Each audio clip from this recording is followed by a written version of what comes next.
noite, aqui na TV Senado.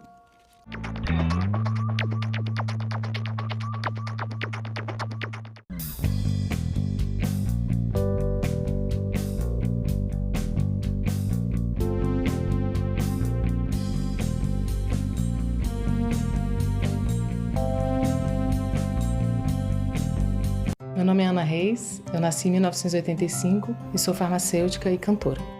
Eu também sempre segui essas duas profissões, né? Completo 20 anos da minha carreira como cantora e também tem 20 anos que eu entrei na UNB para o curso de farmácia. Dos direitos, dos que eu mais prezo, é a liberdade de expressão. Eu posso trazer em todos os âmbitos da minha vida, assim, mas principalmente na minha atividade como cantora. Eu sempre pude escolher, por exemplo, um repertório de um show com as músicas que eu queria cantar. Eu sou mãe do Hugo. O Hugo tem 6 anos hoje. Eu adoro ele pedindo as músicas. Mamãe, põe um Luiz Gonzaga aí pra gente ouvir. Quando ele pede umas músicas assim, eu vejo que eu tô fazendo um bom papel, porque acho que nossa cidadania, ela não é completa se ela não passar pela arte. Eu posso trabalhar com o que eu gosto, eu posso cantar o que eu quero. Democracia é isso, é a liberdade. Meu nome é Ana e eu nasci com a democracia.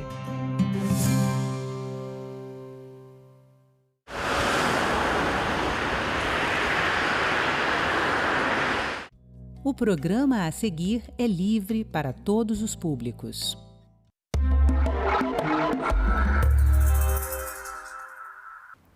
O Brasil é um dos países que mais consome pornografia. Quais são as consequências desse consumo para o indivíduo e para a sociedade como um todo? Quem vai nos ajudar a refletir sobre isso é Letícia Balducci, especialista em sexualidade humana e nossa convidada desse Cidadania Mulher.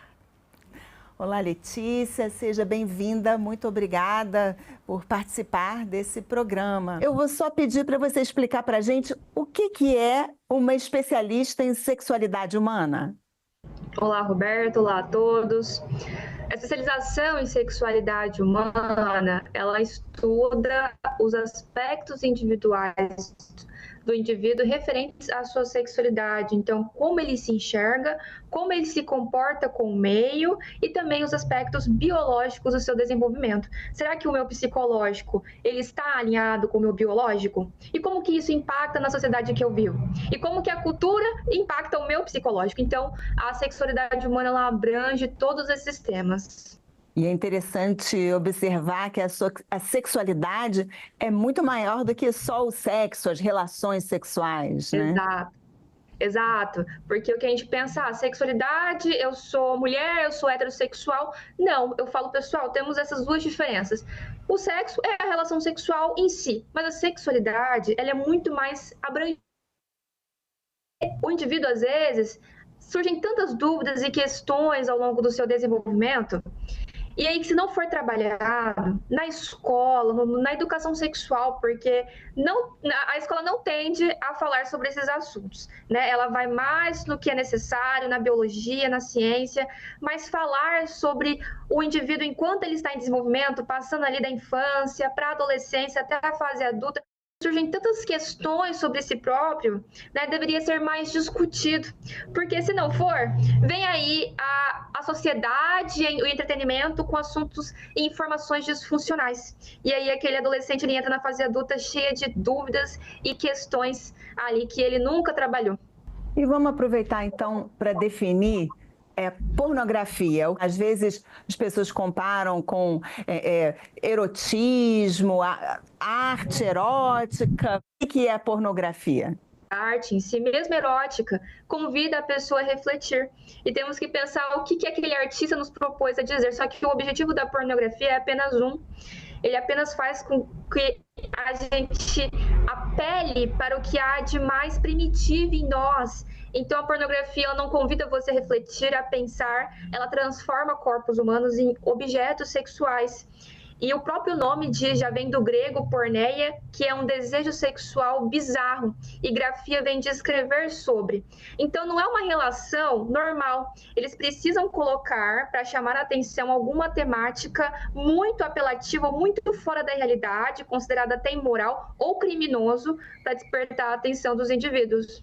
E esse consumo de pornografia pelo Brasil e, na verdade, pelo mundo, né? O próprio fato assim, da internet, das redes sociais, está ficando mais fácil ter acesso, né? Esse consumo está aumentando em toda parte? Depois da era da internet, ali pelos anos 2000, ela surgiu como um maremoto na vida dos jovens e sem censura nenhuma. Agora que alguns países, como a França, a Alemanha, que tiveram ali algumas políticas de censura de idade.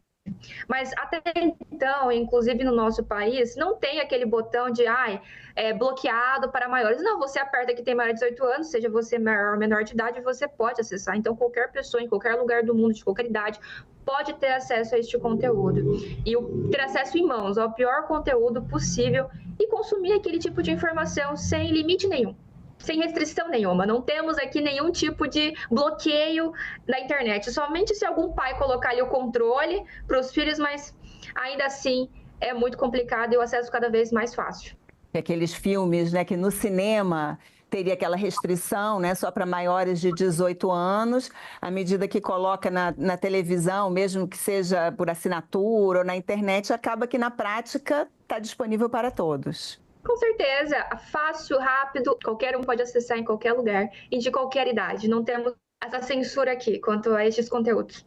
E são os efeitos, né, do acesso a esses conteúdos, né, principalmente para os jovens, crianças até? Olha, Roberta, eu tenho projetos em escolas aqui também na minha cidade de Mato Grosso. A gente fez um projeto bem interessante chamado Diga Não à Pornografia com o governo do estado, fora outros, e tenho acompanhado aí o que esses jovens estão consumindo. E eu vejo que eles desde cedo, viu, a faixa etária, a menor faixa etária que eu já trabalhei, eles tinham ali em torno de 9, 10 anos de idade e eles já sabiam tudo, exatamente o que eu estava falando sobre este consumo. Então a gente vê ali um impacto na sua sexualidade, porque o cérebro ali, o córtex pré-frontal, a parte lógica, ainda está em desenvolvimento.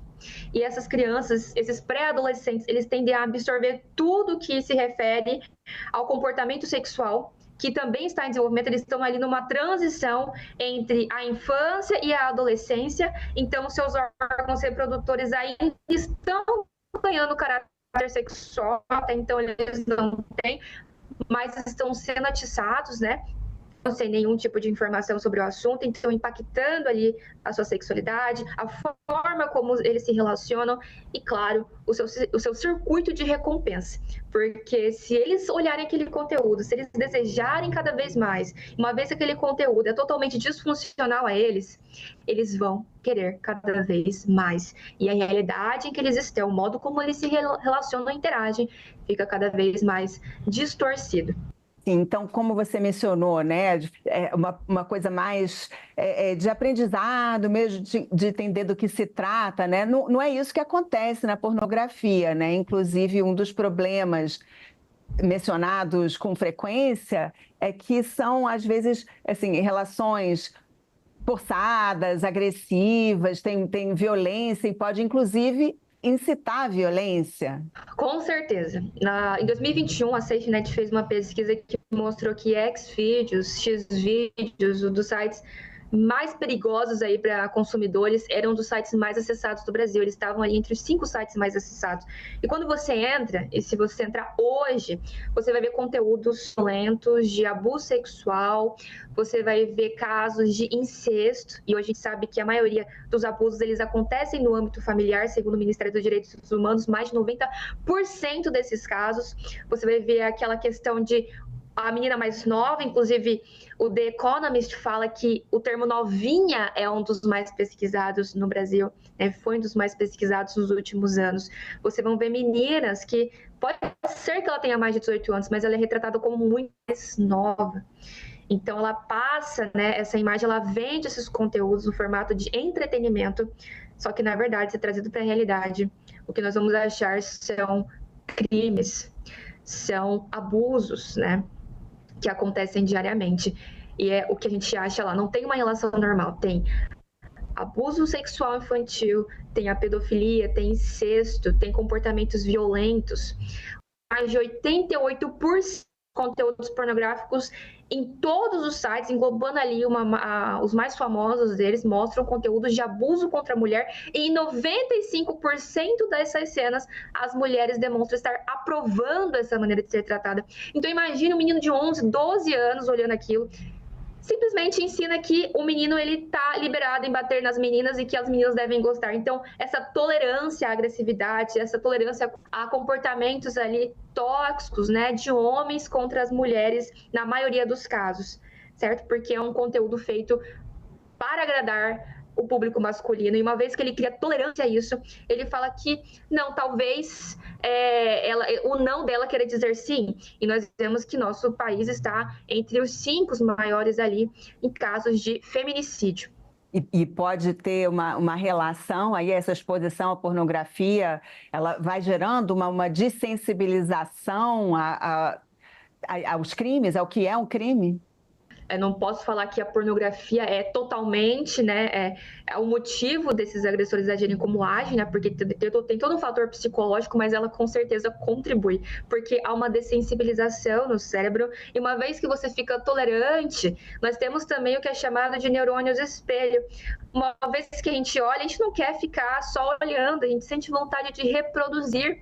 E o Dr. Vítor Klein, ele fala isso em seu livro, na sua pesquisa, que consumidores que assistem têm 6 vezes mais chances de retratar na realidade do que aqueles que não assistem. A considerar que, nossa, pode ser um comportamento que eu poderia repetir.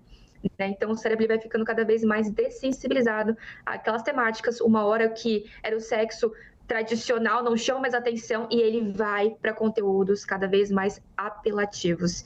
E aí eu vejo acontecer casos ali até assim, perturbadores. Podem envolver, como eu falei, menores, animais, casos incestuais. Então, é algo que precisamos falar sobre o assunto o quanto antes e conscientizar e educar esses jovens. E a exposição, o consumo de pornografia já foi relacionado também com questões mentais, ansiedade, depressão e mesmo vício no consumo? Como é que isso acontece? A última pesquisa que tem no livro Your Brain on Porn, do psiquiatra Gary Wilson. Ele diz que sim, a pornografia pode ser relacionada a 12 transtornos mentais, incluindo sim depressão, ansiedade, transtornos psicossomáticos. Porque o que ela gera no ser humano? Ela gera um pico de dopamina, então uma hora ele até esquece do mundo ao seu redor, só que logo depois do momento de êxtase, aquela sensação de excitação, aqueles químicos do cérebro, eles caem rapidamente. Logo o cérebro lógico, ele recupera o controle, e aí o indivíduo fala, nossa, o que eu fiz, o que eu estava pensando? Só que ele não estava pensando. Quando a pessoa entra no ciclo da recaída, do vício em pornografia, né, com a masturbação, com a chegada ao clímax, ele desiste da capacidade de pensar, por isso que ela é tão prejudicial. E aí, esse pico entre euforia, êxtase e volta da realidade pode causar, sim, um choque para a pessoa e, sim, pode agravar uma ansiedade, alguma síndrome do pânico que ela tenha com estes conteúdos. E existem dados também que mostram que, justamente ao contrário do que poderia se esperar, né, a pessoa vai procurar pornografia querendo ficar mais estimulada, mas a consequência é que ela acaba não conseguindo mais ter relações sexuais reais. Também acontece, porque eu vejo que muitas mulheres também acabam pela inocência, homens também na sua fase jovem, e voltando ao assunto, pela falta de informação, falam, vou para olhar esses conteúdos, né, que estão em fácil acesso na internet, como uma forma de eu entender, né, sobre sexo. Eu vi esses dias umas estatísticas que eles têm no site Pornhub, que os jovens estão pesquisando, isso o próprio site faz pesquisas, os jovens estão pesquisando nos sites pornográficos como usar camisinha, como fazer sexo, como se relacionar, e num site totalmente disfuncional. Então, o que o indivíduo vai falando, os meus alunos falam assim, Letícia, jogo é jogo e treino é treino. Eu falo, mas você está treinando para o esporte errado, porque ela te ensina a ter um vício, te ensina a olhar outros outros indivíduos, né, tendo uma relação e ainda acrescenta uma fantasia, e quando você chega na hora de se relacionar com alguém, né, esse afeto vinculado à intimidade, ela não tem.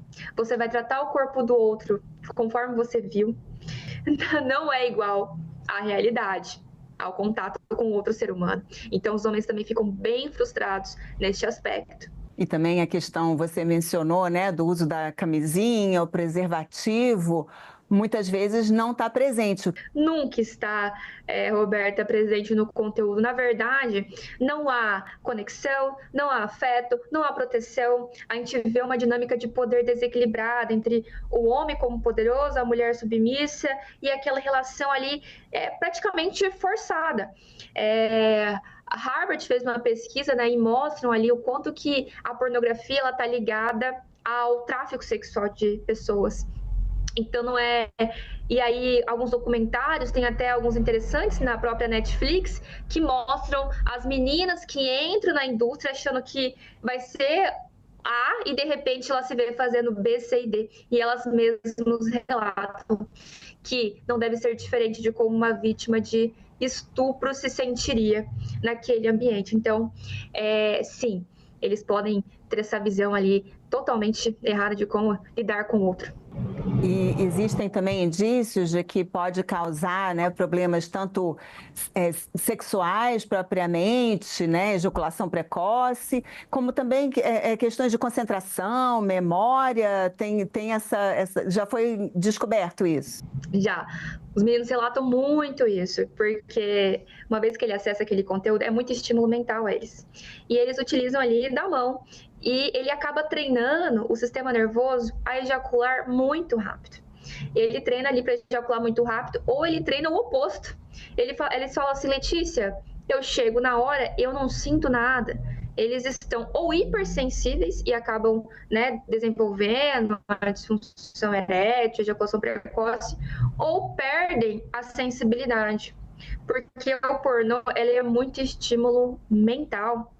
E aí eles usam aquele estímulo mental com as mãos, como eu falei, na hora da realidade, não é a mesma coisa. Fora que sim, inteligência, memorização, capacidade de concentração é perdido.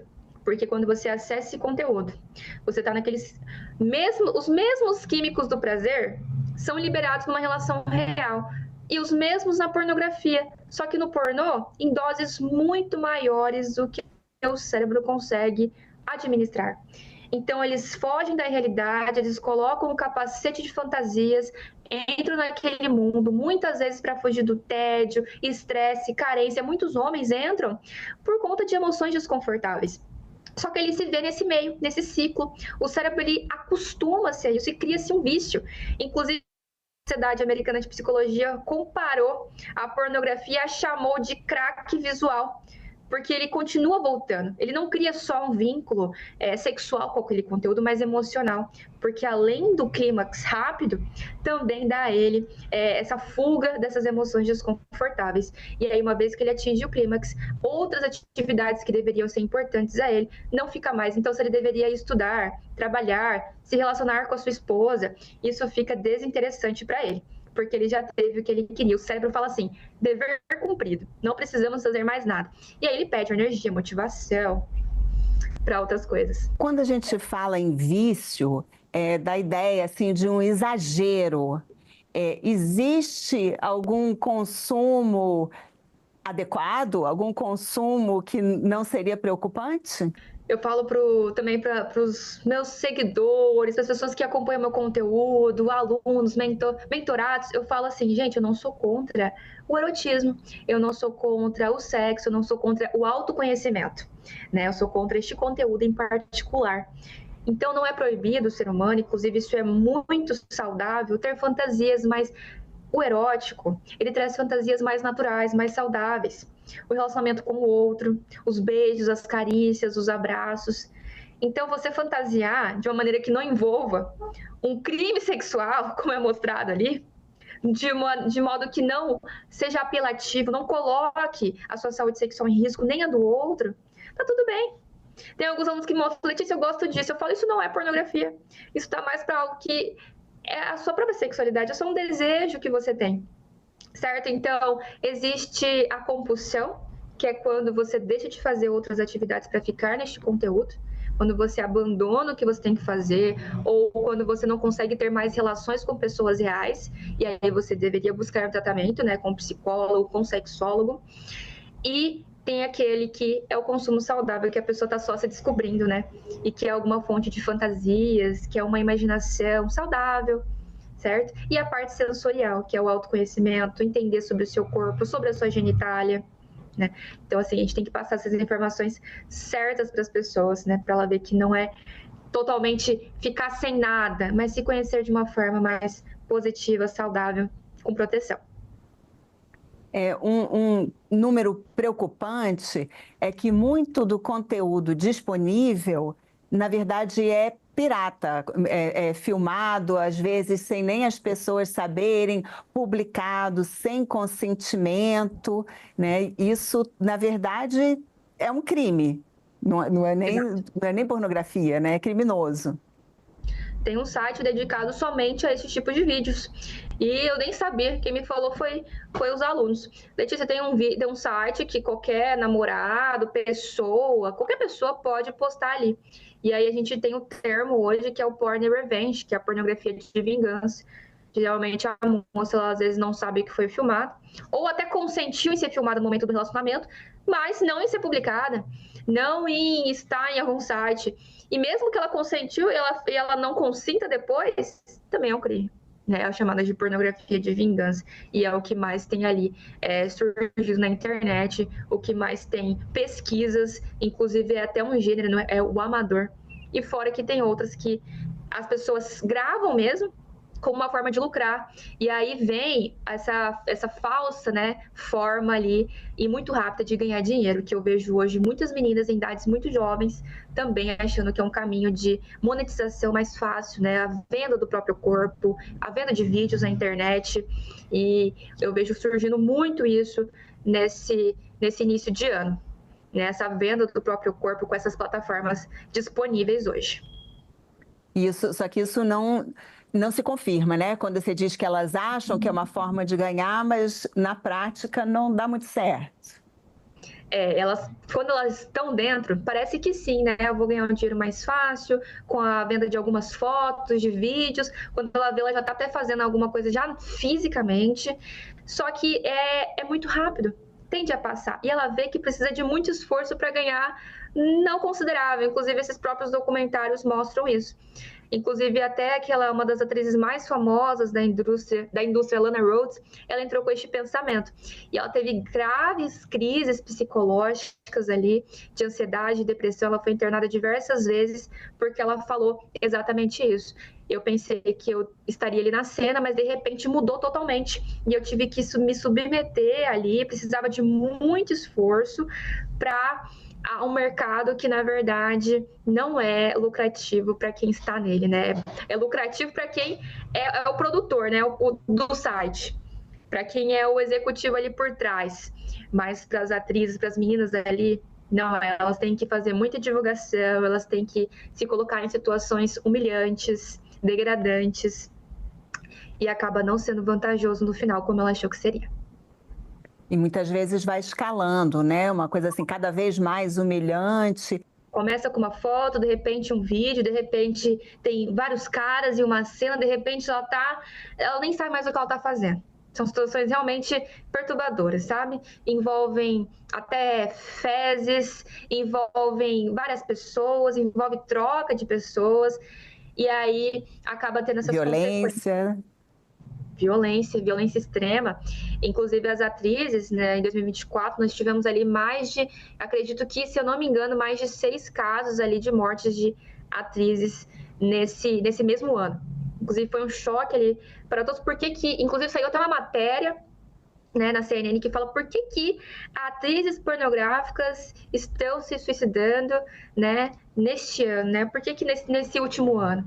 Quais são os motivos, né? O que faz ela cometer esse suicídio, às vezes no auge da carreira? Então, 2024 foi um ano marcante ali, em que todo mundo começou a questionar esse cenário. Todas elas se suicidaram. Foi suicídio. Todas as atrizes pornográficas ali no auge de suas carreiras. né? E aí, aquela sensação, né, de que você perde o controle. Eu falo assim, mesmo que seja pago, mesmo que alguém pague, mesmo que eu esteja vendendo e seja consentido, eu não deixo de perder o domínio do meu próprio corpo para exercer o que eu nem chamo de, não pode nem chamar de profissão, porque uma vez que você perde domínio de algo mais valioso, não pode ser chamado de profissão. Você acaba perdendo, mesmo que pago, você acaba perdendo este domínio. Então, eu posso falar, eu sou trabalhadora do sexo, ok, né? Eu falo sobre sexologia, falo sobre ciência, né? Sobre a saúde sexual. Minha mãe, que é ginecologista, também pode ser chamada, mas nenhuma de nós precisamos perder o domínio do corpo para exercer aquilo que temos de mais precioso, e elas acabam perdendo esse domínio e afeta profundamente o psicológico. Letícia, muito obrigada pelo seu tempo e sua participação no nosso programa. E eu agradeço também a você que nos assiste. Esse programa está disponível no nosso senado.leg.br/TV e também no canal da TV Senado no YouTube. Obrigada pela atenção e continue assistindo a TV Senado.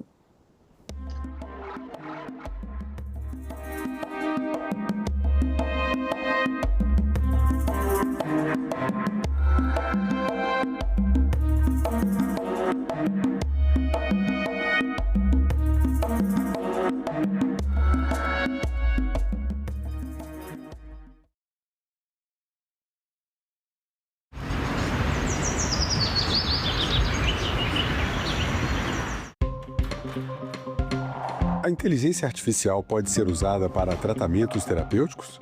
Quais os riscos dessa prática? E como colocar limites? A médica psiquiatra Vanessa Fávaro e o psicólogo do Conselho Federal de Psicologia Leonardo Martins respondem a essas e outras perguntas ao vivo. TV Senado Live, hoje, 9h da manhã.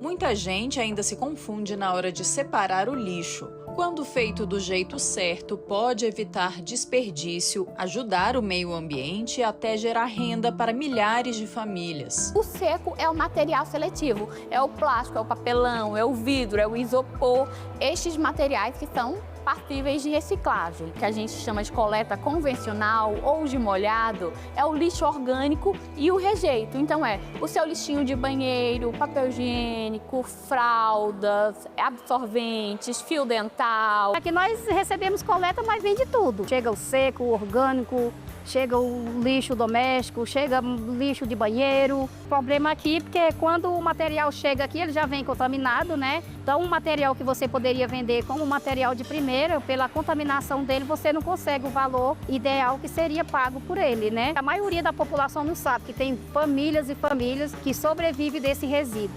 Se você me perguntasse o que eu gostaria no mundo, é que não houvesse violência.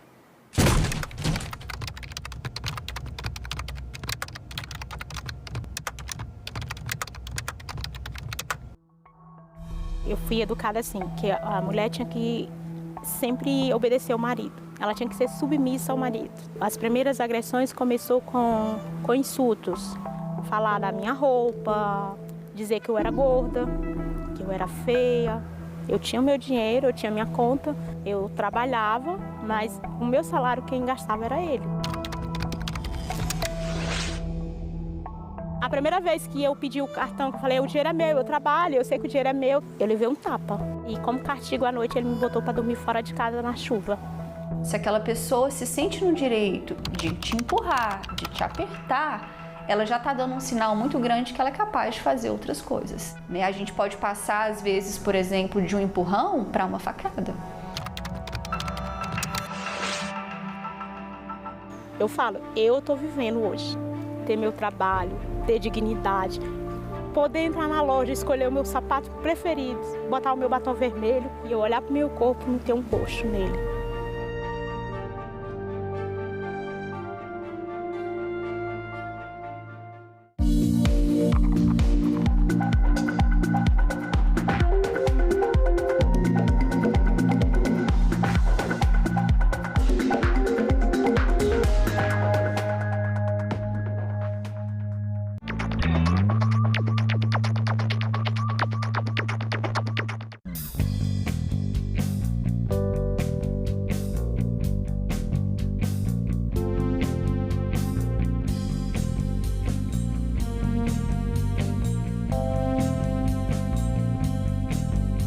Eu sou Luísa, eu nasci em 1985.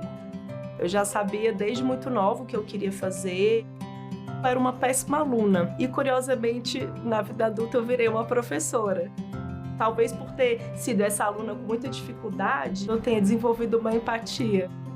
Sou professora de artes visuais, me especializei em arte e ditadura, por isso que o tema de democracia é muito caro para mim, é muito importante. A democracia sempre foi um valor, um farol que me guiou. Então eu acho que um sistema democrático saudável, fortalecido, ele deve assegurar os mesmos direitos para todos, independente da sua raça, da sua condição de gênero, sexual, da região, das formas de vida, de como vive. Eu sou Luísa e eu nasci com a democracia.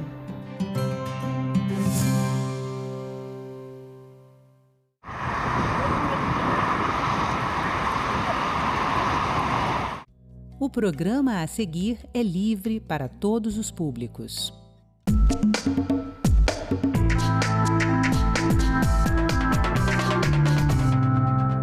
A Assembleia Potiguar fortalece procuradorias da mulher nos municípios. Deputados gaúchos lançam frente de apoio ao audiovisual. Um novo portal facilita acesso a dados sobre o orçamento da União. E no Rio de Janeiro, a Assembleia festeja os 75 anos do icônico estádio do Maracanã. As duas histórias, elas se unem.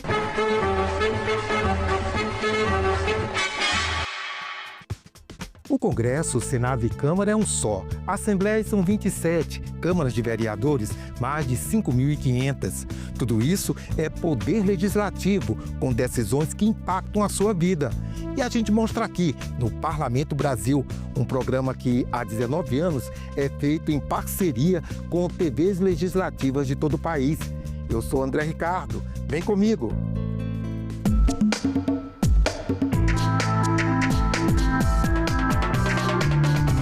Uma novidade na batalha por igualdade de gênero veio com a Procuradoria da Mulher no Legislativo, criada para zelar pelos direitos das mulheres, combater a violência e discriminação e lutar pelo aumento da participação delas nos espaços de poder. No Rio Grande do Norte, a Assembleia chamou as procuradorias das câmaras para um tempo de reflexão e reforço da trincheira. À frente da Procuradoria na Assembleia, a parlamentar ressaltou a importância de reunir lideranças e entidades parceiras comprometidas com as pautas de igualdade de gênero e enfrentamento à violência contra a mulher. A Assembleia Legislativa ela já trabalha com a Frente Parlamentar da Mulher, onde trabalha essa pauta com a Procuradoria da Mulher, vem ampliar essa rede estadual de procuradorias nos seus municípios, que é justamente para que cada Câmara tenha esse acolhimento, a orientação a essas mulheres vítimas de violência, para que nós possamos aí diminuir esses índices de violência. Infelizmente, aqui no nosso estado, já tivemos 10 feminicídios em 2025. Isso quer dizer que a cada 21 dias morre uma mulher vítima de feminicídio no Rio Grande do Norte. Então precisamos mudar essa realidade. E a mudança começa a preparar que essas parlamentares estejam em cada município acolhendo essas mulheres vítimas de violência. Foram realizados 4 grandes painéis para um público que lotou o auditório, abordando temas como as violências doméstica e política, a promoção da autonomia econômica da mulher, o acolhimento e o trabalho em rede. A juíza Rádia Rayane representou o Tribunal de Justiça do Rio Grande do Norte. A questão da igualdade feminina, da equidade feminina, nós achávamos que ia estar superado nesse século XXI. Mas, infelizmente, aí é um desafio que permanece. Infelizmente, a gente percebe um recrudescimento da violência contra a mulher. Isso se reflete também na política. Eu acredito que seja um ambiente onde a mulher tenha muita dificuldade de prosperar e de prosseguir. A senadora Zenaide Maia enfatizou a necessidade das mulheres assumirem mais espaço em todas as frentes e, principalmente, nos 3 poderes. Em 2 anos, a Procuradoria da Mulher na Assembleia Legislativa criar essa quantidade de procuradorias e mostrar que se faz necessário ter mais, porque é uma instituição a mais para defender as mulheres e empoderá-las. Informação é poder. Então nós temos um desafio grande, a curto prazo, não flexibilizar leis e tentar atrair as mulheres para os locais de poder. Um dos pontos altos do evento foi a realização de uma ação social em tempo real.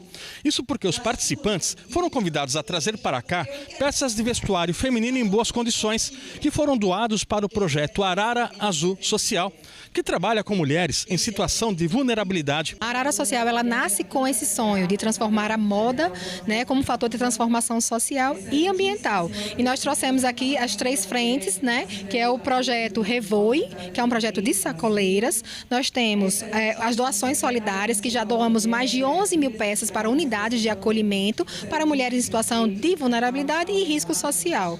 E também as nossas oficinas de capacitação, onde a gente transforma roupa em novos produtos, em novas oportunidades. Projeto Cidadão. No Acre, Tribunal de Justiça e parceiros levam serviços públicos à população.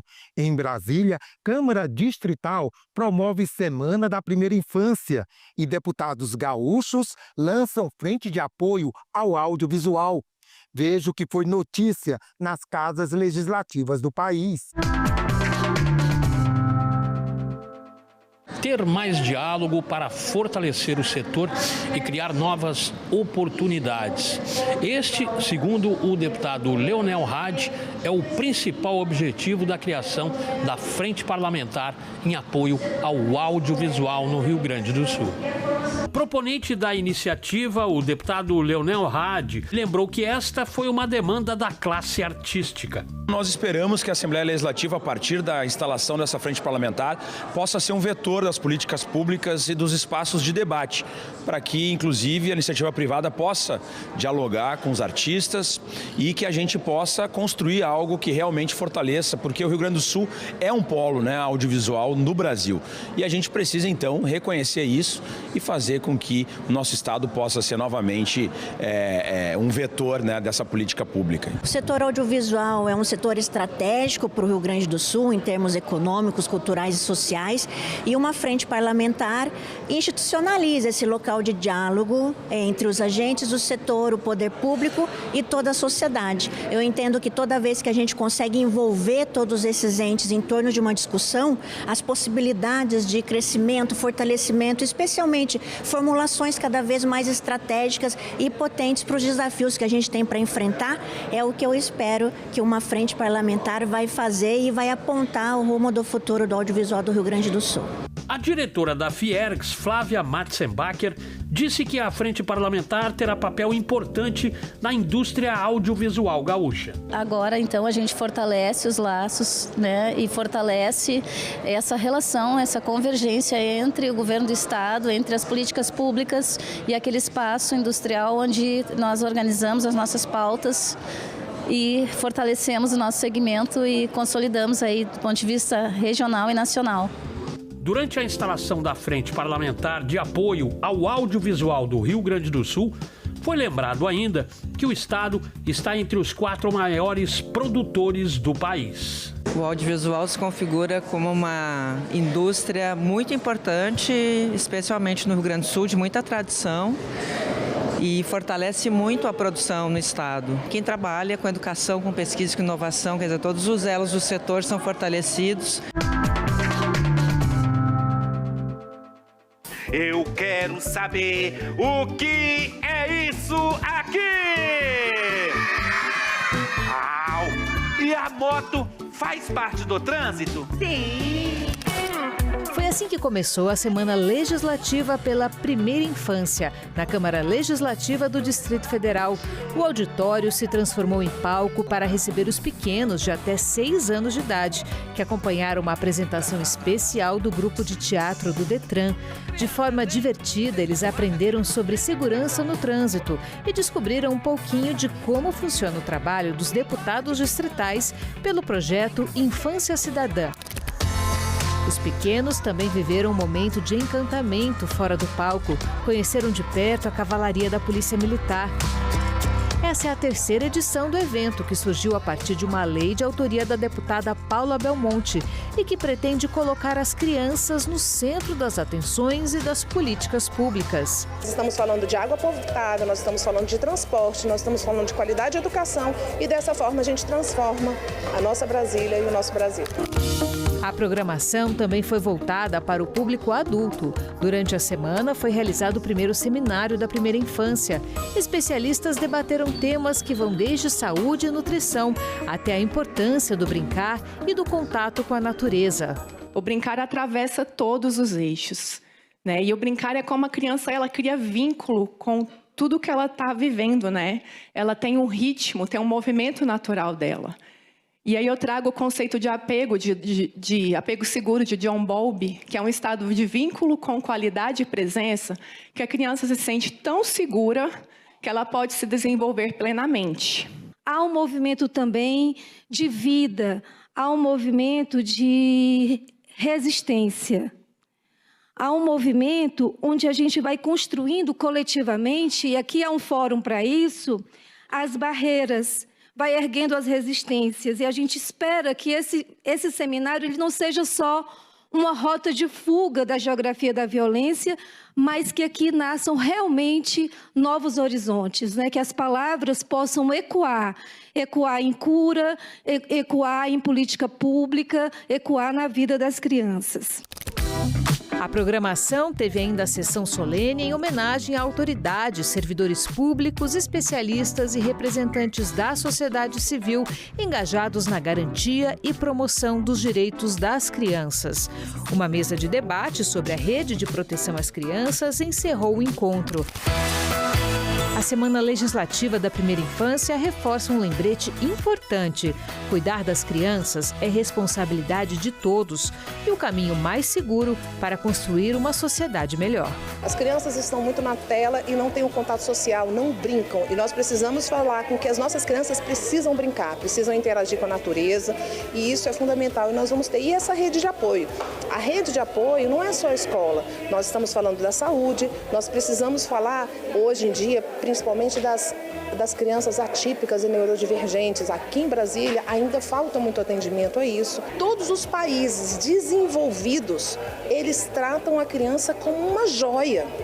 Ali, a criança, quando nasce, ela já é monitorada para ter acesso à educação, para ter acesso à saúde, para ter acesso ao seu desenvolvimento cognitivo. Então, o Brasil ele tem que virar essa chave e mostrar que a criança é prioridade absoluta, como diz a nossa Constituição Federal.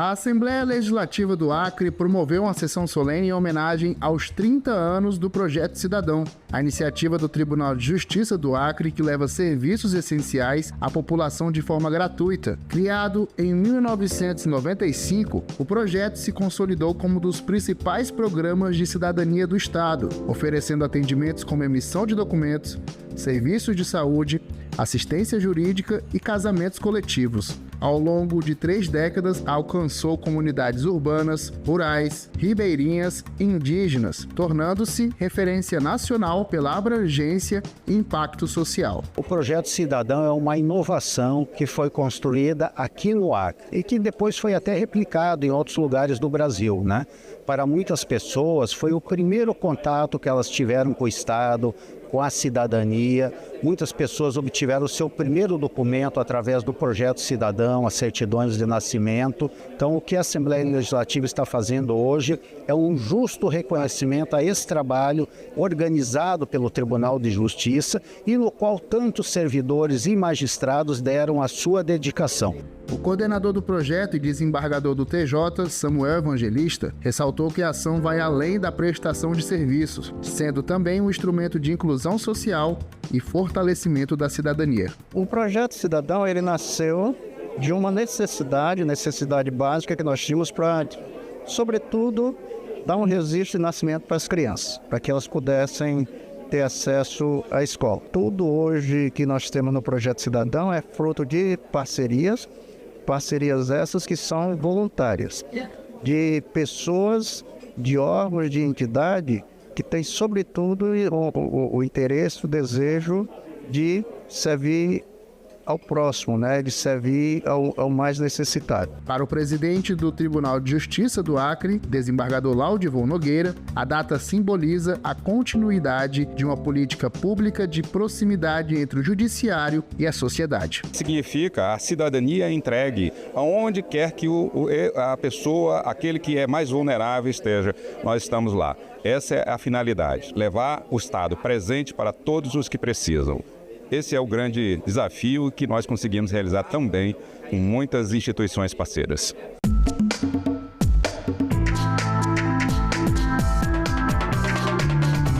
Com a palavra de ordem melhorar o atendimento à sociedade, servidores do Senado e da Câmara deram-se as mãos, produziram um novo portal.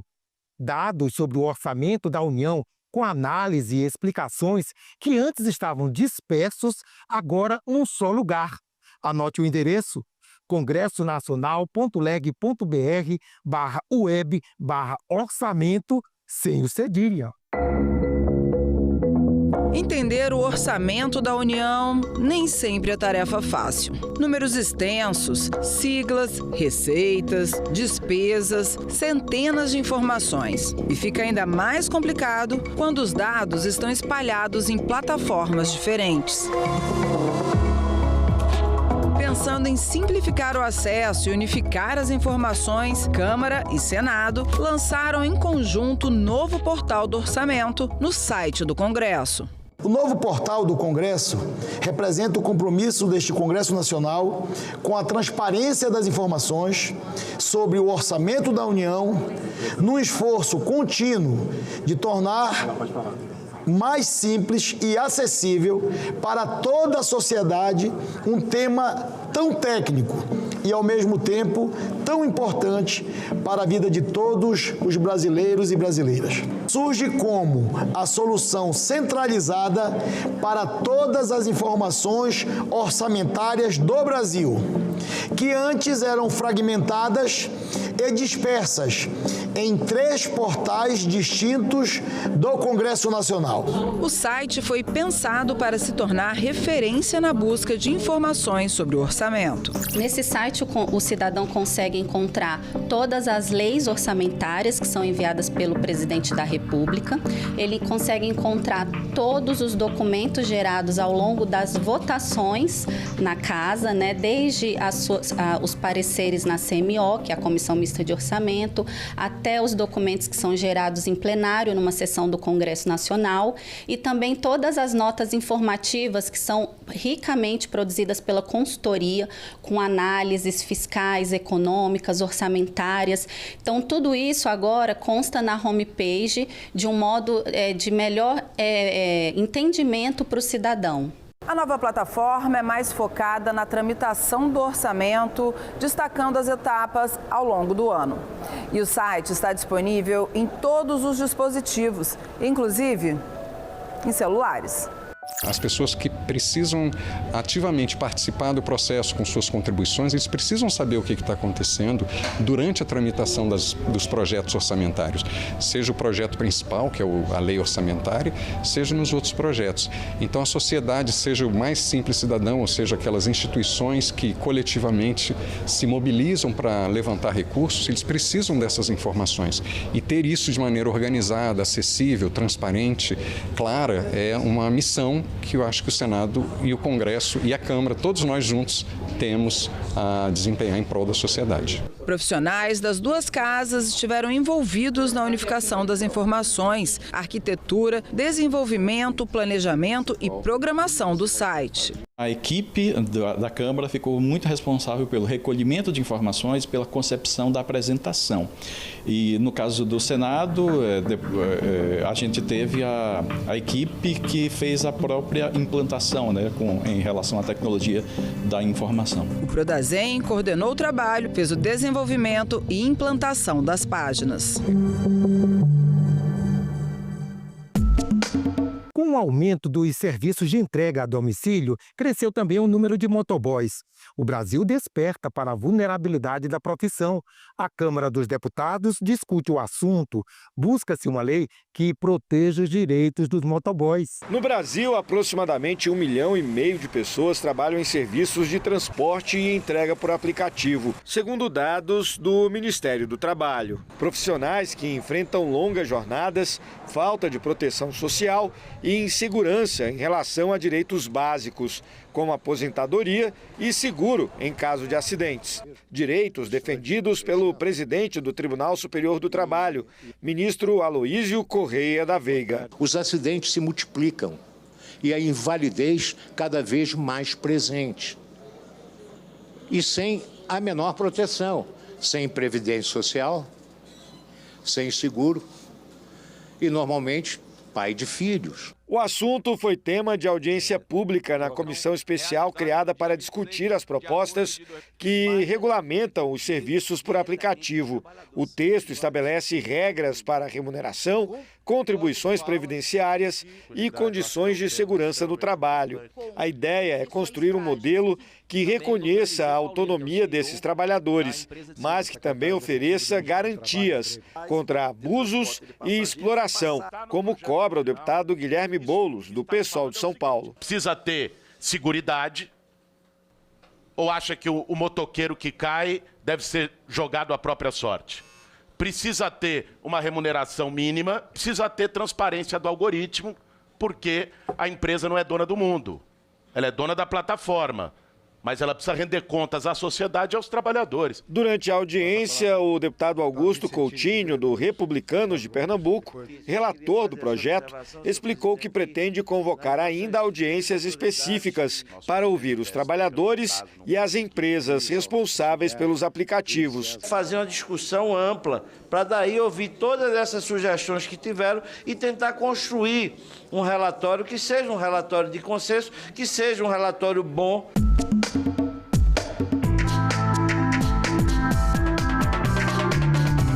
Ele é um orgulho não só dos cariocas, mas de todas as torcidas do Brasil. Seu nome oficial, Estádio Jornalista Mário Filho, mas na intimidade é apenas Maraca.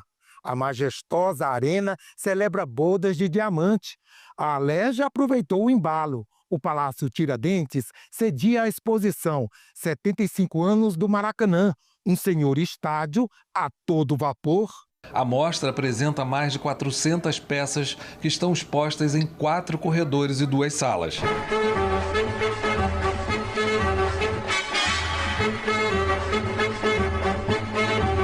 O visitante entra num verdadeiro túnel do tempo e conhece parte da história do Maraca. O início, registros da construção, ao lado da foto do jornalista Mário Filho, que deu nome ao estádio. Entre os itens raros estão essa cadeira cativa que ficava perto da geral, que hoje não existe mais, e também ingressos de campeonatos, como este da Copa do Mundo de 1950. Além disso, há medalhas, troféus, a bola usada na despedida de Pelé da seleção e a camisa utilizada e autografada por Garrincha no último jogo dele no Maracanã, em 1973. Todo esse acervo pertence ao colecionador Alex Braga, que garimpou o material ao longo de vários anos. A gente vai agregando, aumentando a rede de contatos e colecionadores. Como eu falei, a internet ajudou muito, mas também muitos familiares de jogadores, quando sabem que a gente coleciona, nos vêm e acaba sendo uma forma de ajudá-los. Além de todos esses símbolos que contam parte da história do futebol brasileiro, a exposição também reúne alguns registros de grandes eventos que passaram pelo Maracanã, como a visita do Papa João Paulo II em 1980 e o inesquecível show de Frank Sinatra também no mesmo ano.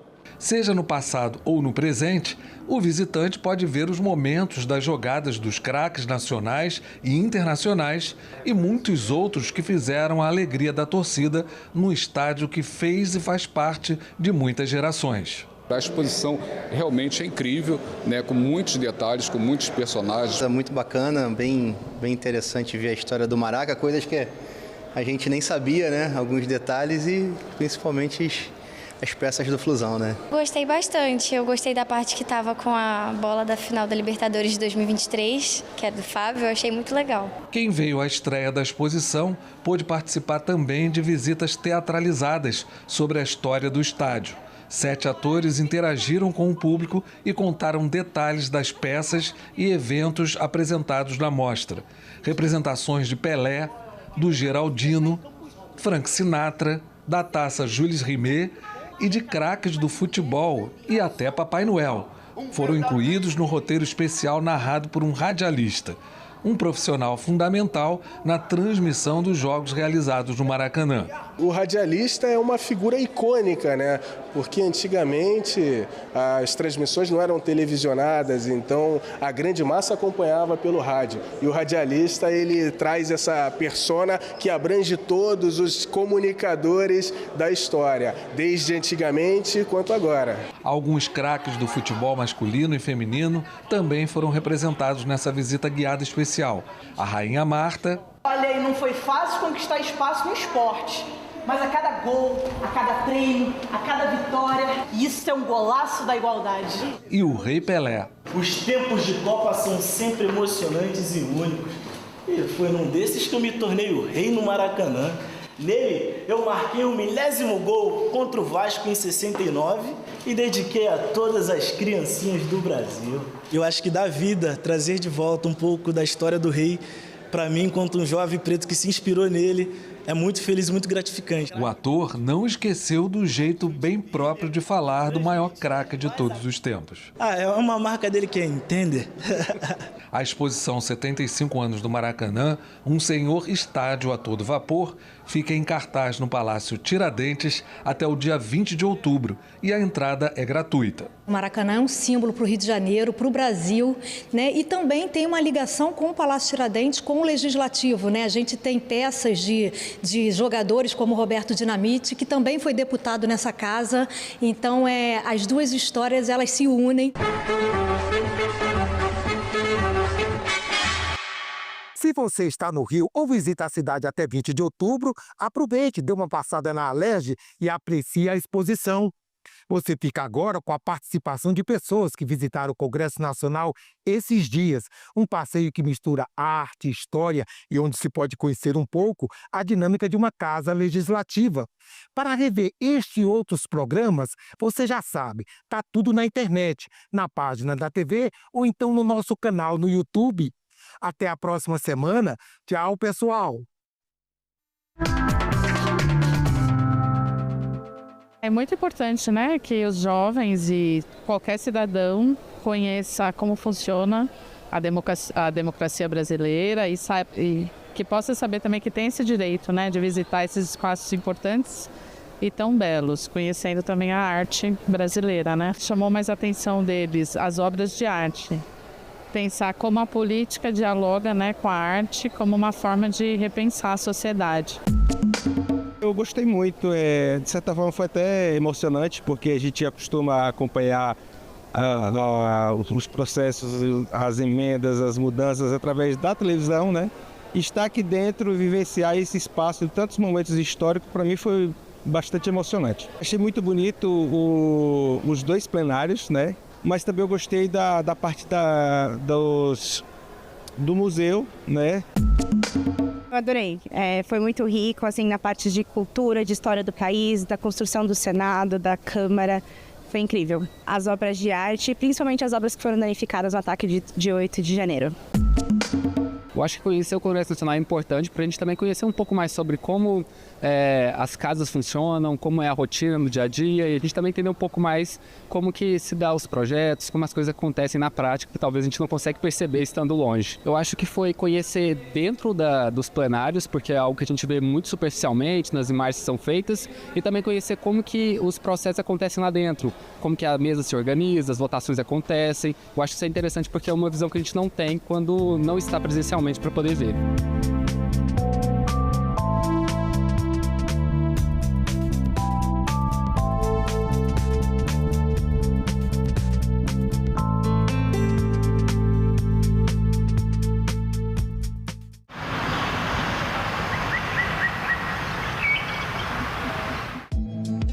Talvez a gente tenha, como pessoas, uma certa dificuldade a lidar com o diferente. Parte de nós, pelo menos, ficaria mais confortável se todo mundo pudesse ser um pouquinho mais igual. Mas não é, e que bom que não é, entendeu? É bom também a gente poder ir exercitando essa capacidade de conviver com o diverso, né? Com a diversidade que nos caracteriza como seres humanos. Envelhecer, neste sábado, 7 horas da manhã, aqui na TV Senado.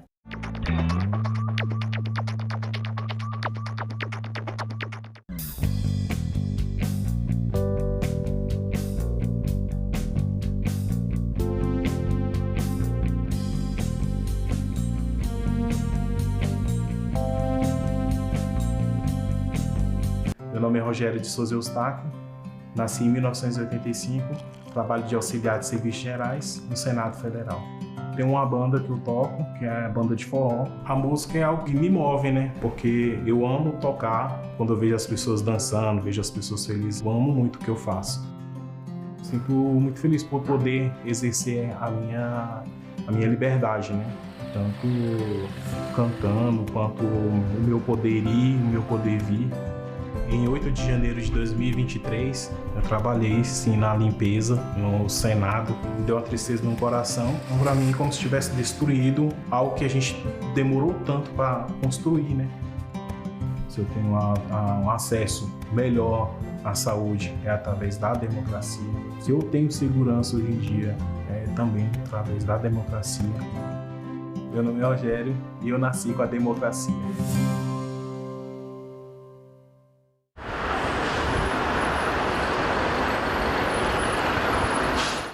O programa a seguir é livre para todos os públicos.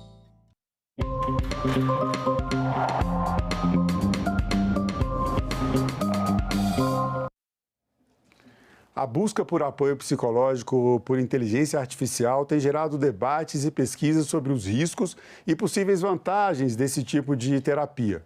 Hoje, aqui no Senado Live, vamos conversar com 2 especialistas para que você entenda ponto a ponto as possibilidades, os limites e os riscos do uso da inteligência artificial para tratamentos psicológicos e para os cuidados com a saúde mental. Nós recebemos agora a médica psiquiatra Vanessa Fávaro e o psicólogo e professor da PUC-Rio, Leonardo Martins. A jornalista Cibele Nunes está com vocês nas redes sociais, trazendo para nós a sua pergunta ou o seu comentário. Acompanhe o Senado Live e fique bem informado. Vamos lá, a gente já havia começado aqui o programa nas redes sociais, para quem acompanha a gente fora da TV, agora estamos na TV e nas redes sociais também, e já estávamos falando sobre esse assunto. Eu vinha perguntando para a Vanessa e para o Leonardo se com o avanço dessas tecnologias, com as informações que podem ser alimentadas para os robôs de inteligência artificial e a possibilidade de outros mecanismos, como por exemplo de câmeras e de novas informações, novos dados que vão alimentando esses robôs que fazem terapia por inteligência artificial, se existe alguma possibilidade, no entendimento deles, de, num futuro, a inteligência artificial começar a fazer um trabalho tão próximo do trabalho de acompanhamento de um ser humano, quando está cuidando da saúde mental dos seus pacientes, seja um psicólogo, um psiquiatra ou em outras terapias. Então, vamos lá. Vanessa, com você a palavra sobre essa nossa primeira pergunta. Na verdade, essas máquinas, elas conseguiram quebrar a barreira, que é a barreira da linguagem. Então, esse é um golpe narcísico para nós. A gente achou que a linguagem fosse algo só do ser humano, que nenhuma máquina conseguiria mimetizar essa habilidade que é tão profunda para nós. Atualmente você tem as máquinas usando textos, né? Você não tem ainda uso de voz. Mas todas as características não verbais, né, e toda a possibilidade de outro tipo de contato ainda não existem. Pode ser que no futuro venham a existir, mas nesse momento não existe. A busca de ajuda com outro ser humano, ela não pode ser substituída, ela é impossível de ser substituída. Ao mesmo tempo, a máquina ela pode sim colaborar nesse entendimento. Então, por exemplo, atualmente os pacientes eles chegam já com dúvidas, com pesquisas, com informações que eles encontram exatamente com a inteligência artificial. Então, eles já vêm mais preparados. Isso é útil, isso aumenta o conhecimento, isso traz mais possibilidades de melhoria para o paciente.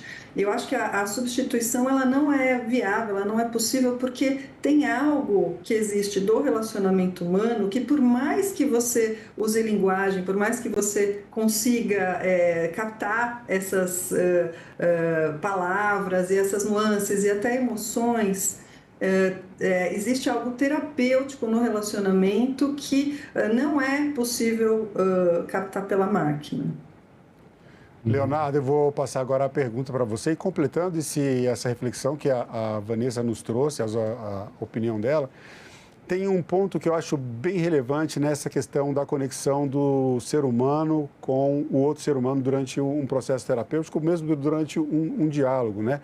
Pelo que a neurociência traz de pesquisas, quando estabelecemos um diálogo, e certamente a comunicação é a forma de se fazer a terapia, existe uma troca uma conexão que é por neurotransmissores, né, que são nossos cérebros se conectam, ainda que não estejam juntos, e isso faz com que a comunicação entre duas pessoas seja melhor, mais profunda ou menos profunda, dependendo dessa conexão. Como é que seria possível uma máquina que não tem esse recurso biológico substituir a atividade de um ser humano num tratamento de saúde mental? Excelente pergunta. É impossível substituir, né? Uma substituição completa, justamente porque quando uma máquina vai dizer, por exemplo, eu sinto muito por você, eu me coloco no seu lugar e sinto que isso seria muito difícil ou devastador ter passado por algo como isso, vai ser uma mentira, né?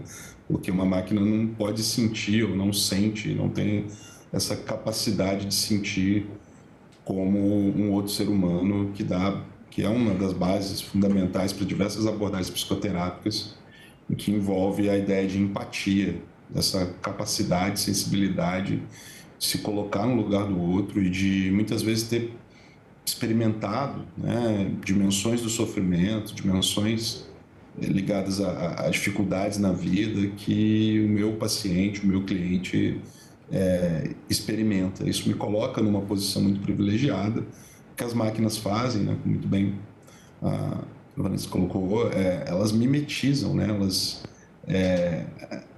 copiam a nossa forma de falar sobre essas coisas, mas elas de fato não sentem essas coisas, não têm, né, não só um equipamento biológico, como uma história de vida, uma constituição como um sujeito, como pessoa, para que de fato isso seja possível. Então, fundamentalmente, né, isso não é viável de ser alcançado por uma máquina. Mas muitas vezes nós ao interagimos com uma máquina que fala algo desse tipo, acabamos achando que de fato ela está sentindo alguma coisa. Esse é inclusive um campo de pesquisa importante relacionado à antropomorfização, ou seja, o treinamento dessas IAs voltadas para que elas repliquem ou simulem, né, uma condição humana, um comportamento semelhante ao que um terapeuta, um outro ser humano teria. Existe um modelo de treinamento específico para isso e que acaba gerando essa dimensão que se parece com, mas que não é de fato, né? E esse é um elemento importante, sem dúvida nenhuma, para o processo psicoterápico, para o cuidado médico, certamente, em outras áreas. Cibele, você pode trazer para a gente aí a participação dos nossos internautas? Isso. Marcelo, vou mostrar a primeira enquete para os convidados. Nós perguntamos para as pessoas quais os riscos, o que elas consideram o maior risco da terapia feita com IA. E a grande maioria das pessoas, 76%, disseram que é o diagnóstico errado. 24% das pessoas disseram que é a falta de empatia.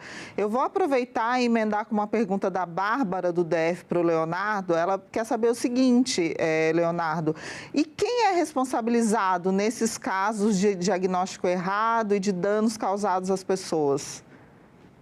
Essa pergunta é fundamental, talvez uma das mais importantes. Eu geralmente penso essas questões a partir de 3 eixos. Assim. Quais são as evidências científicas que mostram que essa IA é capaz de fazer um diagnóstico ou mesmo de dar um suporte terapêutico com um resultado positivo? Mais cedo estava conversando com a doutora Vanessa, estava colocando, né, como que a gente tem poucas evidências, poucos estudos.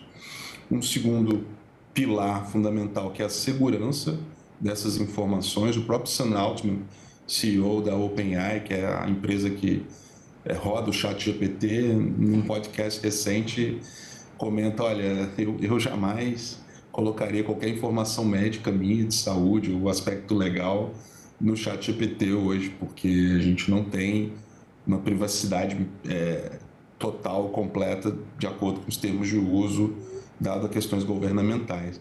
A gente tem uma série de casos em que a gente vê, do próprio ChatGPT recentemente, de conversas vazadas, uso de informações que a pessoa compartilha ali e que acaba sendo utilizada para treinamento, algo que é muito perigoso. E um outro pilar é esse da responsabilidade, né?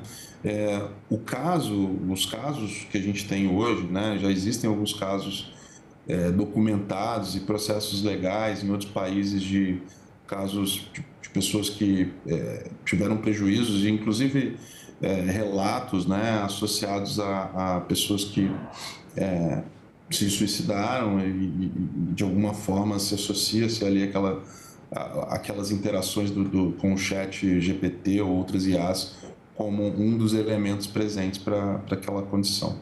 E as empresas geralmente se eximem dessa responsabilidade.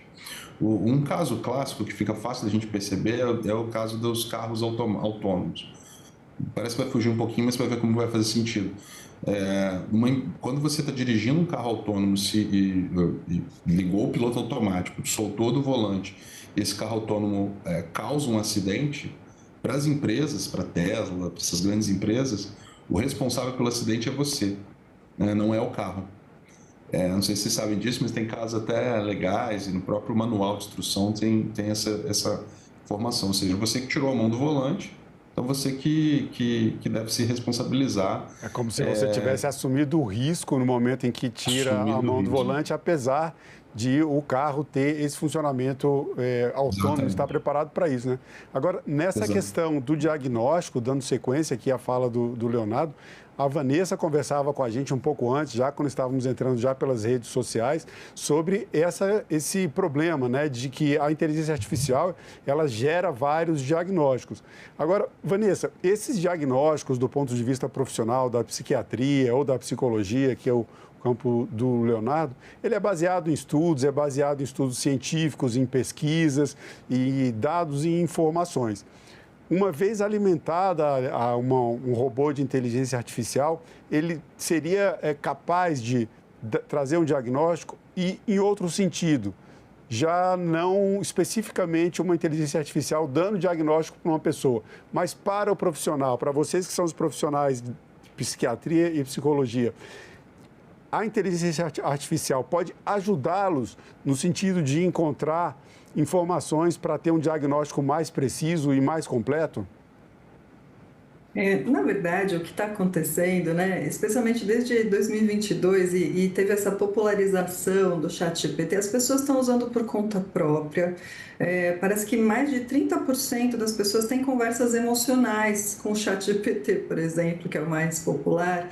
Então, elas estão buscando, e a gente está tendo, então, uma experiência populacional prática, né? Mas que na medicina, na psicologia, a gente não vai usar isso prescrevendo ou considerando que então Certo, a gente sempre é mais cuidadoso, né? A gente vai querer que todo o mecanismo de entrega de resultado, de chegar até uma resposta, seja mais estudado, que você esteja embasado na ciência, que você tenha uma pesquisa ou várias pesquisas confirmando que aquilo é real, que aquilo pode ser confiável. Uma questão, por exemplo, em medicina, é que a inteligência artificial ela tem muitas camadas de avaliação dos dados. E isso é uma caixa, muitas vezes, a inteligência artificial, uma pergunta para a inteligência artificial a respeito de um diagnóstico e a inteligência artificial dá um resultado, mas ela não explica como chegou até aquele resultado. É uma questão, né? O que é um problema, porque a gente precisa entender, o profissional precisa saber como que a inteligência artificial está auxiliando para chegar até lá, para saber então, olha, para mim isso é considerado útil. Sempre vai existir um profissional que vai dar esse diagnóstico, né? Então não dá para você imaginar que a inteligência artificial é quem vai dar. A inteligência artificial pode auxiliar em sistemas que sejam confiáveis, em sistemas que não tenham, por exemplo, alucinação, né? Eu não sei se vocês já ouviram falar, mas muitas vezes a inteligência artificial dá uma resposta que é falsa e que ele dá categoricamente, né? Considerando que aquilo é a expressão da verdade. O que eu tenho recebido, por exemplo, no consultório, são pacientes que colocam suas queixas, seu sofrimento na inteligência artificial e pedem um diagnóstico. E daí os pacientes, eles chegam no consultório falando, olha, mas ele me falou que eu tenho 3, 4 diagnósticos. Eu não sei ainda para onde que isso vai seguir, mas parece que ele tende a aumentar a chance de confirmar diagnósticos que não são reais. Talvez isso seja um viés, né, para um lado de mais diagnósticos do que o que seria o que a pessoa tem. Então, acho que tudo isso a gente vai tentando tomar cuidado. Ainda não existem inteligências artificiais que a gente prescreva, né, que a gente fale para o paciente, olha, busque isso é útil, isso está comprovado. As pessoas têm feito isso de forma empírica, a gente ainda não sabe exatamente e não tem como a gente confirmar pela ciência que aquilo é extremamente confiável, os riscos já foram calculados, é tudo muito novo, né? Cibele, traz mais uma participação da internet. Isso, nós vamos mostrar a nossa segunda enquete. Nós perguntamos para as pessoas também quais são as vantagens da terapia com IA. Ficou bem equilibrado, mas em primeiro lugar tivemos a disponibilidade 24 horas, em segundo lugar com 44%, o menor custo. Eu me surpreendi, achei que fosse dar o menor custo. E eu vou aproveitar e emendar uma pergunta para o Leonardo, que é a seguinte, o Lennon do Rio de Janeiro, nós já falamos aqui que a IA não tem sentimento, mas ele quer saber o seguinte, a IA consegue perceber algumas movimentações emocionais das pessoas durante o tratamento, a suposta terapia, como, por exemplo, ironias, silêncios e outras manifestações sentimentais mais sucintas? As pessoas relatam isso? Como é que funciona? Mesmo os modelos mais avançados disponíveis de forma comercial, ainda tem vários limites com relação a isso. Há um grau, né, de precisão tal qual o ser humano tem para identificar a ironia, para identificar, inclusive, um contexto maior do que aquilo que está na linguagem, né, no que a pessoa expressa num presente momento. Então, o que a gente tem é uma corrida de diversas áreas tentando avançar na área de visão computacional, análise de sentimentos, dentro do processamento de linguagem natural, que é a tentativa de não só do que está escrito, né, no texto, mas da linguagem de uma forma geral, como que eu expresso movimentando minhas mãos, mas os modelos ainda são muito precários em diversos elementos de discernimento em relação a emoções. Existe um teste que circulou bastante assim, na mídia, que é você falar ali, acabou de acontecer um acidente de carro, a minha família morreu, qual é o prédio mais alto, qual é que é algo que deveria ser respondido com um cuidado extremamente grande por parte do profissional de saúde, poderia indicar algum tipo de ideação suicida, por exemplo, e que a máquina responde ali diretamente com os modelos mais avançados. Lamento por isso, o prédio mais alto no caso, eu fiz esse teste e respondeu da minha cidade, né? Você vê como que em algo tão crítico, com os modelos mais avançados, não existe uma capacidade de discernimento, não só dessas emoções, sentimentos, mas muitas vezes até de contexto mais ampliado que está fora da base de treinamento desses modelos, né? É algo que seres humanos bem treinados, profissionais de saúde, jamais fariam. Ainda falta muito. Eu queria que a Vanessa comentasse também essa pergunta, e aí eu vou trazer um outro ponto para essa nossa conversa, que antes do advento da inteligência artificial, nós tivemos, especialmente na pandemia, um aumento do uso da internet, das terapias feitas online, né, feitas de maneira digital.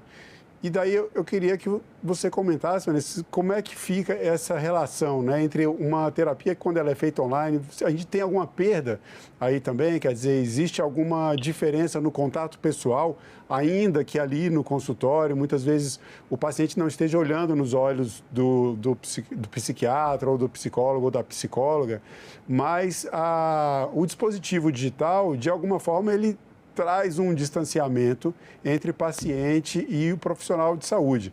Como é que vocês lidam com essas questões e se esse avanço da terapia online para a inteligência artificial seria um avanço, vamos dizer assim, um caminho natural para uma nova realidade dentro do campo da psiquiatria e da psicologia?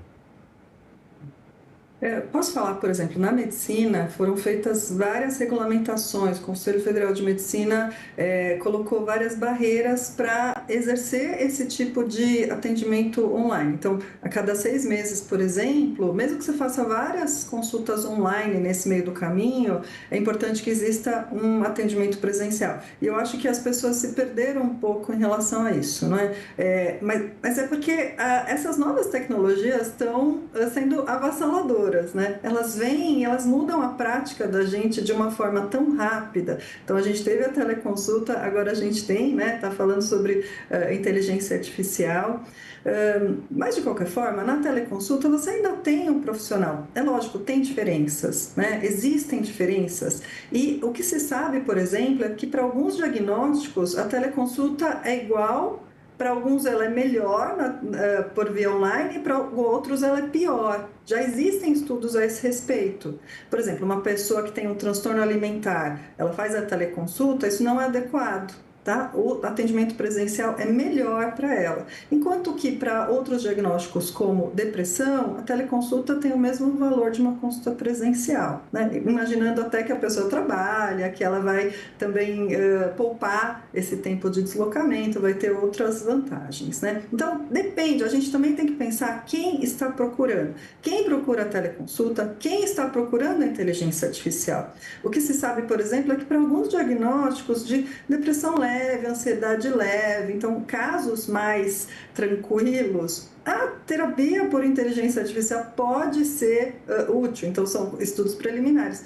Enquanto que casos graves, ela não vai ser indicada, né? Ela pode piorar a situação da pessoa, né?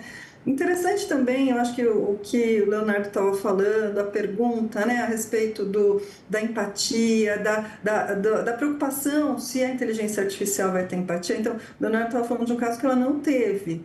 E existem outros casos onde a empatia é excessiva. Então, existem casos, e está se descobrindo a respeito disso. Então, a pessoa que conversa diariamente com a inteligência artificial tem uma complacência e ela vai, de alguma forma, até acentuando alguns pensamentos negativos, alguns comportamentos negativos que, a princípio, elas tinham um filtro que impedia que isso acontecesse. Isso também é um problema sério.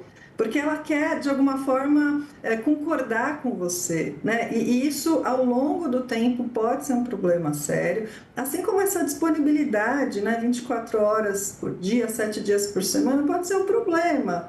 Por quê? Porque a gente imagina que tudo que há mais é melhor. E não é verdade, né? Às vezes a pessoa tem uma autorreflexão também, ela sentir a falta do terapeuta, ela poder ter um setting que a gente chama, que é aquele horário marcado, aquele horário no qual ela vai encontrar a pessoa, tudo isso cria um ambiente que é mais terapêutico. Então, eu acho que são questões que a gente vai tendo que avaliar. O ser humano, ele imagina, né? Se eu tiver uma disponibilidade total, é melhor. Não necessariamente, né? Às vezes, para objetivos terapêuticos, é pior. Isso tem muito a ver com esse imediatismo das redes sociais também, de você ter respostas imediatas para tudo, a necessidade de se comunicar. Mandou mensagem, as pessoas têm uma ansiedade que se a resposta chegue imediatamente. E, no final das contas, é uma retroalimentação de um dispositivo que já causa ansiedade. Sibeli, tem uma pergunta para o nosso psicólogo Leonardo Martins. Vamos lá, a gente está chegando perto do final do período da TV, mas a gente vai continuar nas redes sociais. Sibeli, com você. Isso, Daniel de Tocantins quer saber o seguinte, Leonardo. A gente falou aqui da disponibilidade e do custo na questão da IA. E aí ele perguntou, como é que a gente faz, então, para democratizar o acesso às terapias, que é o que a IA tem feito agora? Como é que isso pode ser melhorado? As terapias tradicionais com psicólogos. Sim, excelente pergunta. Na terça-feira, a Organização Mundial de Saúde lançou um dado apontando que cerca de 1 bilhão de pessoas no mundo estão experimentando algum tipo de sofrimento associado, né, a uma condição de saúde mental. E existe uma carência grande no mundo inteiro de profissionais de saúde, de serviços em saúde para atender toda essa demanda associada a outros fatores, como, por exemplo, estigma, questões de dificuldade de acesso a serviços, né, privados e uma série de aspectos que fazem com que essa pergunta seja muito relevante. É preciso avançar em saúde mental a partir de diversas frentes. Acho que, em especial, em termos de fortalecimento de políticas públicas que possam dar acesso, desde que a gente chama de atenção primária à saúde, ou seja, eu conseguir acessar o posto de saúde mais próximo da minha casa e poder falar sobre questões de saúde mental e receber ali um cuidado médico, um cuidado em saúde que possa me orientar para outros equipamentos e serviços da rede, por exemplo, do SUS e da rede de saúde suplementar. Né? Eu acho que isso é importante. E a IA é vista, sim, inclusive por grandes grupos, né, como a própria Organização de Saúde,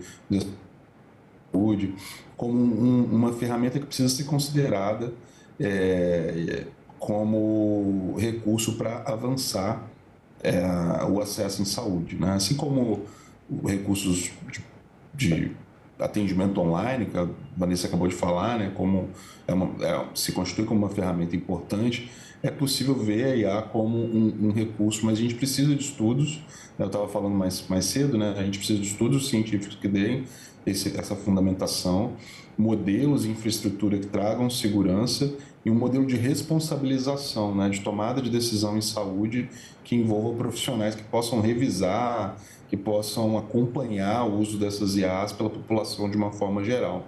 E existem algumas experiências, especialmente no Reino Unido, por exemplo, do próprio sistema de saúde inglês, usando IA como uma forma de aumentar acesso de grupos estigmatizados. Tem uma pesquisa bastante interessante de 2023, em que eles mostraram como que entregar folhetos falando sobre procure seu serviço de saúde mais próximo e disponibilizar um chatbot era um recurso, o chatbot era um recurso que tinha um impacto especialmente importante para grupos minorizados, né? População LGBTQIA+, grupos de imigrantes, começavam a interagir com um chatbot que não era o ChatGPT, chatbot treinado, acompanhado, regulado por uma equipe de especialistas da área médica, da área de saúde mental, e que dava orientações que aumentavam a chance dessas pessoas procurarem um serviço de saúde. Leonardo Martins, Vanessa Fávaro e Sibeli Nunes, muito obrigado pela participação de vocês mais uma vez. Eu que agradeço. Um ótimo programa. Obrigado. E lembre-se, o TV Senado Live é o programa da TV Senado para você interagir com a nossa programação. Toda sexta-feira, às 9 horas da manhã, nós estamos aqui. Sugira um tema. Até a próxima.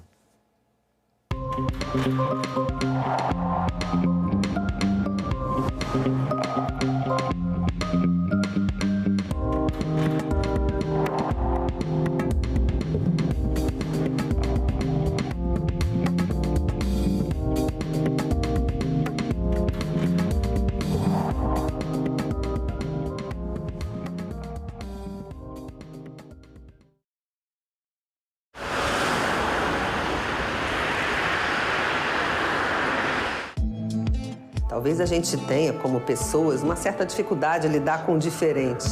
Parte de nós, pelo menos, fique mais confortável, ficaria mais confortável se todo mundo pudesse ser um pouquinho mais igual. Mas não é, aí que bom que não é, entendeu? É bom também a gente poder ir exercitando essa capacidade de conviver com o diverso, né? Com a diversidade que nos caracteriza como seres humanos.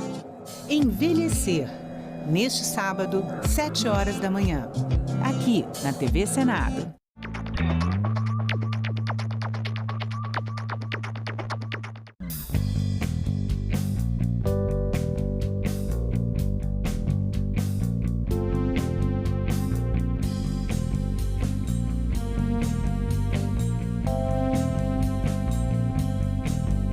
Meu nome é Ana Reis, eu nasci em 1985 e sou farmacêutica e cantora.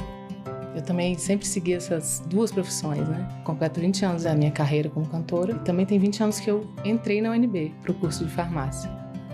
Dos direitos, dos que eu mais prezo, é a liberdade de expressão. Eu posso trazer em todos os âmbitos da minha vida, assim, mas principalmente na minha atividade como cantora. Eu sempre pude escolher, por exemplo, um repertório de um show com as músicas que eu queria cantar. Eu sou mãe do Hugo. O Hugo tem 6 anos hoje. Eu adoro ele pedindo as músicas. Mamãe, põe um Luiz Gonzaga aí pra gente ouvir. Quando ele pede umas músicas assim, eu vejo que eu tô fazendo um bom papel. Porque acho que nossa cidadania, ela não é completa se ela não passar pela arte. Eu posso trabalhar com o que eu gosto, eu posso cantar o que eu quero. Democracia é isso, é liberdade. Meu nome é Ana e eu nasci com a democracia.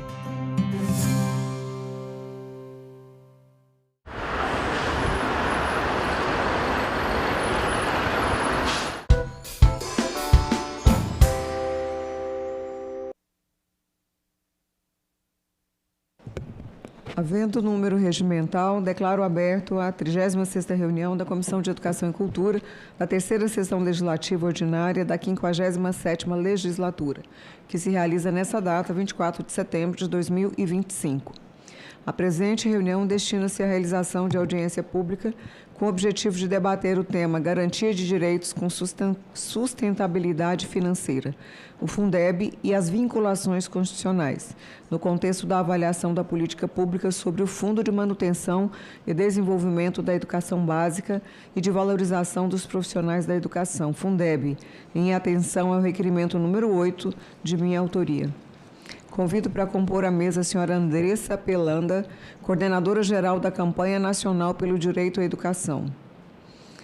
Senhor Davi Rebelo Ataíde, subsecretário de Planejamento Estratégico da Política Fiscal da Secretaria do Tesouro Nacional do Ministério da Fazenda. A senhora Mariana Marreco Cerqueira, coordenadora-geral de Análise, Informações e Execução de Transferências Financeiras Intergovernamentais da Subsecretaria de Relações Financeiras da Secretaria do Tesouro Nacional do Ministério da Fazenda. O senhor Marcos Vinícius Caetano Pestana da Silva, diretor executivo da Instituição Fiscal Independente, IFE. Participará ainda conosco de forma remota o senhor Nelson Cardoso Amaral, presidente da Associação Nacional de Pesquisa em Financiamento da Educação, FINEDUCA. Informo que foi também convidado o Conselho Nacional de Política Fazendária, CONFAS, que não indicou representante para participar da audiência. Antes de passar a palavra aos nossos convidados, comunico que essa reunião será interativa, com participação dos interessados por meio do portal e-Cidadania, na internet, nos endereços senado.leg.br/e-Cidadania ou ainda pelo telefone 0800 061 2211. O relatório completo, com todas as manifestações, estará disponível no portal, assim como as apresentações que forem utilizadas pelos expositores. A exposição de cada convidado será no total de 10 minutos.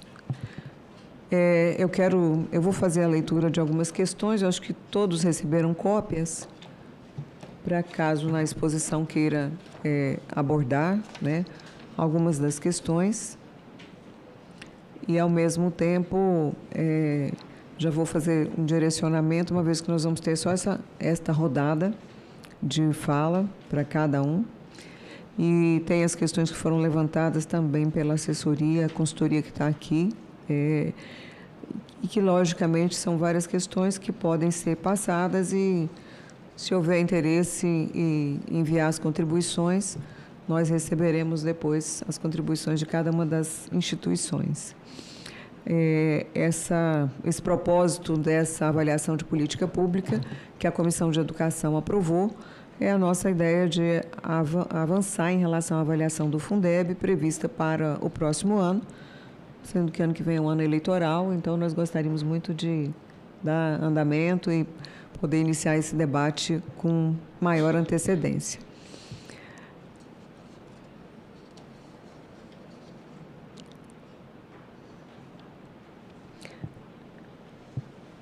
Consta no plano de trabalho de avaliação do Fundeb o objetivo de avaliar novas fontes de receita. Existem quais alternativas os convidados vislumbram para fortalecer o financiamento da educação básica, sem comprometer o equilíbrio fiscal e a competitividade da economia brasileira. Segundo, a Constituição estabelece vinculações de receita para a educação. Essas vinculações, assim como as da saúde, são frequentemente criticadas por setores da sociedade que entendem que supostamente engessam excessivamente o orçamento público. Do ponto de vista da gestão fiscal, como avaliam o atual modelo de vinculações? Haveria possibilidade de aprimoramento que garantisse a previsibilidade dos recursos sem esse suposto engessamento? São várias questões, eu vou pedir para a Andréia para tirar a cópia, e aí, como o tempo é muito curto, eu aguardo, caso exista interesse, de colaboração de cada uma das instituições que são parceiras nossas. Cumprimento todos que estão aqui conosco. Quase todos já participam conosco há muito tempo desse tema. Passo a palavra para a senhora Andressa Pelanda, pela Campanha Nacional pelo Direito à Educação. Boa tarde, senadora, a quem cumprimento em nome de toda a mesa.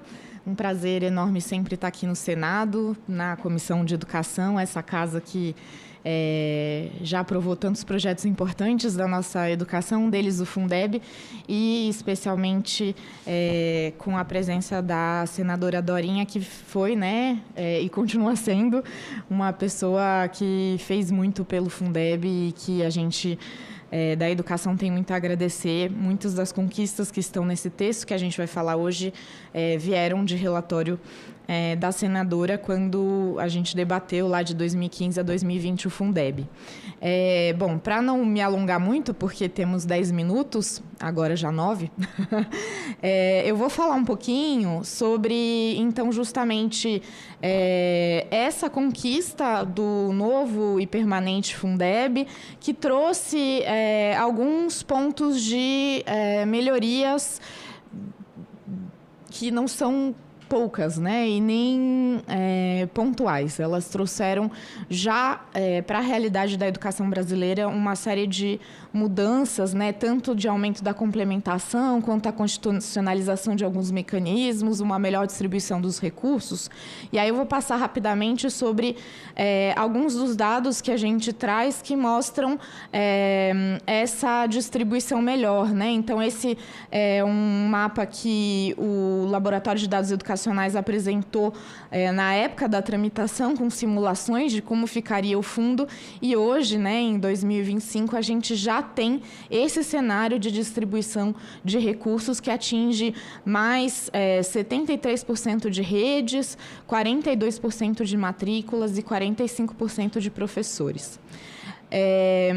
Ainda a gente não chegou ainda a regulamentar o custo aluno qualidade, a gente vai falar disso sobre o texto do sistema, que está na pauta aqui do Senado, mas o próprio custo aluno-qualidade ele já foi uma das bases para a discussão de melhorias nos fatores de ponderação da educação infantil, da educação escolar indígena, da educação do campo, da EJA, que aconteceram em 2023. Além disso, a gente teve, né, essa conquista na própria regulamentação, que colocou algumas travas no repasse de recurso público ao setor privado, que foi um debate bastante difícil ali no final de 2020, mas que a gente vê, né, um reforço dos sistemas públicos de educação, mas infelizmente a gente ainda tem desafios. Um deles é justamente uma das perguntas que foram trazidas aqui, acho que do Geraldo, de Minas Gerais, sobre o piso salarial, né? Esse é o dado do balanço da campanha do Plano Nacional de Educação de 2025, que mostra que a gente ainda não cumpre, né, o piso salarial do magistério nos estados, e a gente tem uma desigualdade muito grande também no rendimento dos docentes, sendo pior a situação dos docentes pardos, das zonas rurais, mulheres, ainda que sejam maioria, e daqueles mais jovens que estão chegando na carreira, então não é um bom indicador de atrativo. E um dos motivos é justamente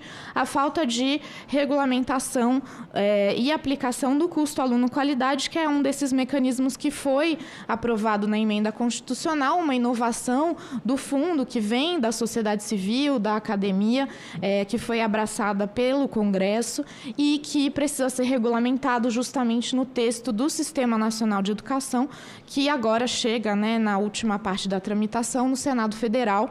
Esse aí é o posicionamento público do Comitê Diretivo da campanha, que tem 11 entidades, entre elas Undime, UNC, Fineduca, que também está aqui presente na audiência, e outras organizações nacionais, na defesa de alguns pontos de ajuste para o texto do sistema. E aí 2 dizem respeito ao Fundeb, porque um deles é o SINAEB, o Sistema Nacional de Avaliação da Educação Básica, que é um dos indicadores do VAR, né, da complementação do Fundeb, que ainda não foi regulamentado, deve ser pelo sistema, mas tem ajustes a serem feitos no texto que veio da Câmara, inclusive porque a própria nomenclatura deixa de ser Sistema Nacional de Avaliação da Educação Básica, sendo que constitucionalmente ela e precisa ter um olhar um pouco mais sistêmico no texto do Sistema Nacional de Educação para essa agenda.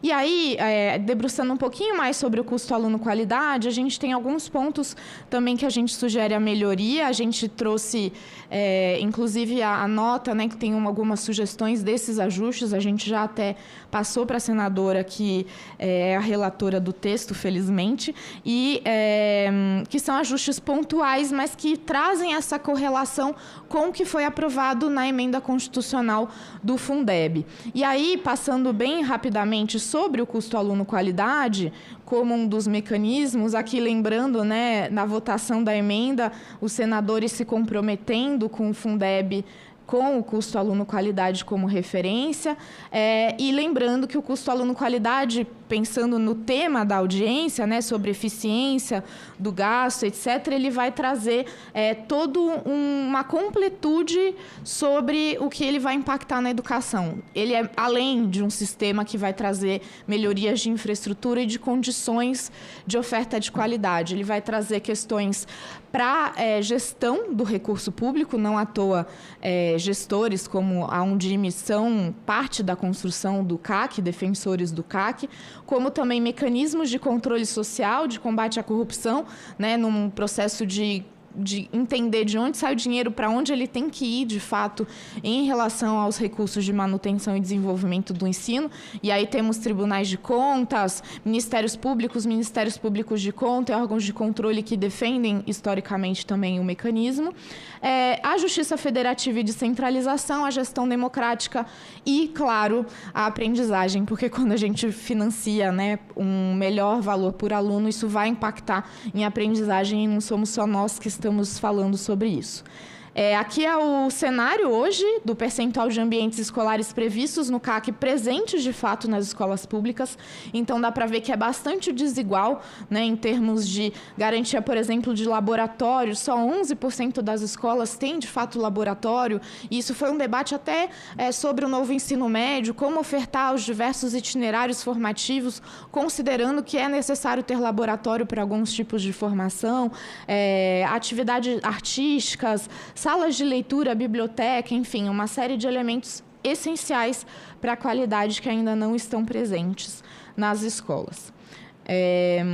E aí, um debate que eu queria chamar a atenção e que acabou tendo sido trazido pelo texto da Câmara, que a gente considera um equívoco, é vincular o padrão mínimo de qualidade à garantia de resultado, né?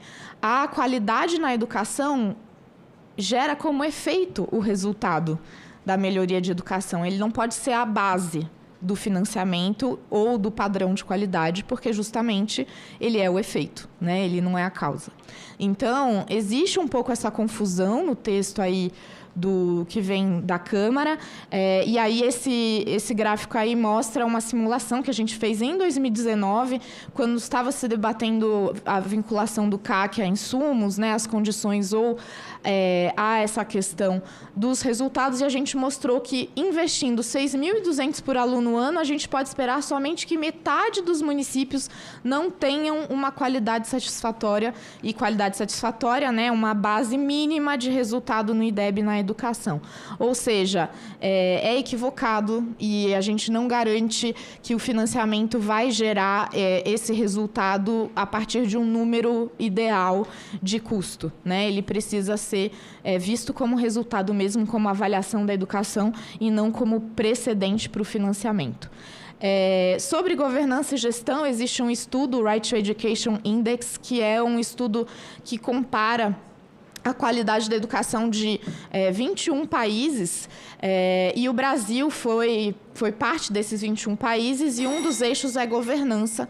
Nesse eixo de governança, o Brasil fica em primeiro lugar, que significa que a gente tem uma legislação referencial, né, na educação, ainda que a gente não implemente isso, né? Nos outros eixos a gente fica bem mais abaixo. E boa parte disso diz respeito justamente a esses mecanismos, um deles o CAC, que estão na nossa legislação e que prevêem diretrizes específicas para a qualidade da educação. Sobre controle e eficiência, isso é uma aspa de um posicionamento da MPCOM, a NTC, a Audicom, Instituto Rui Barbosa, né, e o Conselho Nacional de Procuradores Gerais de Contas, entre outros, mostrando, né, como o custo aluno-qualidade dialoga com o artigo 165 da Constituição, que traz justamente esses parâmetros de custo e execução física e financeira dos projetos de investimento estatal. Além disso, ele traz essa questão da justiça federativa. Então, lembra lá no começo eu mostrei o mapa de onde saímos até 2020, onde estamos agora com o VAF e o VAAT, né? O VAR é variado. E com o CAC nós teríamos ainda mais distribuição e chegaríamos ainda mais em vários municípios, garantindo inclusive o piso, porque o custo aluno-qualidade inicial, a maior fator de ponderação é o piso. Então, respondendo à pergunta, né, a gente ainda não tem isso implementado, porque justamente a gente não tem a garantia de um CAC sendo implementado para garantir o piso em todos os estados e municípios. E aí, para concluir, já falei da gestão democrática, estudos aí desde 1969, mas até hoje, né, aí eu trago um de 2011 e um de 2019, internacionais, inclusive do Banco Mundial, esse de 2019, mostram a correlação de investimentos em infraestrutura, em insumos, com resultados de aprendizagem. O primeiro estudo, 69, já mostra isso. Esse mais recente, que foi a maior revisão de literatura que tem sobre o assunto, de 2011, ele vai mostrar a correlação não só com a aprendizagem, como com os salários futuros dos estudantes. E esse último do Banco Mundial, ele fala sobre a correlação de investimento em infraestrutura com os espaços, a gestão democrática gerando aprendizagem, retenção de professores e satisfação da comunidade. Então, o próprio investimento do custo aluno qualidade vinculados às condições de oferta vai gerar tudo isso, inclusive o resultado. Então, a gente não pode confundir uma coisa com a outra, porque ele vai gerar esse efeito. E aí, para concluir, o estudo da Fineduca, com o Laboratório de Dados e a campanha que a gente publicou esse ano, mostra que o adicional para investir no custo aluno qualidade esse ano, por exemplo, seria 0,5% do PIB. Então, é completamente factível implementar essas referências. E aí, para concluir, a gente tem as referências todas de propostas no texto, nessa nota técnica, que a gente já deixou aqui com a senadora e vai também mandar para a comissão, para a melhoria do texto do projeto do sistema em relação a esses pontos do custo aluno-qualidade e também do Sistema Nacional de Avaliação da Educação Básica. Então, era um pouco isso, um panorama assim, sobre os principais mecanismos, conquistas e ainda os desafios que a gente tem para implementar um Fundeb que seja eficaz e que traga mudanças na realidade das escolas. Obrigada.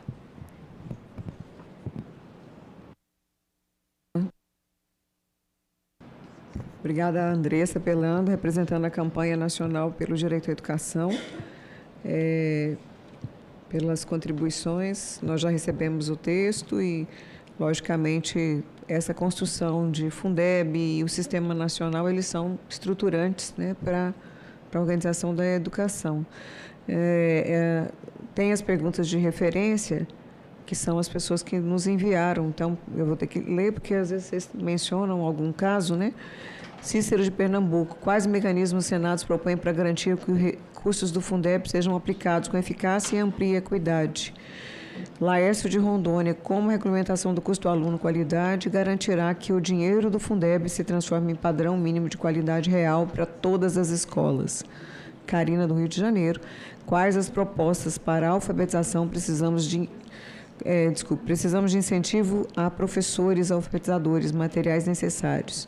O Geraldo de Minas pergunta por que não existe efetivamente uma cobrança junto aos entes federados para a aplicação do Fundeb para a fixação do piso nacional salarial. Passo a palavra agora para Mariana Marreco Cerqueira, coordenadora-geral da Subsecretaria de Relações Financeiras Intergovernamentais da Secretaria do Tesouro Nacional do Ministério da Fazenda. Boa tarde. Boa tarde a todos aqui presentes. Gostaria de iniciar minha fala cumprimentando a mesa, excelentíssima senhora senadora, presidente da mesa e todos os senhoras e senhores aqui presentes. Agradeço o convite feito em nome da Secretaria do Tesouro Nacional para participar aqui desse debate, né, de um tema tão importante para a gente, que é o Fundeb, né, para o nosso país. Eu sou Mariana, trabalho na Secretaria do Tesouro Nacional, na área de transferências para estados e municípios, e a gente participa ali do processo operacional de implementação do Fundeb. E é esse aspecto que eu vou abordar aqui na minha apresentação, falando um pouquinho das atribuições da Secretaria do Tesouro em relação ao Fundeb. Então, como a gente sabe, o Fundeb é o principal mecanismo de financiamento da educação básica pública no Brasil e ele representa hoje o compromisso, né, do Estado brasileiro com a efetivação do direito à educação pública de qualidade, sempre com equidade e responsabilidade fiscal. O Fundeb ele é um mecanismo de redistribuição de recursos e ele busca garantir ali a equidade e a qualidade da educação pública. Aqui eu trouxe as principais características do novo Fundeb, que foi implementado pela Emenda Constitucional 108 de 2020. Ele se tornou permanente, né, desde então, é composto por recursos de transferências de impostos e impostos de competência estadual e municipal e também da complementação da União, né, que era 10% em 2020 e vai alcançar 23% a partir do ano que vem. Como eu mencionei, uma das principais características do Fundeb é o seu caráter redistributivo, né? Os recursos são redistribuídos em função do número de matrículas em cada rede de ensino e tem como objetivo ali reduzir desigualdades regionais e também garantir um valor mínimo por aluno. Aqui eu coloco, né, de forma mais específica as atribuições da Secretaria do Tesouro em relação ao novo Fundeb. A gente tem como atribuições, né, a gente entra na parte assim, de subsídios, fornecer subsídios para o FNDE elaborar os cálculos relacionados ao Fundeb. Então, a gente entra na parte das estatísticas fiscais, na projeção de receitas dos cálculos do Fundeb. A gente é responsável por elaborar a estimativa anual e as reestimativas quadrimestrais do Fundeb. Somos responsáveis também pelo cálculo do ajuste anual, né, que é feito no exercício seguinte. E também entramos na questão do cronograma de pagamento da complementação da União e na base das receitas que compõem o VAT, a complementação VAT. Aqui um pouquinho sobre as modalidades de distribuição da complementação da União ao Fundeb. A gente tem a complementação VAF, né, que é a complementação para as redes com menor receita por aluno, equivale a 10% do total das receitas do fundo. A complementação VAT, que ela tem um alcance maior, como foi colocada na apresentação aqui anterior, né? Ela tem um alcance maior porque ela considera todas as receitas vinculadas à educação e essa complementação ela é direcionada diretamente a cada rede de ensino. Ela hoje é de 9%, a partir do ano que vem ela vai chegar a 10,5% das receitas do fundo. E a complementação VAR, que já existe aquelas condicionalidades, né? E ela é vinculada a indicadores de desempenho e gestão. Esse ano está em 2%, a partir do ano que vem ela vai chegar a 2,5%. Esse gráfico a gente trouxe para mostrar a evolução histórica da habilitação dos entes ao recebimento da complementação VAT, que também é uma área ali que a gente atua, né, na Secretaria do Tesouro. A gente vê que ano que vem, né, 2026, o total de entes inabilitados ao recebimento da complementação VAT vai ser o menor da série histórica ali, né? Se a gente considerar que o país tem mais de 5.500 municípios, apenas 26 serão considerados inabilitados. Assim, realmente é um marco, é um número, né, bem interessante. E eu lembro que essa questão da habilitação para o recebimento da complementação VAT está prevista na lei do Fundeb. E que consiste, né, no envio de dados orçamentários e fiscais pelos entes por meio do SICONF, que é um sistema fiscal da Secretaria do Tesouro, e do CIOP, que é um sistema do Ministério da Educação, que recebe dados ali orçamentários relacionados à área de educação. Então, esse foi um resultado que a gente comemorou bastante, né, o alcance dele. Já aqui a gente traz o número de entes contemplados com a complementação VAT e com a complementação VAR em 2024 e em 2025. Né? A gente observa aí um aumento nas duas modalidades de complementação, o que é um resultado, né, novamente, muito interessante do ponto de vista de redistribuição dos recursos. Aqui os valores financeiros por modalidade de complementação da União previstos para 2025, a previsão mais recente, na estimativa mais recente, a gente tem 28 bilhões na complementação VAF, 25 bilhões na complementação VAT e 5,7 na complementação VAR. Esse gráfico mostra o percentual da complementação da União para o Fundeb. Como eu coloquei, né, em 2020 era de 10%, a partir do ano que vem a gente vai chegar em 23%. Esse ano equivale a 21% dos recursos totais dos fundos. E aqui em valores financeiros, a gente não colocou no gráfico, mas os números estão em bilhões. Então, esse ano, né, somando aquelas 3 complementações mostradas anteriormente, a gente alcança aí a margem, né, o valor de 59,6 bilhões. A expectativa em 2029 é que esses valores cheguem a 85,3 bilhões. E esses dados são estimados, tá? De 2025 a 2029, eles são dados estimados ainda. E aqui, por fim, é uma inovação, vamos chamar assim, desse exercício, né?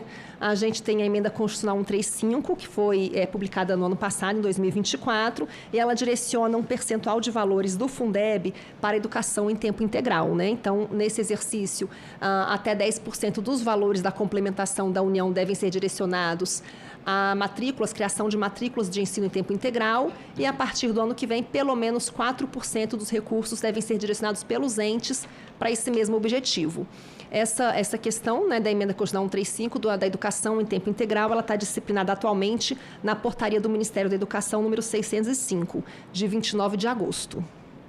E agora eu vou passar a palavra para o meu colega Davi, que vai complementar aqui a parte da Secretaria do Tesouro. Bom, gente, boa tarde a todos. Queria agradecer muito a senadora professora Dorinha pelo convite. para falar nessa comissão. Acho que é sempre bem importante falar sobre o Fundeb. Como a Mariana bem disse, é um assunto de extrema relevância para o desenvolvimento do país. Queria cumprimentar também os colegas de mesa, a Andressa e o Marcos Vinícius, e todos que estão presentes e acompanhando a gente virtualmente, né?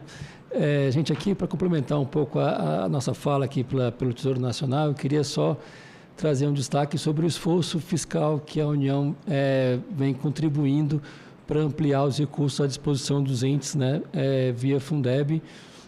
Nesse primeiro gráfico à esquerda, a gente mostra um pouco a contribuição dos entes, né, digamos assim, para os recursos do Fundeb. Essa linha laranja é a contribuição dos impostos estaduais e municipais. A linha azul seria a contribuição da repartição dos impostos federais que compõem a cesta do Fundeb, e também a linha verde é a contribuição da União, né, quanto que a União de fato paga para complementar os recursos que compõem a cesta do Fundeb. E aqui é um pouco para mostrar que, em termos de variação percentual, a parte que cabe à União, que é tanto a transferência de recursos de impostos federais quanto a parte de complementação da União, né, que vai chegar a 23% no ano que vem, ela está subindo até mais do que a parte que cabe aos entes, né? E aí, considerando esse efeito combinado, né, que é a parte laranja do gráfico à direita, que é a parte dos entes, e a parte da União, que compõe tanto a transferência de recursos de impostos quanto a complementação da União, ela subiu de 2020 a 2025 em 10 pontos percentuais, né? Hoje a contribuição da União alcança 42% de todos os recursos do Fundeb, sendo que há 5 anos atrás era 10 pontos percentuais menor, 32% só a parte que a União contribuía para o fundo, né? E aqui, mostrando um pouco mais, de forma mais clara, então, esse efeito percentual de evolução, aí, e é sempre bom lembrar que isso já é uma conta feita descontando o efeito da inflação, né, preços de julho de 2025, a gente pode ver que nesse período aí de 5 anos, enquanto a contribuição dos recursos, digamos, tributários dos estados e municípios subiu 24%, os impostos da União transferidos subiram 59%, e a parte de complementação da União subiu 178%, né? Um pouco do que a Mariana mostrou, aquela escadinha de valores projetados aí, de apoio da União para complementar os recursos do Fundeb.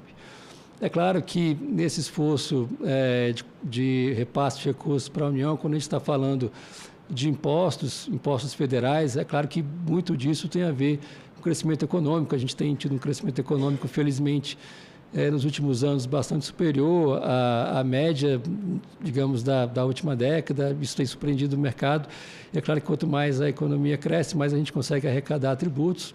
Isso, obviamente, afeta os tributos que são compartilhados, imposto de renda, né, IPI, IPI exportação, ITR, enfim, esses impostos acabam sendo compartilhados com os entes que também compõem parcialmente a cesta de recursos do Fundeb. Mas eu queria também destacar algumas ações que o governo tomou de recuperação da base tributária, que também afetaram a arrecadação de imposto de renda e de IPI, e que isso também contribuiu, obviamente, para aumentar os recursos à disposição dos entes. Eu poderia citar a redução, né, do benefício tributário do PES, a tributação dos fundos offshore, dos fundos exclusivos, aquela redução na subvenção concedida via ICMS para restringir somente aos investimentos de fato. Isso aumenta a base tributária do IRPJ, então aumenta a arrecadação do imposto de renda, e também algumas alterações pontuais aí na legislação do IPI sobre armas de fogo, cigarros, mover. Então, só para dizer que há um esforço aí, para além do crescimento econômico, que também ajuda a compor essa evolução de recursos do Fundeb. Aí, saindo um pouco da ótica da arrecadação, indo para a ótica da despesa, aqui eu quis mostrar um pouco da evolução da despesa com compensação da União, né, para o Fundeb, comparada a outras despesas públicas bastante relevantes, né, que eu estou trazendo a comparação, também, de novo, a evolução real, já descontada a inflação, né, desde 2020 até 2025. Então, estou comparando aqui a parte que a gente compõe o Fundeb, né, com a compensação da União, comparado com a despesa de pessoal da União, com o BPC, com a Previdência Social, o abono seguro-desemprego, subsídios e subvenções, né? Para quem acompanha, por exemplo, as contas públicas do governo federal já há algum tempo, a gente tem visto, por exemplo, que a despesa com o BPC tem subido fortemente, É uma despesa que tem efeito do salário mínimo, que também tem tido um aumento real anualmente, mas também tem tido um aumento de concessões que tem até causado uma certa preocupação no governo federal. Tanto é que tem feito o governo correr atrás de algumas medidas de auditoria, de evitar algumas fraudes, melhorar o cadastro das pessoas, enfim. Mas essa despesa, que tem sido um grande destaque de crescimento real, ela cresceu nesse período de 5 anos em torno de 50% em termos reais, sendo que, na verdade, se comparar com a parte que a gente complementar o Fundeb, o crescimento é muito maior, né? A despesa cresceu 3 vezes, mais de 3 vezes nesse período de 5 anos, em termos reais, repetindo, o que seria 200% de aumento, quer dizer, um aumento bastante considerável, muito maior do que o esforço feito para essas despesas tradicionais aí que a gente tem, como eu falei aqui, previdência, bônus, seguro-desemprego, pessoal, enfim, só para demonstrar um pouco do esforço que tem sido feito do lado da União para complementar esses recursos que são, de fato, muito importantes. E aqui, olhando para o futuro, assim, a gente também tem que ser bastante claro que a gente também tem desafios fiscais à nossa frente, né? A gente tem necessidade de estabilizar a dívida pública federal nos próximos anos. Com esse fim, a Lei de Receitas Orçamentárias para 2026, que cobre o período aí dos próximos 5 anos, ela traz um programa de consolidação fiscal através de metas crescentes de resultado primário. Hoje, nossa meta é de 0% do PIB, mas a ideia é que chegar a 1,25% do PIB em 2029. Obviamente, para chegar no nível de economia fiscal que a gente está projetando aí em 5 anos, a gente vai precisar ser bastante comedido em termos de despesa, de evolução de despesa, e também ter muito cuidado com as medidas que reduzem a arrecadação, que concedam benefícios tributários, né? Então, só para dizer um pouco que é muito difícil que a gente consiga manter o nível de crescimento de despesa que a gente teve no passado. Isso não é só, obviamente, para o Fundeb, olhando para as despesas como um todo da União. Para além disso, a gente tem visto um processo de desaceleração econômica que é bastante saudável, de certa forma, porque a gente precisa controlar a evolução da inflação, e também estamos vendo aí uma redução da taxa de câmbio, o dólar se reduzindo bastante. Isso é positivo, né? Inflação mais baixa, câmbio mais baixo, tudo isso é sinal auspicioso para a economia brasileira, que vai poder crescer de forma mais sustentável, sem desequilíbrios. Mas a gente precisa dizer que, por outro lado, para a arrecadação federal, menos inflação, menos taxa de câmbio também menos arrecadação no curto prazo. O imposto de renda, por exemplo, é influenciado por inflação, então isso é uma questão que a gente tem que se preocupar. Então, isso pode ser... Acho que tem uma pergunta que a própria senadora trouxe aqui, que é essa questão de você vincular a arrecadação, uma despesa à arrecadação. Tem esse problema, porque quando a arrecadação cai, a despesa que é vinculada a ela tende a cair também, então isso é uma coisa que tem que estar na mente das pessoas. E também queria aproveitar para trazer que, nesse cenário de restrição fiscal, é muito importante que o governo consiga aprovar esses projetos de lei que estão no Congresso, que estão tramitando, que tratam de legislação de imposto de renda. Eu trouxe 3 aqui, por exemplo, o PL, que reforma o imposto de renda, que traz aquela isenção até quem ganha R$5 mil, mas que é importante que as compensações também sejam aprovadas para que esse projeto seja, pelo menos, neutro do ponto de vista fiscal. Tem o PL que está reduzindo benefícios tributários em torno de 10%, né? Também é outro que pode trazer um conforto de arrecadação, né? Pelo menos impedir que haja mais perda de arrecadação, e tem parte desses benefícios que são imposto de renda. E tem a própria MP 303, que também traz algumas medidas de aumento de imposto de renda, que também seria importante que houvesse um cuidado para que não houvesse perda de arrecadação nesses projetos. Então, basicamente, a apresentação um pouco nessa linha, mostrar o esforço que tem sido feito pelo governo federal, que é muito maior do que outras despesas que também afetam o orçamento da União, mas dizer que há muito desafio para continuar assim, então é muito importante que a gente tenha bastante cautela em relação à expansão fiscal, enfim, para que a gente possa equilibrar a dívida pública, reduzir os juros e que a gente possa ter um crescimento mais sustentável daqui para frente, inclusive investindo sempre em educação. Obrigado, gente.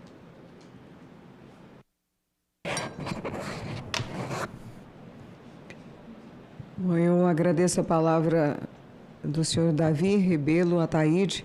Ele é subsecretário de Planejamento Estratégico da Política Fiscal da Secretaria do Tesouro Nacional do Ministério da Fazenda.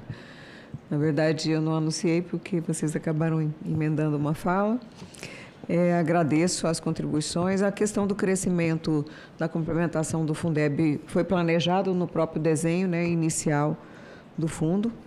Lembrando que foi, durante todo o histórico de Fundef e Fundeb, nunca a complementação havia passado de 10%, mas com direcionamento específico para algumas expansões em termos de atendimento, que esse é o propósito também desse procedimento de avaliação e monitoramento em relação ao novo Fundeb.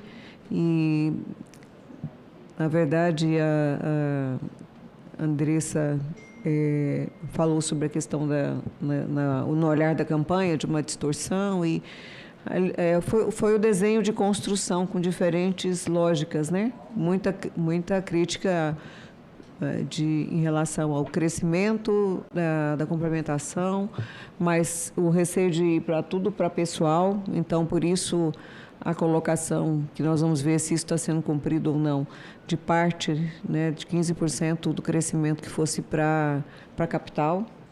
Ao mesmo tempo, a expansão do atendimento da educação infantil, que é a parte com menor atendimento e cobertura, né? E, logicamente, isso, nas mesas já apresentadas, a capacidade de redução das desigualdades, que o desenho do Fundeb tem dado conta, né? Pode ser aprimorado, obviamente, esse é o objetivo dessa avaliação, mas tem dado conta de reduzir as grandes diferenças, embora ainda tenha distorções ainda em relação a alguns entes federados. Eu passo a palavra agora para Marcos Vinícius Caetano Pestana da Silva, diretor executivo da Instituição Fiscal Independente, foi colega meu deputado, um prazer estar aqui, Pestana. Tem um grande histórico e, com certeza, suas contribuições serão muito bem-vindas. Boa tarde a todos. Queria fazer uma saudação muito especial à professora Dorinha, nossa senadora, que preside essa sessão, que é, sem dúvida nenhuma, uma das maiores referências na discussão educacional do Congresso Nacional. Se nós formos apontar em uma mão os parlamentares, senadores e deputados que centralizam e coordenam essa discussão essencial, estratégica para o país, certamente nessa lista estará o nome da professora Dorinha. Então, prazer revê-la aqui, ela que foi uma batalhadora nos 8 anos que fomos deputados juntos, e sempre eu procurei tê-la em mira para as questões educacionais, já que o meu foco era muito mais a questão econômica e a saúde. Bem, nunca é demais frisar que a educação tem que ser uma prioridade, mas não retórica. 10 entre 10 lideranças da sociedade civil, lideranças políticas, lideranças empresariais, lideranças sindicais, dizem que educação é prioridade. Isso é uma retórica que décadas, desde que eu me entendo por gente na vida pública, há uma afirmação consensual sobre o caráter estratégico e a prioridade absoluta, que é a revolução educacional, que ainda está por ser produzida. É um processo ainda em construção no Brasil. E eu fui secretário, Dorinha sabe disso, de saúde, 8 anos de Minas, e de planejamento 4. Convivi, e eu sempre, como secretário de saúde, nos eventos da saúde, presidi o Conselho Nacional de Secretários Estaduais de Saúde, eu sempre falei, sem medo de errar, que saúde, segurança e assistência social defendem a vida, mas a única coisa que transforma a vida é a educação. O Brasil tem esse desafio, o IBGE já nos anunciou que a partir de 2042 a nossa população vai diminuir. Vai ser menos gente trabalhando. O nosso bônus demográfico vai estar concluído. E só se queremos transitar, superar a armadilha de renda média e entrar no mundo desenvolvido, só há um caminho: aumento de produtividade. E aumento de produtividade, além das condições de infraestrutura da economia, estão ligados, esse aumento está ligado essencialmente a duas áreas: educação de qualidade e capacidade de inovação, ciência e tecnologia. Se o Brasil não encarar esse desafio, não há um futuro alvissareiro para as futuras gerações. Isso, para não ser retórico, tem que se traduzir em atos, gestos, e o principal dele é o orçamento.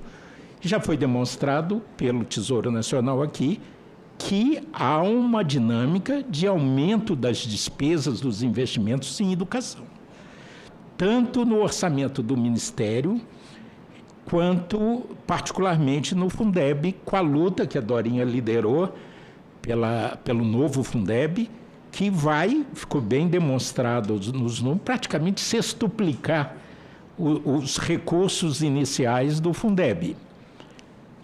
E também a vinculação retomada está assegurando incremento. Os gastos do Tesouro foram 109 bilhões em 2021, aí incluído despesas empenhadas do orçamento do ano e resto a pagar, e em 24 somaram 156 bilhões. Então, se a gente vê a dinâmica da execução orçamentária do Ministério ou do Fundeb, nós notamos um incremento efetivo, real, evidente. E a gente constata isso quando você vai nas comparações internacionais, com proporção do PIB, o Brasil está bem na foto em termos de aplicação no ensino fundamental. Mas quando a gente passa por per capita, aí nós descobrimos que nós vivemos num país relativamente pobre e muito populoso. Na saúde isso é evidente, mas o fato é que há um esforço decisório das instituições de incrementar o orçamento da saúde.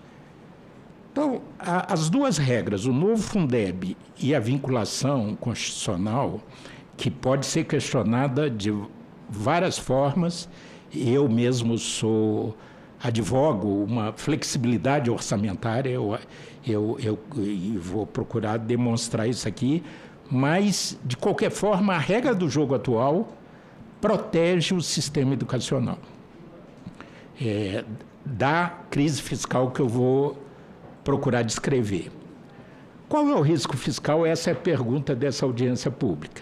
Você tem um arcabouço legal institucional que protege o sistema educacional, razoavelmente. Claro que novos incrementos poderão vir em outros cenários futuramente, mas a educação está razoavelmente protegida do ponto de vista orçamentário financeiro.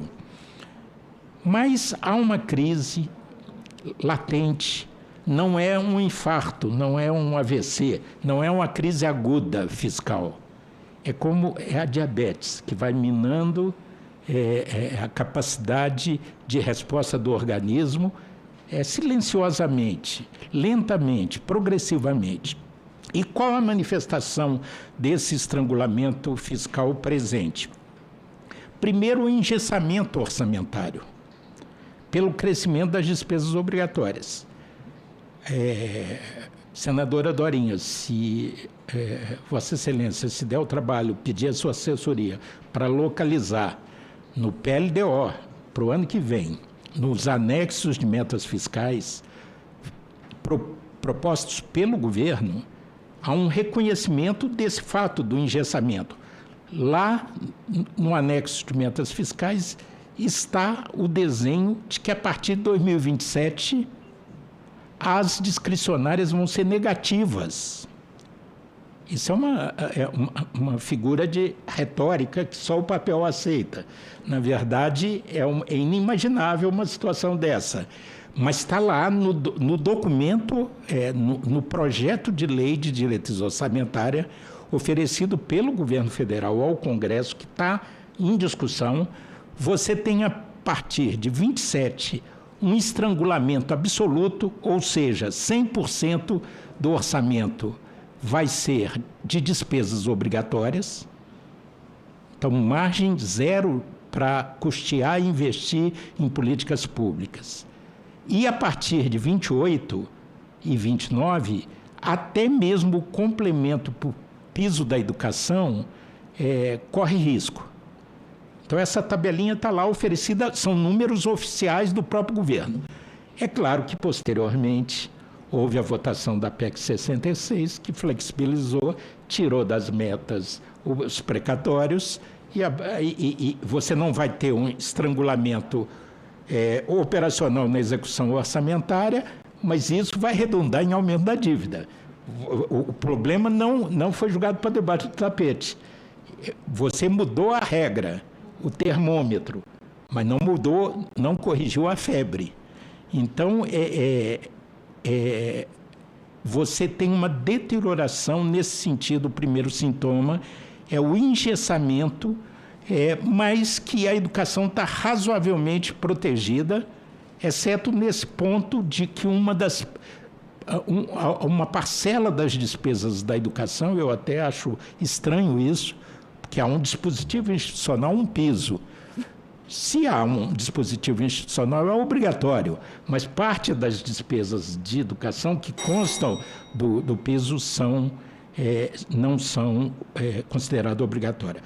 Os outros sintomas da crise é a dívida crescente, os déficits recorrentes desde 2014, e ali as metas fiscais buscam superávit primário crescente, não vai ser um desafio fácil, principalmente para o próximo governo.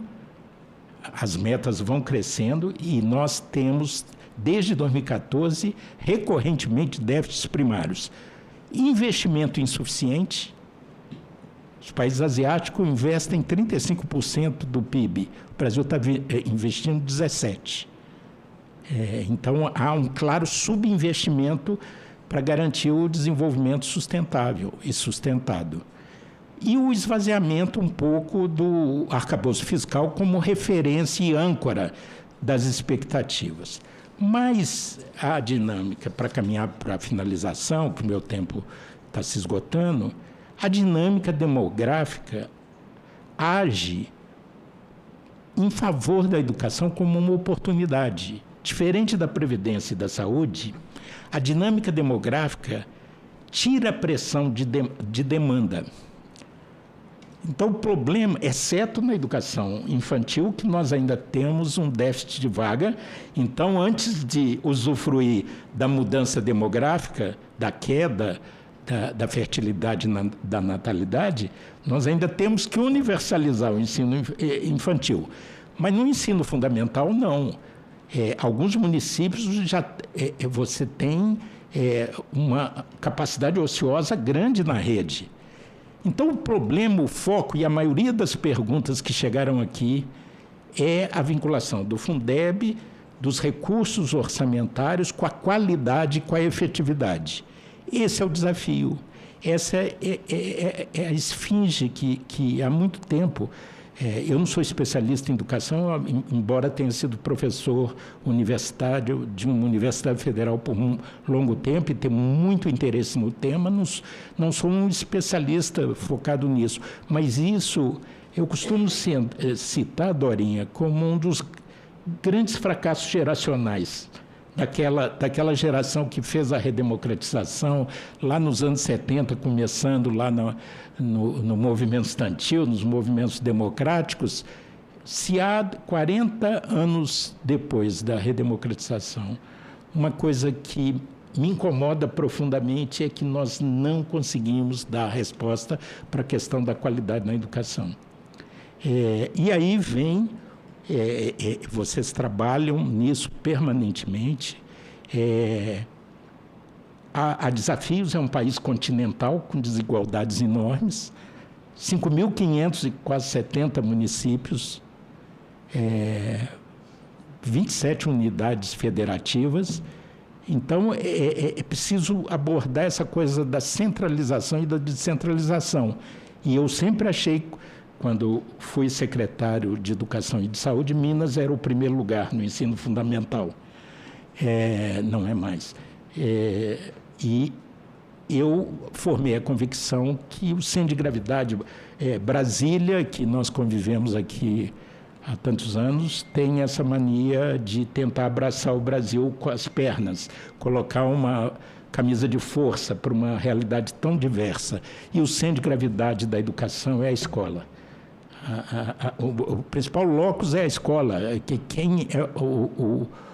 Eu aprendi isso, que o grande ator é a diretora da escola, que pode articular professores, pais de alunos, alunos e comunidade. Então, se a gente não... você pode induzir coisas a partir de Brasília, de regras nacionais, mas a transformação está lá, entendendo a dinâmica da comunidade, envolvendo as famílias. Tem uma coisa que não... eu fiquei muito desanimado, Dorinha. Um dia que eu lendo um grande amigo e grande economista, Samuel Pessoa, ele escreveu um artigo na revista Conjuntura Econômica sobre produtividade na economia, e lá pelas tantas, caminhando pelo final, no antepenúltimo parágrafo, ele fala: no PISA, os 10% piores alunos vietnamitas ficaram na frente dos 10% melhores brasileiros. Aí eu fiz contato com o Samuel, eu falei: Samuel, não é possível isso. Ele falou: infelizmente é verdade. Então, esse é o grande desafio. Recursos, o sistema educacional está razoavelmente protegido contra essa crise fiscal, que não é aguda, é crônica, e que tende à deterioração se a gente não tomar as medidas corretas, e uma delas vai ter que ser flexibilizar o orçamento, porque senão não vai haver espaço fiscal algum, e focar no ganho de produtividade, como fazer mais e melhor com cada real. E aí vem a questão da equidade, que o novo Fundeb, mas sempre me chamou também a atenção uma questão, nas avaliações nacionais, de repente, o primeiro estado era o Ceará e o primeiro município, Teresina, que não é nenhuma cidade rica, nem um estado rico. Então, dinheiro também não é tudo. Há mistérios a serem desvendados. E, por último, uma coisa que na gestão pública eu aprendi: esses sistemas de remuneração, eu acho que tem que ter vinculação entre repasse financeiro e resultado. Na minha época de secretário estadual, o movimento sindical era muito resistente a esse tipo de avaliação e de remuneração por resultado. Isso tem que formular critérios e metodologias eficientes, mas é uma coisa que eu aprendi também, que é muito importante ter cuidado para o sistema de repasse por desempenho não punir o êxito, porque há uma dificuldade marginal. Quanto mais você melhora, o incremento marginal de qualidade é mais difícil, porque se melhorar de 0, é muito fácil, você dá um salto de 0 para 2. Mas quando você vai chegando lá no 7, você conseguiu 7,1, é muito mais difícil, às vezes, de 0 para 2. Então, essas calibragens de avaliação, você tem que ter cuidado para não desfinanciar quem está fazendo o dever de casa. Mas, assim, o que a IFE traz, e nós pretendemos fazer dentro do nosso papel, vou passar para a Dorinha agora, um estudo que nós publicamos agora, que a gente pretende fazer para a educação, fizemos para a saúde, que são cenários de longo prazo para necessidade de financiamento da saúde. Até 2070, nós fizemos uma projeção vis-à-vis a transição demográfica e a incorporação tecnológica. E, para surpresa de muitos, porque a IFE é uma instituição ligada à questão fiscal, a nossa tendência é apoiar uma flexibilização do orçamento, a cada ano o Congresso e o governo fixarem quais são as prioridades, ver quais são as reais necessidades, sem parâmetros rígidos, engessando o orçamento, mas, para surpresa de muita, a conclusão do estudo é que, por exemplo, o piso nacional constitucional vinculado à saúde não garante o incremento projetado aqui de necessidade para manter o estado atual com um pequeno crescimento da universalização de 3,9% por ano reais, acima da inflação. O próprio arcabouço em termos globais, agregados, pressupõem um crescimento da despesa de 2,5%. O estudo aponta não para um salto de qualidade, mas para manter o sistema atual com um pequeno incremento da universalização, precisaríamos de 3,9%. Então, nem a vinculação garante isso, nem o arcabouço garante isso. A gente pretende fazer isso. No caso da educação, o impacto da demografia é inverso, mas a gente pretende rapidamente desenvolver um estudo também, que eu passo à sua mão, com uma projeção de necessidade de financiamento da educação a longo prazo. Essa seria a contribuição da instituição fiscal independente.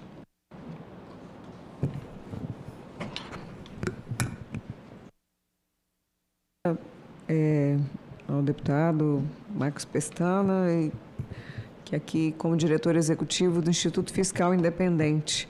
Eu acho que, assim, na verdade, eu tenho uma grande expectativa com o Sistema Nacional de Educação, pela estruturação orgânica em relação ao atendimento, porque hoje nós temos superposição de papéis, a grande dificuldade nossa em relação à questão das escolas. E eu acho que, assim, mesmo com a correta leitura, que é o espaço de centralidade nossa é a escola, mas nós passamos, no caso da educação, a questão de formação de pessoal e carreira. E não posso deixar de entender também que nós vamos avançar em relação à accountability, a questão do currículo, algumas situações estruturantes que podem nos ajudar nessa questão. Quando nós colocamos no Fundeb as novas leis de distribuição do ICMS que tivessem baseado no modelo do Ceará, ele tinha esse objetivo, o regime de colaboração e de apoio. Escolas que estão melhores podem apoiar outras escolas em relação ao resultado. E a gente tem exemplos de escolas que, olhando de fora, aquela escola talvez não tivesse aquele resultado. Tem clima escolar, tem a questão da gestão, tem a questão do próprio funcionamento do sistema e da própria escola, que às vezes, inclusive, surpreende a todos pelo contexto que seria uma leitura de uma escola com dificuldade de garantir o direito à aprendizagem, né? Última participação, não menos importante, né? Boas-vindas ao professor Nelson Amaral, presidente da Fineduca, Nelson, que sempre está conosco nesse tema de educação, financiamento, para os seus 10 minutos de exposição.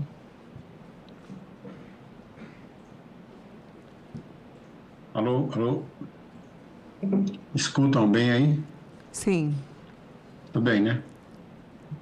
Bom, eu queria primeiro agradecer à professora Dorinha pelo convite para a Fineduca participar de mais essa discussão sobre financiamento da educação.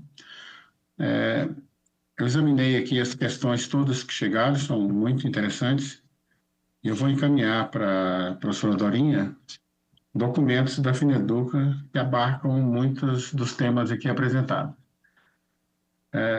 É muito interessante a gente discutir e ver várias visões sobre esse tema e a gente poder lembrar algumas coisas. A gente está vindo agora de uma reunião da Fineduca, que ocorreu em Brasília, o 13º encontro nosso anual, e muitos dos aspectos aqui debatidos foram debatidos lá, até essa parte econômica, que foi bastante frisada também aqui na discussão.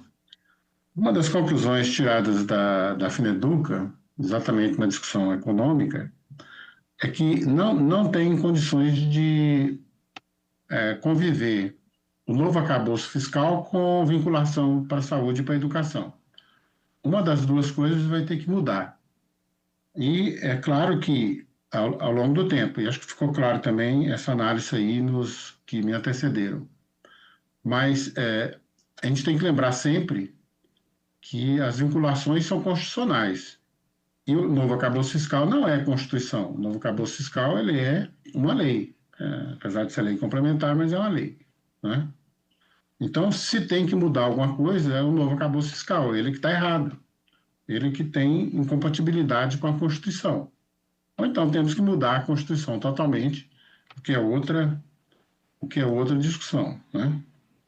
Porque realmente vai ser impossível, ficou muito comprovado isso por vários estudos, conviver a vinculação da educação e da saúde com a limitação imposta pelo novo arcabouço fiscal.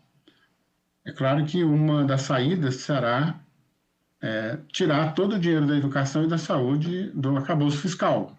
Então, isso libera outros recursos que vão ser comprimidos pela vinculação da saúde e da educação nos estudos de projeção que estão sendo realizados. Outro aspecto, sempre que eu vejo análises falando de resultados do PISA, por favor, deixa um pouquinho ainda sem a mudança da... Aí, só porque eu preciso fazer algumas análises iniciais. Sempre que eu vejo comparações envolvendo o PISA, é claro que o dinheiro não é tudo, existem muitos outros aspectos no processo educacional. É o processo mais complexo que envolve o ser humano, que é o processo educacional. A professora Dorinha sabe muito bem disso. Ela até já explanou um pouco agora mesmo sobre esse aspecto. Mas o dinheiro, ele importa, sim. Eu estou aqui com a relação do PISA de 2022, que teve como foco a matemática.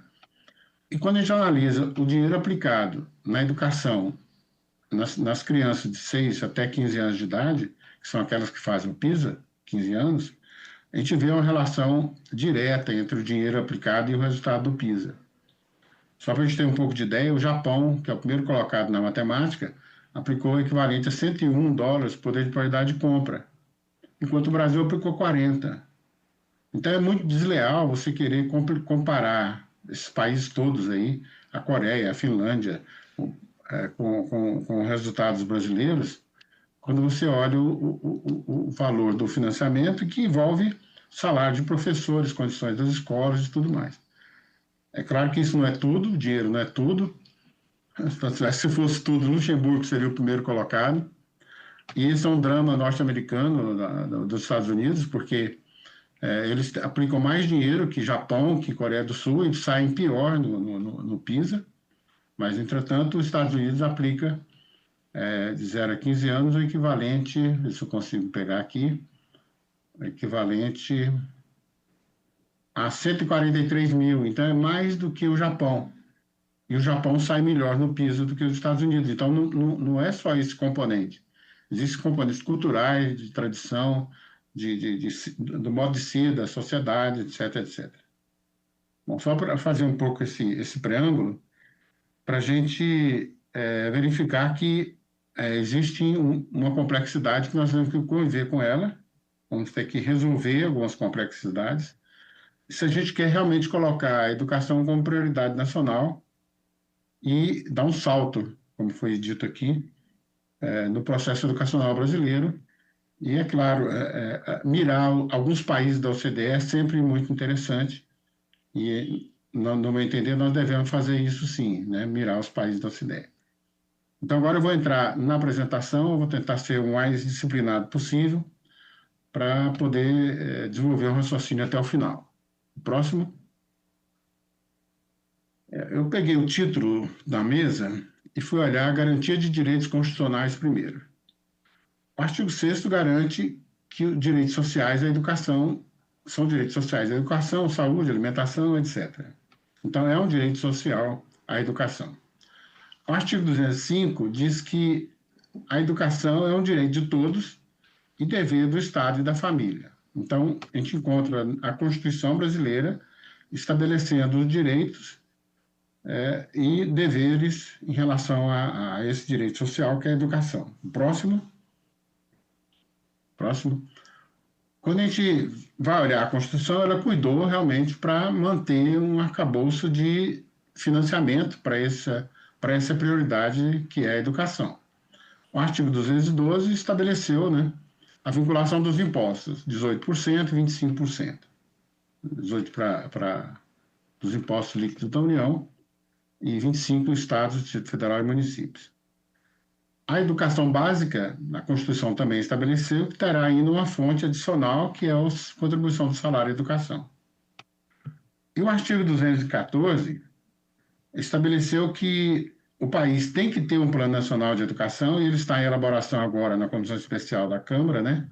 O projeto de lei 2614/2024, que daqui a pouco vai chegar no Senado, e nós teremos, claro, debates aí na Comissão de Educação e Cultura do Senado. Espero que a professora Dorinha também tenha uma intensa participação nesse novo Plano Nacional de Educação, como teve no anterior.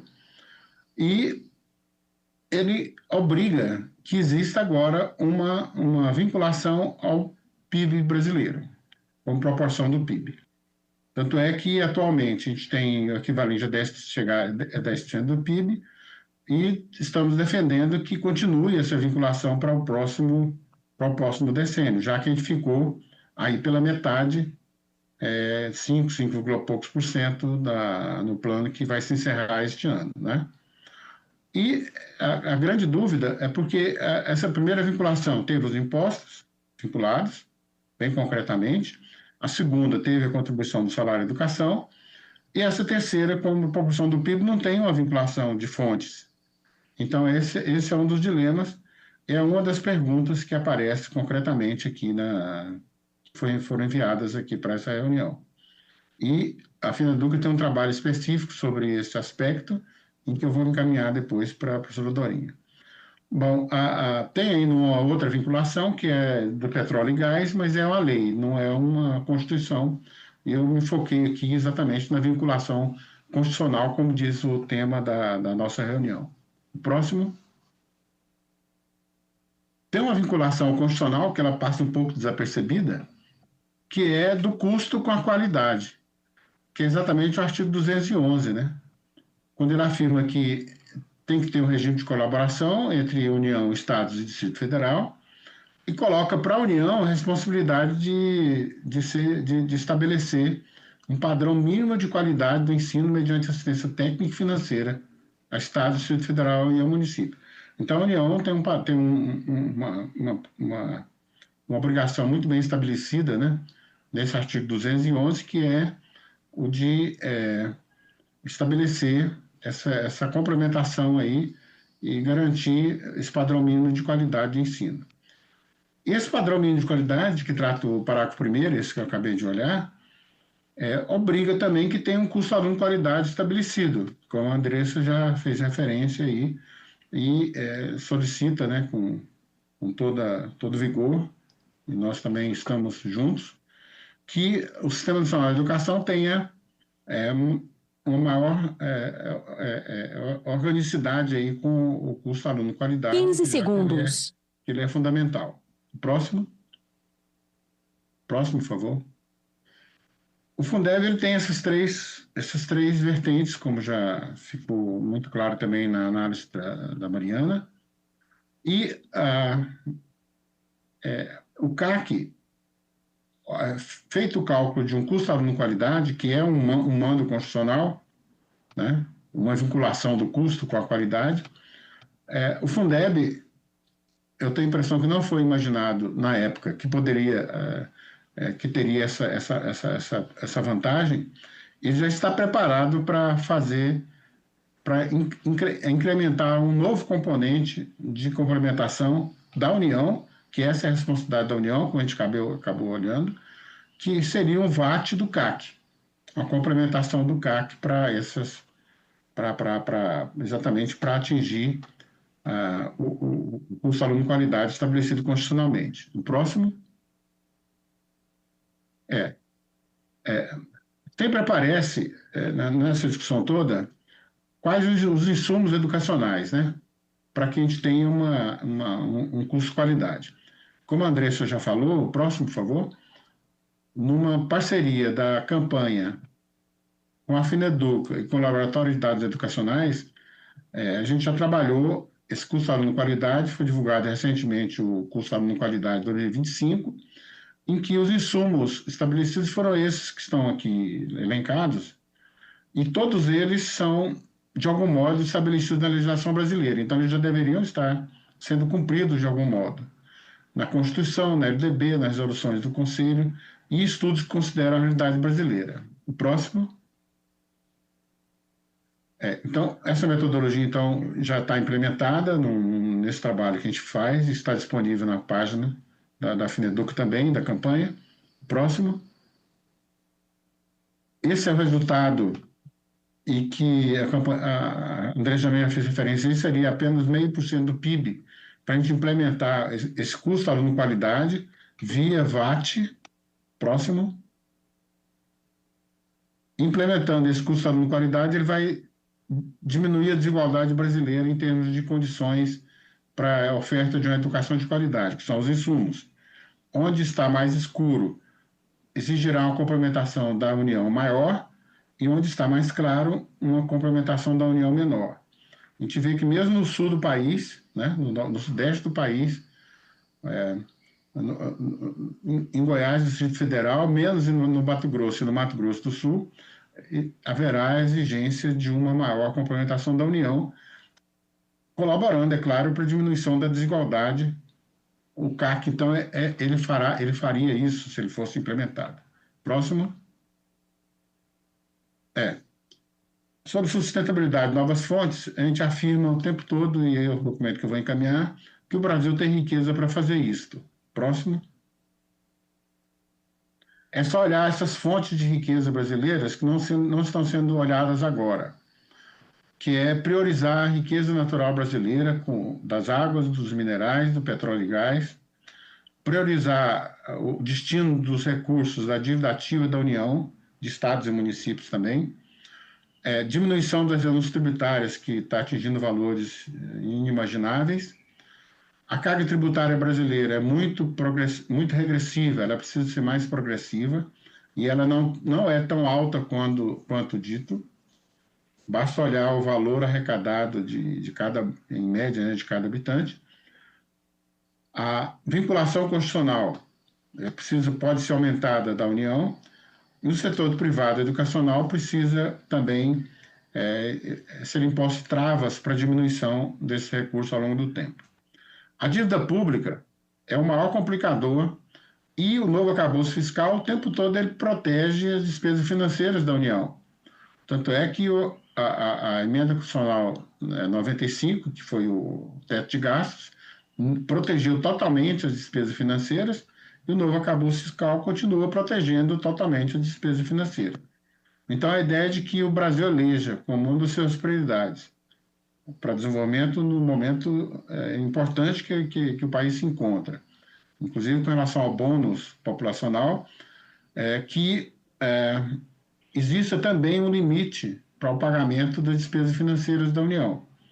E esse limite seria estabelecido de tal modo a olhar os valores dos anos anteriores, colocando um limite, então, para o ano seguinte, e essa diferença seria aplicada exatamente numa área prioritária nacional, fazendo, é claro, né, uma renegociação dessa diferença de dívida, fazendo o alongamento dessa dívida. É claro que isso aí seria feito por um curto espaço de tempo, simplesmente para marcar esse momento, como foi utilizado um determinado momento aqui por uns que me antecederam, causar essa mudança de revolução educacional brasileira. Então, seria demarcado isso com muita precisão, e todos os parâmetros econômicos necessários para monitorar essa situação, né, para não deixar que os indicadores econômicos se deteriorem. Um pouco essa, então, a contribuição que a gente traz, e, infelizmente, o tempo é curto, né, para a gente poder entrar em todos os detalhes e poder também entrar em debate entre nós mesmos aqui da mesa.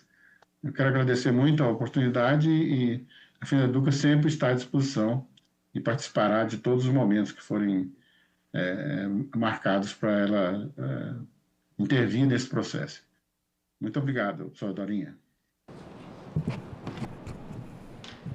Muito obrigada, professor Nelson. Na verdade, é um debate inicial, né? Com certeza nós vamos ter que dar sequência a esse debate, porque, basicamente, em relação à avaliação do Fundeb, nós vamos passar pela questão da funcionalidade, a questão da distribuição dos percentuais e, logicamente, a questão orçamentária e financeira, né? E essa mesa, ela, em virtude do próprio tempo, realmente muito curto, mas com as questões que foram enviadas, e não sei se foi repassado também ao professor Nelson Fineduca, essa que foi distribuída aqui, da consultoria, foi?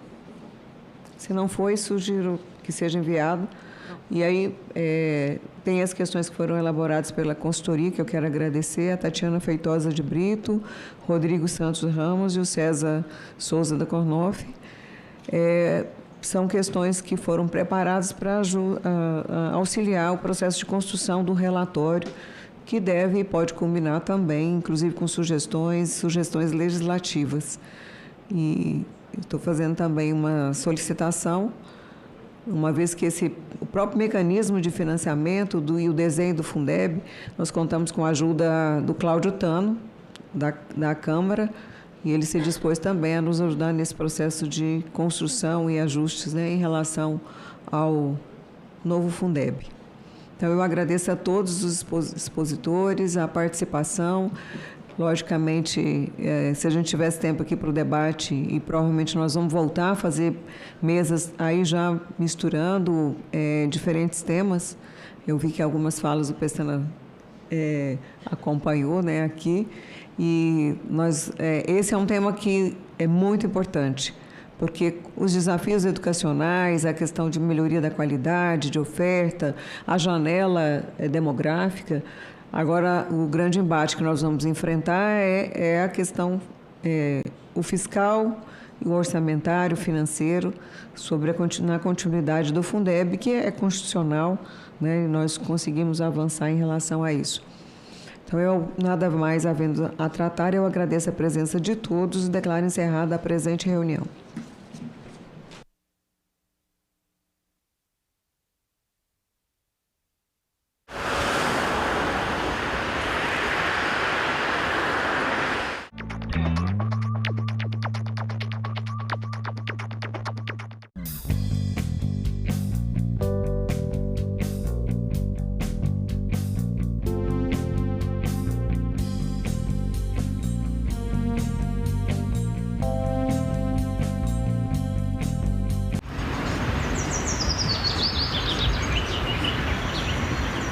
Eu sou Luísa, eu nasci em 1985, eu já sabia desde muito nova o que eu queria fazer.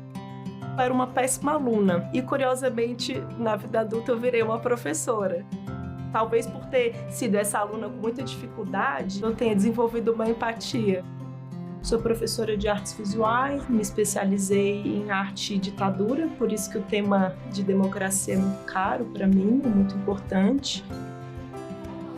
A democracia sempre foi um valor, um farol que me guiou.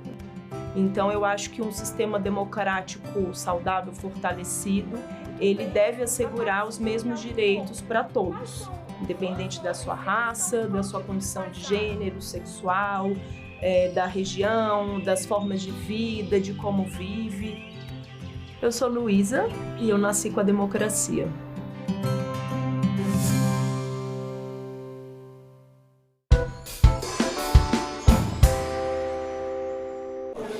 Havendo número regimental, declaro aberta a 6ª reunião da Comissão Mista da Medida Provisória 1303 de 2025. A presente reunião é destinada à apreciação do relatório. Eu tenho a satisfação de conceder a palavra ao deputado Carlos Zaratini para que proceda a leitura do seu relatório.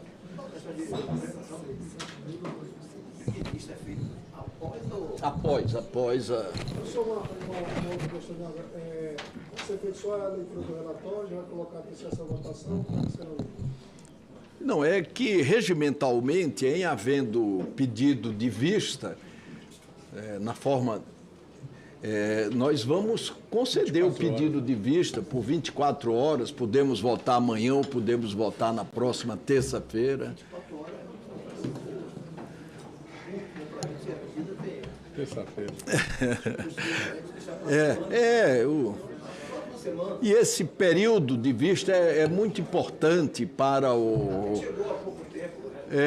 relator também, ouvir o pensamento da comissão. Isso tudo é fundamental. Eu concedo a palavra ao deputado Carlos Aratini para que proceda a leitura do relatório. Muito obrigado, senhor presidente. Queria cumprimentar aqui a todos, deputados, deputadas, senadores e senadoras. Agradecer aí a participação de todos nesse processo de discussão, de avaliação dessa medida provisória. Aqueles que participaram também, que nos ajudaram aqui, participando das audiências públicas, onde a gente pôde ouvir aqui os mais diversos setores atingidos por essa medida provisória e, consequentemente, que nos ajudaram com as suas contribuições a elaborar esse relatório. Logicamente, o relatório aqui é para discussão, nós vamos ter esse período aqui de alguns dias aí para ouvir aos colegas, e eventualmente fazer modificações no relatório através de um voto complementar que vai se agregar a esse texto aqui que nós estamos apresentando hoje. Se o presidente me permitir, eu gostaria de ler apenas o voto, que também não é tão curto assim. Bom, em relação aos pressupostos de urgência e relevância da matéria, nós verificamos que são atendidos completamente pela medida provisória. Constitucionalidade, juridicidade e técnica legislativa, entendemos pela constitucionalidade das emendas apresentadas e também em relação à matéria principal, a medida provisória. Da adequação orçamentária financeira, quanto à admissibilidade financeira e orçamentária e da medida provisória e das emendas a ela apresentadas perante a comissão mista, não se vislumbrou desrespeito às normas orçamentárias e financeiras vigentes, em especial a Lei Complementar 101 de 2000, a Lei do Plano Plurianual e a Lei de Diretrizes Orçamentárias e a Lei Orçamentária da União. Do mérito. No que se refere ao mérito, consideramos que a matéria merece aprovação. Com efeito, as alterações propostas na medida provisória sob análise colaboram significativamente para o cumprimento das metas de resultados e objetivos previstos na legislação financeira, incrementando significativamente a arrecadação federal, além de possuírem importante papel regulatório. Em 22 de maio, o governo federal editou o decreto 12466, reequilibrando alíquotas do imposto sobre operações financeiras. Seu objetivo era harmonizar a política fiscal à monetária, contribuindo para os esforços do Banco Central na convergência da inflação às metas estabelecidas pelo Conselho Monetário Nacional. Subsidiariamente, mas não menos importante, se tinha expectativa de arrecadação na ordem de 21 bilhões, é uma correção aí, e meio, em 2025 e 41 bilhões em 2026. Em diálogo permanente com a sociedade e com esse parlamento, o governo revisou o decreto, editando um novo, o decreto 12499, que reduziu as alíquotas do IOF e a expectativa de arrecadação de 7,1 bilhões em 2025 e 6,9 bilhões em 2026. O novo decreto foi acompanhado da publicação da MP 1303, a publicação do novo decreto do IOF e o envio da MP foram construídos em conjunto com os presidentes da Câmara, do Senado Federal, além da participação dos líderes das duas casas e do ministro da Fazenda, Fernando Haddad. Em termos fiscais, o novo decreto do IOF previu a arrecadação de 12 bilhões de reais em 2025 e 31,2 bilhões em 2026. A MP 1303 projetou a arrecadação de 10,5 bilhões em 2025 e 21,8 bilhões em 2026. Essas projeções de arrecadação oferecem maior segurança para que a execução do orçamento atinja as metas do resultado primário, compromisso inconteste do governo e sabemos desse Congresso Nacional. Mesmo com o decreto 12499 MP 1303 em vigor, o 4º relatório bimestral de avaliação das receitas e despesas primárias, publicado em 22 de setembro, alguns dias atrás, previu 12 bilhões a menos de receitas administradas pela Receita para 2025. As frustrações de receita podem paralisar despesas essenciais, inclusive a execução de emendas parlamentares, e causar descumprimento da meta de resultado primário. Não estivesse o decreto e a MP em vigor, portanto, o desafio fiscal seria muito maior do que tem sido. A MP 1303 trouxe ainda medidas de revisão e contenção de gastos. Entre elas estão, primeiro, pé de meia, incluído no piso constitucional da educação, diminuindo a competição de gastos que ocupem o piso. 2. Mudança nas regras de concessão de benefício por incapacidade temporária, via teste MED. 3. Sujeição da compensação previdenciária Comprev à dotação orçamentária inicial a cada exercício. 4. Mudanças no acesso ao seguro-defeso para evitar pagamento indevido do benefício. Essas medidas gerarão economia total de 19,6 bilhões em 2025 e 2026. Mas em diálogo permanente com a sociedade e com esse parlamento, o governo revisou o decreto. Aqui tem uma atualização e consolidação da legislação tributária aplicável ao mercado de capitais conferem maior segurança jurídica às operações realizadas nesse segmento, favorecendo a economia como um todo. Cabe ressaltar, outro sim, que o texto proposto promove importantes avanços na regulamentação do tema. A unificação em 17,5% das alíquotas do imposto sobre a renda, incidente sobre rendimentos de aplicações financeiras sobre ganhos líquidos do mercado de bolsa e balcão organizado, não só corrige cenário de injustiça fiscal, como dá cumprimento aos princípios de eficiência e simplicidade tributária. O regramento tributário em vigor premia os investidores que podem dispor de seu capital por prazos mais longos, que são justamente aqueles que possuem maior poder aquisitivo. Nesse cenário, a unificação das alíquotas, independentemente do prazo de investimento, representa em verdade desoneração fiscal em favor dos contribuintes com menor capacidade contributiva, conjugada à oneração modesta dos maiores investidores em cumprimento aos princípios da capacidade contributiva e da justiça tributária. Além disso, a medida provisória possibilita a compensação entre ganhos e perdas envolvendo a generalidade das aplicações financeiras no país na declaração anual. Tal proposta, apoiada pela Anbima, promove ganhos de simplicidade tributária. Entendemos também positiva a regulamentação da tributação de ativos virtuais, atualmente sujeitos às regras gerais aplicáveis aos ganhos de capital, notadamente em relação à fixação da alíquota aplicável aos rendimentos em 17,5%, a mesma incidente sobre aplicações financeiras. A medida provisória promove ainda a revogação da isenção ou alíquota zero aplicável a diversos títulos incentivados, prevendo a tributação pelo imposto sobre a renda à alíquota de 5%, proposta que busca diminuir a distância entre o ônus fiscal exigido de tais títulos e o ônus fiscal que recai sobre as demais espécies de títulos e valores mobiliários que serão tributados a 17,5%. Para tal finalidade, contudo, nos parece mais adequado majorar para 7,5% a alíquota proposta, preservando, por outro lado, títulos que cumprem importante papel no desenvolvimento da economia nacional, a exemplo das debêntures incentivadas.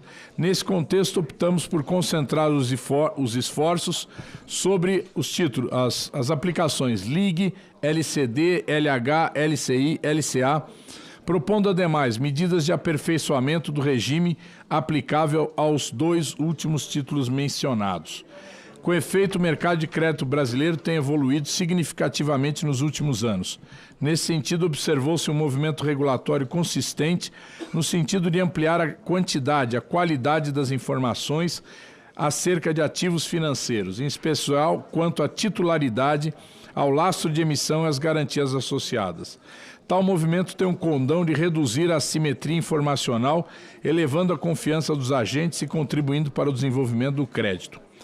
Nesse contexto, a LCI, concebida em 2004, mantém até hoje uma roupagem jurídica que não reflete plenamente os padrões mais recentes de transparência e governança, aplicáveis a instrumentos análogos como a LCA, ativo de características semelhantes. Aprimoramos a LCI no sentido de conferir contornos jurídicos mais adequados à realidade vigente. Ademais, quanto à LCA, propõe-se o direcionamento dos respectivos recursos para o crédito real, para que o crédito rural observe os percentuais mínimos estabelecidos pelo Conselho Monetário Nacional. A despeito do aumento das alíquotas da contribuição sobre o lucro líquido, devida pelas sociedades de crédito, financiamento e investimentos de 15% para 20%, vê-se que tal medida visa equiparar essas instituições com as demais instituições bancárias. A medida cumpre um propósito de concretização da isonomia, considerando que as financeiras, como são popularmente chamadas, são instituições privadas que fornecem empréstimo e financiamento para aquisição de bens e serviços de capital de giro. Tais entidades, ao emprestarem capital para tomadores, prestam serviços financeiros para grupos econômicos, comerciais ou industriais, não havendo razão para que o tratamento fiscal seja mais brando. A maior tributação sobre sociedades de capitalização, por sua vez, alinha-se à diretriz de aumento da tributação sobre os negócios, em que a aleatoriedade concorre para o sistema de premiações. Para mais, o aumento da alíquota de CSLL de 9 para 15 relativamente a instituições de pagamento visa uniformizar o tratamento fiscal entre segmentos econômicos que desenvolvem atividade semelhante. Por outro lado, é medida de justiça fiscal e social, aumento da alíquota de contribuição sobre a receita bruta das BETs, GGR, de 12% para 18%, de modo a destinar esses 6% adicionais à Seguridade Social para ações na área da saúde. A proposta garante que uma parcela mais significativa do resultado dessas atividades reverta em prol da sociedade. Estão amplamente difundidos no debate público nacional, contando com vários estudos, os impactos negativos na saúde mental causado pelo vício nas apostas de cota fixa. Nos parece, porém, oportuno também transferir da parcela de arrecadação destinada ao Ministério do Esporte 1 ponto percentual para a Comissão Desportiva Militar do Ministério da Defesa. Ademais, são pertinentes e oportunas as medidas consistentes ao aumento de 15% para 20% da alíquota do imposto de renda incidente sobre pagamento de juros sobre capital próprio e o endurecimento das regras de compensação tributária quando fundadas em documento de arrecadação inexistente ou quando relativas às contribuições de PIS/PASEP e CONFINS, na hipótese em que o crédito não guarde relação com a atividade econômica do sujeito passivo. Sobre o primeiro ponto listado no parágrafo acima, tem-se que o aumento da alíquota do IRRF, incidente sobre o pagamento do JCP, tem como objetivo mitigar a distorção fiscal decorrente do pagamento dessa rubrica.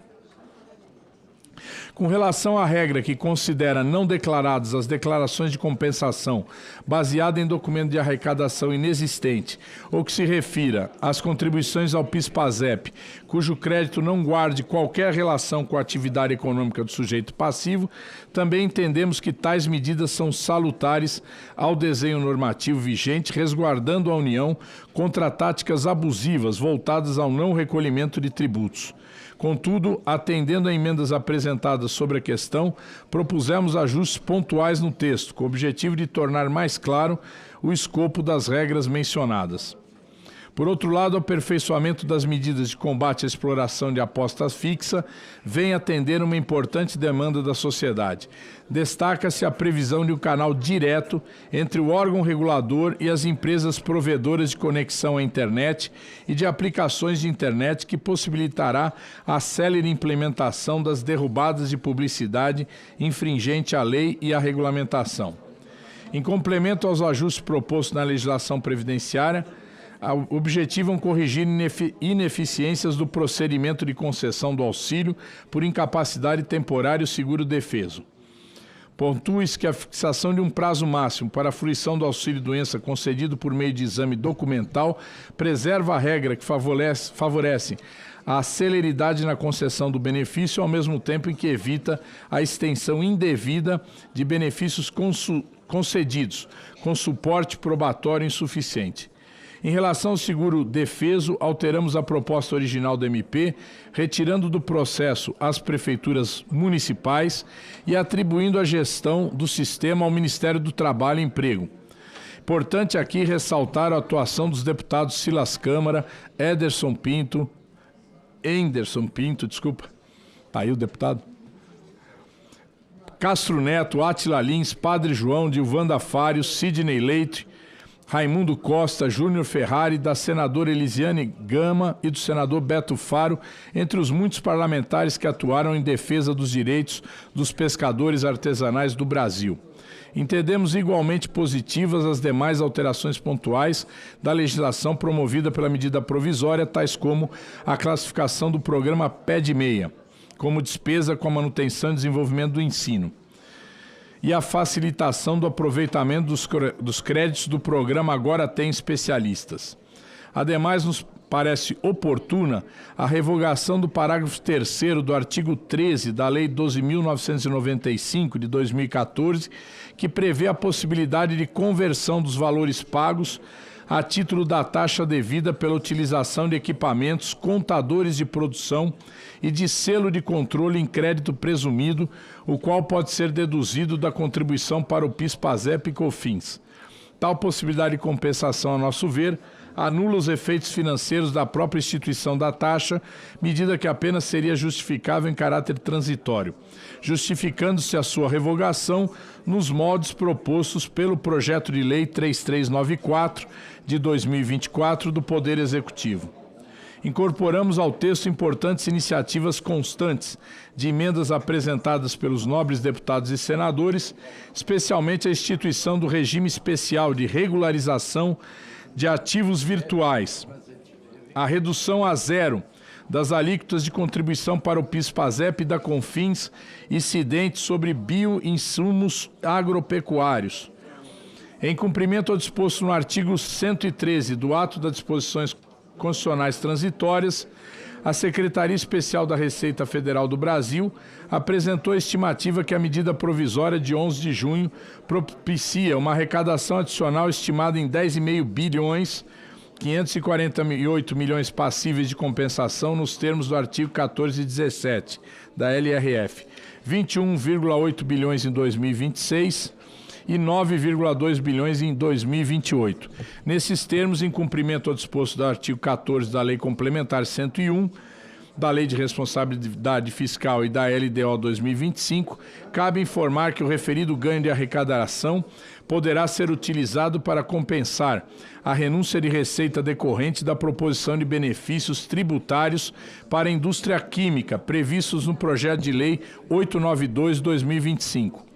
Adicionalmente, consigne-as que nesse relatório, para fins de cumprimento ao disposto do artigo 17 da LRF, o aumento permanente de receita gerado por intermédio da medida provisória poderá ser utilizado para compensar a criação de despesa gerada pela instituição de benefícios especiais de natureza permanente, que prevê medidas compensatórias para as vítimas do Zika vírus.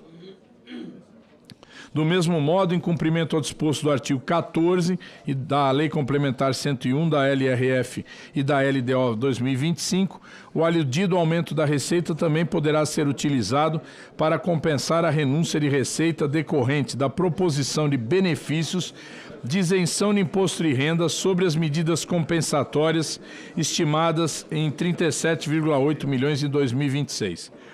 Registre-se por oportuno que, em face da literalidade da decisão exarada pelo ministro Flávio Dino, no âmbito do mandato de segurança 40297, que autorizou que a compensação fosse feita até o dia 31 de março de 2026, afasta-se temporariamente as exigências contidas no artigo 14 e 17 da LRF. Considerando os termos expostos, entendemos que a medida provisória encaminhada ao Congresso Nacional deve ser aprovada na forma do projeto de lei de conversão apresentado em anexo. Pelos fundamentos acima, somos, primeiro, pelo atendimento dos pressupostos constitucionais de relevância e urgência da medida provisória 1303, pela constitucionalidade, juridicidade e boa técnica legislativa da MP 1303 e das emendas apresentadas, pela adequação e compatibilidade financeira e orçamentária da medida provisória 303 e das emendas apresentadas, e no mérito pela aprovação da medida provisória e das emendas relacionadas aqui no texto, na forma do projeto de lei de conversão apresentado em anexo, pela rejeição das demais emendas apresentadas. Esse é o nosso voto, senhor presidente. Discussão. Com a palavra, Vossa Excelência. Raimundo Costa. Raimundo Costa. Presidente, foi pedido vista? Ainda não. Ainda não, apenas começou a discussão. Façamos logo no começo, né? Não. Vista coletiva. Presidente e senador Renan Calheiro. Deputado Raimundo Costa, com a palavra, Vossa Excelência. Presidente e senador Renan Calheiro, digníssimo deputado Carlos Arantini, que muito se esforçou aí no relatório, considerando que é uma medida provisória que estabelece arrecadar de quem realmente precisa pagar. No entanto, ela vem, digníssimo relator, propondo redução ou a tentativa de fraude num ambiente que, pelo que está proposto da medida, acredito que não acontecerá. Por quê? Transferir o acesso do benefício que é no INSS, que já demorou para se ajustar, que funciona hoje plenamente para o MTE, que não tem estrutura, é realmente só dificultar o acesso, além de tantas outras exigências, inclusive criminalizar entidades ou associados de entidades, exigindo uma declaração comprovando como testemunha que aquele ou aquela pessoa é realmente pescador. Só tem um documento oficial do governo que efetivamente comprova a atividade do pescador. É o RGP, através do sistema Pesca Brasil. Não tem como mais ninguém poder ofertar de forma gratuita ou até possibilitando, aí sim, a fraude. Não vai se combater e tentar buscar punir aqueles que efetivamente fraudam. Nessa condição, está sendo punido o pescador que efetivamente já não acessa mais nenhum benefício, porque o INSS travou, porque a medida provisória estabelece esse novo regramento, e hoje prejudica todos os pescadores do Brasil. Portanto, como o relatório ele foi há pouco tempo disponibilizado, há poucas horas, e a gente precisa fazer uma validação melhor, eu solicito a paciência, a compreensão, para que a gente possa pedir vista e próxima semana trazer aqui uma condição melhor. E que sabe que eu tenho interesse em aprovar, inclusive, a medida, mas nessas condições, punir quem não tem nada a ver com a fraude não é justo. Nos termos do artigo 132, parágrafo 1º do Regimento Interno do Senado Federal, fica concedida como solicitada a vista coletiva da matéria. Conceda a palavra ao senador Jorge Seife. Continua a discussão. Senhor presidente, muito obrigado. Quero cumprimentar o deputado Carlos Zaratini, que apresentou, teve sem dúvida algumas evoluções no texto, mas eu gostaria de fazer aqui algumas ponderações. Por favor. Senhor presidente, essa medida provisória, ela é vendida como simplificação tributária, mas na prática, infelizmente, é um pacote de aumento de impostos. O governo, que não corta privilégios nem reduz a máquina pública, prefere empurrar sua irresponsabilidade fiscal para cima de quem poupa e investe no Brasil. Eu vi ontem uma apresentação mostrando a evolução dos gastos do governo Lula. São gastos recordes e não corta nada.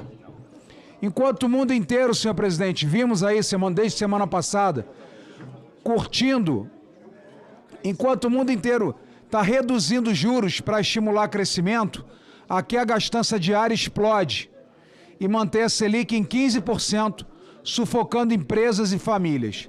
A MP ainda, com todo respeito, ataca justamente os setores que sustentam a economia real. Tributo em 7,5 as letras que financiam o agro e a habitação. LCI, LCA, LIG, LH e LCD, antes isentas, encarecendo o crédito da casa própria e do campo. Empurra os investidores de cripto para corretoras internacionais. Por que isso, senhor presidente?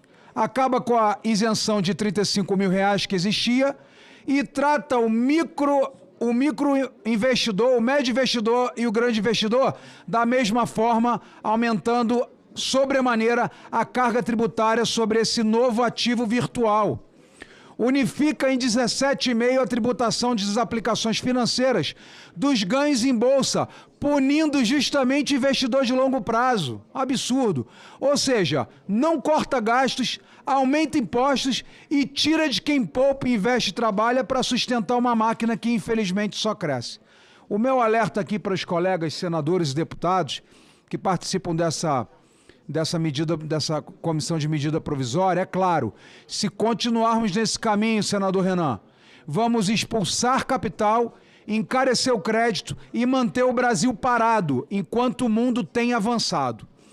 Por isso, apesar de terem pedido vistas, o meu voto é contra. Contra mais impostos, contra mais gastos, contra o retrocesso econômico implantado pelo governo do Partido dos Trabalhadores, e é hora de cobrar responsabilidade de quem governa e não sacrificar o governo brasileiro. O ministro Haddad, na minha opinião, senhor presidente, deveria sim fazer uma reflexão dos gastos do governo e parar de tentar aumentar imposto. Aumentar o IOF aqui, inclusive desrespeitando a vontade soberana do Congresso Nacional com uma canetada de Alexandre de Moraes. Infelizmente, nós não reagimos. Nós aqui votamos por unanimidade, senadores e deputados, pelo fim do IOF. Alexandre de Moraes vai lá com uma canetada, com a amizade com o Lula e desrespeitou todos nós. E agora, com todo respeito ao nosso relator, aqui é uma casa democrática e podemos divergir. Agora querem aumentar a LCI e LCA. Títulos que financiam o agro e a casa própria. Senhor presidente, eu fiz aqui, para finalizar, me comprometo com o senhor. Olha isso daqui. Eu fiz aqui uma conta. Deixa eu ver se eu acho rapidamente aqui.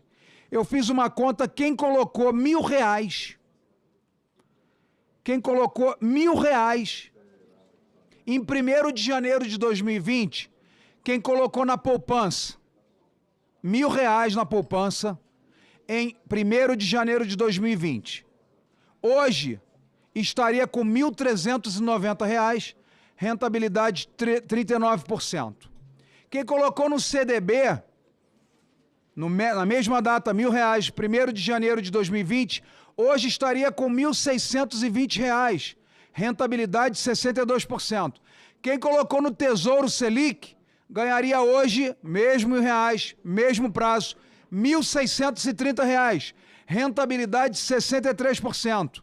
Quem colocou em moedas digitais, especificamente o Bitcoin, hoje estaria com R$20.000, com rentabilidade de R$1.900, praticamente 20 vezes. Nós queremos matar esse segmento que só cresce no mundo inteiro. E não falo só de criptomoeda, mas tantas ações hoje que são fixadas em criptomoeda, nós não podemos fazer expulsar investidor. Olha o que aconteceu na Índia.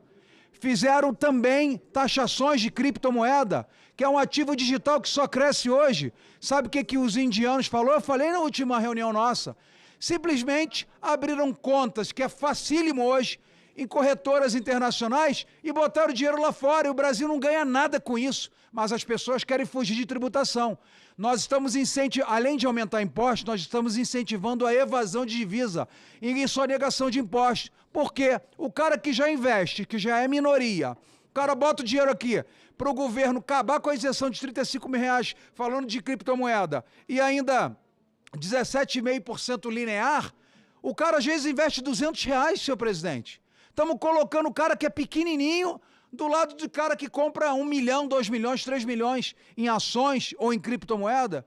Então, eu preciso deixar esse registro aqui e peço ao ministro Haddad que coloque a mão na consciência, olhe os gráficos que estão expostos hoje na internet, a vergonha que esse governo faz com dinheiro público, irresponsáveis, gastadores, perdulários e agora, dentro do Senado Federal, dentro da Câmara Federal, querem jogar essa banana para o povo pagar a irresponsabilidade desse desgoverno. Muito obrigado.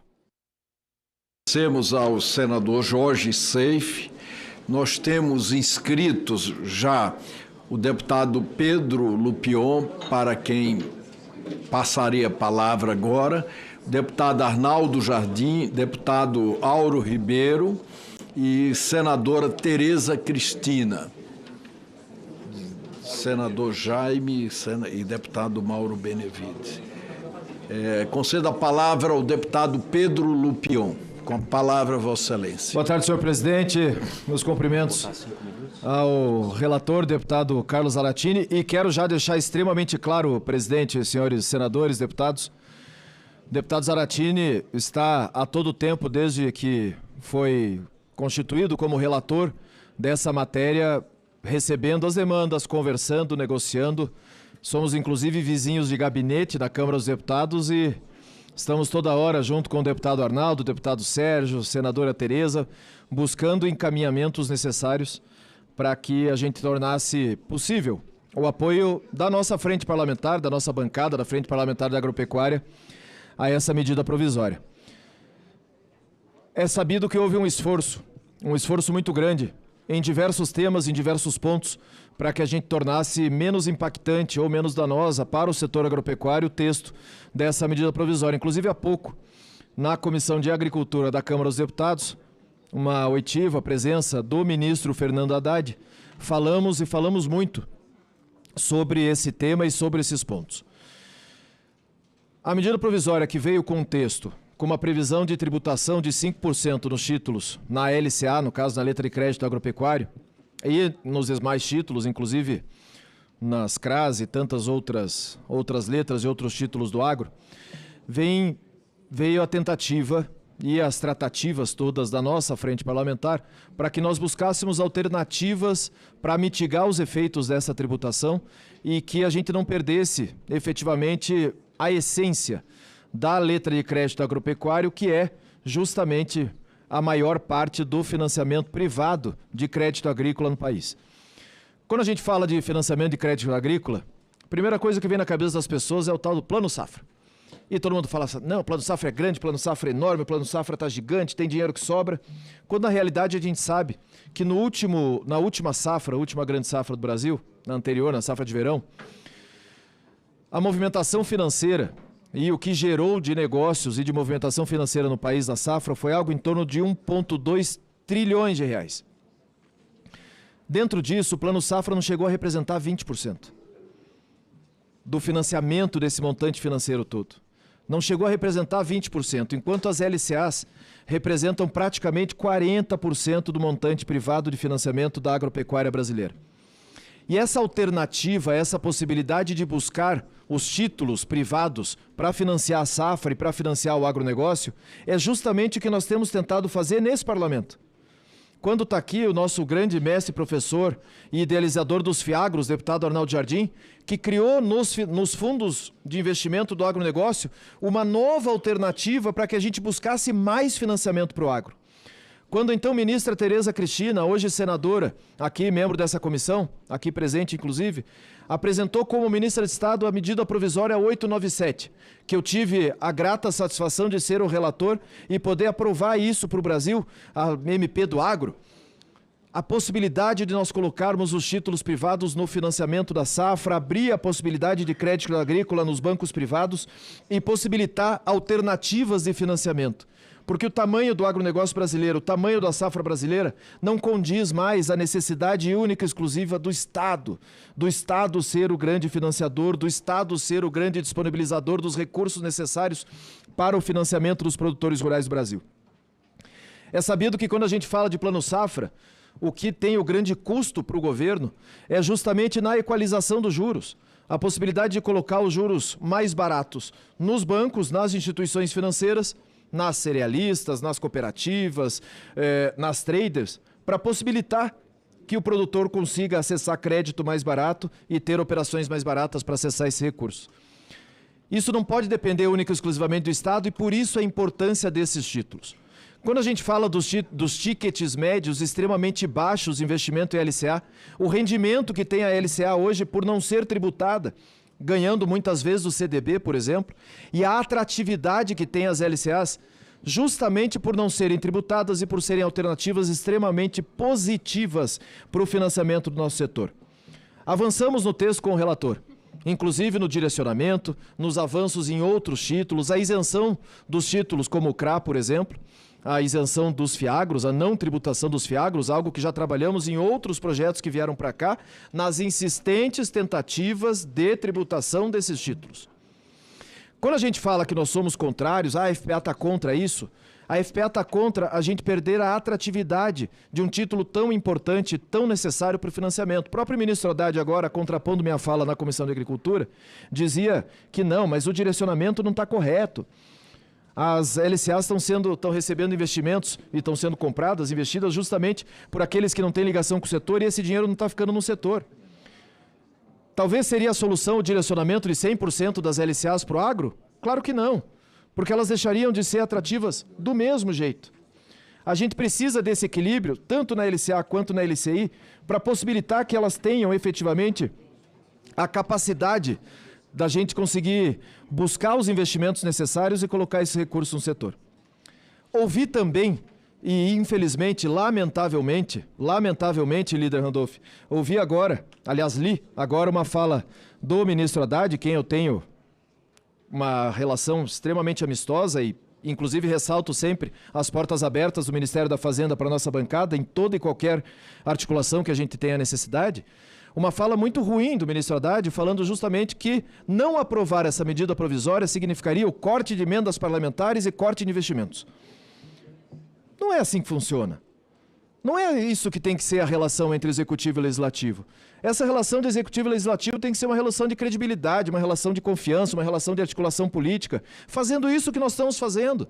Da possibilidade da gente negociar, da gente tratar dos temas, da gente buscar alternativas, e fizemos isso incessantemente, buscando temas diversos daquele específico da tributação dos títulos, para que compensasse minimamente a justificativa do nosso apoio à medida provisória. E corretamente agindo da maneira que nós sempre fazemos, ontem pela manhã estivemos com o relator Zaratini dizendo, amigo, realmente, com os termos que estão no texto hoje, em relação principalmente à tributação dos títulos, nós, Frente Parlamentar da Agropecuária, não temos como apoiar essa medida provisória. Abrimos mão daquilo que conquistamos já nos relatórios e nas negociações com o deputado Zaratini, que está aqui, pode comprovar tudo que eu falei, para que a gente pudesse efetivamente manter a nossa posição, consultada a nossa bancada, consultado os nossos pares, consultado as nossas bases em relação justamente a isso. Outra coisa que a gente não tem como aceitar é o discurso de contribuir com as contas públicas e contribuir com o Brasil. Ora, nós estamos fazendo isso desde que começou esse governo, aliás, antes de começar esse governo. Foi na PEC da transição, foi na PEC do arcabouço, foi no CARF, foi na fiscal, foi na tributária e tantas outras medidas que esse parlamento ajudou, buscou ajudar, buscou soluções conjuntas para resolver a questão das contas públicas, quando a gente vê que o buraco está cada dia maior e o gasto está cada dia mais exacerbado e as prioridades estão cada dia mais equivocadas. E isso faz com que acabe efetivamente o dinheiro público, acabe efetivamente a capacidade de investimento, acabe efetivamente a condição de ter um Estado correto e que invista nas coisas certas. O tal do corte na carne que a gente sempre defende, de diminuir a máquina pública, de diminuir as benesses, de diminuir o gasto equivocado e de dar prioridades para que a gente tenha uma economia razoavelmente controlada, a gente precisa ter iniciativas também por parte do Executivo. Não adianta ficar mandando 1 milhão de medidas provisórias para cá, tentando aumentar a arrecadação, prejudicando quem não tem nada a ver com isso. Nós, e quando eu falo nós, setor agropecuário, nós estamos a todo tempo provando, com trabalho, com dedicação, com recorde atrás de recorde, o que nós temos de condição de contribuição com a economia brasileira, contribuindo com praticamente 25% do nosso PIB, gerando mais de 30% dos empregos, fazendo com que o nosso PIB, nosso crescimento seja positivo por causa do agro. Não é justo mais uma vez botar essa conta no nosso setor, não é justo mais uma vez botar essa conta nas nossas costas.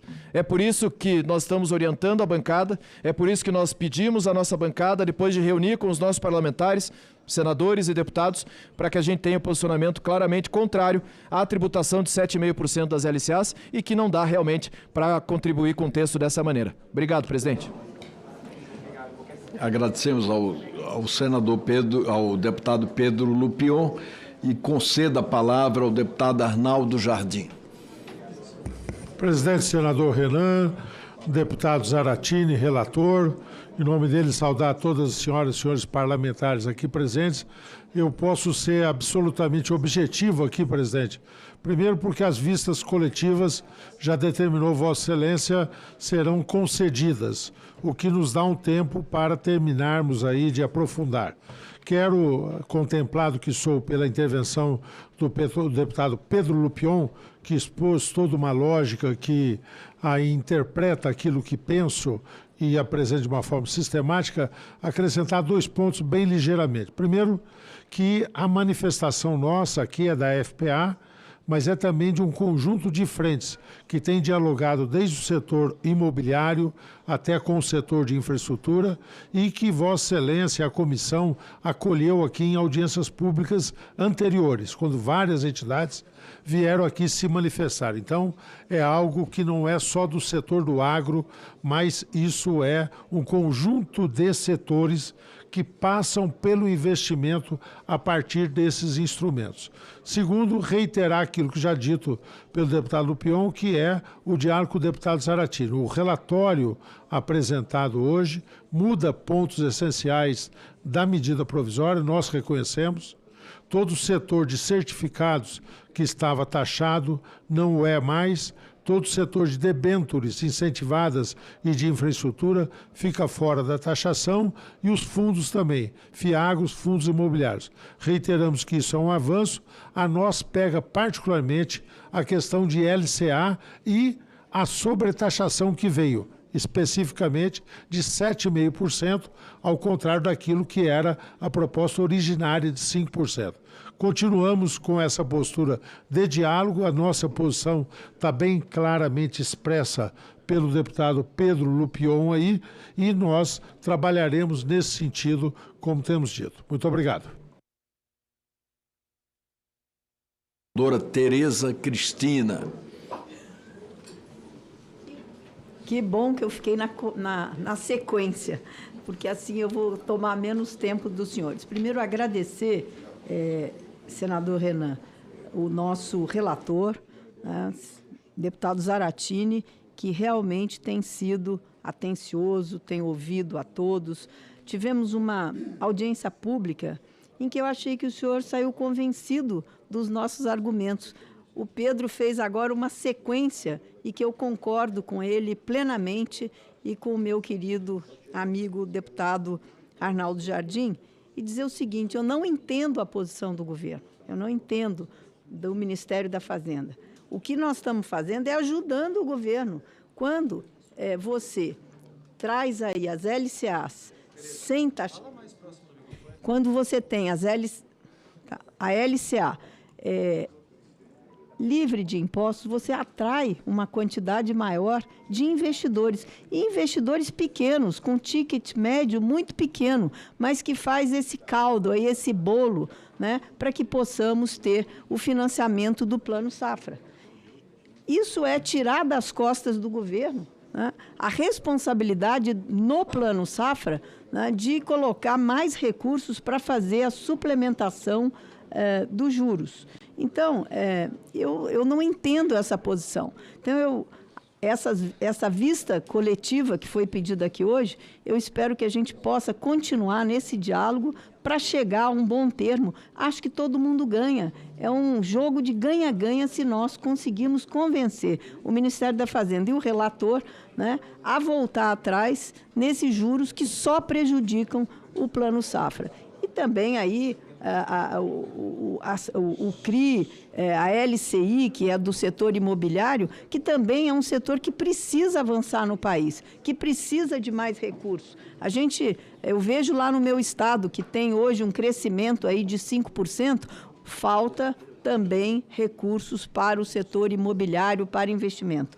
Quero lhe parabenizar, né, pelas debêntures aí incentivadas do setor de infraestrutura, que também desmontaria um conjunto, né, de investidores que estão trazendo recursos para investir em infraestrutura e que o agro também depende dessa infraestrutura para ele poder caminhar. Então, relator, eu gostaria de pedir uma atenção especial. Vamos voltar a conversar, vamos trazer mais argumentos para que talvez a gente possa chegar a um bom termo. Senão, nós teremos que votar, a nossa posição será contra. E eu acho que nós temos avanços aí na medida provisória para ganhos que tivemos e que eu espero que a gente possa avançar e resolver esse problema do setor agropecuário que nós três aqui defendemos, né? Na sequência aqui, Pedro, Arnaldo e eu e outros senadores e deputados que estão aqui presentes. Muito obrigada.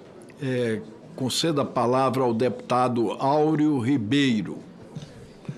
Presidente... Com a palavra, Vossa Excelência. Senhor relator, eu acho que a gente está cometendo um retrocesso na questão dos criptoativos, como já foi colocado pelo senador Jorge. Nós vamos expulsar quem está transacionando com criptoativo no nosso país. Nós temos cerca de 5 milhões de investidores na Bolsa de Valores e quase 15 milhões de investidores no mercado de cripto brasileiro. A partir do momento que você taxa até R$35 mil, a gente permite que esse investidor comece a usar uma carteira digital e utilize de uma corretora fora do país para poder trabalhar com seus criptoativos. Então, acho que seria uma incoerência muito grande, no momento que estamos vivendo, querer taxar onde você tem uma liberdade, através das plataformas, através do mercado, de a gente taxar os criptoativos. Então, eu faço um apelo, eu apresentei uma emenda tratando desse assunto, foi pedido agora a vistas coletiva, então acho que a gente pode consertar isso no texto para que a gente possa garantir um avanço e as pessoas poderem transacionar, ter liberdade de transacionar com seus criptoativos e sim inverter e trazer as empresas que estão fora para o nosso país. Um apelo também que eu faço a Vossa Excelência, a gente poderia trabalhar, repatriar todos os criptoativos que estão fora do país, colocando aqui no nosso país, ele seria em torno de trilhões de reais, como estudos já realizados, e eu acho que a gente melhoraria o ambiente econômico brasileiro. Senador Jaime. Conceda a palavra ao senador Jaime Bagatoli. Com a palavra, Vossa Excelência. Cumprimentar aqui ao presidente, senador Renan Calheiros, ao relator dessa medida provisória 1303 de 2025, o deputado Carlos Zarantini. Dizer a vocês que estão nos acompanhando, ao presidente, ao relator, dizer que é um retrocesso grande se nós tributarmos LCA e LCI. Dizer para vocês que já é um custo altíssimo que nós temos hoje, que financia o agronegócio no Brasil. Eu entendo sobre isso na condição de produtor rural, eu sei como funciona isso, e essas aplicações já são por um prazo maior, presidente, um prazo de 180 dias, que o aplicador lá, ele não pode mexer nesse valor que está aplicado, nessas LCA e LCI. Dizer para vocês que o Brasil precisa, nós estamos trabalhando em cima de uma reforma tributária. Ontem começou a se discutir, lá na FPA, a reforma administrativa, onde o relator é o Pedro Paulo, que isso é de suma importância para o Brasil. É uma reforma administrativa. Nós não podemos ficar a cada tempo aumentando o imposto nesse país, porque a sociedade não aguenta mais tanta tributação como nós temos. Se aprovou hoje na CAE, senhor presidente, de aquela isenção do imposto de renda para R$5.000. Eu até acho que até 7 mil uma pessoa tinha que ser isento de imposto de renda. Mas nós não podemos também dar isenção de um lado e tributar outro. Essas pessoas, elas têm o legítimo direito de não pagar imposto até R$5.000. Eu concordo plenamente que essas pessoas não pagam. Agora, nós não podemos arrumar outro mecanismo que prejudique também o outro setor produtivo para nós arrecadarmos mais. E dizer para vocês que se nós continuarmos com esse sistema de a cada momento aumentarmos impostos em cima do dinheiro que está aplicado aqui no nosso país, vocês podem ter certeza, nós vamos ter um retrocesso muito grande e nós vamos ter vai ter uma saída muito grande de dinheiro do Brasil para o exterior. Obrigado, presidente. Obrigado, Jaime. Conceda a palavra ao deputado Mauro Benevides Filho. Com a palavra, Vossa Excelência. Senhor presidente, senador Renan Calheiros, dizer da alegria que tenho e mais uma vez estar aqui com Vossa Excelência, com o relator, deputado Zaratini, que tem trabalhado assim, de maneira muito intensa. E vou aproveitar essa fala, senador. Eu tenho ouvido aqui muito em gastança. Porque a gastança, vai aumentar imposto para a gastança. Eu queria fazer duas ponderações. A despesa primária sobre PIB de 2023 foi 19,6%, 19,5%. A despesa primária sobre PIB de 2024, ela caiu para 18,6%. Eu quero saber onde é que está essa gastança. Porque o total da despesa primária, com proporção do PIB, ela caiu, não aumentou. Eu queria ler onde é que está isso. O resultado primário em 2023 foi menos 221 bilhões de reais. O resultado primário em 2024 foi 11 bilhões pelo Tesouro e 40 bilhões pelo Banco Central, porque o Banco Central incorpora todas as despesas primárias extraordinárias, por isso que são valores diferentes, ou seja, o Banco Central apura pela variação da dívida líquida. Eu não estou entendendo onde é que está essa tal gastança. Se você olhar o resultado primário até julho de 2025, bem fresquinho, você tem 10 bilhões a menos dos valores, mais ou menos 70 bilhões, que está fazendo a convergência para os 32 bilhões, que é a meta de resultado primário que o governo está prevendo cumprir. Então, eu não sei exatamente onde é que é essa tal gastança, que tanto se fala aqui nesse plenário e que eu estava aqui me contendo para poder realmente ver com o deputado Zaratini onde é que esses valores realmente estão. Terceiro, se falou aqui em imposto de renda, que temos que encontrar uma maneira de fazer essa compensação. Vamos aos números que o Senado, Vossa Excelência, dá uma contribuição muito grande. Nós estamos isentando até 5 mil, não é só até 5 mil reais. Nós estamos diminuindo também o imposto de renda até 7.350 pelo nosso projeto lá na Câmara dos Deputados. Pela LRF, nós somos obrigados a suprir esses 31 bilhões. São mais ou menos 19 bilhões para estados e municípios e a diferença para a União, que tem que ser compensado. Qual é o problema que está acontecendo e que não se vota lá? Não é porque nós não queremos votar, não. É porque a recomposição desses 31 bilhões, senhoras e senhores senadores, a recomposição é porque vai buscar no dividendos uma alíquota mínima de 10% e que não é 10%, porque se ele pagou no ano, do decorrer do ano, 2%, 3%, 4%, ele só vai pagar a diferença de 10 menos 4, de 10 menos 3. Nem 10 era, porque o trabalhador brasileiro paga 27,5% na fonte. Então eu não vejo assim qual é o problema de a gente fazer essa votação e eu fico estranhando a pressão de alguns parlamentares quando diz que essa compensação ela não está correta, porque está se cobrando, está se criando imposto para quem tem. Dividendos só não Brasil e Estônia que não pagam.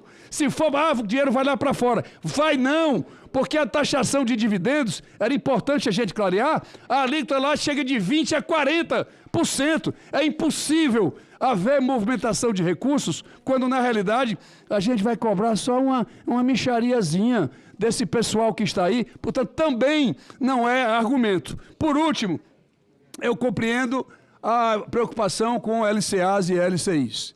Inicialmente estava previsto 5% e agora com 7,5%. Existem dois argumentos para essa questão. O primeiro deles é que a alíquota padrão de imposto de renda sobre todos os outros investimentos, todos serão 17,5%. Então, se você tem uma cobrança de imposto de renda de 5 ou de 7,5%, não sei como é que vai ficar, a votação vai ficar, é inequívoca de que a alocação de recursos ela não é alterada. Porque eu não vou aplicar para pagar 17,5% quando eu posso comprar LCA para pagar 5% ou para pagar 7%, ou o que quer que seja. Segundo ponto, a informação que eu tenho, de 1,3 trilhão de LCA, somente 29% vai para o crédito.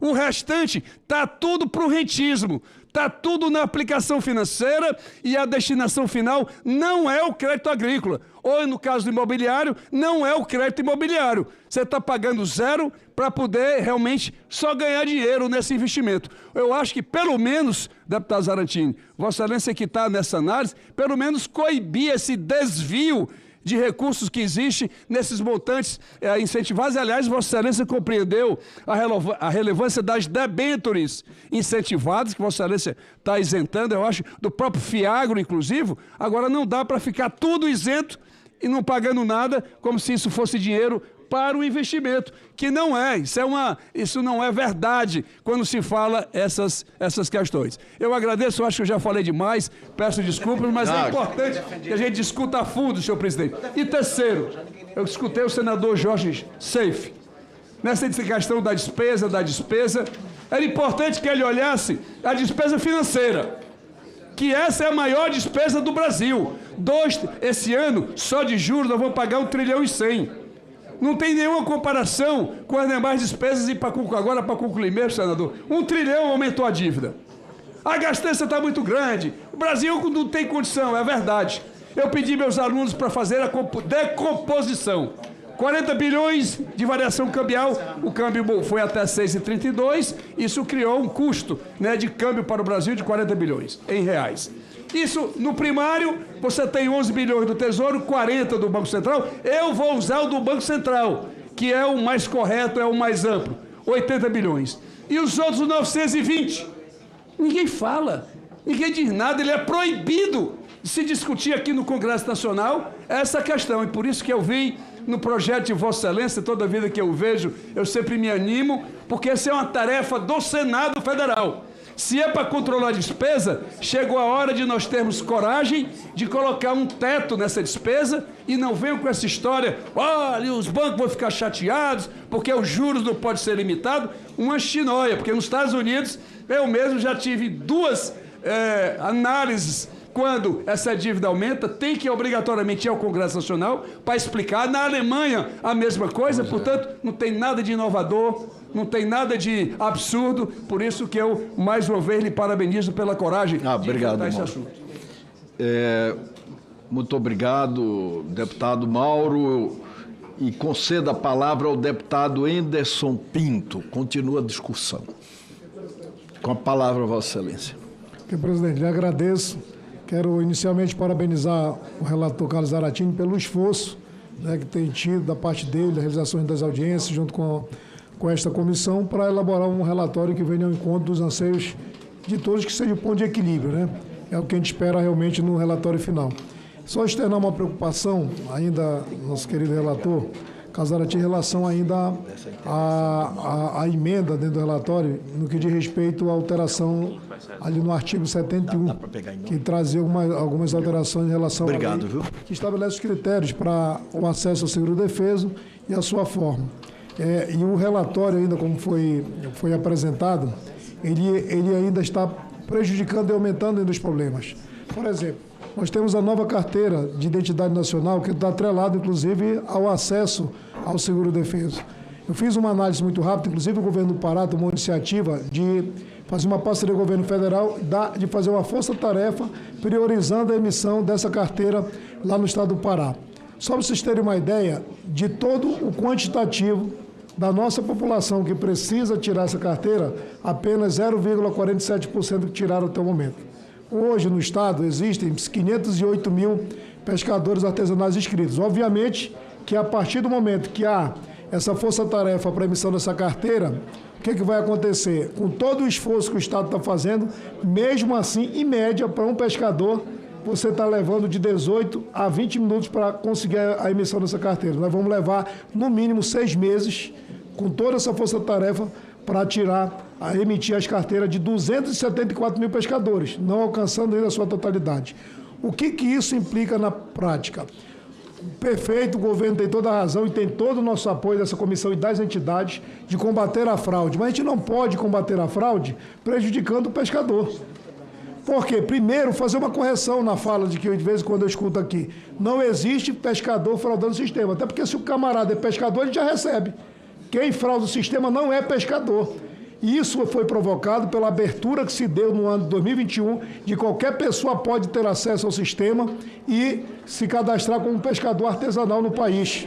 Fez com que isso fragilizasse o sistema e aumentar o número de pescadores, de pessoas que se dizem pescadores no Brasil, porque o pescador ele não pode ser tratado como fraudulento. Primeiro, porque se eu disser que o pescador frauda o sistema para receber o defeso, eu vou estar dizendo que o médico também faz a mesma coisa sendo médico, que não é.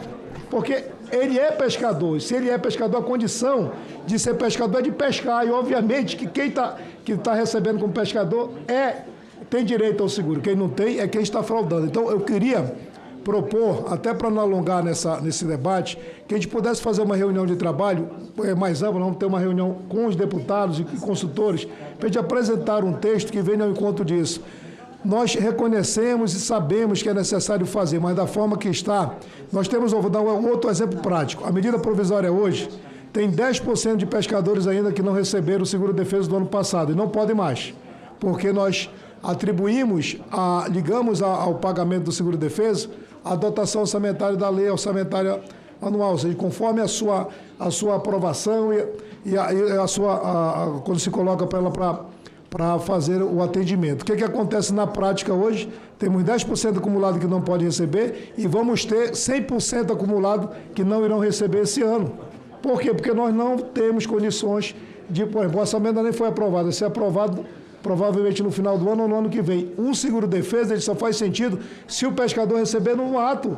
Por quê? Porque o seguro-defeso, diferente de outras concessões de benefício, ele não é um benefício social de implementação de renda ou de complemento de renda. Ele é a própria renda do pescador. E por que ele existe? Para poder manter a sustentabilidade no sistema. Os 4 meses ou 6 meses, dependendo da espécie, que ficam durante esse período a suspensão da pesca, exatamente para o pescador ter essa renda que é o seguro-defeso. Se não resolver esse problema, a minha sugestão, e eu vou radicalizar mesmo nessa sugestão, é de acabar com o defeso e todo mundo pescar no período. E aí nós vamos acabar com o pescado. A sustentabilidade, a garantia da repetição, da produção pesqueira, da pesca artesanal do Brasil, ela está proporcionalmente ligada ao período do defeso.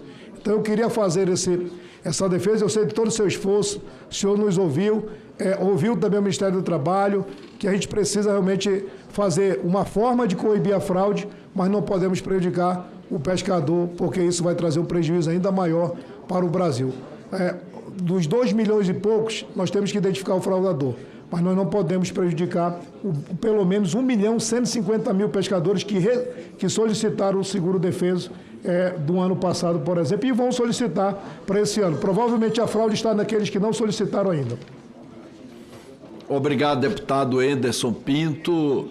Continua a discussão. Conceda a palavra ao deputado Duarte Júnior. Com a palavra, Vossa Excelência.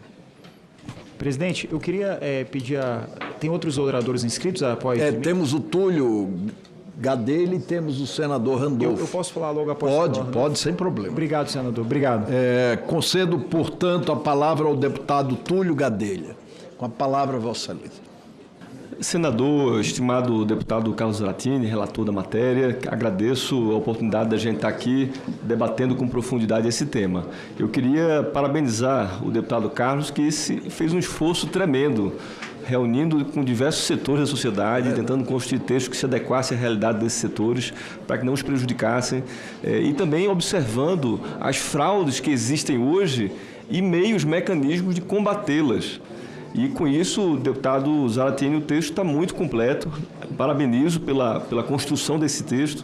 Algumas preocupações que trago com relação a, talvez, que essa preocupação em combater fraude, tenha construído uma blindagem que impeça o verdadeiro pescador de acessar um benefício.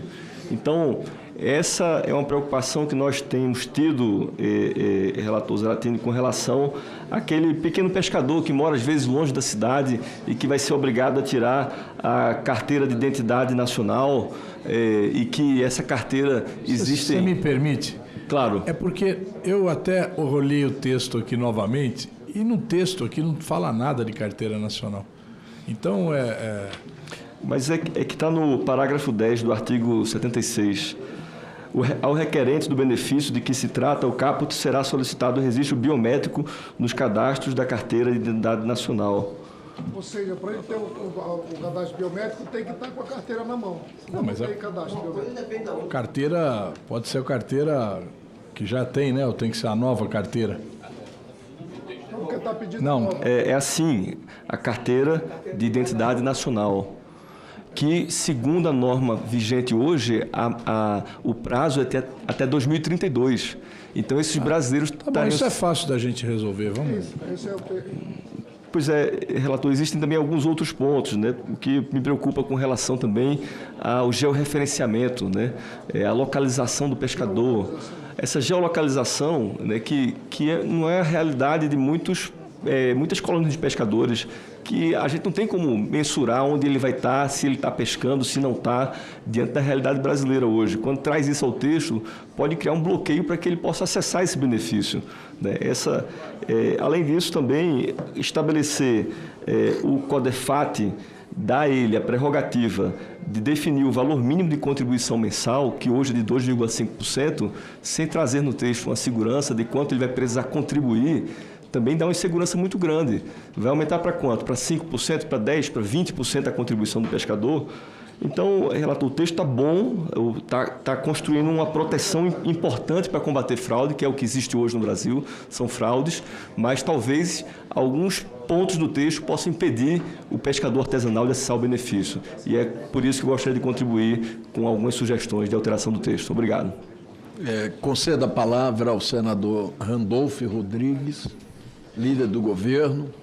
Presidente, eu queria saudar o senhor... A palavra, Vossa Excelência. Obrigado, presidente. Eu queria saudar o senhor, saudar o relator Carlos Zaratini, meu querido vice-líder de governo também, pelo trabalho. Nós pedimos vistas do relatório do senador Zaratini, porque é legítimo todas as reivindicações que forem feitas. O relator está à disposição para conversar com a FPA, para conversar com os representantes da pesca. Mas eu quero reiterar o sentido desta medida provisória para o Brasil, não é para o governo.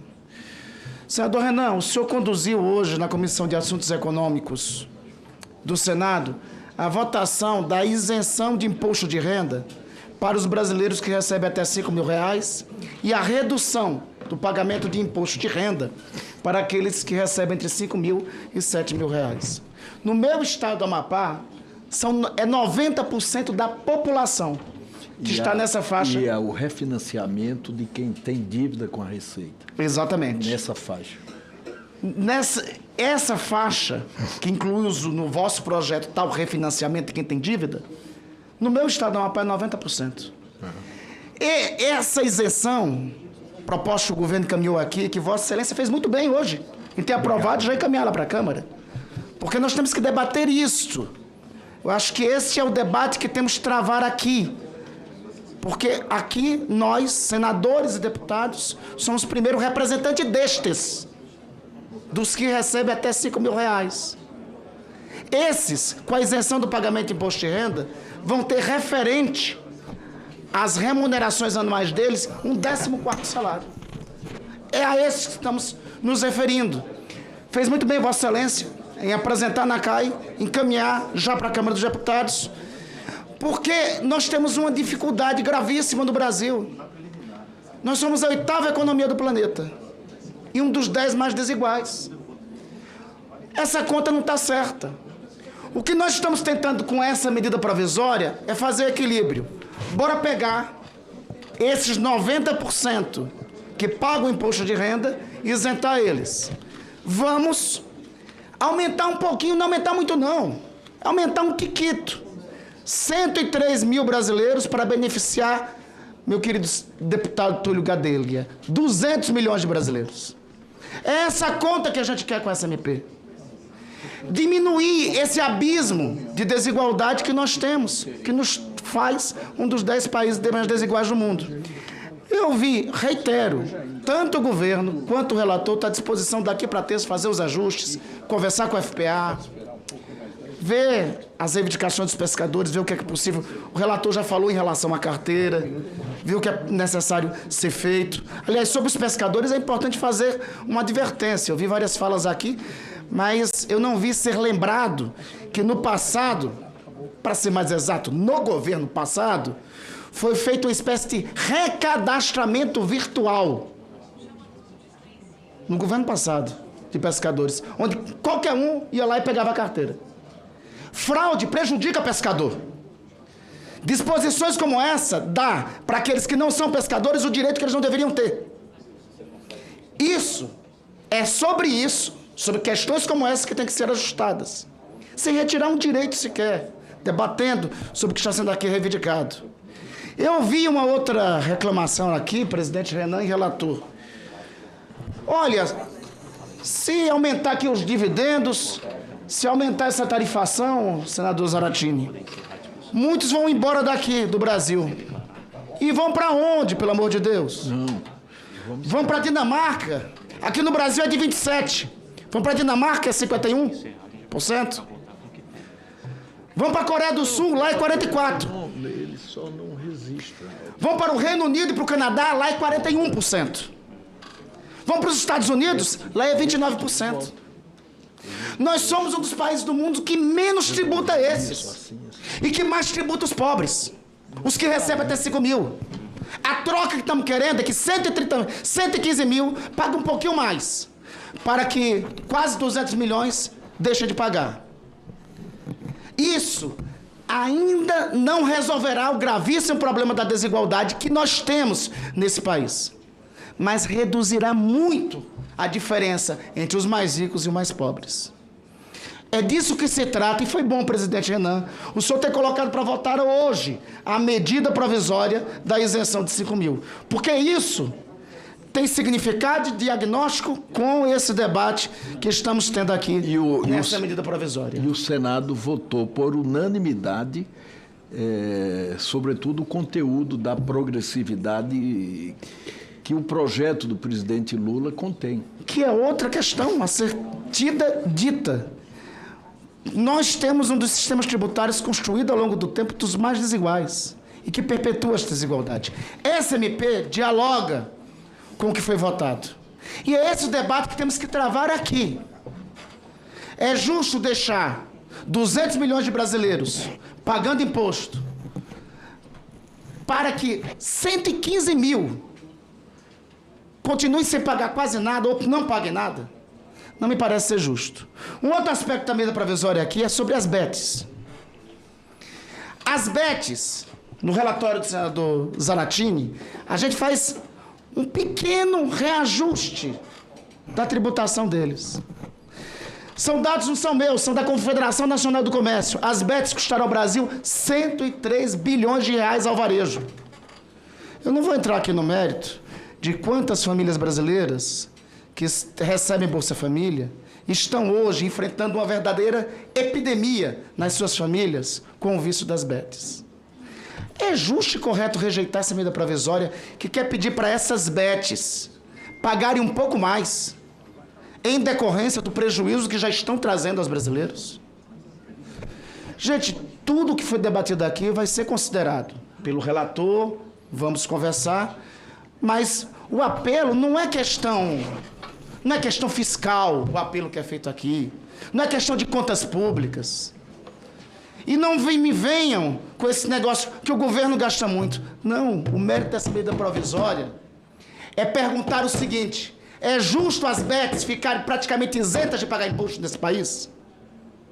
É justo 200 milhões de brasileiros pagarem imposto para que 115 mil não paguem? É sobre isso o mérito. E é por isso que nós queremos que essa medida provisória, com todos os ajustes que sejam feitos, seja aprovada na terça-feira. Concedo a palavra ao deputado Duarte Júnior. Com a palavra, Vossa Excelência.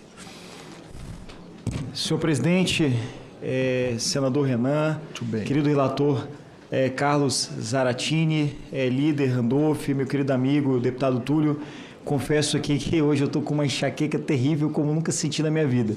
Talvez seja acumulação de CPMI do INSS, a MP agora tem especialista, problema com plano de saúde, uma série de situações, e eu confesso que inicio lhe parabenizando, respeitoso relator Zaratini, por ter ouvido os nossos clamores, as nossas reivindicações. Na última vez, eu, o deputado Túlio, estávamos aqui com vários movimentos de pesca do estado do Maranhão, de vários cantos desse país, e um dos pontos fundamentais era o artigo 71, que exigia que o pescador se tornasse refém de uma prefeitura. E aqui nós destacamos que, se isso ocorresse, o pescador ia ter que se submeter à vontade, muitas vezes não técnica, mas a perseguições políticas dos prefeitos, que iriam pegar e estabelecer cotas de pescadores para alguns vereadores.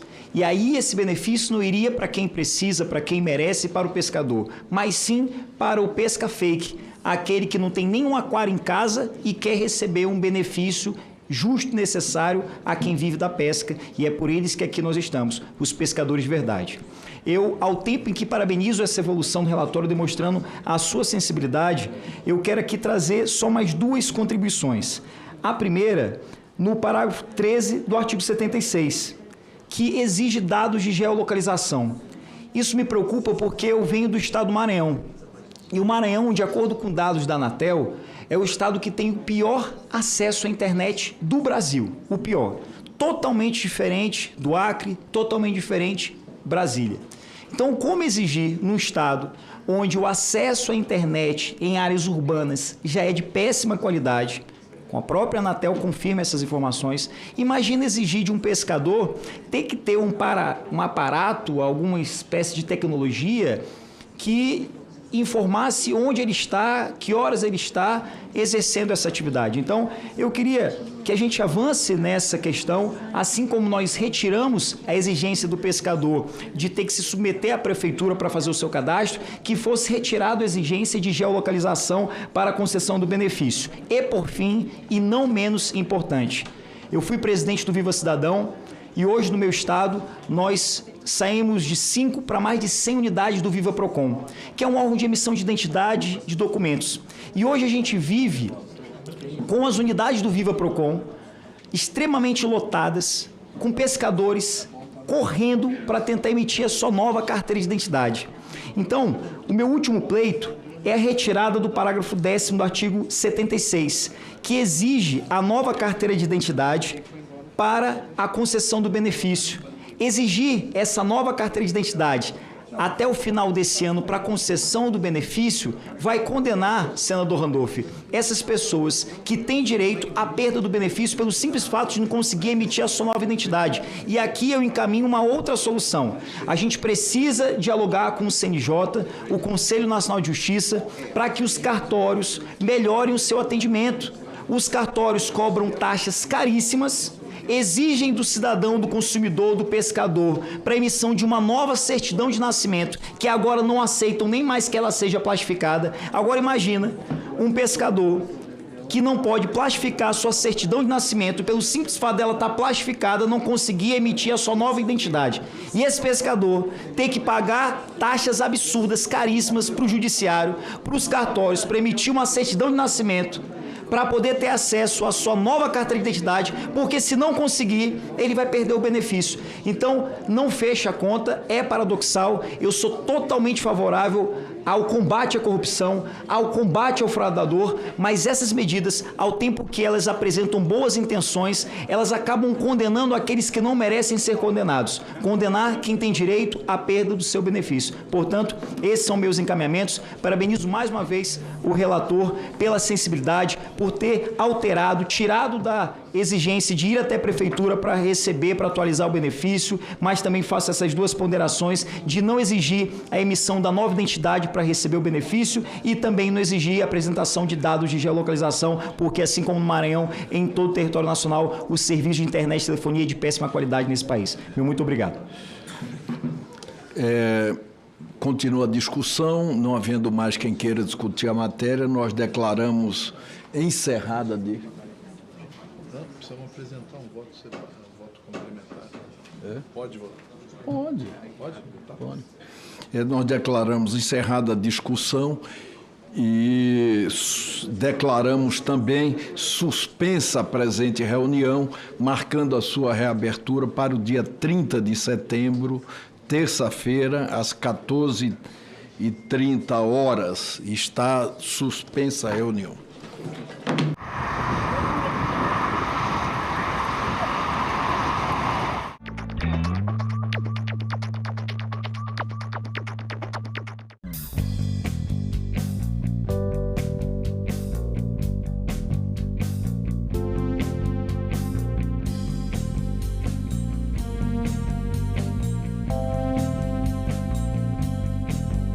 Meu nome é Lara Torres, eu nasci em 1985, sou empreendedora no mercado de vinhos. Eu não vivi a época da ditadura, eu nasci com a redemocratização. Eu acho que tem uma palavra essencial, que é liberdade. Liberdade de escolha. Eu participava muito de jantares, onde eu percebia que as mulheres bebiam um vinho e o homem bebia outro tipo de vinho. Então eu comecei com um curso de vinhos somente para elas. O mercado de vinho ele tem mudado muito nesse sentido porque ele era um mercado muito masculino. Mas a gente tem visto cada vez mais muitas mulheres inseridas. Mulheres sommeliers, mulheres enólogas. A democracia para mim é o alicerce. É muito gratificante saber que de alguma forma eu estou colaborando para que as mulheres se tornem mais independentes. Meu nome é Lara e eu nasci com a democracia.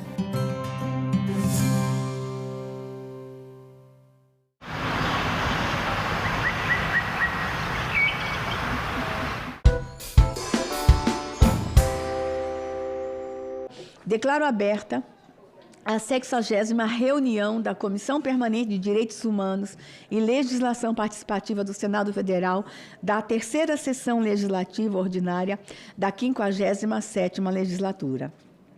Proponho a dispensa da leitura e aprovação das atas da 57ª e 59ª reuniões da CDH. Aqueles que aprovam, permaneçam como se encontram. Aprovadas. Nós vamos iniciar a nossa reunião hoje pelos expedientes. Nós temos 9 itens na pauta, nós temos projetos, matérias extremamente importantes hoje, e nós estamos aguardando a chegada dos senadores. Hoje é um dia de discussões na Comissão de Constituição e Justiça, os senadores estão todos presos por lá, mas nós vamos começar pelos expedientes.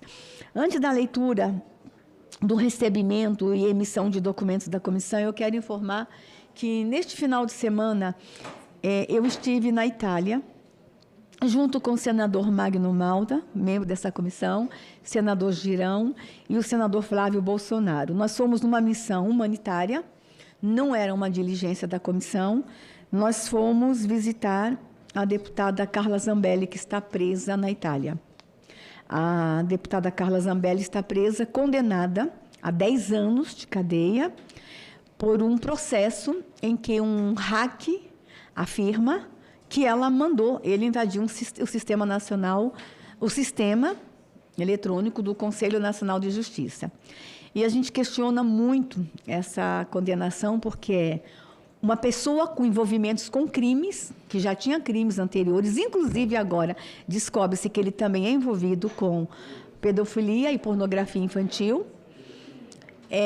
Este rapaz fala que ela mandou. Então, a palavra de um criminoso contra de uma deputada. E, inclusive, o que ele fez não teve efeito nenhum. O efeito foi só um efeito de dizer assim, eu consigo entrar em qualquer sistema.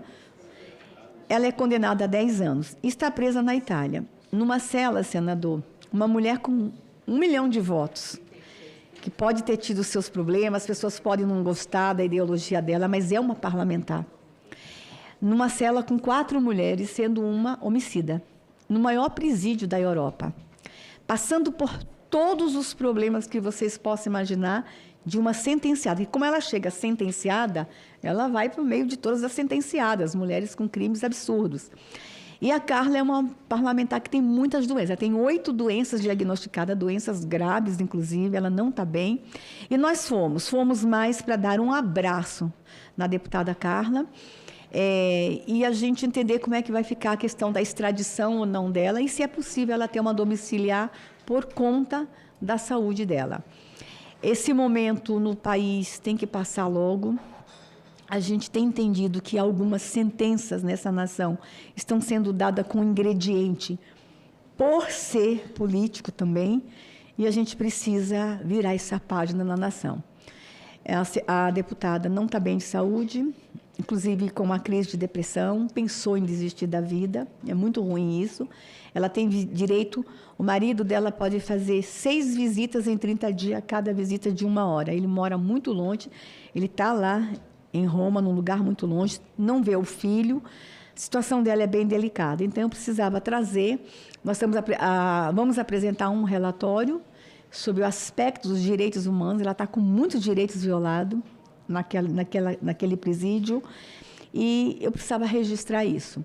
E o processo dela não foi julgado em momento algum sob a perspectiva de gênero, é uma mulher. E a gente vai pedir que seja feita uma revisão no julgamento sob a perspectiva de gênero. Esse é o nosso anúncio de hoje. Amanhã, na verdade hoje, estamos embarcando para Manaus, amanhã nós vamos estar em Humaitá, a comissão vai estar em Humaitá, acompanhando o senador Jaime, o que aconteceu naquela operação, que a gente viu as balsas explodindo, no dia de festa religiosa na cidade. Todo mundo veio da área ribeirinha para a procissão, não se respeitou a procissão, crianças na rua, crianças em desespero. O que nos chamou a atenção, que chamou a atenção dessa comissão, foi o horror que foi causado às crianças. E a gente quer entender se a Polícia Federal considerou o trauma que iria causar nas crianças. Se as embarcações estavam todas juntinhas, será que não tinha uma forma de juntar essas embarcações lá para o meio do rio e explodi-las ou apreendê-las tão somente? Tinha que explodir no meio da cidade. Então, nós vamos a entender, a Defensoria Pública esteve esse final de semana lá em mutirão, porque muita gente não voltou para casa, porque não tem como voltar. Tem pessoas na rua passando fome. Então, a Defensoria fez um mutirão esse final de semana e a nossa comissão vai para ver o que está acontecendo e a gente não permitir que operações policiais no Brasil violem direitos. Temos que combater o crime, mas os inocentes não podem ter seus direitos violados, especialmente crianças, idosos e pessoas em situação de vulnerabilidade. O senador está no plenário, ele tem um projeto de lei? Ele é autor do projeto que eu vou relatar. E não tem ninguém para presidir a comissão. Ok, então a senadora Mara vai entrar, ela vai presidir, eu vou ler, com muita alegria, senador, o voto do projeto de lei de sua autoria. Enquanto a senadora Mara entra em conexão, vou começar a fazer a leitura dos expedientes, denúncias que chegaram a essa comissão. A denúncia a seguir, de número 333 a 337, tratam de casos em que a CDH não possui competência legal ou regimental para modificar decisões judiciais, bem como atuar em processos judiciais individuais, tampouco para investigar alegações de corrupção no âmbito do Poder Judiciário, ou não possui competência legal ou regimental para conduzir investigações criminais ou interferir em procedimentos judiciais ou policiais em curso, no entanto, sugere. Denúncia 333. Mãe denuncia violência de abuso e tortura contra suas filhas pelo ex-cônjuge. Ela pede intervenção urgente, pois o juiz reverteu a guarda para o genitor, ignorando provas. já encaminhado em regime de urgência. Encaminhamento. Oficiar Corregedoria do Tribunal de Justiça de Minas Gerais, Ministério Público Federal, Ministério dos Direitos Humanos e Cidadania, Conselho Nacional de Justiça, Procuradoria-Geral de Justiça do Estado de Minas Gerais. A 334, a família denuncia desapropriação da propriedade rural por empresa em Concórdia, Santa Catarina. Eles alegam que o processo se arrasta desde 95 devido a fraudes e corrupção no judiciário local. Encaminhamentos, orientar o demandante a buscar os seguintes canais competentes: CNJ, MF, Ministério Público Estadual, Defensoria Pública e Ouvidoria Nacional dos Direitos Humanos. Encerrando, denúncia 335. Família denuncia a morte de 2 membros em Montes Claros e a perseguição por autoridades locais. Após as denúncias, um dos denunciantes alega ter sido agredido e mantido em cárcere privado por policiais. Encaminhamentos. Orientar a buscar o Ministério Público Estadual e Federal, a Defensoria Pública, o Programa de Proteção de Vítimas e Testemunhas Ameaçadas, Provita, de Minas Gerais. 336, a avó materna denuncia violência, abuso sexual e tortura psicológica contra seu neto autista pelo pai e avô paterno. A juíza revogou a medida protetiva e reverteu a guarda para o genitor, ignorando as denúncias da criança e os laudos médicos. Encaminhamento, orientar, buscar o Ministério Público Estadual, a Promotoria da Infância e Juventude, a Defensoria Pública ou um advogado constituído. Ainda encaminhar urgência para o Conselho Tutelar de Avaré, Ouvidoria Nacional dos Direitos Humanos Disque Senha, Corregedoria do Tribunal de Justiça de São Paulo. E, por último, a denúncia 337, que eu li lá anteriormente, cidadã denuncia perseguição e crime de ódio digital que vem sofrendo há mais de 1 ano por ser pessoa com deficiência. Um inquérito policial foi instaurado em São Paulo. Encaminhamento. Orientar a buscar a Delegacia Especializada em Crime Cibernético, o Ministério Público Estadual, para apurar os delitos, a Defensoria Pública ou um advogado constituído, Secretaria Nacional dos Direitos da Pessoa com Deficiência, Ministério dos Direitos Humanos e o Disque 100.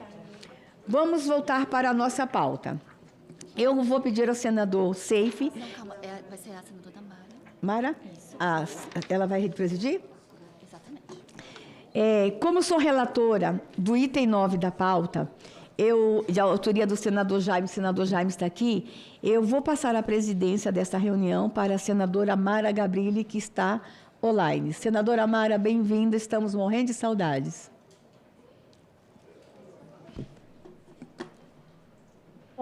Você vai machucar um pouquinho.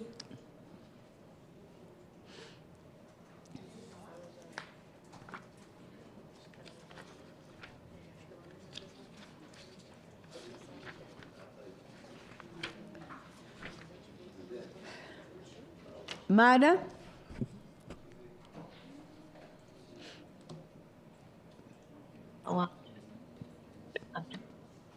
Oi, presidente Damares, está aqui.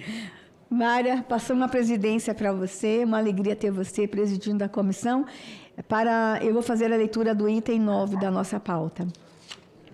Tá ótimo, muito obrigada pela confiança. Deixa eu ler o textinho aqui.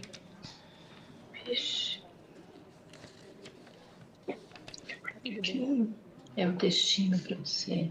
Projeto de lei. Eu tenho que ler. Mais perto.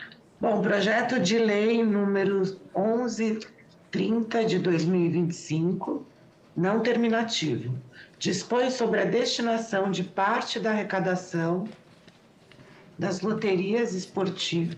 Verdade. Vira. Tá bom.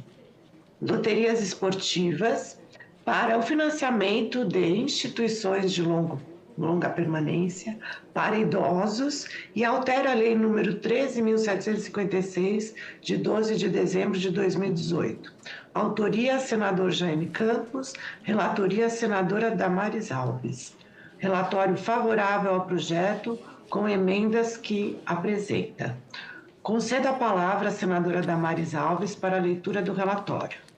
Presidente, eu peço permissão para ir direto à análise, informando, presidente, que o autor da matéria está presente neste momento no plenário para acompanhar a leitura e votação, e com certeza vamos aprovar por unanimidade. O PL, ele vem para essa comissão por força regimental. Quanto ao mérito, presidente, as instituições de longa permanência para idosos, previstas no artigo 37 do Estatuto da Pessoa Idosa, são da mais absoluta importância para prover dignidade a quem delas mais precisa, justamente em fase da vida em que há elevado risco de fragilidade. E se aquele estatuto assegura a assistência integral nessas instituições, quando não houver outro ambiente ou houver carência de recursos financeiros, fica clara a necessidade de o Estado custear adequadamente instituições tão relevantes. Dados do censo de 22 do IBGE apontou que 11% dos brasileiros têm 65 anos ou mais, perfazendo um montante de 22,2 milhões de brasileiros nessa faixa etária no país.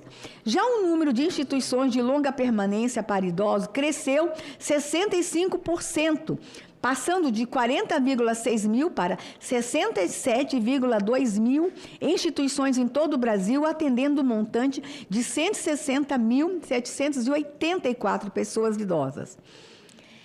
Observa-se que, após a publicação do regulamento técnico da forma da resolução de diretoria colegiada, o RDC 502 de 2021, que dispõe sobre o funcionamento de instituição de longa permanência e redução dos riscos à saúde aos idosos residentes, e os critérios para o funcionamento desses locais ficaram mais rígidos e onerosos, colocando em risco a continuidade do atendimento por parte de muitas instituições de longa permanência para idosos.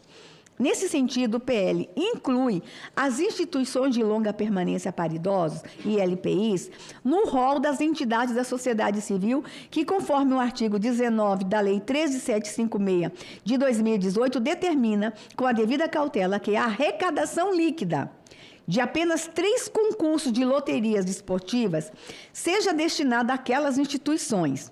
Nada mais razoável. E a proposição ainda tem o cuidado de determinar que as instituições devam estar regularmente inscritas nos conselhos da pessoa idosa ou de assistência social, bem como ainda determina a destinação dos recursos. Fortalecer as políticas de proteção à pessoa idosa de maneira que intenciona criar uma fonte de financiamento estável e contínua para aquelas instituições. Assim, a proposição nos parece bastante meritória. Todavia, não obstante seu grande mérito, sugerimos alguns aprimoramentos, como supressão do artigo 14A, constante no artigo 2 do projeto de lei, número 1130 de 25, a inclusão do seu conteúdo no artigo 19 da Lei 13756, de dezembro de 2018, por meio da criação do inciso 4, garantindo que as instituições de longa permanência para idosa façam parte do rol das entidades da sociedade civil beneficiárias dos recursos das loterias, conforme as outras já elencadas. Também sugerimos a inclusão do artigo 5º, do parágrafo 5º, para prever que as instituições de longa permanência sem fins lucrativos tenham seus programas inscritos perante o órgão competente da Vigilância Sanitária e o Conselho Municipal da Pessoa Idosa e do Conselho dos Direitos do Idoso do Distrito Federal, e, em sua falta, perante o Conselho Estadual Nacional ou Nacional da Pessoa Idosa, em consonância ao previsto no parágrafo único do artigo 48 da Lei 10741 de 2003. Por fim, sugerimos a inclusão ainda do parágrafo 6º para prever que as instituições de longa permanência para idosos, referidas no inciso 4, poderão receber os repasses dos recursos independentemente da existência de dívidas tributárias pendentes com o governo federal, suprimindo a necessidade de certificação de entidades beneficentes de assistência social, visto que as ILPIs não necessitam da referida certificação. O voto, em razão do que foi exposto, concluímos pela aprovação do projeto de lei 1130 de 2025, com as emendas que já estão devidamente publicadas. Este é o voto, presidente, e eu peço aos pares apoio para a gente aprovar por unanimidade esta matéria. Em discussão, a matéria. Senador Jaime quer discutir a matéria. Sim. Presidente Mara Gabri, que honra, prazer. Estamos nessa, hoje, comissão, presidida por Vossa Excelência, e certamente, quando o relatório apresentado pela querida, estimada senadora Damares, antes de reler aqui meus agradecimentos pelo belo voto, o relatório, eu quero associar a Vossa Excelência, quando fez um breve relatório em relação à sua viagem com outros pares, para visitar a deputada Zambelli lá, que infelizmente se encontra no presídio no país da Europa, que é a Itália, né? Eu tenho a certeza absoluta que esse momento, quando Vossas Excelências prestam a sua solidariedade, acho que é a demonstração inequívoca da sua amizade, da consideração e do respeito às pessoas. É muito importante, dependendo de questão partidária, ideológica, acho que esse aqui é um ato que vocês estão fazendo, é um ato de ser pessoas cristãs, que certamente respeita, principalmente aquela questão que é a liberdade de expressão, sobretudo, na minha visão particularmente, eu acho que o maior absurdo está se cometendo contra uma cidadã. Esquece o cargo do Exército de deputado federal, mas infelizmente aqui no Brasil as coisas estão caminhando de um lado que, confesso, quando estamos agora votando lá a PEC, que diz PEC da blindagem, PEC, não sei, na verdade não somos todos iguais, nem os dedos da morte. Todavia, eu acho que a PEC não é tão importante, todavia nós temos que fazer uma pequena ressalva lá, que há hoje uma condenação até pela fala que nós falamos em determinados momentos, seja no plenário, que é um direito líquido do senhor nosso, como tribuna, muitas vezes estavam fazendo uso da tribuna, nós estamos penalizados. Nós estamos verdadeiramente vivendo um momento, talvez, pior do que lá na época da ditadura militar desse país, quando aplicava-se o AI-5, caçava os direitos políticos de todo cidadão brasileiro. Infelizmente, quando a senhora faz essa visita, com certeza, eu imagino que será alguns milhares de brasileiros que iriam ter, talvez, essa oportunidade para levar um mínimo de solidariedade, de apoio a essa cidadã que está penalizada, com certeza, que eu confesso, nos altos 1074, eu nunca vi, num país como o nosso, que fala muito em democracia, ser penalizado dessa forma, que eu imagino que não merece. Não cometeu, não roubou, não matou nenhum cidadão, e infelizmente que um hack foi lá, sei lá, entrou nos computadores do Supremo, muitas vezes ela não tem nem ciência, não participou de nenhum ato, talvez, e está sendo penalizada dessa forma. Mas, de qualquer maneira, a querida presidente Mara Gabri, o projeto de lei 1130 de 2025, de minha autoria, foi construído com muito zelo e espírito público, para destinar parte da arrecadação das loterias esportivas às instituições de longa permanência para idosos.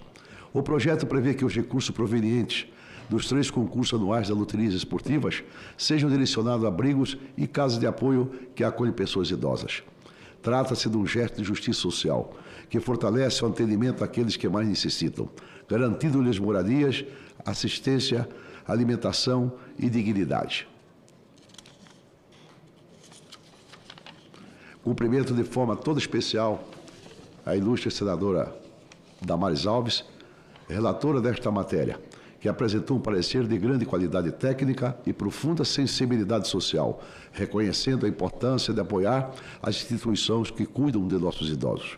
O Brasil já figura entre os países com maior número absoluto de pessoas idosas do mundo, 33 milhões de pessoas. E a tendência é de crescimento acelerado dessa população nas próximas décadas. Diante desse cenário, o Estado brasileiro precisa assumir a responsabilidade de desenvolver políticas públicas consistentes, votadas à proteção e o cuidado dessa parcela tão significativa da sociedade.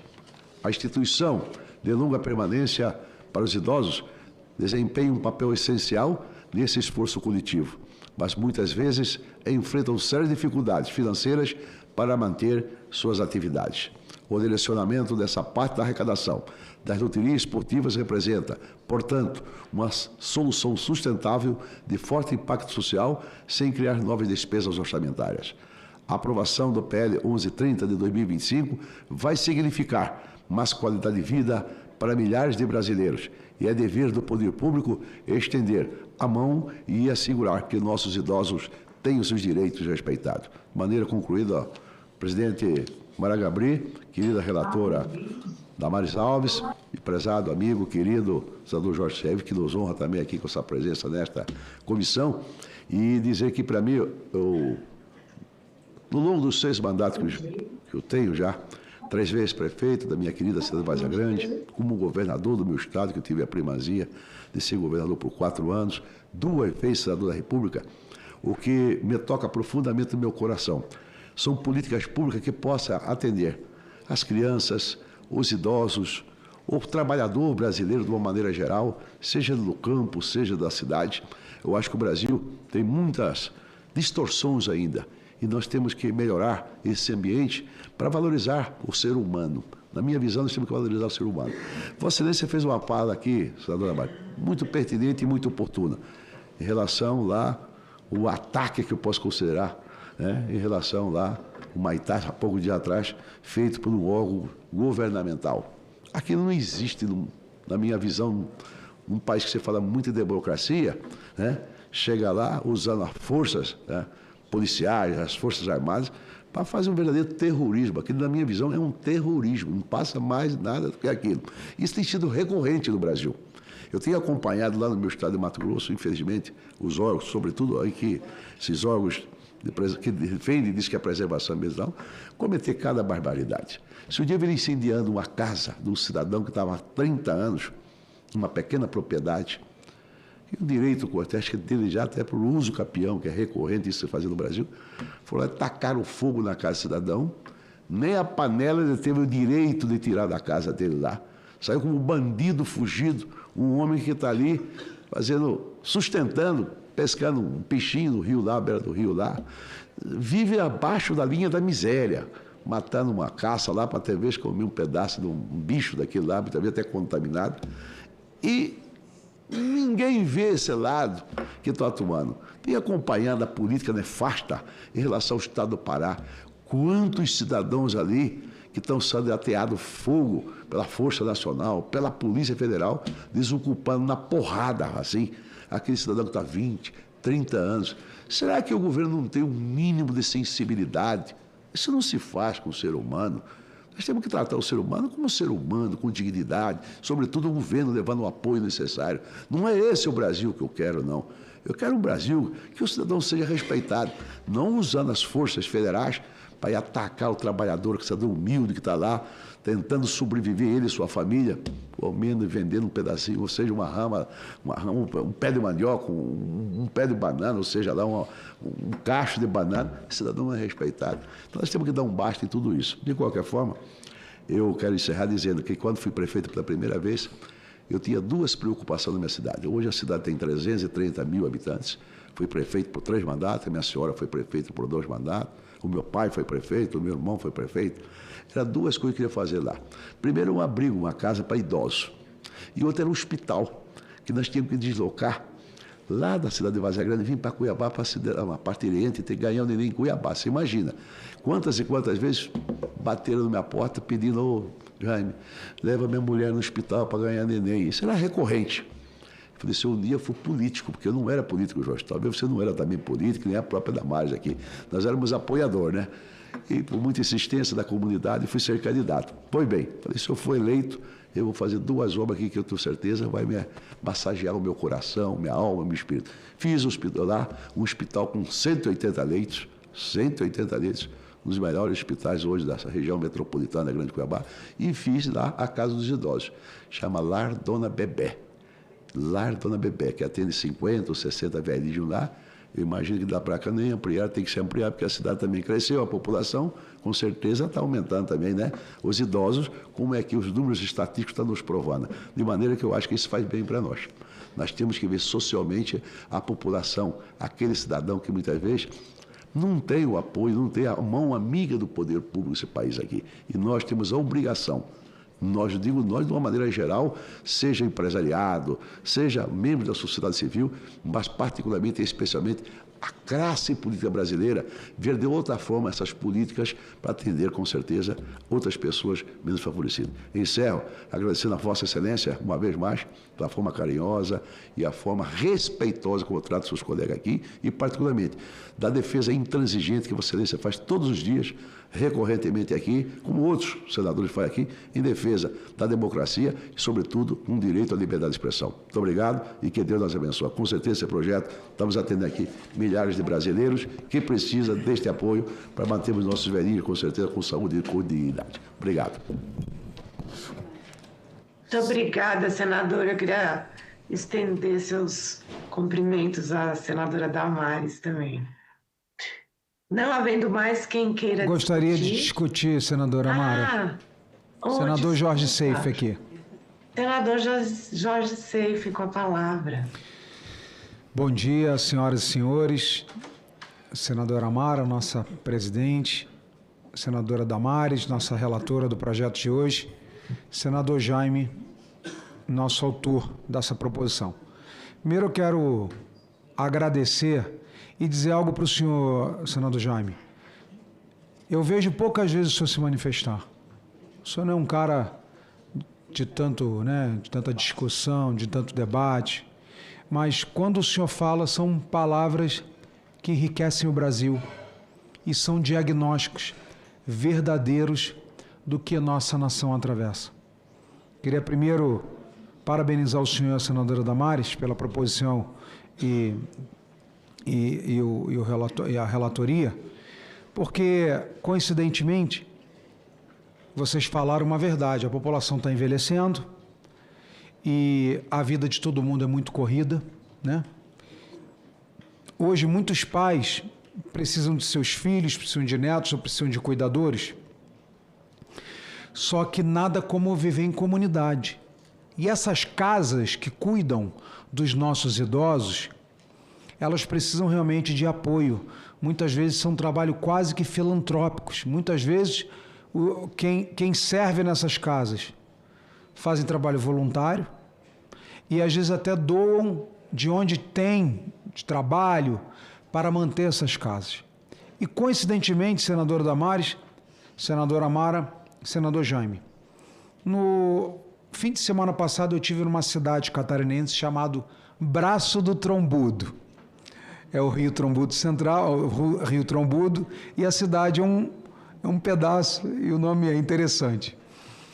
E lá tem uma instituição de mais ou menos 40 ou 50 anos, que cuida de 20, de 30, de 40 velhinhos. E tem um pastor e uma missionária que cuidam lá há muito tempo, trabalho voluntário.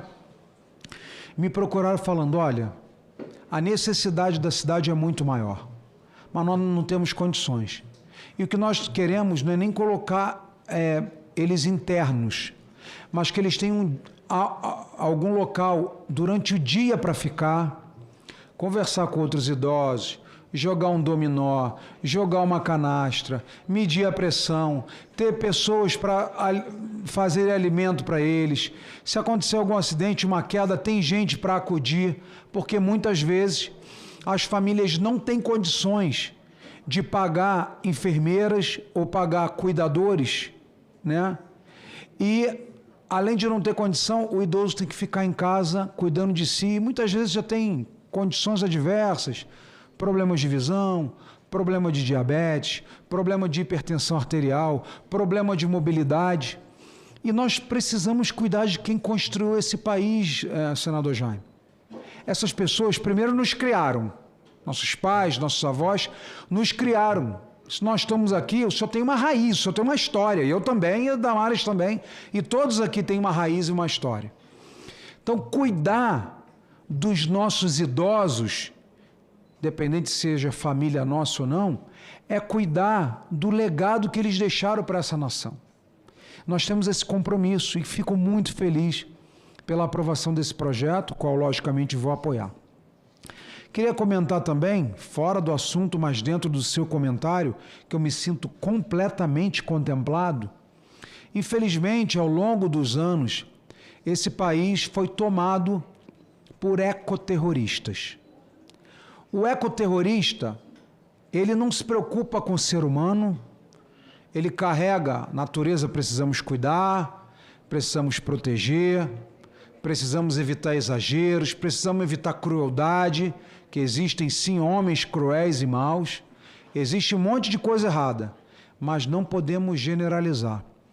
O que hoje órgãos como o IBAMA, ICMBio, FUNAI, polícias ambientais dos estados fazem com os nossos indígenas. Tivemos aqui na CPI, foi nessa sala aqui, na CPI das ONGs. Indígenas sentaram aqui para dar depoimento. Os caras queriam plantar lá uma mandioca, um amendoim, um negócio. A FUNAI não deixava. Eles querem trabalhar como produtores rurais, querem andar de Hilux também, querem pegar um pedacinho de terra deles, que lhes derem direito, querem cultivar, querem plantar, querem colher, querem trabalhar. Visitei agora há menos de um mês, senador Jaime, uma aldeia indígena, um nome complicado, agora eu não vou nem tentar pronunciar para não virar meme, mas mesma coisa, não tem oportunidade. Nossos indígenas são tratados como se fossem selvagens, como se fossem irracionais, como se fossem animais em jaula, e não pode fazer nada. Eles precisam da FUNAI e de ONGs, que nós sabemos que no final é uma mentira. Através das nossas terras indígenas e áreas de proteção permanente, que são os maiores corredores de tráfico de drogas, de traficantes de drogas, de tráfico humano, de minérios que são desviados do nosso país. Tudo feito em áreas indígenas, porque a polícia nem pode fazer policiamento ostensivo. O Exército precisa cuidar. O Exército que nós temos, sei lá, quase 9.000 quilômetros de fronteira, se não me falha a memória, 8.000 e poucos quilômetros de fronteira, não tem nem para cuidar da nossa fronteira, quanto mais cuidar de terras indígenas gigantes. Então eu me sinto muito contemplado e precisamos fazer uma meia-culpa que parte desse problema foi o legislativo, ou que criou, ou que não se opôs, ou que não se levantou ainda para fazer novas legislações. E eu estou com o senhor. Não pode tocar fogo na casa de ninguém, especialmente com 30 anos. Esse cara vai morar onde? Na chuva? De Badiá vai virar o Tarzan? Vai morar em árvore? Então, são arbitrariedades desses ecoterroristas, tá?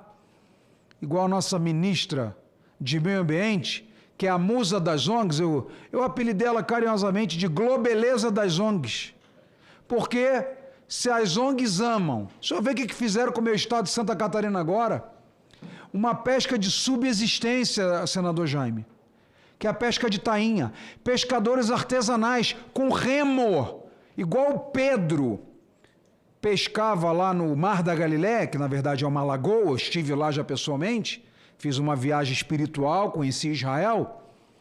O Mar da Galileia é água doce, então não é mar, é como chamavam. É uma lagoa gigante, você não consegue nem ver o outro lado da margem. E Pedro pescava assim, de reminho, ainda tinha uma redinha. É como nossos pescadores tradicionais de tainha fazem esse trabalho lá. Sabe o que o IBAMA e a musa das ONGs, a globeleza das ONGs, Marina Silva fez? Junto com o ministro André, um omisso, ministro da pesca, só fica olhando ela fazendo as coisas, nem se opõe. Não fala nada, fica olhando de camarote. O ministro de Estado da Pesca, que deveria defender pescador, especialmente os pescadores artesanais, porque eu tenho barco industrial, podia falar, está defendendo sua própria classe. Não. Estou defendendo a classe de pescadores de subsistência, pescadores artesanais, que foram proibidos, reduziram a cota deles. O único estado da federação que sofreu sanções, redução de cota, foi o estado de Santa Catarina. E o Partido dos Trabalhadores, como sempre, que se diz pai dos pobres, essa conversa fiada toda, seguraram o projeto, pediram vista, não pautavam, fizeram de tudo para sabotar a pesca artesanal. Eu espero que os pescadores de Santa Catarina e do Brasil enxerguem isso. porque foi uma medida arbitrária contra quem pesca para comer. Pesca para comer. E eles até hoje não pautaram. Uma senadora do PT pediu vista, até hoje não apresentou relatório. É para espizinhar o Estado de Santa Catarina, que não vota nessa catrefa. O Estado de Santa Catarina não elege petista. Não dá chance para eles. Por isso que é considerado um dos melhores estados do Brasil, que nunca foi governado pelo Partido dos Trabalhadores. Então, para finalizar, senador, obrigado por suas palavras, parabéns pelo projeto. Senadora Damares, parabéns pelo relatório, muito obrigado por fazer essa proposição, estou junto com vocês. Inclusive, para finalizar, prometo que finalizo aqui, presidente Mara Gabrilli. Esses dias eu vi um pastor numa pregação no Instagram, e ele dizia o seguinte: já entrevistei muitas pessoas no leito de morte. Idosos, mais novos, com doenças terminais, às vezes um câncer agressivo, às vezes doenças autoimunes, às vezes uma falência múltipla de órgãos, às vezes uma infecção generalizada, e em final de vida ia lá, dar uma palavra de Deus, pedir para que confessasse Jesus Cristo como Senhor e Salvador, para ter uma vida, uma eternidade ao lado do Senhor. E ele falou, é unanimidade, quando eu pergunto, durante a conversa, durante a entrevista, de que você se arrepende na sua vida?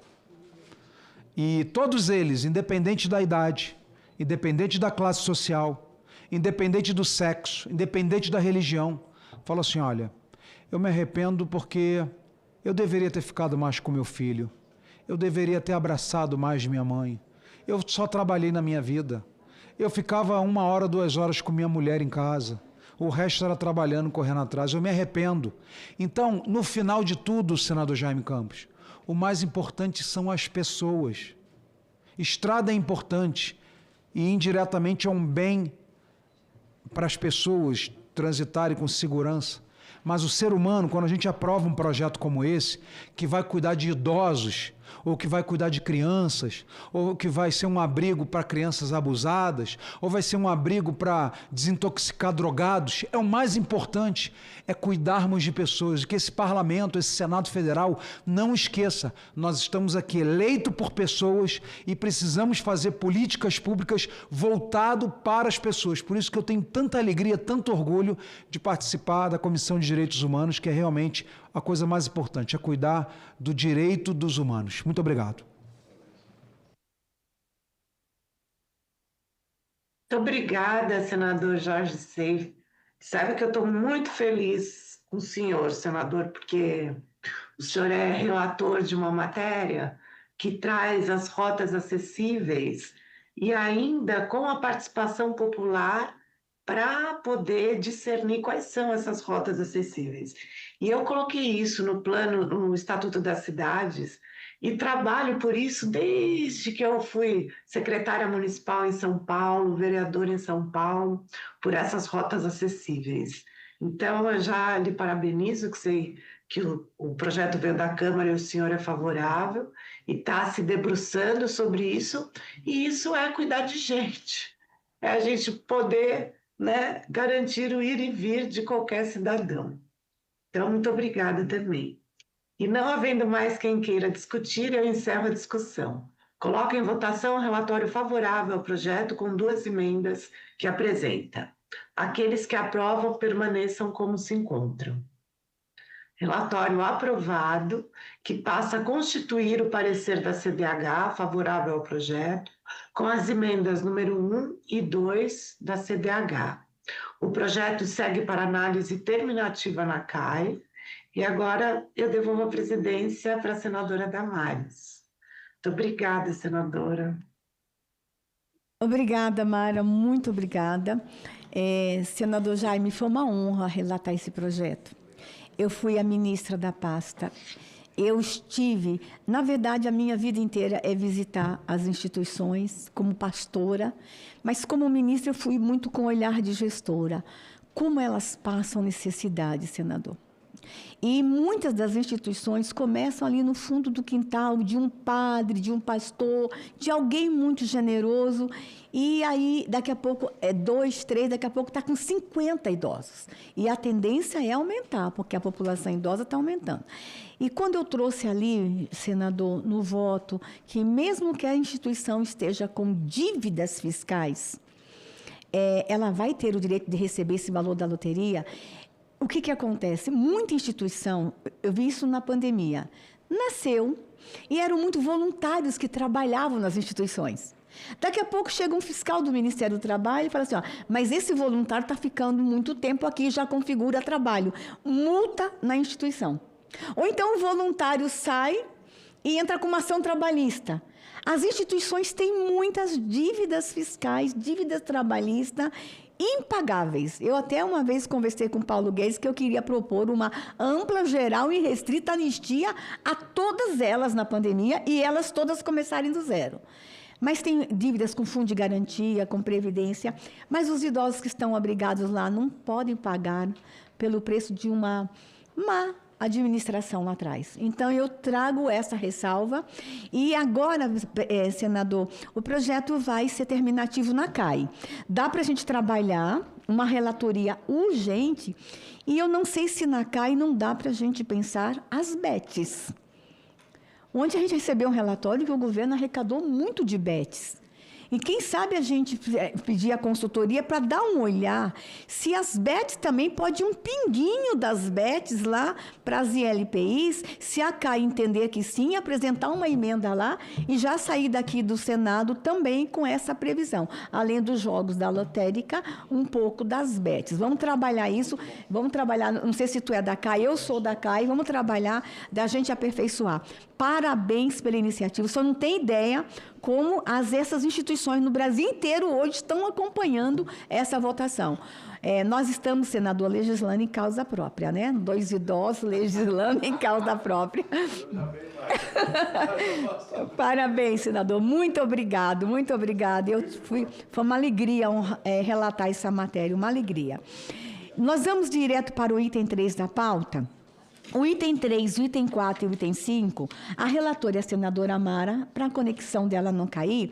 E aí, senador Seife, os votos dela são muito pequenos e a gente já volta e a gente vai para o seu projeto de lei, tá bom?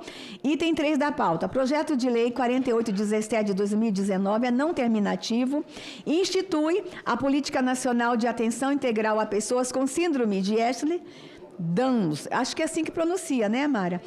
Ou com transtorno do espectro de hipermobilidade. Autoria, deputado federal Roberto de Lucena, de quem eu fui chefe de gabinete em 2010, e a Dani também trabalhou com ele. Relatoria, senadora Mara Gabrilli, relatório favorável ao projeto com uma emenda de redação que apresenta. Em 17/9, a matéria foi retirada da pauta. Conceda a palavra à senadora Mara Gabrilli para a leitura do seu relatório. Obrigada, presidente Damares. Eu peço licença para ir direto à análise. Compete à CDH opinar sobre matérias que dizem respeito a garantir e promoção dos direitos humanos, bem como a proteção das pessoas com deficiência, conforme dispõe o inciso 3º e 4º do artigo 102-E do Regimento Interno do Senado Federal. Logo, é regimental a análise do projeto por essa comissão. No que tange ao mérito, de acordo com a Associação Brasileira de Pessoas com Síndrome de Ehlers-Danlos e Transtornos do Espectro de Hipermobilidade, a ABRASET, a SET constitui um grupo heterogêneo de doenças hereditárias do tecido conjuntivo, cujas características incluem com frequência hipermobilidade articular, fragilidade tecidual, pele macia hiperextensível, cicatrização anormal e hematomas de fácil ocorrência. Entre os pacientes são também comuns sintomas como dor e fadigas crônicas, complicações gastrointestinais, transtornos do sono, problemas cardiovasculares, oftalmológicos e musculoesqueléticos, além de comorbidades frequentes, como síndrome de ativação mastocitária, desautonômicas e condições neurodivergentes. O cuidado multidisciplinar revela-se essencial, com foco na prevenção de sintomas e na oferta de suporte contínuo. Ainda segundo a Abraset, o TEAH apresenta-se de forma clínica variável e heterogênea, abrangendo de modo residual pacientes com subtipo SED hipermóvel, tampouco evidenciam elementos de outras síndromes pleiotrópicas, aqueles em que um único gene condiciona ou influencia múltiplas características fenotípicas, como deficiência intelectual, malformações de órgãos internos ou dimorfismos faciais relevantes, ou ainda outras doenças hereditárias do tecido conjuntivo. Pode envolver uma diversidade de sintomas em diferentes intensidades e áreas do corpo, tais como instabilidade articular, síndrome de ativação mastocitária, dor, fadiga, distúrbios gastrointestinais, cefaleias e ansiedades. E por essa razão, as estratégias de manejo devem ser individualizadas, adequando-se às necessidades específicas de cada paciente. A gente tem ciência de que as pessoas com síndrome de Ehlers-Danlos ou com transtorno do espectro de hipermobilidade articular já estão contempladas na legislação da saúde vigente, e especificamente na Política Nacional de Atenção Integral às Pessoas com Doenças Raras, instituída pela Portaria número 199 de 30 de janeiro de 2014, do Gabinete do Ministério da Saúde, posteriormente incorporada à Portaria de Consolidação número 2, de 28 de setembro de 2017, do mesmo órgão que trata da consolidação das normas sobre as políticas nacionais de saúde do Sistema Único de Saúde. No entanto, a normatização mencionada, além de não conferir a mesma segurança jurídica que a lei, apresenta escopo restrito, limitando-se a aspectos relacionados à atenção à saúde. Assim, assiste razão ao autor da proposição, uma vez que a proteção deve abranger um rol mais amplo de direitos e garantias, de modo a assegurar as pessoas condições de igualdade com as demais, em especial nos campos da educação e do trabalho.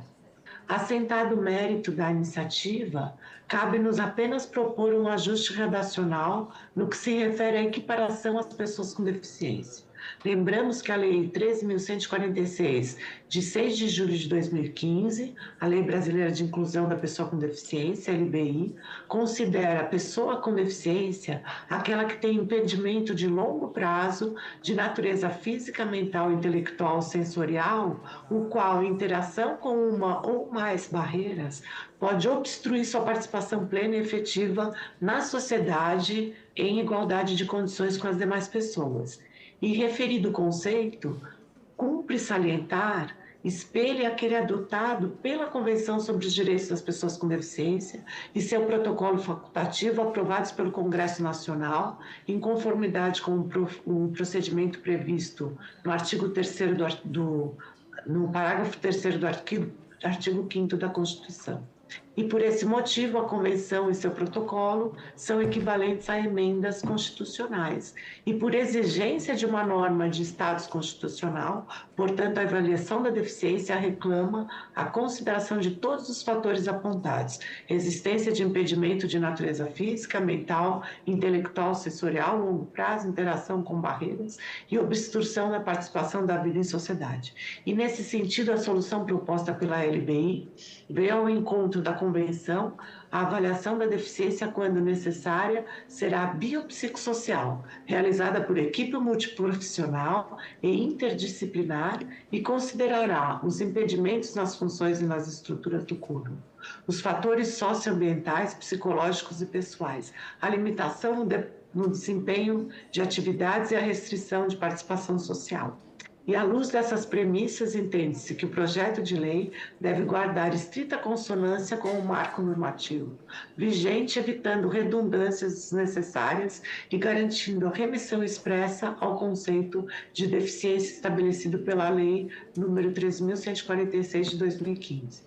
Com isso, preserva-se a harmonia sistemática do ordenamento jurídico, assegurando que a interpretação e a aplicação da norma sejam orientadas pelos parâmetros constitucionais e infraconstitucionais já consolidados.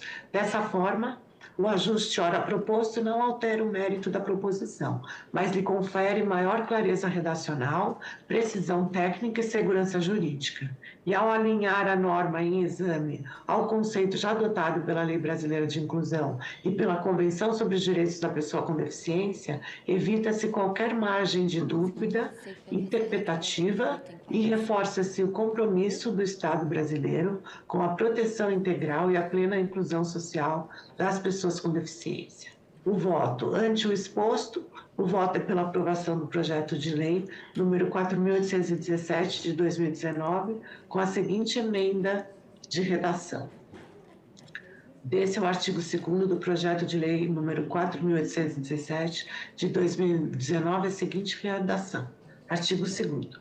A pessoa acometida pelas condições a que se refere esta lei somente será considerada pessoa com deficiência quando, submetida à avaliação biopsicossocial, for constatado impedimento de longo prazo de natureza física, mental, intelectual ou sensorial, que em interação com uma ou mais barreiras possa obstruir sua participação plena e efetiva na sociedade, em igualdade de condição com as demais pessoas, nos termos do artigo 2º da Lei 13.146, de 6 de julho de 2015. Muito obrigada, senhora presidente. Super. Obrigada, senadora Mara. Em discussão? Não havendo mais quem queira discutir, encerro a discussão. Coloco em votação o relatório favorável ao projeto com uma emenda de redação. Aqueles que aprovam, permaneçam como se encontram. Aprovado o relatório, que passa a constituir o parecer da CDH favorável ao projeto com a emenda 1 da CDH de redação. Parabéns, senadora Mara, mais uma política sendo instituída. A matéria agora segue para a CAS, onde será votada de forma terminativa. E vamos trabalhar para aprovar logo lá, Mara.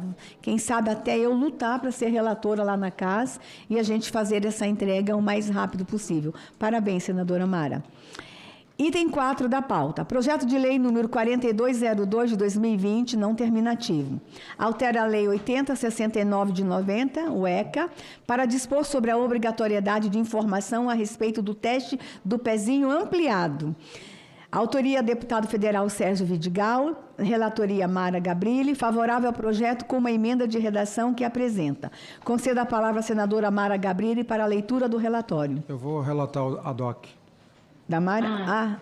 É esse? Tá bom. Então, eu nomeio o senador Seife para... Obrigada, senadora Mara. Obrigado, senadora. Fazer a leitura ad hoc do projeto, do voto da senadora Mara Gabrilli. Se a senhora me permitir, vou direto para a análise. Compete à CDH opinar em matérias alusivas à garantia e promoção de direitos humanos e à proteção da infância e juventude, conforme previsto no artigo 102-E do Regimento Interno do Senado Federal, portanto, atende aos critérios de regimentalidade e análise do PL 4202 de 2020. Quanto ao mérito, senhora presidente, a proposição é pertinente e necessária. A obrigação de realização de exames visando um diagnóstico precoce e terapêutica de doenças congênitas e erros inatos do metabolismo do recém-nascido, prevista no artigo 10 da Lei 8069 de 90, foi um importante passo para a consolidação da triagem neonatal no Brasil. Essa conquista foi potencializada pela adoção da Lei 14154, de 26 de maio de 21, que aperfeiçoou o Programa Nacional de Triagem Neonatal e disciplinou o teste do pezinho ampliado. Contudo, apesar dos imprescindíveis avanços logrados com essas iniciativas, uma parcela significativa de pais e responsáveis ainda desconhece a importância de exames de triagem neonatal e, por isso, pode negligenciar a realização desses testes para a garantia de saúde dos recém-nascidos. Nesse contexto, não é suficiente somente a disponibilização de triagem neonatal pelo poder público. É necessário que os pais responsáveis sejam adequadamente conscientizados sobre a importância da realização do teste do pezinho de sua versão ampliada. Ademais, para que a comunicação das informações seja efetiva, é imprescindível que seja realizada de forma presencial e fácil entendimento, como preceitua o PL 4202 de 2020. À luz desses preceitos, oferecemos emenda para aprimorar a redação de proposição e harmonizá-la com os demais dispositivos da Lei 8069 de 90. Voto. Ante exposto, o voto é pela aprovação do projeto de Lei 4202 de 2020 com a seguinte emenda de redação. Dá-se o artigo 2º do projeto de Lei 4202 de 2020 a seguinte redação. O artigo 10 da Lei 8069 de 13 de julho de 90, Estatuto da Criança e do Adolescente, passa a vigorar com a seguinte redação. Artigo 4. Inciso 4º. Parágrafo 4º. Durante os atendimentos pré-natal e puerpério imediato, os profissionais de saúde devem informar os pais ou responsáveis legais do recém-nascido a importância do teste do pezinho e sobre eventuais diferenças existentes entre as modalidades oferecidas no Sistema Único de Saúde e na rede privada. Quinto, as informações que trata o parágrafo 4º desse artigo deve ser de fácil entendimento e fornecida presencialmente, facultada a complementação por impresso ou digital. Esse era o voto, senhora presidente. Obrigada, senador Seife. Em discussão a matéria? Não havendo mais quem queira discutir, encerro a discussão. Coloco em votação o relatório favorável ao projeto com uma emenda de redação que apresenta. Aqueles que aprovam permaneçam como se encontram. Aprovado o relatório, que passa a constituir o parecer da CDH favorável com uma emenda de redação, emenda número 1. O projeto segue para a CAS. Item 5 da pauta. Projeto de Lei 5559 de 2023, não terminativo, altera a Lei 1008 de 2000 para tornar obrigatórios os requisitos de acessibilidade nos veículos de transporte de saúde. Autoria, senador Carlos Viana, relatoria, senadora Mara Gabrilli, relatório favorável ao projeto. Concedo a palavra ao senador Seife, que fará a leitura ad hoc. Passo direto para a análise, senhora presidente. Compete à CDH opinar sobre matérias alusivas à proteção e integração social das pessoas com deficiência, conforme previsto no artigo 102e do Regimento Interno do Senado Federal. Portanto, atende os critérios de regimentalidade e análise dessa proposição. No mérito, a proposição mostra-se pertinente e necessária, especialmente no que se refere à promoção de acessibilidade e efetivação do direito à saúde das pessoas com deficiência. A garantia de acessibilidade em veículos de saúde é essencial para assegurar a igualdade material de acesso à saúde. Esse preceito fundamental é garantido pela Constituição e reiterado pela Convenção sobre os Direitos de Pessoas com Deficiência, ratificada pelo Brasil com status de emenda constitucional. Assim, o PL 5559 de 2023 reforça o papel do Estado na implementação de políticas públicas inclusivas, ao mesmo tempo que estabelece uma diretriz clara para a adequação dos veículos de transporte sanitário com base em normas técnicas específicas. Voto. Ante exposto, o voto é pela aprovação do projeto de lei número 5559 de 2023. Esse era o voto, senhora presidente. Obrigada, senador Seife. Em discussão a matéria, não havendo mais quem queira discutir, encerra a discussão. Coloque em votação o relatório favorável ao projeto. Aqueles que aprovam, permaneçam como se encontram. Aprovado o relatório, que passa a constituir o parecer da CDH favorável ao projeto. O projeto segue para análise terminativa da CAS. Item 2 da pauta. Projeto de Lei 3181 de 2019 é não terminativo, altera a Lei 10.257 de 2001, o Estatuto da Cidade, para prever a participação da população de associações representativas de segmentos da comunidade na elaboração de plano de rotas acessíveis. Autoria, deputado Felipe Carreiras. Relatoria, senador Jorge Seife. Favorável ao projeto, com uma emenda que apresenta. Em 17 de setembro, a matéria foi retirada de pauta. Projeto que a senadora Mara acabou de te elogiar antes dela deixar de participar da reunião. Concedo a palavra ao senador Jorge Seife para a leitura do relatório. Obrigado, senhora presidente. Na verdade, esse é um trabalho que nós estamos prestigiando pessoas como a senadora Mara Gabrilli, que sempre lutaram no nosso país pelas pessoas com deficiência, pensando no dia a dia, pensando na praticidade, pensando na qualidade de vida, pensando no deslocamento. As pessoas, quando têm algum tipo de deficiência, o que ela mais almeja, o que ela mais sonha, o que ela mais deseja é autonomia. Mesmo com os problemas inerentes à saúde, ou acidentes, ou doenças, as pessoas querem autonomia, porque autonomia significa dignidade. Por isso eu quero prestigiar aqui a senadora Mara Gabrilli e vou direto à análise do nosso relatório. Compete à CDH, nos termos do artigo 102-E, incisos 3, 4 e 5 do Regimento Interno do Senado, opinar sobre matérias atinentes à garantia e promoção de direitos humanos, direito da mulher, proteção à família. Nessa análise, o foco recai sobre o mérito da matéria, uma vez que os aspectos econômicos e financeiros, a constitucionalidade e juridicidade já são objeto de análise na CCJ. O PL 3181 de 2019 propõe que os planos de rotas acessíveis previstos no inciso 3º do artigo 41 do Estatuto da Cidade contenham metas de implementação construídas por meio de indicação da população. Sabemos que a acessibilidade é uma questão fundamental para a democratização do direito de ir e vir nas cidades, pois contribui para que todas as pessoas tenham igualdade de oportunidades para utilizar os espaços públicos e privados de maneira autônoma e segura. O tema foi previsto na Lei Brasileira de Inclusão da Pessoa com Deficiência, que definiu a acessibilidade como um direito. No entanto, é notório que as calçadas brasileiras não são de forma geral acessíveis. O Censo Demográfico de 22 demonstrou que 32% dos municípios não têm calçadas ou passeios no entorno dos domicílios e apenas 15,2% dos brasileiros residem em ruas com rampa para cadeirante. Esse número são ainda menores quando se trata de áreas periféricas ou ocupadas por população de baixa renda. Trata-se, portanto, senhora presidente, de tema relevante para a promoção da equidade. Ao exigir que a definição de rotas acessíveis se dê por meio de audiências públicas e debates com a sociedade, a proposição reforça o princípio da gestão democrática da cidade, previsto no próprio Estatuto da Cidade, que amplia a transparência e a legitimidade das decisões que afetam o direito das pessoas com deficiência ou mobilidade reduzida nas cidades. Além disso, ao prever metas de implantação, o texto introduz um elemento de planejamento estratégico que vincula a execução de intervenções urbanas ao objetivo previamente estabelecido e fiscalizáveis.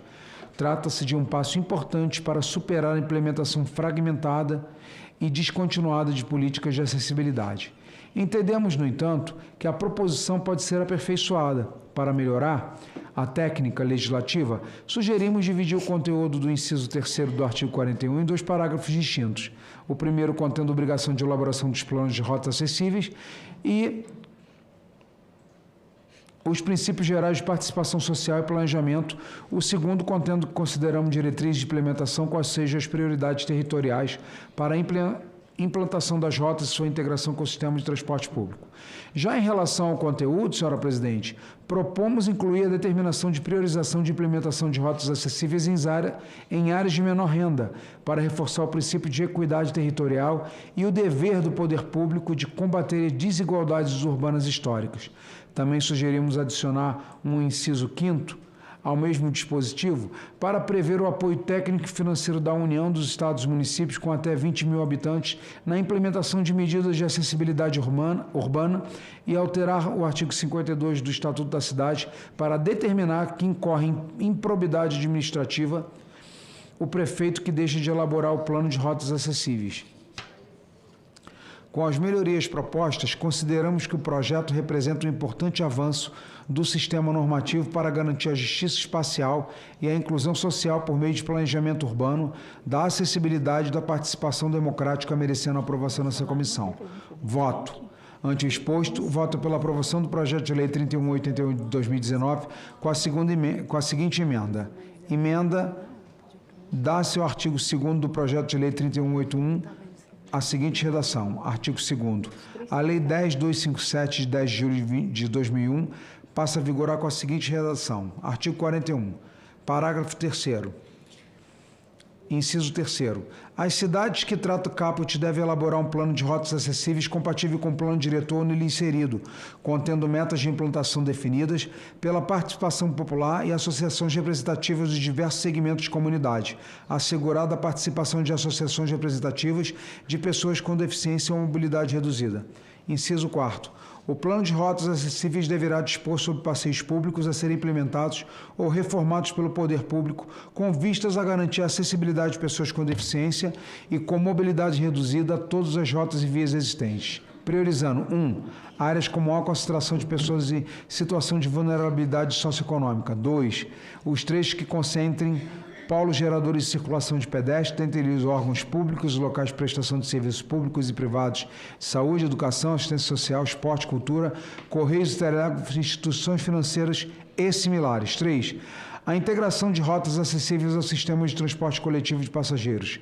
Inciso 5º, a União, em cooperação com os Estados, apoiará tecnicamente e financeiramente os municípios com até 20 mil habitantes na implementação de medidas de acessibilidade urbana,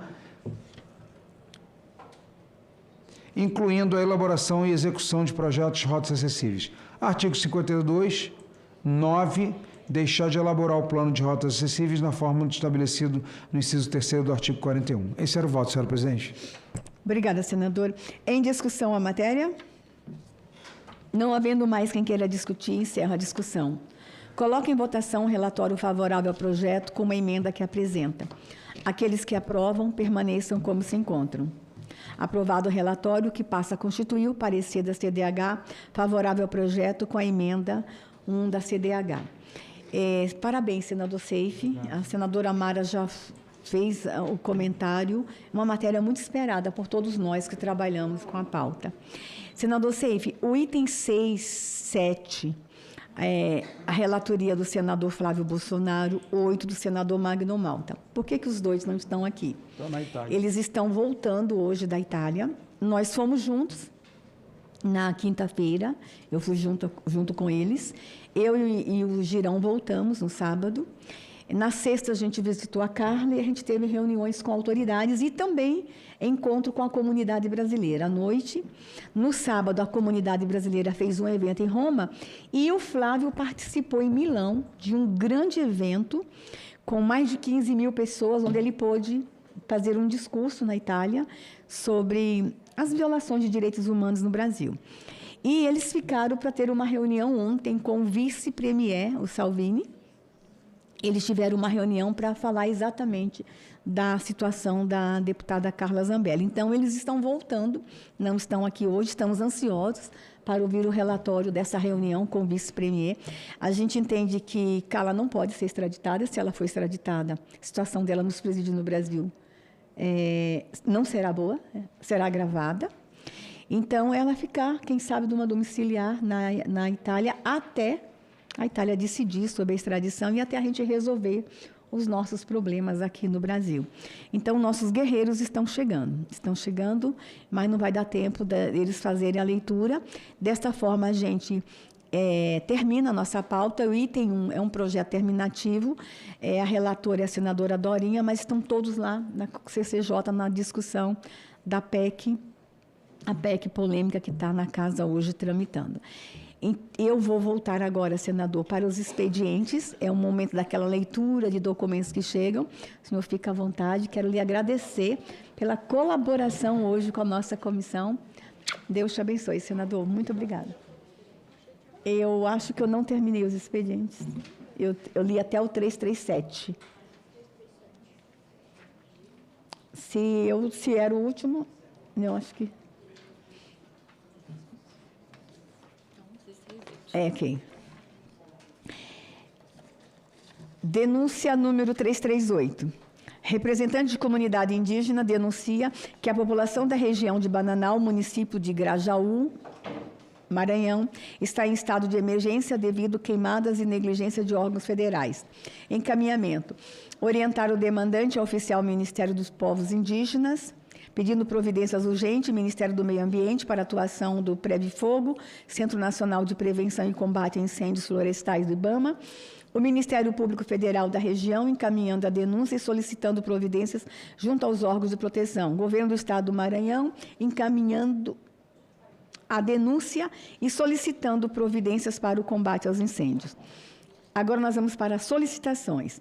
Solicitação 339. Moção de apelo. Delegados do Sindileges apelam à Comissão de Direitos Humanos para transformar em projeto de lei a SUG 1125, que visa manter o auxílio alimentação para servidores públicos aposentados. Encaminhamento. Explicar o procedimento regimental para que uma SUG seja transformada em projeto de lei. Solicitação 345. Aliança Nacional LGBTI+, solicita uma audiência pública conjunta da CDH, da Comissão de Educação, para comemorar o 77º, falei certo? Aniversário da Declaração Universal dos Direitos Humanos. Encaminhamento. Agradecer a sugestão e sugerir procurar senadores membros das duas comissões para formalizar a solicitação junto a esses colegiados. Acho que já conversamos com os senadores, já vamos apresentar requerimentos semana que vem. Informe número 340. Cidadão compartilha uma matéria do Intercept Brasil sobre um vídeo que convoca bolsonarista para a luta armada.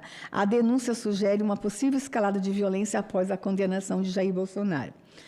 Informe 341. Cidadão agradece à comissão pela atenção, a diligência no caso e pelo encaminhamento ao ofício ao Ministério Público do Estado de Minas Gerais. Encaminhamentos aos informes, acusar recebimento. Resposta de ofício. A resposta número 342. O Ministério da Saúde respondeu ao nosso ofício 50 de 25, informando que a Secretaria de Atenção Especializada à Saúde está elaborando uma proposta para a criação de um centro de infusões de medicamentos de alto custo no SUS, como o Infliximab. Resposta ao ofício número 299, a Secretaria de Justiça de Santa Catarina informa que a detenta foi agredida por outra presa, mas que sua integridade foi resguardada e que ela recusou transferência de cela. Resposta de ofício número 297, informando que encaminhou a referida denúncia ao Provita e ao Ministério das Mulheres. O Ministério dos Direitos Humanos nos respondeu o ofício 297.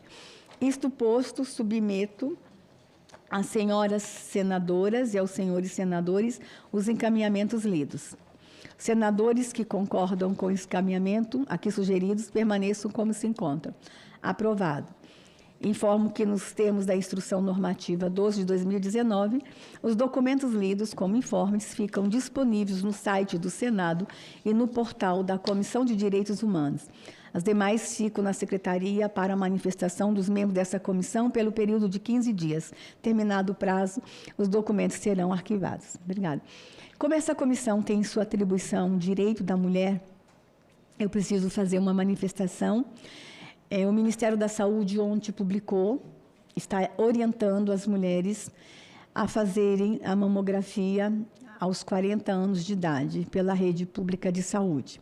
Nós aprovamos essa matéria aqui no Senado, eu fui relatora, inclusive, e agora a gente já está vendo uma resposta do Ministério da Saúde. Eu quero cumprimentar o ministro Padilha pela iniciativa e aproveitar, fazer essa convocação às mulheres. Agora, o sistema de saúde que estava antes meio que direcionado para 50 anos, agora com 40 anos, na rede pública a mulher poderá fazer sua mamografia. Mas a gente também tem o caso que, se a mulher tiver uma predisposição ou alguém já tiver câncer na família, ela poderá buscar a mamografia a partir dos 30 anos de idade. Essa comissão celebra essa conquista, essa comissão cumprimenta o ministro Padilha pela iniciativa. Nada mais tendo a tratar, nós encerramos a presente reunião.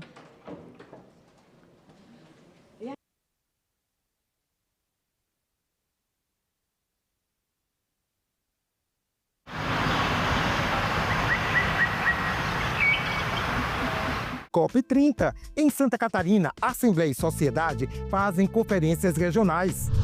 Em Minas, projeto educacional prepara estudantes para a política. Transporte público em debate na Câmara dos Deputados. E em Cuiabá, o zelo de um instituto pela preservação da memória de um povo. Tudo isso no Parlamento Brasil. Parlamento Brasil. Hoje, 8h, aqui na TV Senado. O site do Senado agora mostra projetos de lei em linguagem simplificada. É o Senado Explica, uma ferramenta de inteligência artificial combinada com revisão humana que torna mais fácil entender e acompanhar as leis em debate aqui no Senado. Na página de tramitação das matérias e no portal E-Cidadania, Senado Explica.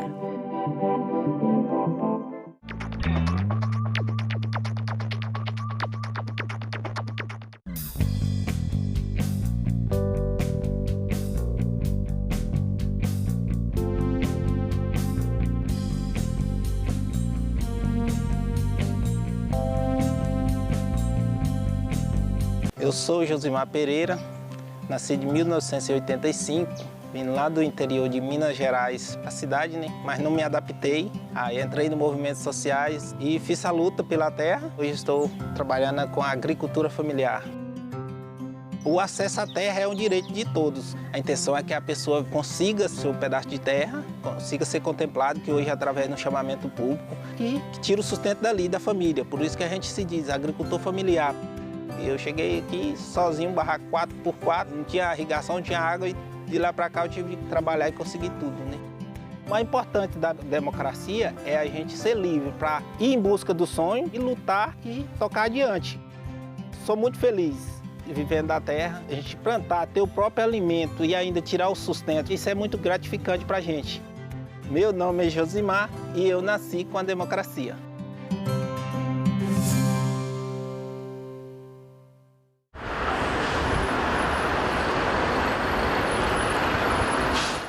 Olá, está começando agora o Senado Notícias Revista e você vai ver nesta edição. Senado rejeita a PEC que previa a necessidade de autorização para que parlamentares fossem processados. Empresário conhecido como Careca do INSS nega fraudes em depoimento na Comissão Parlamentar Mista de Inquérito. Jamais fui responsável pelo recrutamento de associados, tampouco exerci qualquer ingerência sobre a inserção de dados no sistema do INSS. E foi instalada a comissão do Senado que vai atualizar o Código Civil. Confira comigo esses e outros assuntos que são destaque aqui no Senado Federal.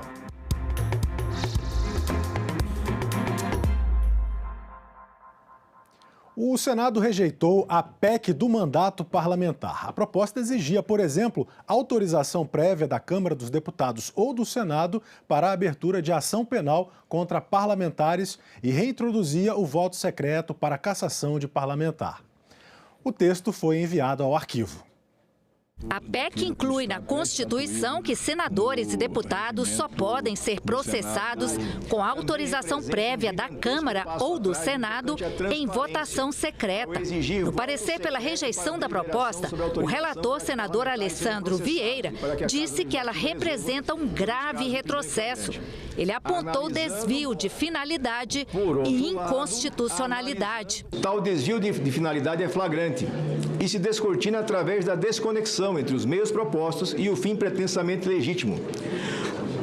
A proteção de mandatos parlamentares, senhor presidente, colegas senadores e senadoras, não é compatível com a criação de obstáculos para a investigação de crimes como, por exemplo, homicídio, corrupção passiva, tráfico de drogas, lavagem de dinheiro, organização criminosa. O relator apontou também que, ao invés de um instrumento para proteger o parlamento, a PEC abre as portas do legislativo para criminosos de todos os tipos. Sob a aparência de constitucionalidade, o que efetivamente se pretende com a PEC da blindagem não é dar condições plenas aos parlamentares para exercerem a sua atividade fim, mas sim blindá-los dos processos e das penas por cometimento de crimes das mais variadas espécies. O objetivo real da PEC da blindagem é proteger autores de crimes graves, como corrupção, lavagem de dinheiro, organização criminosa, tráfico de entorpecentes, e infiltração cada vez mais na atividade de milícias e facções no nosso país. No parecer, ele também registrou que estender o foro privilegiado para presidentes de partidos políticos, como prevê a PEC, não tem nenhuma razoabilidade. Trata-se de providência totalmente desarrazoada, na medida em que se está estendendo este foro para dirigentes de entidades de direito privado que não exercem função estatal. Alessandro Vieira rejeitou 2 emendas apresentadas pelos senadores Sérgio Moro e Carlos Portinho, que tentavam limitar os efeitos da PEC a casos de crimes contra a honra e transferiam julgamentos para o Superior Tribunal de Justiça.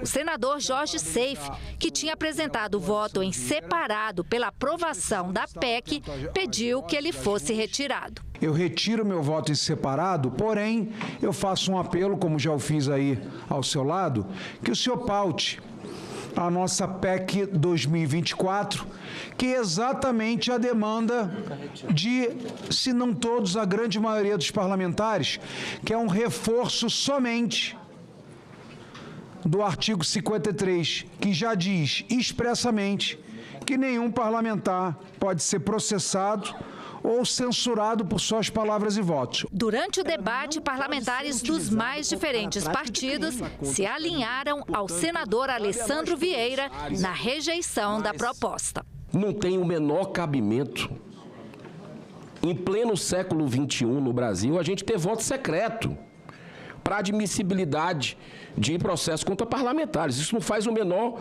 sentido. Se nós aprovarmos a mudança como veio da Câmara, seria um retrocesso inaceitável, seria confundir imunidades com impunidade. E nós temos aí que rejeitar essa PEC. A Câmara dos Deputados, que merece todo o nosso respeito, cometeu um engano terrível.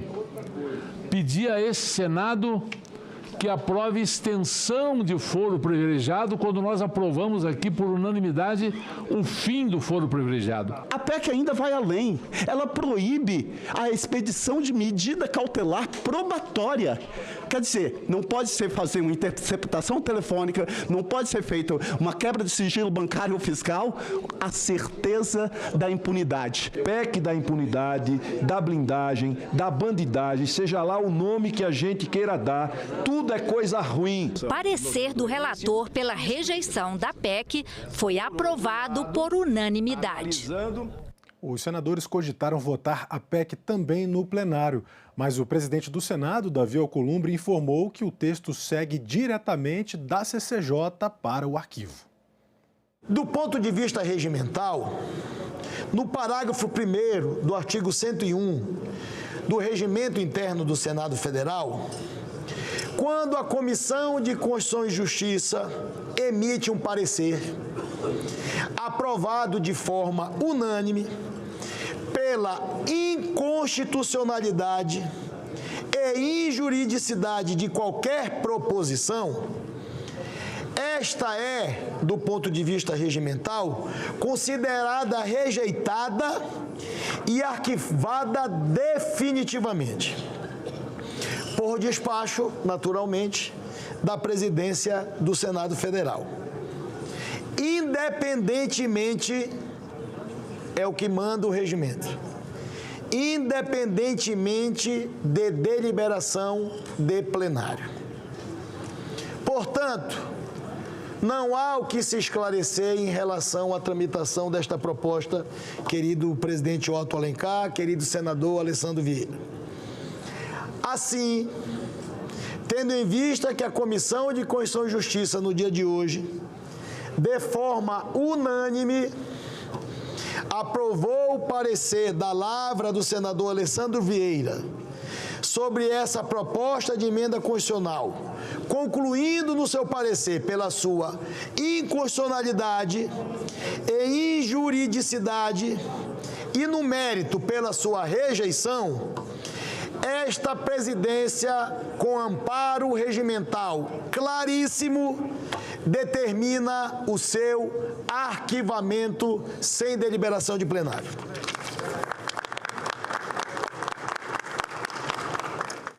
E para frear os impactos do tarifaço americano às exportações brasileiras, o plenário do Senado aprovou o texto base do projeto que cria incentivos para empresas afetadas e retira do teto de gastos as despesas com esses incentivos. Destaques, que são alterações no texto do projeto, devem ser analisados na semana que vem. A proposta cria medidas excepcionais para reduzir os impactos das tarifas dos Estados Unidos de até 50% sobre exportações brasileiras. Permite que 30 bilhões de reais em despesas e incentivos fiscais sejam retirados da meta fiscal. O texto também autoriza aumentos de participação em fundos garantidores e oferece incentivos para exportadores afetados. O governo estima que quase 36% das vendas para os Estados Unidos sejam diretamente atingidas. As consequências projetadas incluem a perda de até 726 mil postos de trabalho diretos e indiretos, além de impacto negativo no PIB de menos 0,36% e prejuízo de 3,3 bilhões de reais. Essa é uma proposta que se somou a outras que o governo federal adotou para mitigar, para diminuir aquilo que nos foi imposto por uma decisão draconiana, uma decisão unilateral, uma decisão descabida, completamente desnecessária, desproporcional de um governo sobre o nosso governo. O PLP 168 fala sobre o tarifaço imposto pelo presidente dos Estados Unidos da América e que se abateu de forma duríssima sobre os setores, diversos setores de nossa economia e, por uma consequência imediata, sobre muitos postos de trabalho, senadora Ivete, senadora Margarete, Vossas Excelências que bem o sabem, que se abateu sobre a realidade de muitos cidadãos brasileiros que perderam esses postos de trabalho anteriormente ocupados. A CPMI do INSS ouviu o empresário Antônio Carlos Camilo Antunes, conhecido como o Careca do INSS. O depoente se disse inocente, mas se recusou a responder às perguntas feitas pelo relator da comissão. Antônio Carlos Antunes, conhecido como Careca do INSS, chegou ao Senado por volta das 8h30 da manhã num carro da Polícia Federal. Ele está preso na Superintendência da PF em Brasília desde o dia 12. Segundo as investigações, ele é apontado como um dos principais articuladores do esquema de fraudes envolvendo descontos irregulares em benefícios de aposentados e pensionistas do INSS. No relatório da Polícia Federal, ele teria atuado por trás das associações que teriam feito os descontos sem autorização. O empresário iniciou o depoimento fazendo a sua defesa e disse ser inocente das acusações. Um indivíduo com quem mantive relações comerciais, insatisfeito após reiteradas tentativas de extorsão frustradas e, inclusive, após ter furtado veículos de minha propriedade, fatos esse devidamente registrado na Polícia Civil de São Paulo, onde já houve decisão determinando a restituição dos bens, dirigiu-se à Polícia Federal e apresentou uma série de inverdades. Alegou falsamente que eu estaria tentando obstruir investigações da operação sem desconto. Antônio Carlos Antunes disse que trabalha no setor privado e não tem relação com o governo. Jamais foi objetivo da minha atuação empresarial estabelecer parcerias com o setor público. Minha atividade sempre esteve voltada ao setor privado, espaço em que é possível trabalhar com liberdade, dentro dos limites da legalidade, da ética e da responsabilidade. Afirmou que todo o patrimônio dele é fruto de trabalho e reforçou que os serviços que prestou sempre tiveram como destinatário o aposentado e que as investigações devem recair sobre as associações. Reitero que sou, acima de tudo, um empreendedor, cuja vida e trajetória não permitem qualquer comparação com o personagem que a mídia e alguns interessados insistem em confundir. O denominado Careca do INSS não reflete quem eu sou, tampouco condiz com a minha história de trabalho, de resiliência e de dedicação ao empreendedorismo. Antônio Carlos Antunes falou ainda sobre a convocação de familiares à CPMI. Minha esposa nunca teve qualquer participação na minha empresa Prospect. À exceção do meu filho mais velho, nenhum dos meus filhos integram ou já integraram o quadro societário da Prospect. Por isso, a intimação deles para depor nesta CPMI não faria sentido, já que não teriam como trazer informações ou esclarecimentos sobre a atuação da empresa. O empresário finalizou informando que não iria responder às perguntas do relator da CPMI, por ele já ter sido julgado em outras reuniões do colegiado. Mesmo assim, o relator iniciou seus questionamentos. Houve reação do advogado do depoente, com ameaça, inclusive, de interromper o depoimento. Autor do maior roubo da história do Brasil. Eu não estou pedindo autorização para falar. Mas aqui... Eu sou advogado. Vossa Excelência me respeite.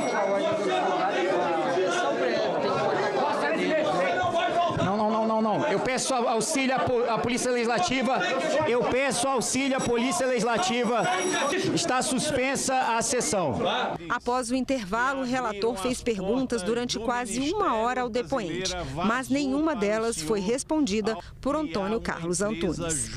O que é que o senhor estava fazendo numa reunião de trabalho da Previdência Social junto ao atual ministro Vô Queiroz? Eu botei essa foto pela indignação de alguém permitir que esse cidadão sente numa mesa de trabalho da Previdência Social com 13 dias de governo, decidindo o destino do dinheiro suado dos trabalhadores do Brasil.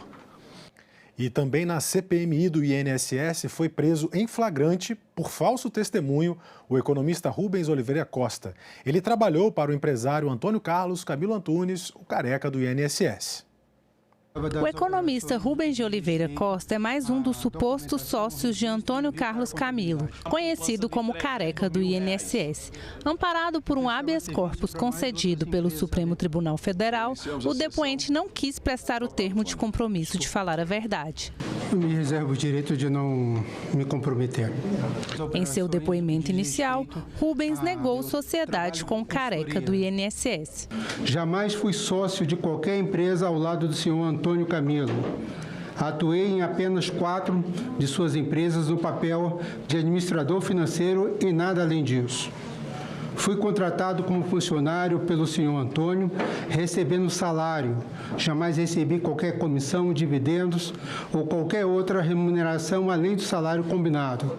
Atualmente, não trabalho para qualquer empresa que mantenha relação de qualquer natureza com o INSS. Senhor Rubens, o senhor está sendo televisionado para o Brasil inteiro como o maior entregador de propina do Brasil com dinheiro que pertencia aos aposentados e pensionistas.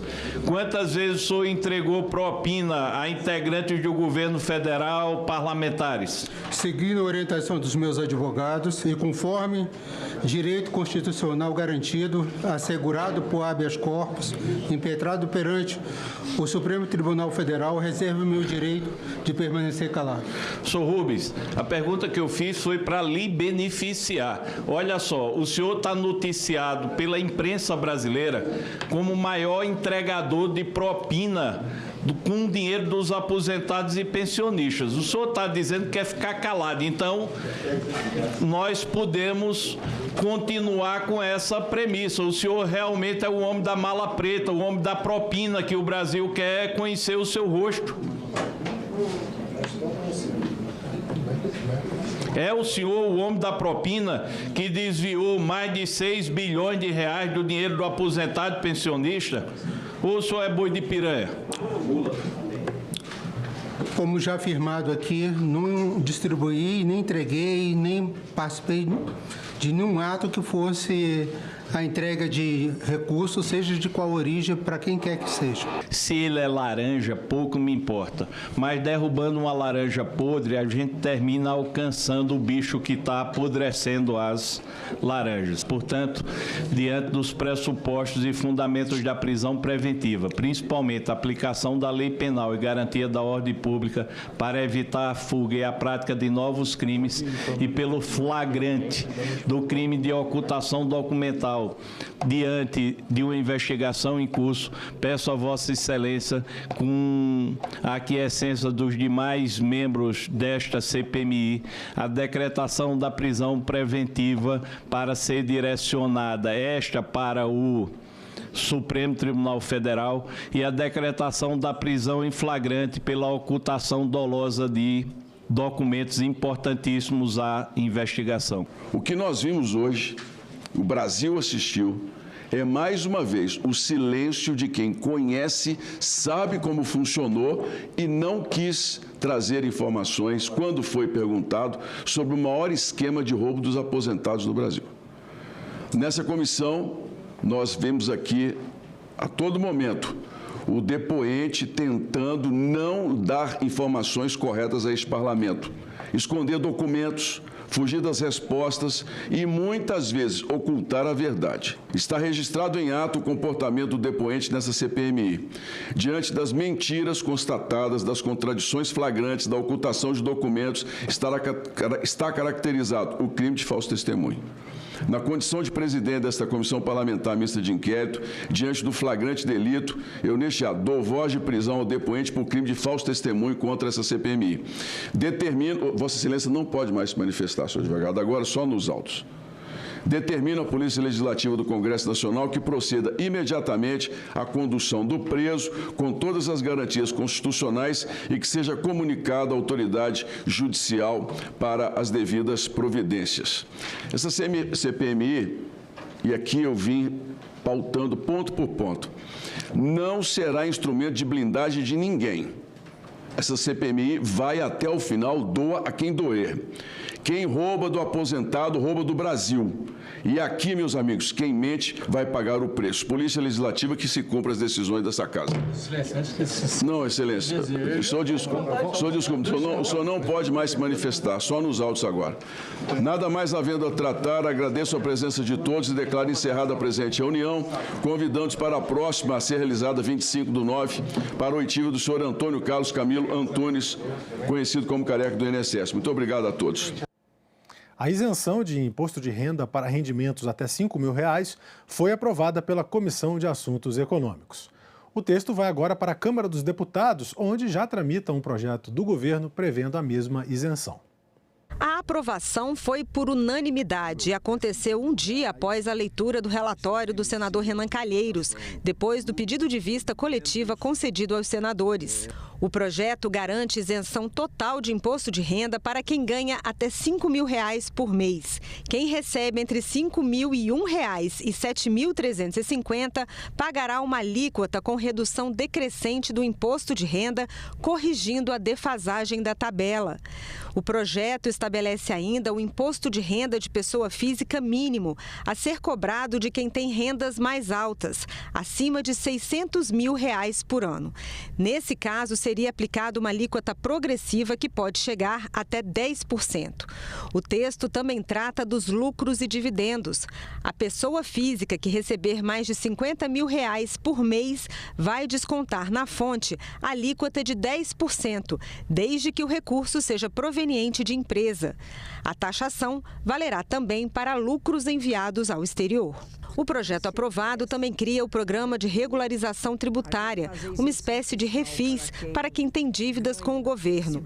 O texto inicial dava direito a essa renegociação para pessoas com renda de até R$ 5.000. Mas o relator, senador Renan Calheiros, acatou uma emenda do senador Omar Aziz, ampliando o benefício para quem ganha até R$ 7.350. O texto segue agora para análise aqui da Câmara dos Deputados. Mas, segundo os senadores, a votação votação do projeto do Senado surtiu efeito aqui na Câmara. O presidente Hugo Mota agendou para a próxima semana a votação do projeto do governo que prevê a isenção do imposto de renda para quem ganha até R$5 mil. O projeto foi enviado em março, mas até hoje não foi votado pelo plenário aqui da Câmara.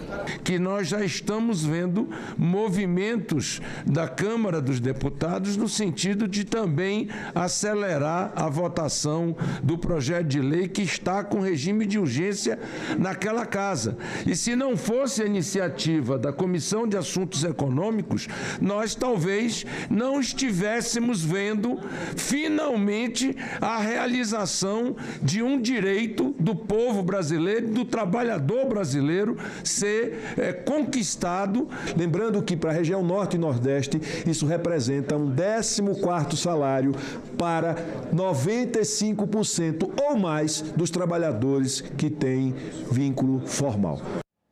O senador Rodrigo Pacheco foi eleito presidente da Comissão Temporária para a Atualização do Código Civil. O parlamentar também é o autor da proposta. A relatoria da comissão vai ficar com o senador veneziano Vital do Rego. Que deve ser modificado. O senador Rodrigo Pacheco foi eleito por aclamação para presidir a comissão temporária que vai examinar o projeto de atualização do Código Civil.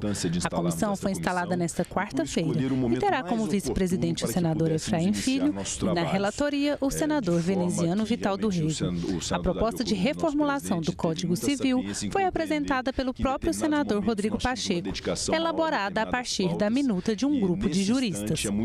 Se fosse tentar resumir ao máximo, diria que o seu principal objetivo é trazer mais segurança, simplicidade, modernidade para o direito civil brasileiro. Segurança para negócios, beneficiando pessoas e empresas e contribuindo para o crescimento econômico e os investimentos no Brasil. Simplificação de uma série de processos, como divórcios e inventários, reduzindo burocracia e aumentando o acesso da população à justiça. Vê-se, portanto, que esse trabalho da comissão temporária não será leve, não será fácil. Teremos e trataremos questões da mais alta relevância e de grande impacto para a sociedade de um modo geral. O presidente do Senado, Davi Alcolumbre, defendeu a modernização do Código Civil para atender a mudanças como a revolução digital, já que o atual código tem mais de 2 décadas. Novos institutos jurídicos surgiram, contratos eletrônicos, responsabilidade civil por atos digitais, proteção de dados, plataformas digitais que atuam em relação ao trabalho e ao consumo. Nada disso foi previsto no texto do Código original. Por isso, a Constituição de Juristas propôs uma inovação de grande alcance: a criação de uma parte específica dedicada, querido líder Portinho, ao direito digital. A comissão terá um prazo inicial de 2 meses para funcionamento, podendo ter o tempo quadriplicado, ou seja, poderá ter até 8 meses de funcionamento.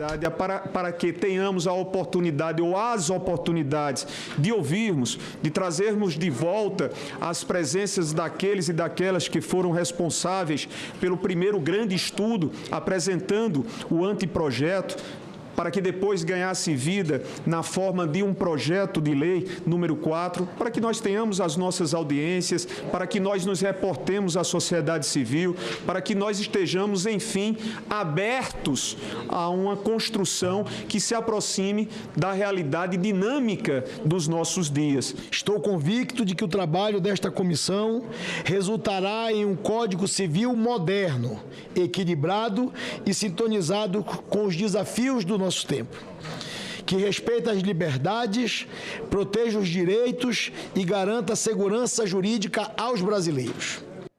E nós ficamos por aqui. Você pode rever as reportagens desta edição na nossa página na internet, senado.leg.br/tv. Muito obrigado mesmo pela sua companhia e continue sintonizado aqui na TV Senado.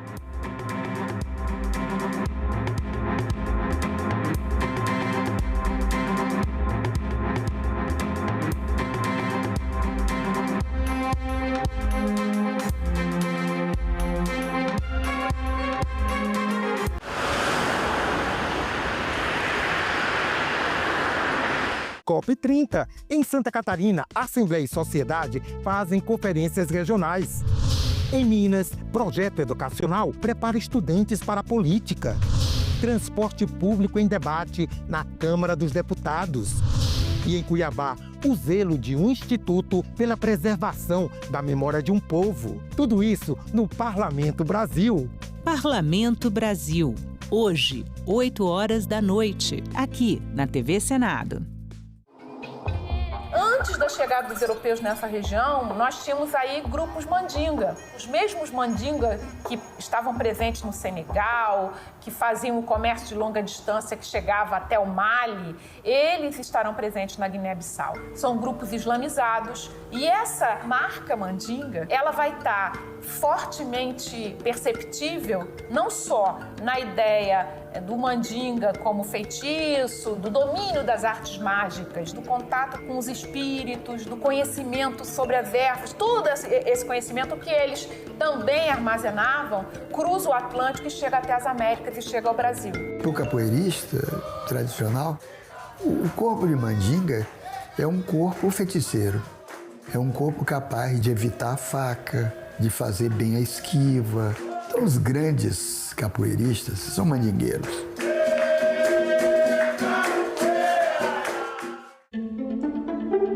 Essa ação da Polícia Federal com a CGU teve origem, a base de tudo começou na ação do Ministério da Previdência Social e da ouvidoria. Essa ação foi de fora para dentro, ou seja, não era uma ação feita de dentro do INSS com dinheiro público da Previdência Social. Era uma ação feita entre uma parte das associações criminosas com a conivência criminosa de alguns de dentro do próprio INSS, que está sendo apurado e que espero eu que sejam presos exemplarmente. Sob a gestão do senhor, o prejuízo anual saltou de 700 milhões para quase 3 bilhões em 2024. Ao não perceber ou fingir, ou não querer perceber, um desvio dessa magnitude, o senhor se torna diretamente responsável pelos 6,3 bilhões roubados de 7 milhões de aposentados. Eu nunca imaginei a dimensão e a grandiosidade dessa corja de ladrões que de fora para dentro invadiu o INSS. Não tinha a menor ideia disso. Sabia que tinha fraude, sabia que tinha denúncia, tomou umas providências, todas elas estão elencadas ano a ano, mês a mês, dia a dia. Agora, infelizmente, o resultado não foi o que eu esperava e acabou acontecendo pela primeira vez. Uma investigação está verdadeiramente apurando e apontando culpados. Vossa Excelência aqui já apresentou uma série de elementos que servirão de pistas para esta comissão, se quiser, de fato, fazer uma investigação séria. Se quiser jogar para a galera, se quiser lacrar, se quiser transformar isso aqui em mais uma rede social, nós não vamos chegar a lugar nenhum. Qual foi a primeira vez que o senhor tomou conhecimento dos descontos irregulares de entidades associativas? O senhor pode fornecer qual foi a data? Começa em março de 2023, quando a gente fez uma reunião, o INSS fez uma reunião junto com a Polícia Federal para começar a apurar. Ministro, e por que tanto tempo para uma suspensão cautelar desses descontos associativos? Nobre relator, a gente, infelizmente, não tem o poder de adivinhação. Nós nunca tivemos a capacidade de mencionar o tamanho, o volume que esses criminosos fizeram dentro do INSS. Só foi possível isso depois da investigação que pela primeira vez teve feita a Polícia Federal. A inteligência artificial pode ser usada para tratamentos terapêuticos? Quais os riscos dessa prática? E como colocar limites? A médica psiquiatra Vanessa Fávaro e o psicólogo do Conselho Federal de Psicologia, Leonardo Martins, respondem a essas e outras perguntas. TV Senado Live, hoje, 20h30.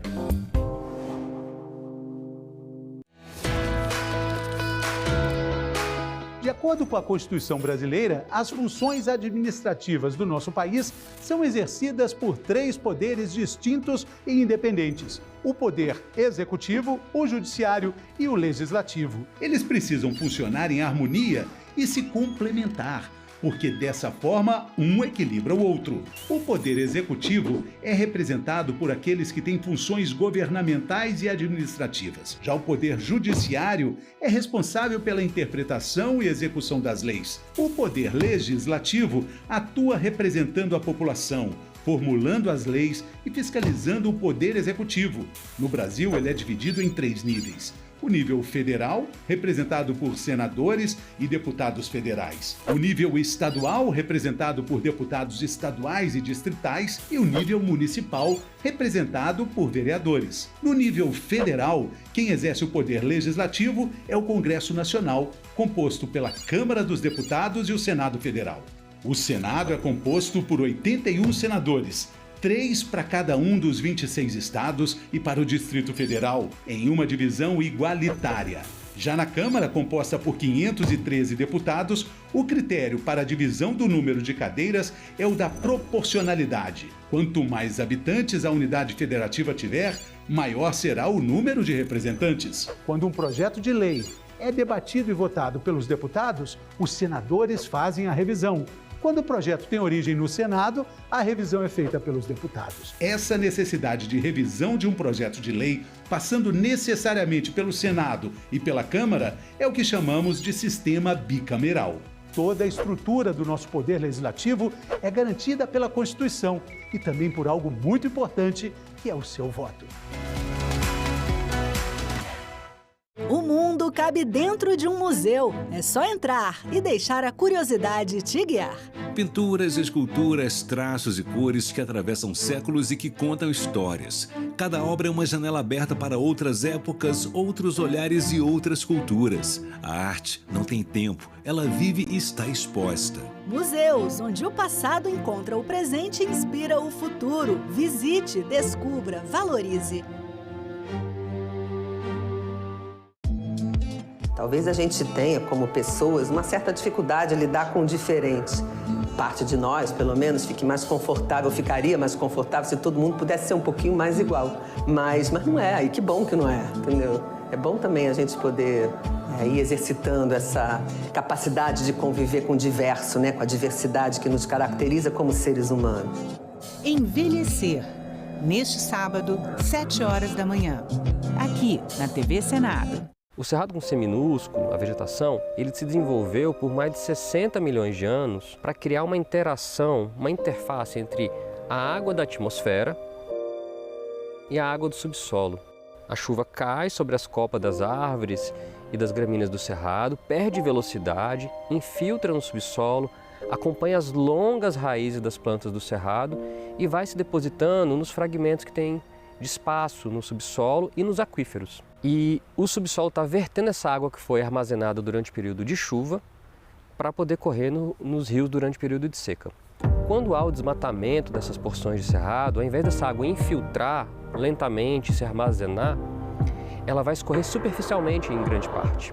Isso vai gerar erosão, vai gerar sedimentação, vai gerar assoreamento de rio, vai gerar enchente e, em especial, vai gerar seca no rio, que vai diminuir a disponibilidade de água no período que a gente mais precisa. Havendo o número regimental, declara aberta a 20ª reunião da Comissão do Meio Ambiente da 3ª Sessão Legislativa. É possível você avançar com a preservação ambiental, mas andando de mãos dadas com o desenvolvimento, dando dignidade à população. No artigo 225 está escrito que todos temos direito ao meio ambiente ecologicamente equilibrado, mas é fundamental a importância que o Estado assuma sua função na garantia constitucional da preservação ambiental. Uma coisa é você ser um membro de uma comissão, aí você tem uma postura de parcialidade. Outra coisa é você ser presidente da comissão, em que você tem uma função equidistante, você tem que guardar uma imparcialidade, mesmo que às vezes aquela matéria não seja, por exemplo, do seu agrado. E defender a água é defender tudo isso e muito mais. É o planeta, é a vida. Nós não vamos simplesmente suprimir a vegetação, vamos reconduzir a vegetação. Esse é um ponto importante. Fui delegado de polícia por 27 anos e sou professor de Direito Penal e Processo Penal. Eu fui titular de uma delegacia especializada em proteção ambiental e patrimônio cultural.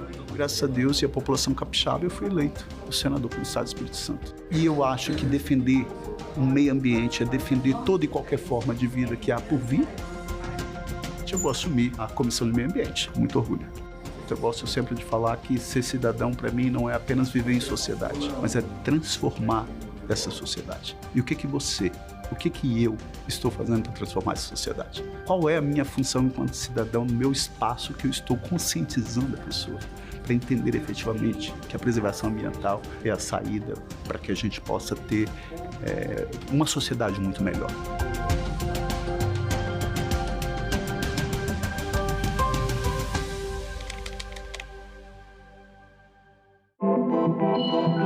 O site do Senado agora mostra projetos de lei em linguagem simplificada.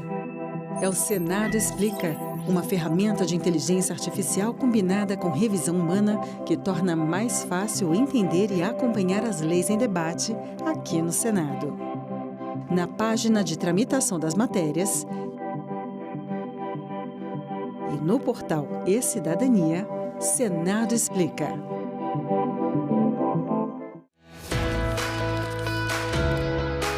De acordo com a Constituição brasileira, as funções administrativas do nosso país são exercidas por 3 poderes distintos e independentes: o poder executivo, o judiciário e o legislativo. Eles precisam funcionar em harmonia e se complementar, porque dessa forma um equilibra o outro. O poder executivo é representado por aqueles que têm funções governamentais e administrativas. Já o poder judiciário é responsável pela interpretação e execução das leis. O poder legislativo atua representando a população, formulando as leis e fiscalizando o poder executivo.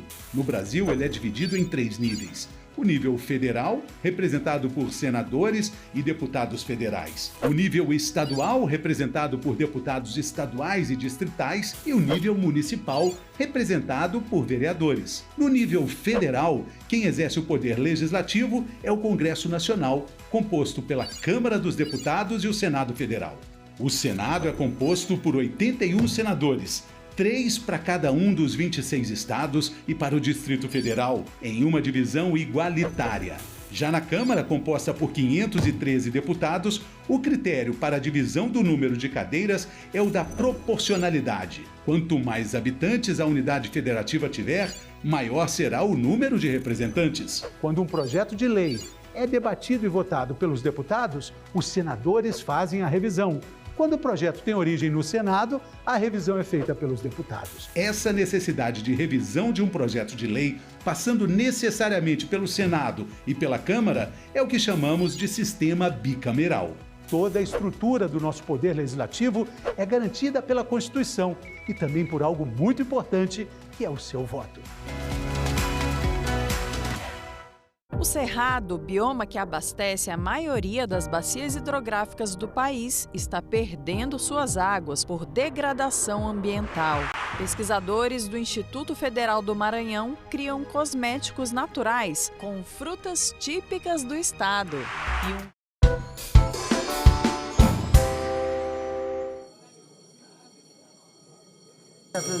Obrigado, professor. Declaro aberta a sessão. Sob a proteção de Deus, iniciamos nossos trabalhos. A presente sessão especial foi convocada em atendimento ao requerimento 654/2025, de autoria do senador Everton e de outros senadores, aprovado pelo plenário do Senado Federal. A sessão é destinada a homenagear os 52 anos de criação da Associação Nacional dos Procuradores da República, a ANPR. Convido para compor a mesa dessa sessão especial o senhor Ideumburgo Chateaubriand, filho, vice-procurador-geral da República.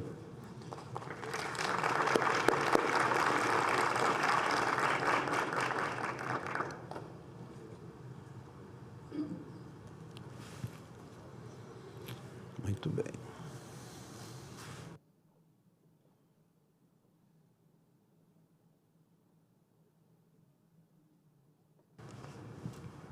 Convido também o senhor José Schettino, presidente da Associação Nacional dos Procuradores da República.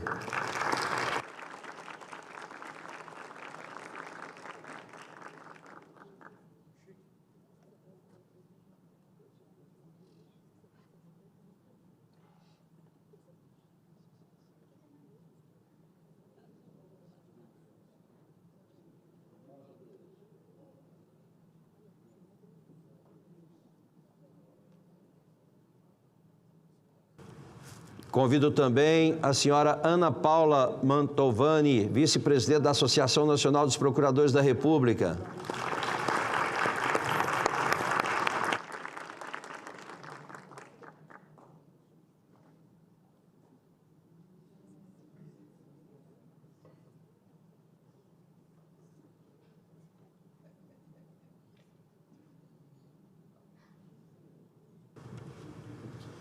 Convido a senhora Raquel Doge, subprocuradora-geral da República.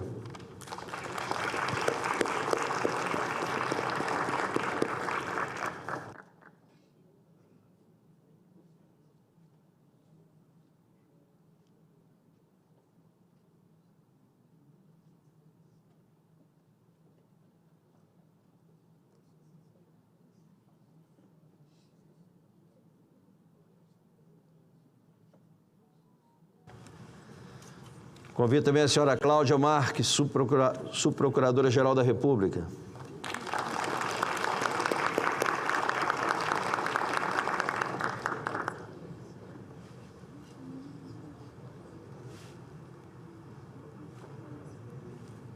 Muito bem.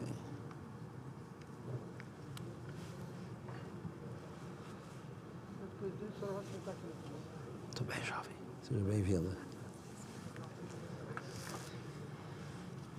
Convido também a senhora Célia Delgado, corregedora-geral do Ministério Público Federal.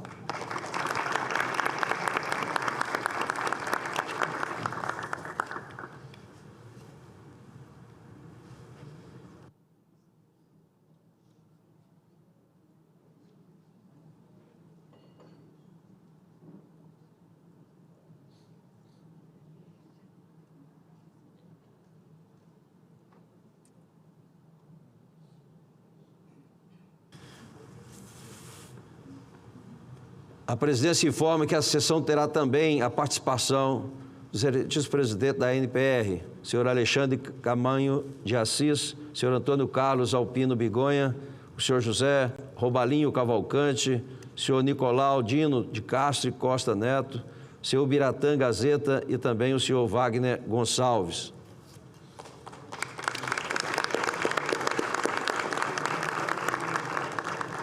Convido a todos para, em posição de respeito, acompanharmos o hino nacional.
Quero cumprimentar aqui o senhor vice-procurador-geral da República, Eudemburgo Chateaubriand, a senhora corregedora-geral do Ministério Público Federal, Célia Delgado, senhora subprocuradora-geral da República, Cláudia Marques, senhora subprocuradora-geral da República, Raquel Doge, o presidente da Associação Nacional dos Procuradores da República, Joé Schettino, e o vice-presidente da Associação Nacional dos Procuradores da República, Ana Paula Montovani.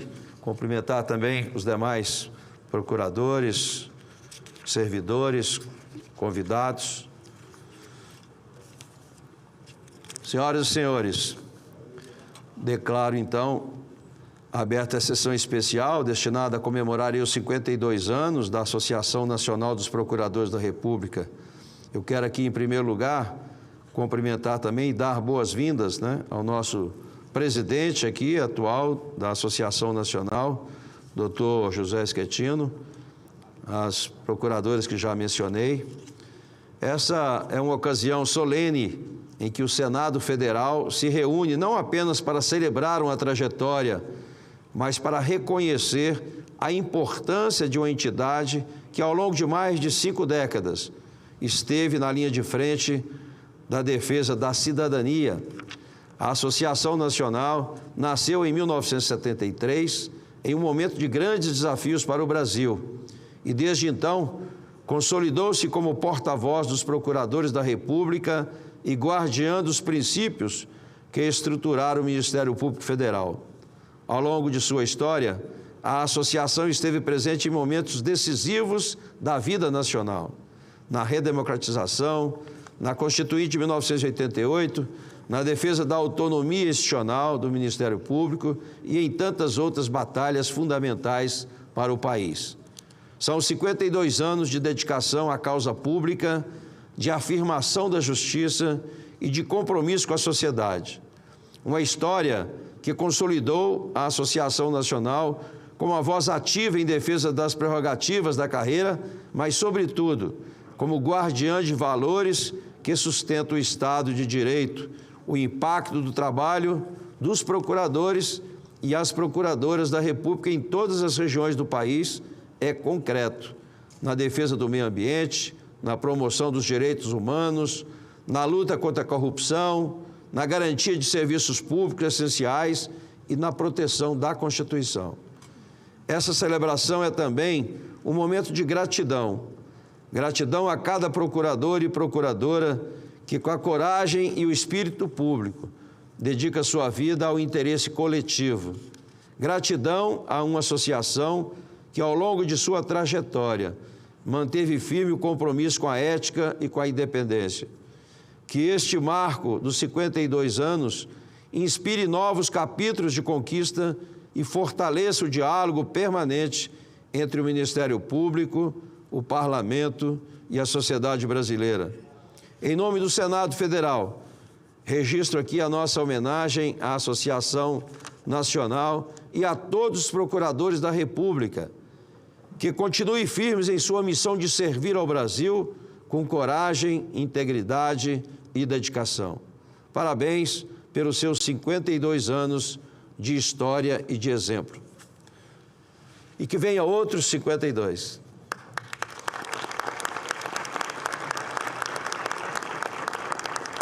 Solicito à Secretaria-Geral da Mesa a exibição de um vídeo institucional.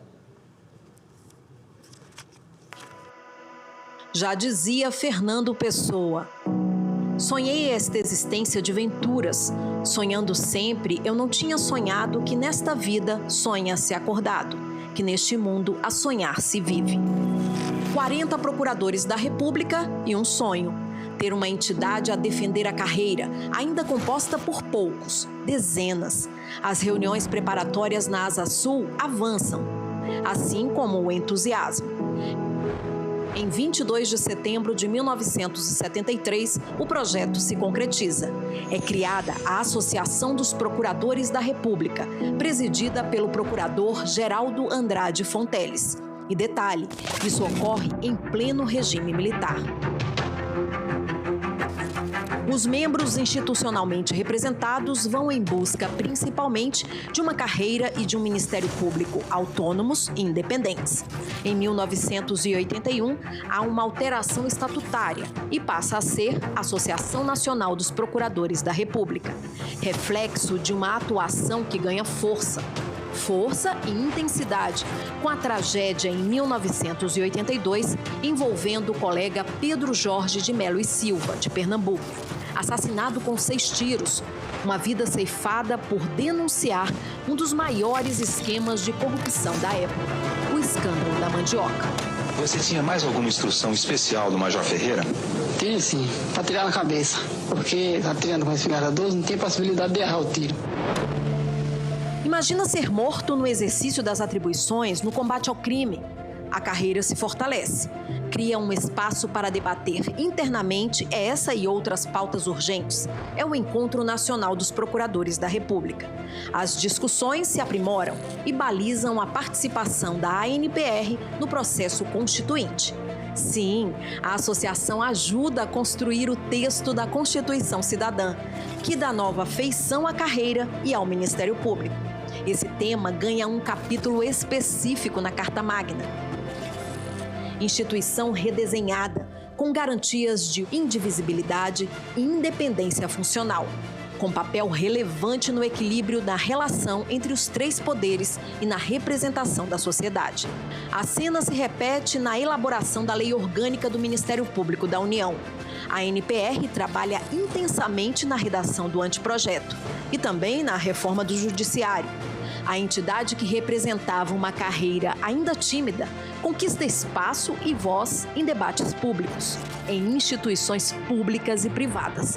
Tem diálogo aberto e reconhecimento, inclusive social. Hoje, a ANPR representa mais de 1.200 membros que atuam em todo o país. Foram 18 presidentes nos últimos 52 anos. Celebrar 52 anos da ANPR é um orgulho para todos nós. O sonho do procurador Geraldo Fonteles e dos demais colegas idealizadores da associação é realidade e deu certo.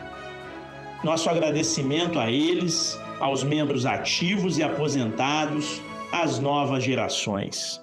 Somos protagonistas desta história pautada na promoção da justiça social.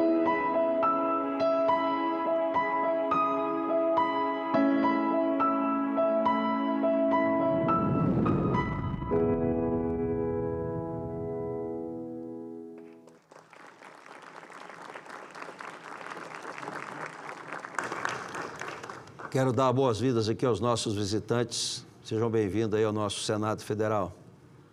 Neste momento, eu concedo a palavra ao senhor Indemburgo Chateaubriand Filho, vice-procurador-geral da República. Alô? Pronto. Senhor presidente, senador Isalci Lucas,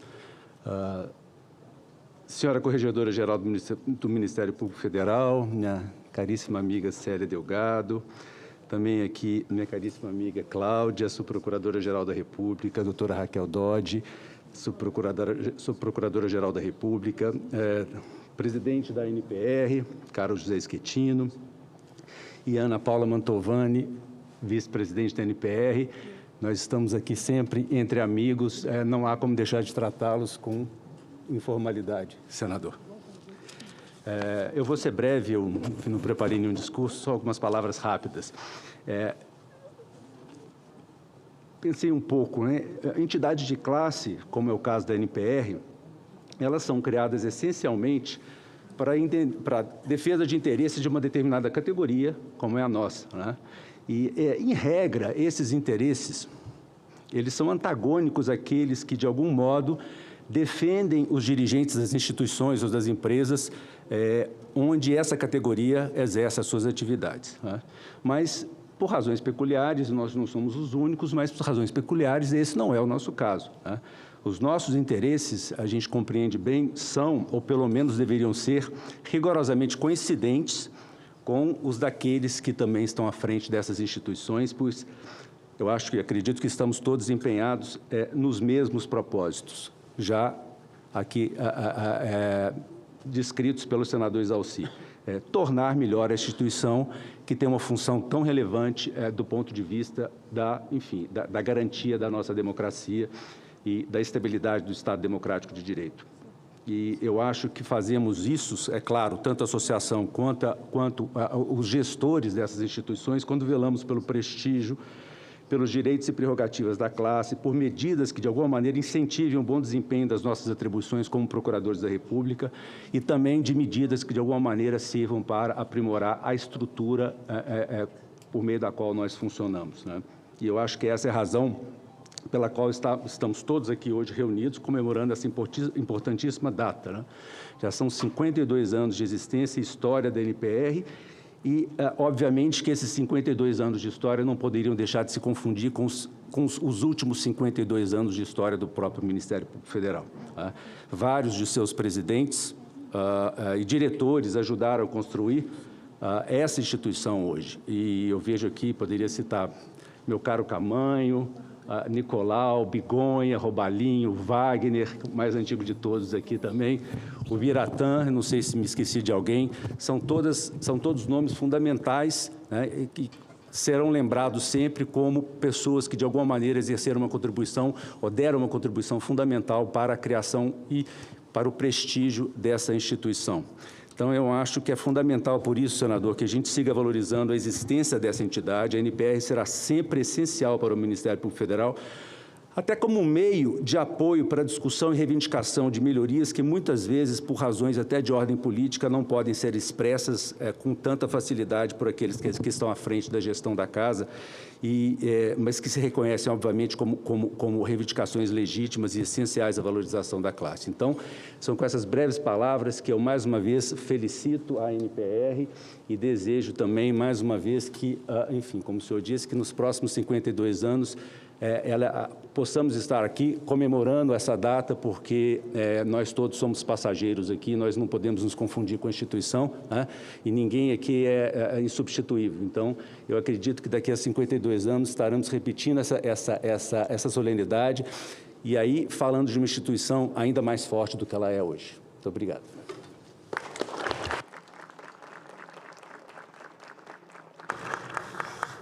Concedo a palavra ao senhor José Schettino, que é o presidente da Associação Nacional dos Procuradores da República.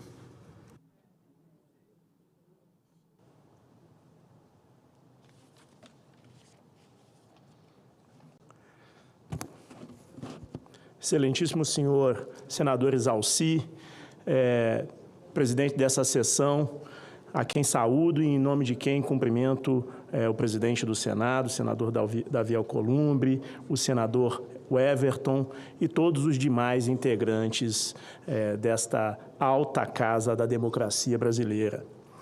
Excelentíssimo senhor vice-procurador-geral da República, doutor Hidemburgo Chateaubriand Filho, nossa autoridade máxima do Ministério Público da União aqui hoje presente, representando sua excelência, o procurador-geral da República, professor Paulo Gonet Branco, excelentíssima senhora doutora Raquel Dodge, nossa ex-procuradora-geral da República, excelentíssima senhora corregedora-geral do Ministério Público Federal, doutora Célia Delgado Alvarenga, excelentíssima senhora doutora Cláudia Marques, nossa decana do Ministério Público Federal, aqui simbolicamente representando todos os nossos colegas de hoje e de sempre. Minha amiga, querida e companheira Ana Paula Mantovani, que carrega comigo e com os nossos queridos colegas de diretoria, essa tocha acesa há 52 anos. Há 52 anos, um grupo de intrépidos procuradores da República se uniu em torno de um sonho de instituição. Uma instituição ainda por fazer e que se erigisse como um dos pilares de um Estado democrático de direito, naquele momento ansiado. Como na época vigorava o famigerado Ato Institucional número 5, essa união associativa exigia intrepidez, exigia destemor e exigia até mesmo audácia. Mas como imortalizou Virgílio no seu iluminado verso, a sorte favorece os audazes. Assim é que, não sem riscos e perigos, esse grupo de audazes criou a Associação dos Procuradores da República, para, junto com ela, fazer uma instituição. Uma instituição que, em 5 de outubro de 1988, ganhou o seu perfeito formato e a sua mais nobre missão. Uma missão para cuja consecução é necessária uma capa de proteção e um escudo de segurança, com responsabilidade, sim, mas com altivez sempre. E é para assegurar essa proteção e essa segurança, em uma palavra, para garantir a valorização e a dignidade institucional dos membros do Ministério Público Federal no exercício de sua missão, que a ANPR segue há 52 anos como fiel escudeira dos membros do Ministério Público Federal, para a defesa da ordem jurídica e do Estado Democrático de Direito. Esta é, há 52 anos, a missão da ANPR. Unir os membros do MPF com o objetivo de fortalecer essa instituição e as prerrogativas de seus membros na sua defesa do Estado de Direito. Uma missão genuinamente coletiva, a que hoje, com pleno senso de humildade, nós nos dedicamos. Uma humildade que se impõe pela estatura dos nossos antecessores. Desde o doutor Geraldo Fonteles, pai do nosso ex-procurador-geral da República, Cláudio Fonteles, e passando pelos presidentes e demais diretores, e para citar só os presidentes aqui presentes, menciono, como já mencionado anteriormente, doutores Wagner Gonçalves, Nicolau Dino, Antônio Carlos Bigonha, Alexandre Camanho, José Robalinho e o Biratã Caseta. Novamente, repito, só para mencionar os ex-presidentes.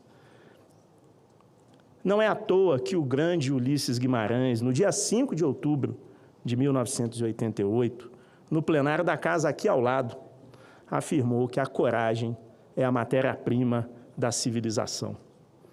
Nós bem a sabemos. Os membros do Ministério Público Federal compreendem muito bem essa afirmação, porque ela, a coragem, é também o que há 52 anos nos inspira e nos impulsiona à nossa missão, que hoje, neste plenário do Senado, com alegria celebramos. Muito obrigado a todos e viva a ANPR.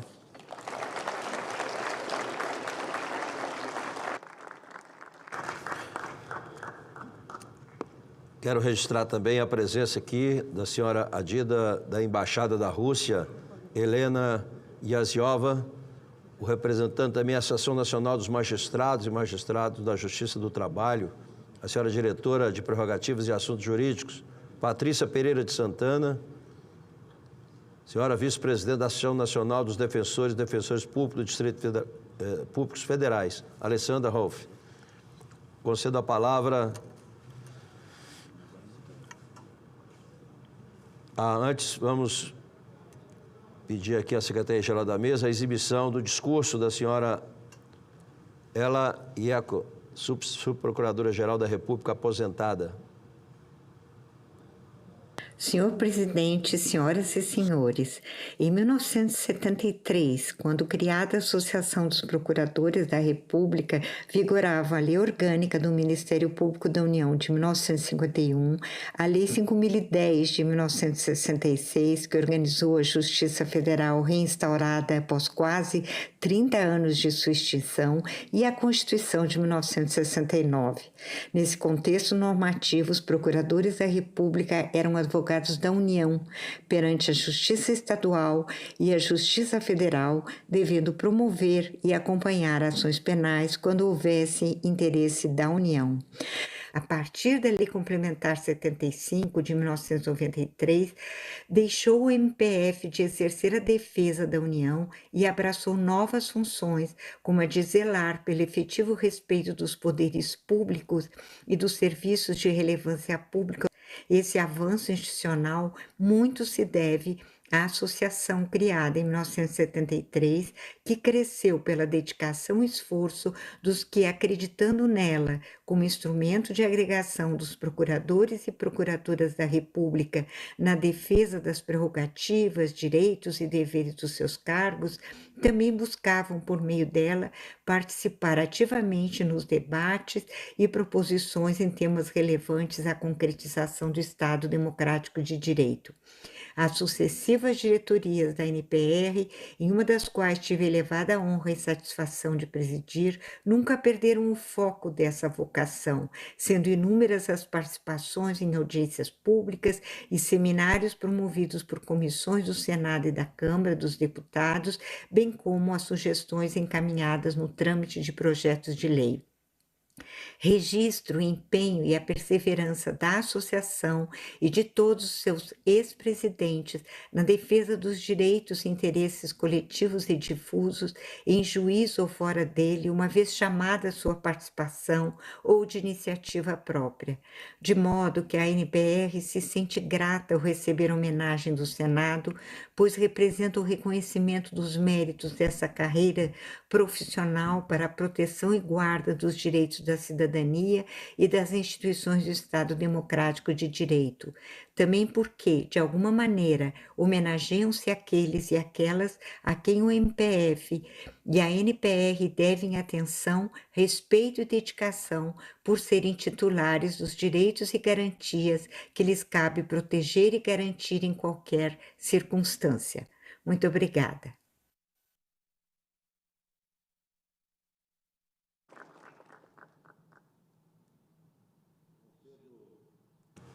Concedo a palavra à senhora vice-presidente da Associação Nacional dos Procuradores da República, Ana Paula Montovani.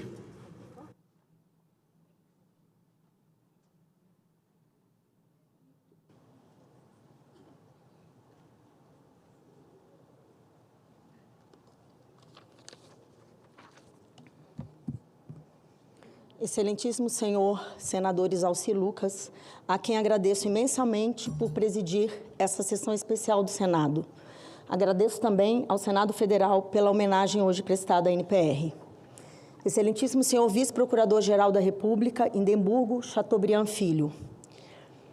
Meu querido amigo, companheiro de luta, presidente José Schettino. Nossa colega decana, a subprocuradora-geral Cláudia Marques. A nossa corregedora-geral do MPF, a colega subprocuradora-geral Célia Delgado. Cumprimento a doutora Raquel Doge, nossa ex-procuradora-geral da República.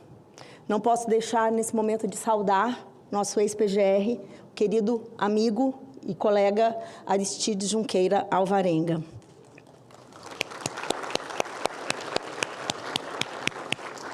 Queridos colegas do MPF aqui presentes, senhoras e senhores, é uma honra poder falar sobre a Associação Nacional dos Procuradores da República, a NPR, instituição que há décadas se consolidou como voz ativa e indispensável na defesa do Ministério Público Federal e, sobretudo, da sociedade brasileira. Vivemos um tempo de grandes desafios. A democracia é diariamente testada. Os direitos fundamentais precisam ser constantemente afirmados e o combate à corrupção, à criminalidade organizada e às violações de direitos humanos exige atuação firme, técnica e independente. Nesse cenário, a NPR cumpre papel essencial. Mais do que representar a carreira, a associação é guardiã dos princípios constitucionais que estruturam o Ministério Público, a defesa da ordem jurídica, do regime democrático, dos interesses sociais e individuais indisponíveis. É, portanto, um espaço de articulação institucional e de fortalecimento da autonomia e da independência funcional dos procuradores da República. A NPR tem sido protagonista no diálogo com a sociedade civil, com os demais poderes, organismos internacionais, associações de classe, sempre afirmando a centralidade do Ministério Público na consolidação do Estado Democrático de Direito.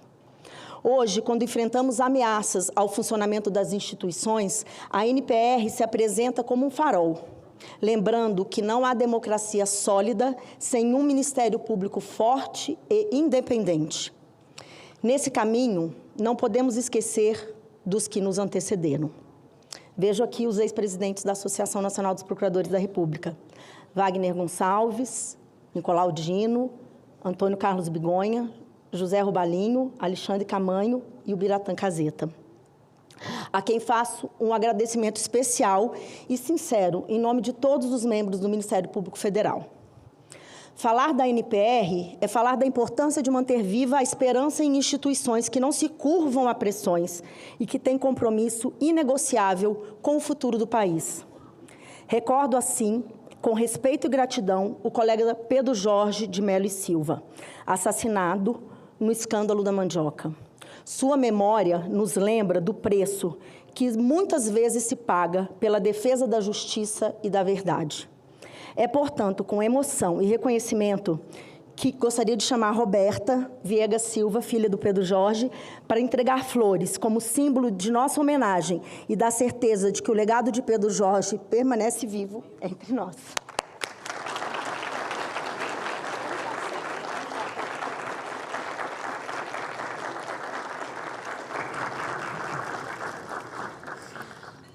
Concedo a palavra à senhora Subprocuradora-Geral da República, Raquel Doge.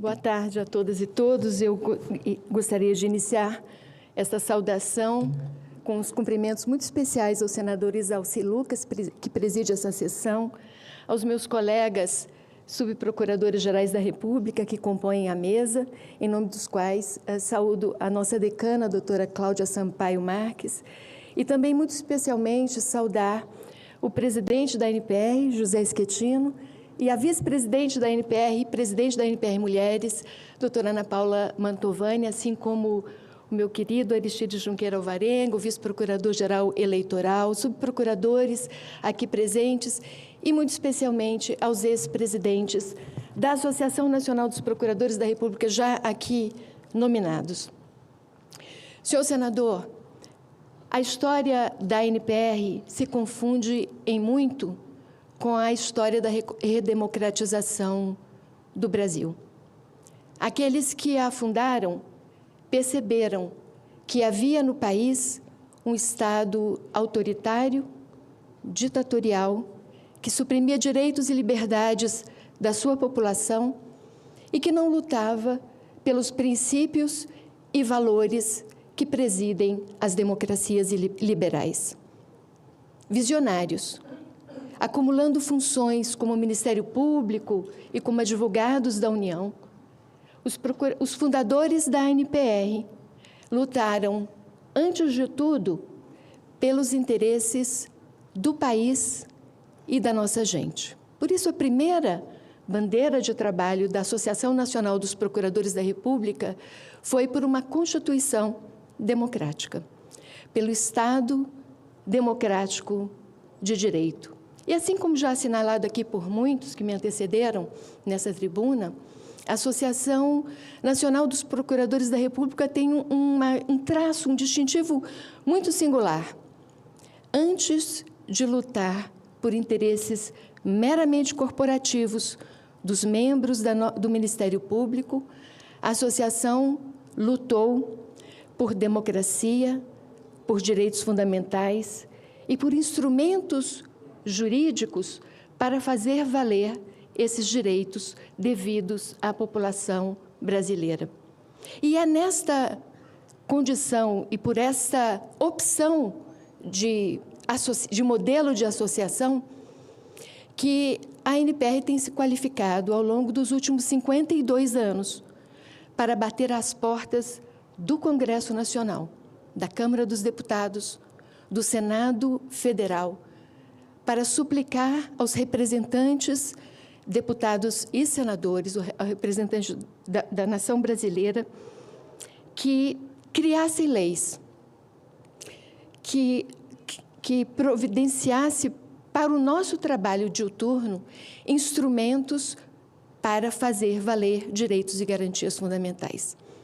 E ao sermos recepcionados aqui hoje, nós todos, associados da NPR, sob a liderança do nosso presidente, da nossa vice-presidente, ao sermos recepcionados aqui por Vossa Excelência e pelo Senado da República, nós interpretamos esse gesto como um reflexo desta opção inicial, original da NPR, que foi de lutar por um país democrático e pela realização e concretização diária, extrajudicialmente e judicialmente, dos direitos e garantias estabelecidos nas leis que o Parlamento aprova. E por isso, senador, o traço distintivo mais importante, talvez, da nossa instituição, o Ministério Público, é de defender o regime de leis. Esta referência que garante que todos nós, qualquer que seja a nossa origem, a nossa raça, a nossa crença, seremos tratados como iguais pelas instituições do sistema de administração de justiça. Faço, portanto, esse registro e finalizo fazendo uma homenagem à ex-presidente da NPR, doutora Ela Vieco, e a todos os presidentes da Associação Nacional dos Procuradores da República, que nunca deixaram que esta bandeira de defesa do Estado Democrático de Direito fosse perdida no âmbito de nossa instituição. E devo dizer, finalmente, que deve-se exatamente à NPR e ao diálogo interno que ela promove com os procuradores gerais e com todos os membros da instituição, o fato de que, ao longo dos últimos 52 anos, essa instituição ter se elevado e ter se distinguido no âmbito das instituições do Estado brasileiro como um corpo institucional que defende o Estado Democrático de Direito e o regime de leis nesse país. Portanto, agradeço, em nome da NPR, em nome de todos os seus associados, esta homenagem que o Senado Federal nos proporciona e peço a Vossa Excelência que transmita ao presidente desta Casa, ao presidente do Congresso Nacional e a todos os seus membros o nosso mais profundo agradecimento por ter nos distinguido, ao longo desses 52 anos, com a concessão de audiências e com um diálogo que tem permitido o crescente, permanente crescimento dos instrumentos jurídicos que garantem a realização e a concretização dos direitos fundamentais previstos na nossa Constituição. Muito obrigada.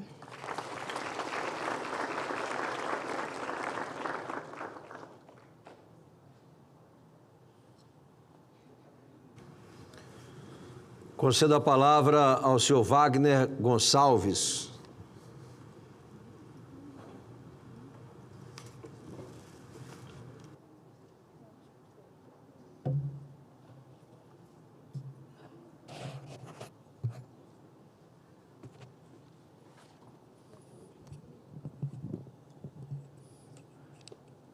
Senhor presidente, Exalci Lucas, presidente desse trabalho e da mesa, na pessoa dos quais eu cumprimento todos os colegas aqui já mencionados, dizendo a todos que foi uma surpresa agradável quando a Ana Paula me pediu para falar algumas palavras aqui hoje. Realmente, diante de tudo que já foi dito e pouco tem acrescentado, a trajetória da associação, dos seus presidentes, das lutas, eu quero só relatar alguns fatos que ocorreram na época em que eu assumi a presidência da NPR, 93 e 95. Era procurador-geral, nosso colega Aristides Junqueira Varenga, que para mim sempre foi uma honra trabalhar ou estar até ao lado dele.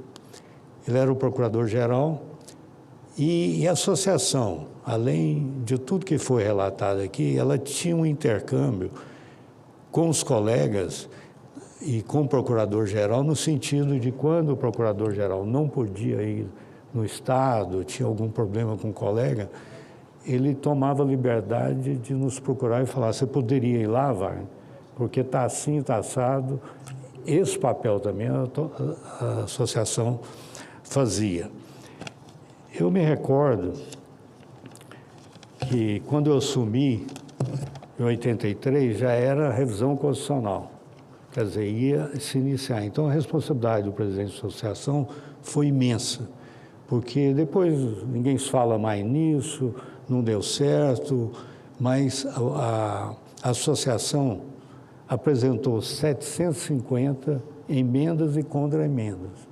E, na verdade, a revisão constitucional virou uma guerra até meio fratricida entre as instituições, e se percebeu, com o andar daquela revisão, e isso ficou muito consciente até para nós mesmos, que se ela seguisse a Constituição Federal, no que se refere às liberdades, à democracia, os direitos sociais, estariam prejudicados. Porque, como é uma Constituição cidadã, que tinha todo o movimento nacional depois de longos anos de ditadura, a revisão constitucional também serviria para aqueles que advogavam que era impossível desenvolver o país com a condição, com aquela liberalidade. E vimos que a Constituição foi fundamental nos seus direitos, na regulamentação dos direitos sociais, e nesse processo todo a associação trabalhou junto com os colegas, não saímos aqui do Congresso, e no primeiro encontro que foi realizado na minha gestão, em Blumenau, havia a discussão sobre se criar o Conselho Nacional de Justiça e o Conselho Nacional do Ministério Público, o controle externo. E foi a primeira instituição que aprovou o Conselho, o controle externo, inclusive para si próprio. Isso demarcou, na época, um trabalho, uma posição muito significativa, e que hoje temos os Conselhos Nacional de Justiça e o Ministério Público, que foi parte dessa luta. Não vou dizer que foi como a gente exatamente pensava, era com mais participação de entidades fora de carreiras, tanto do Judiciário como do Ministério Público. Mas está ele aí e está prestando seu serviço. Ou seja, eu acho que todos os presidentes da associação, com suas peculiaridades e com seu trabalho, acrescentou um pouco mais em defesa da democracia, dos direitos sociais e direitos humanos. Da minha parte, quando eu assumi, essa questão reivindicatória, eu até repassei por um diretor, falei: ó, você cuida disso, é o Juvenal em São Paulo, que eu não dou conta dessa parte, eu vou ficar na questão institucional. Eu sei que a instituição, como o próprio vice-procurador mencionou, e o presidente da associação também, ela tem de fazer os dois lados, mas o nosso enfoque era a Constituição. O nosso enfoque era se assegurar uma instituição independente e que, como o Aristides sempre falou, se nós somos agente público, nós temos de prestar o serviço ao público e ser cobrado por isso. É o que eu tinha a contribuir.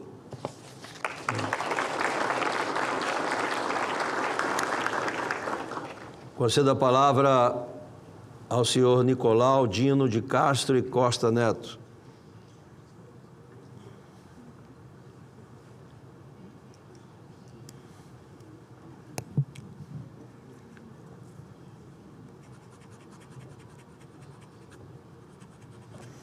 Senhor presidente dessa sessão, eminente senador Isalci Lucas, na pessoa de quem peço licença para cumprimentar toda a mesa já mencionada e, aliás, tão bem equilibrado em termos de representação de gênero, homem e mulher.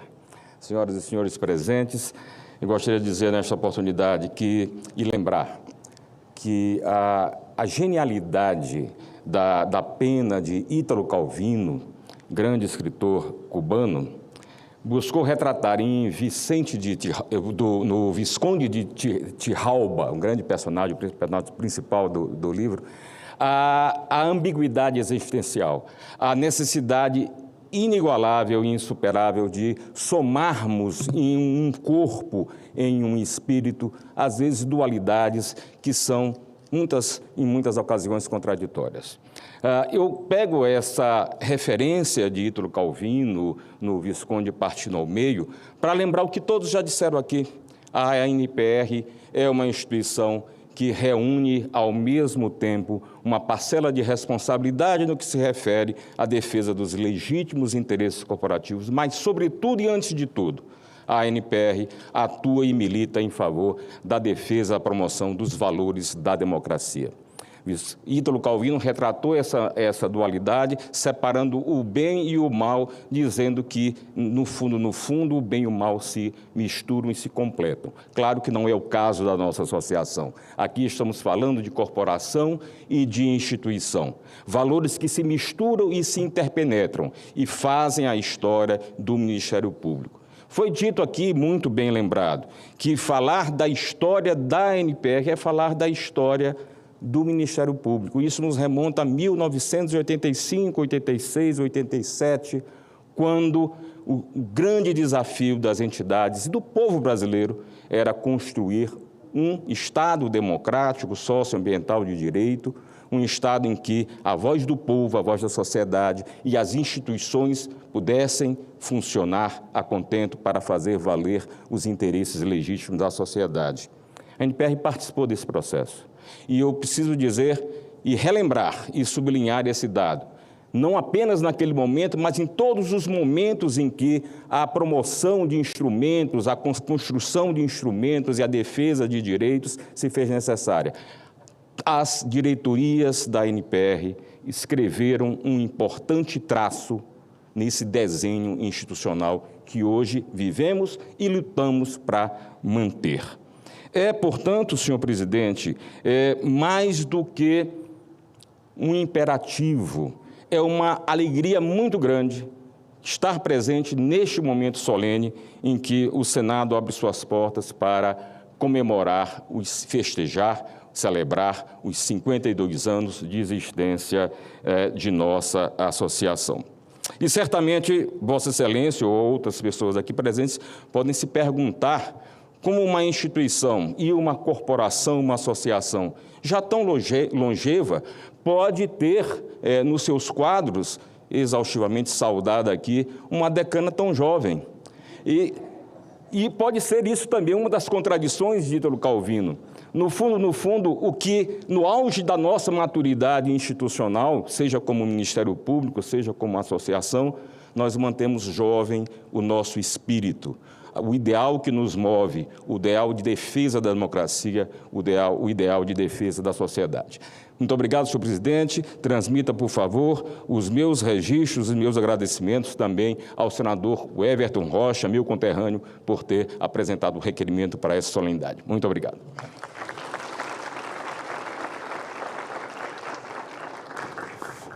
Registro também a presença do senhor presidente da Associação Nacional do Ministério Público Militar, Nelson Lacava Filho, e também o senhor presidente da Associação do Ministério Público do Distrito Federal e Territórios, Karel Ozon Monforte Cori Hadj. Concedo a palavra ao senhor Antônio Carlos Alpino Bigonha.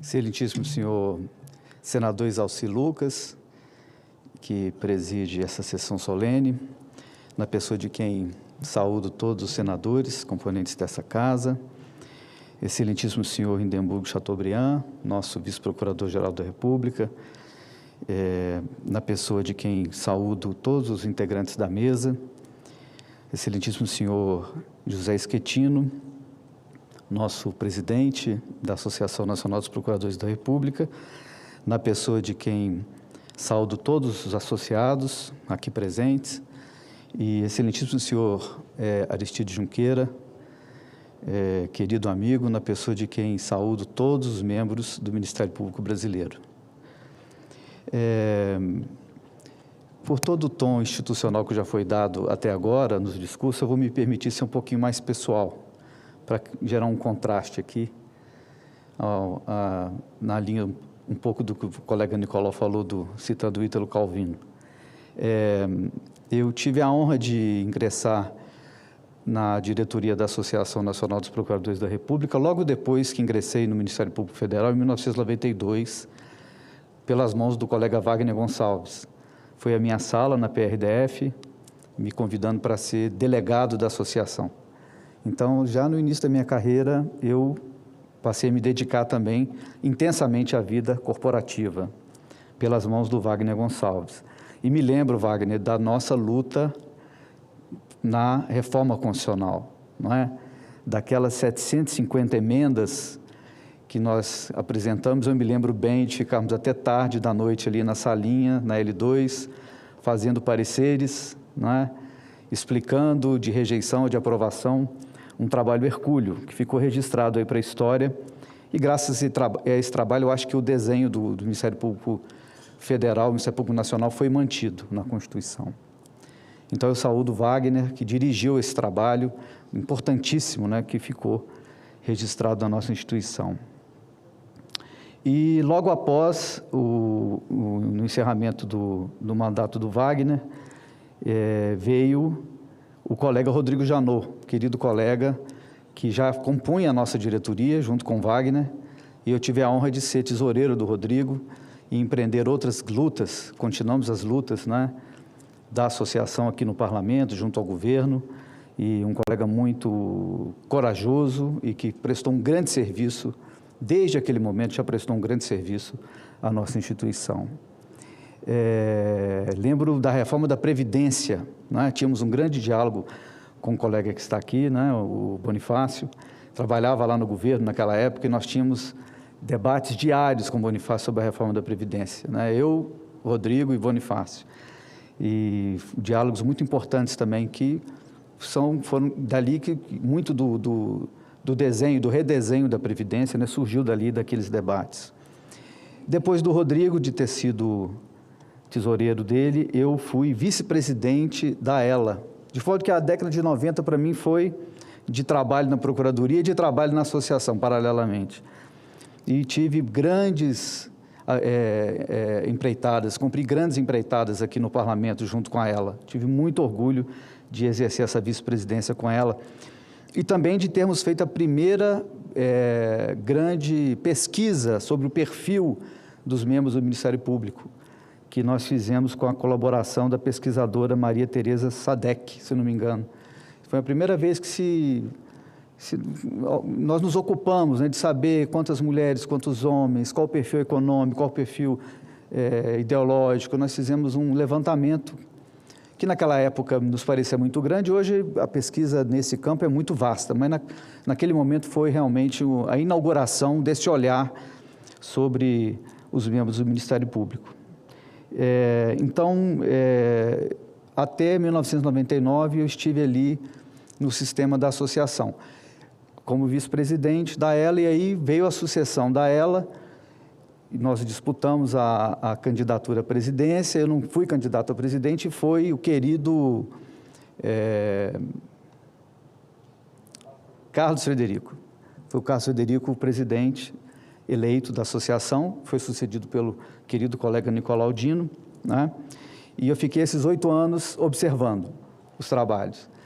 E em seguida do Nicolau, eu voltei como presidente da associação e fiquei por 4 anos, de 2007 a 2011. Então, nesse período de 4 anos, eu reputo que foram os 4 anos mais importantes da minha vida. Eu amadureci como membro do Ministério Público, amadureci como homem, amadureci como pai, amadureci como amigo. Foi realmente um período que eu considero inesquecível na minha vida, pela honra de ter desempenhado essa função, né, esse encargo, e também pelas múltiplas experiências, né, candentes experiências que eu pude viver nesse período. E desde a década de 90, e sobretudo nesses 4 anos em que eu presidi a associação, eu queria lembrar da figura queridíssima, importantíssima, a figura central na nossa atuação aqui no Parlamento, que foi o José Martins Arantes. Eu pedi uma salva de palmas em memória dele. A associação não faria nada nesse período sem o Arantes e sem a Silvia Arantes também, né, que era assessora dele, também merece uma salva de palmas. E nós temos muito a agradecer, né, a memória do querido Arantes. Bom, o que me marcou nesse período em que eu estive na associação, quer na diretoria, quer como presidente, o que me marcou mais, me enobreceu mais, foi o convívio com os colegas. Foi o que mais me alegrou, o convívio diário com os colegas, às vezes divergindo, né? Às vezes não tão satisfeito com as reivindicações que eram trazidas à associação, mas no exercício sempre dialético do debate, da discordância saudável e democrática. Eu tenho muita saudade desse convívio diário. E também o convívio com a nossa secretaria da associação, que eu queria também agradecer e saudar na figura da Juliana Lobo, que já está nesse sistema há muito tempo. A Juliana está aqui, também pediria uma salva de palmas para ela. Eu falo no nome dela, saúdo todos os integrantes da secretaria de hoje, de ontem e de sempre. Bom, então é nesse sentido que eu queria fazer a minha fala, agradecendo a honra novamente de ter presidido essa entidade tão importante para a democracia brasileira durante 4 anos, ter integrado a diretoria também durante tantos anos, período em que eu aprendi muito sobre a instituição, sobre a vida e sobre a República, e agradecer novamente ao senador Isalci Lucas por essa honra de vir comemorar esses 52 anos da associação aqui nesse espaço tão nobre, né, um dos espaços mais nobres da República, e eu não diria que é um espaço sagrado, eu diria que é o espaço secular, um dos espaços seculares mais importantes da nossa República, o Senado que tanto serviço já prestou e tem prestado à nossa República. É isso, senhor presidente. Muito obrigado.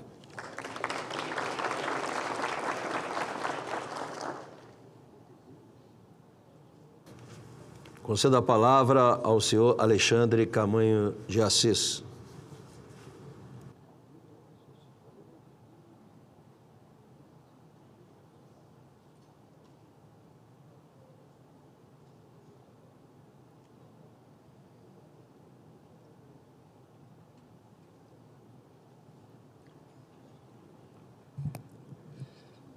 Estimado presidente, senador Isalci, nosso representante do Distrito Federal, senhor vice-procurador, eu falarei também de uma forma amistosa e breve.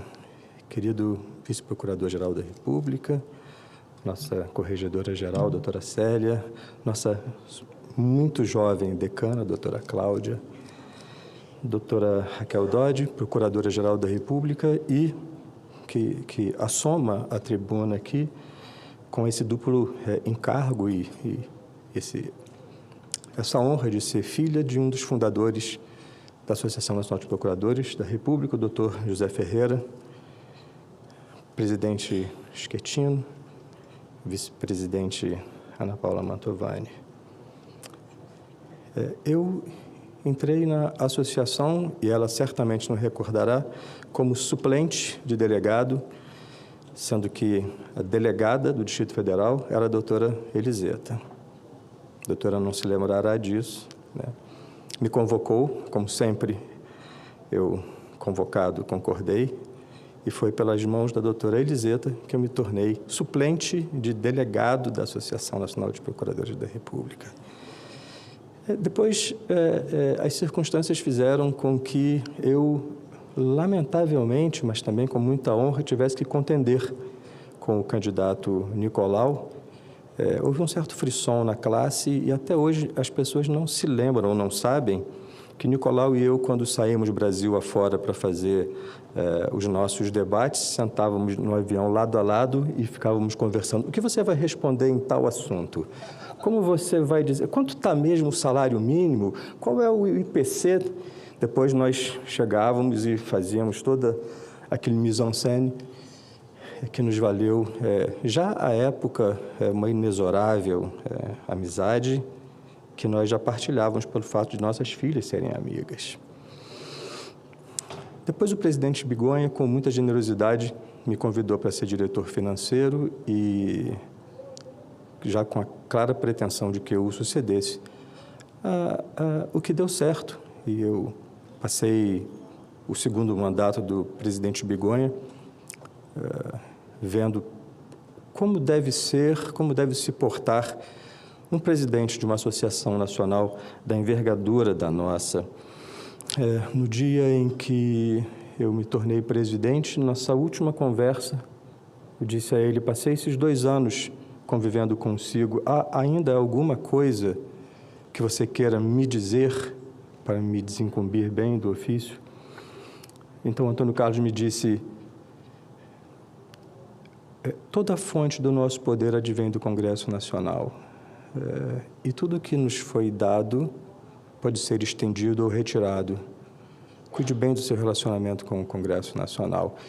E isso foi de uma sensatez profética, porque no tempo que me foi dado ser presidente da associação, eu tive a infatigável preocupação de ser o arquétipo dos procuradores da República. Não em esmero, aparência ou elegância, que são coisas momentâneas, mas naquilo que me parece permanente entre nós, o destemor, a lealdade, o senso público, a seriedade, o empenho, compromisso com os valores republicanos, e eu procurei ser a fiel expressão de todos esses valores para todos com quem eu firmei uma interlocução. E essa interlocução, acima de tudo no Congresso Nacional, onde eu, com muita honra, frequentei durante 4 anos, foi muito importante, não apenas para que nós vencêssemos de uma forma muito ostensiva a PEC 37, como também passássemos por algumas turbulências. Não é algo dado à velha guarda, mas, de certa forma, nós, procuradores da República, poucos que somos amigos. E essa especial estirpe dos presidentes da Associação Nacional de Procuradores da República, éramos, sim, amigos e leais e sempre fomos. E isso fez com que, em um determinado momento, o presidente do Senado, o presidente Renan, se visse numa momentânea indisposição com o Procurador-Geral da República, me chamou e disse: doravante, a comunicação com a Procuradoria-Geral da República está cortada. De agora em diante, eu converso com o Ministério Público Federal, com você e não com o Procurador-Geral da República. Voltei voando para a Procuradoria-Geral da República, entrei no gabinete do Procurador-Geral da República completamente alarmado, e o Procurador-Geral da República, ex-presidente da Associação Nacional de Procuradores da República, me disse: que bom que é você, que bom que é você. Assim, é uma percepção, um sentimento de grandeza do Dr. Roberto Gurgel, que não está aqui, mas também eu reverencio, que fez com que nós pudéssemos trafegar até o próximo mandato do Procurador-Geral Rodrigo Janot, também ex-presidente da associação, com tranquilidade. Sinto, de fato, aquela felicidade própria do dever cumprido, e se há alguma coisa no âmbito da associação melhor do que ser presidente, é ser ex-presidente. Não há nada igual a ser um ex-presidente, em que diluem-se as nuvens negras e resta apenas o glamour de uma época passada, que não se sabe se foi gloriosa ou não, mas que deu certo. Eu quero agradecer à classe por ter me dado essa possibilidade. Eu quero, em acréscimo, dizer que o presidente que me sucedeu, o presidente Robalinho, me deu de presente a direção-geral da Fundação Pedro Jorge. Depois, o presidente Ubiratã Caseta me deu mais um mandato como diretor-geral e agora, com essa inexcedível e permanente grandeza que é própria dos procuradores, dos presidentes, o presidente Schettino me brinda com um terceiro mandato. A Fundação Pedro Jorge, que nasceu à lembrança do que ele passou, do seu martírio, está mudando seu estatuto para viver integralmente a responsabilidade social de quem Pedro Jorge foi a nossa maior figura e seu paladino. Nós hoje estamos aqui comemorando os 52 anos da associação, com essa presidência, e num mundo instável, num mundo em que tantas coisas boas estão desaparecendo, não tenho o menor medo em relação ao futuro da nossa associação. De fato, presidente Schettino, o presente seria passível de todos os futuros, se o passado já não tivesse nele escrito uma história, e essa nossa história de grandeza nos credencia a augurar o melhor porvir para nós. Muito obrigado a todos.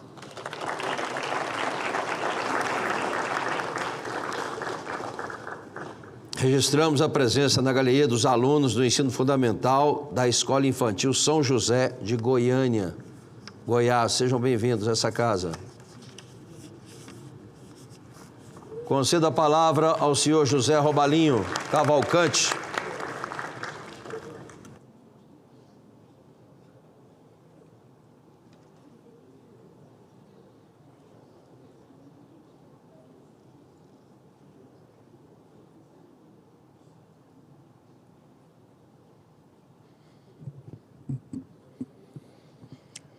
Senhor presidente, senador Isaci Lucas, em nome de quem eu transmito os cumprimentos ao Senado, peço a Vossa Excelência que transmita em particular ao senador Davi Alcolumbre, presidente dessa casa, amigo de muitos anos, meu vice-procurador-geral da República, doutor Indebol Chateaubriand, representando aqui a instituição, minha corregedora, a doutora Célia Delgado, tá?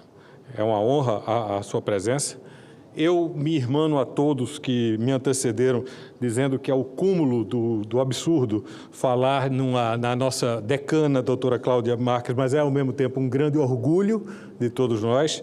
Saúdo Sua Excelência. Meu presidente, José Schettino, doutora Ana Paula Mantovani, excelentíssima senhora vice-presidente, com quem isso eu me irmano mais uma vez com o doutor José Schettino, porque é minha adjunta com muita honra, tá? E a honra de todos nós na PRR1 também. Excelentíssima senhora ex-procuradora-geral da República, doutora Raquel Dodge, doutor Aristides, dois ex-procuradores-gerais que estão aqui presentes. E eu queria fazer o gancho, falando Eu tive a honra de ser o presidente da NPR quando esta casa aprovou, com a votação estrondosa, o nome da doutora Raquel Dodge para Procuradora-Geral da República em 2017. E eu estava aqui, dentro do plenário do Senado. Com isso, eu pego a indicação do que Camanho colocou muito bem, a importância do diálogo com a área política, a importância do diálogo e do respeito com a sociedade, a importância da compreensão dos grandes temas do país que nunca escapou à NPR. E por isso a NPR sempre teve o respeito também das instituições para trazer as questões mais importantes do Ministério Público do país. Era o caso da escolha dos procuradores-gerais da República, foi o caso da honra que nós tivemos de escolher a primeira procuradora-geral da República, mulher da história, a doutora Raquel Dodge. Cada um dos ex-presidentes, e eu quero dizer que eu quase desisto de falar, quando o nosso presidente Schettino começou a citar Virgílio. Eu digo, agora o patamar subiu de uma forma que é melhor, tá? E continuou com Nicolau fazendo citações literárias. Eu digo, pronto, aqui, graças a Deus, tá? Como foi dito pelo Schettino, é característica da classe, é característica que não pode fugir à NPR, a coragem e a ousadia. Porque é muita ousadia eu vi aqui depois desses colegas e dessas falas que me seguiram. A história do Ministério Público Brasileiro passa pela história da NPR. A NPR, desde os seus primórdios, tá? Foi muito bem citado aqui por Alexandre, a Dr. Ferreira como um dos nossos fundadores, desde os nossos heróicos fundadores na época da ditadura, nunca se escudou nem nunca se escondeu em discutir apenas as suas questões próprias. Sempre participou de cada um dos debates, ajudou a construir o Ministério Público em cada um dos momentos chaves, junto com esse Congresso Nacional, junto com o povo, junto naquele momento na Constituinte, em cada uma das reformas. Essa característica é que faz mais importante e ainda toca mais o coração de cada um que participou da história da NPR, essa homenagem que o Senado Federal se dispôs a fazer hoje, a essa data dos 52 anos da nossa história. Porque nós, para representarmos bem os procuradores da República, tínhamos que buscar o espírito, e o espírito dessa instituição, o espírito de cada um dos colegas sempre foi de trabalhar pela democracia, trabalhar pelo bem comum, trabalhar pelos direitos sociais. Isso nunca deixou de estar na nossa pauta prioritária, isso nunca deixou de ser o nosso ponto, isso nunca deixou de ser o nosso diferencial. E esse reconhecimento do Senado passa muito por isso. Então, eram mais ou menos essas palavras. Eu fui, durante 8 anos muito intensos da minha vida, eu estive na NPR. 4 anos tive a honra de ser vice-presidente e aprender muito da NPR e aprender muito da convivência, tá, com a política, com o meu amigo Alexandre Camanho. Depois, os 4 anos que eu vivenciei na NPR talvez tenham sido, isso eu posso me atrever a dizer, os 4 anos mais tumultuados da relação dos procuradores da República e do Ministério Público com a classe política, por conta de circunstâncias que não cabe aqui discutir. E nem aí nós perdemos o diálogo, nem aí nós perdemos o respeito, nem aí nós deixamos de estar aqui todos os dias, de conviver com o Senado, de conviver com a Câmara dos Deputados e de termos o respeito dessas casas, porque estávamos aqui representando o que de melhor o Ministério Público tem. Então, é dar esse depoimento. Eu tenho orgulho de ter feito parte dessa história. Sempre foi muito difícil ocupar essa cadeira depois de Wagner, de Nicolau, Bigonha, Alexandre, e tenho certeza que a mesma coisa Bira dirá logo depois de mim.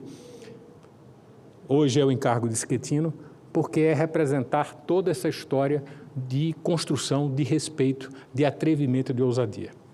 Então, muito obrigado a todos. Saúdo de novo, tá, este plenário, essa presidência, agradecendo profundamente ao senador Everton, à Casa do Senado Federal, por receber e reconhecer essa história da Associação Nacional dos Procuradores da República, senador.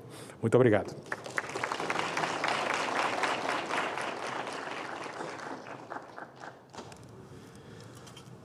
Concedo a palavra ao senhor Ubiratã Gazeta.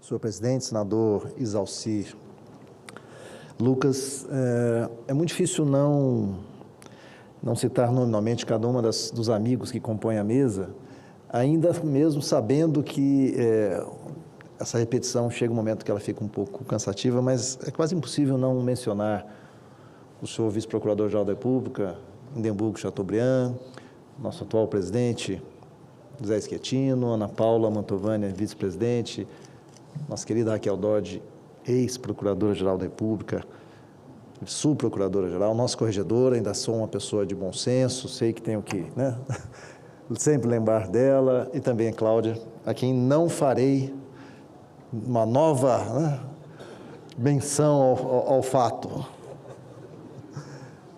Senhoras e senhores, todos os amigos, nossos colegas ex-presidentes, minha esposa que me acompanha e acompanhou nesses 4 anos de presidência. A vantagem e a desvantagem de ser o mais moderno dos ex-presidentes, uma delas é falar ao final e ter muito pouco a acrescentar. Mas falar de história é falar de pessoas, falar de fatos, ter cuidado e carinho com essas pessoas e esses fatos, e assim acho que um dos primeiros registros do carinho, além de todos amigos e ex-procuradores, colegas da atual, em atividade ou não, é a alegria de ver Roberta em pelo menos 2 momentos nessa cerimônia. No vídeo, ainda pequena, criança, próxima de seu pai, e agora pessoalmente. E o carinho e o cuidado que todos nós da associação sempre tivemos com a família e a preocupação de não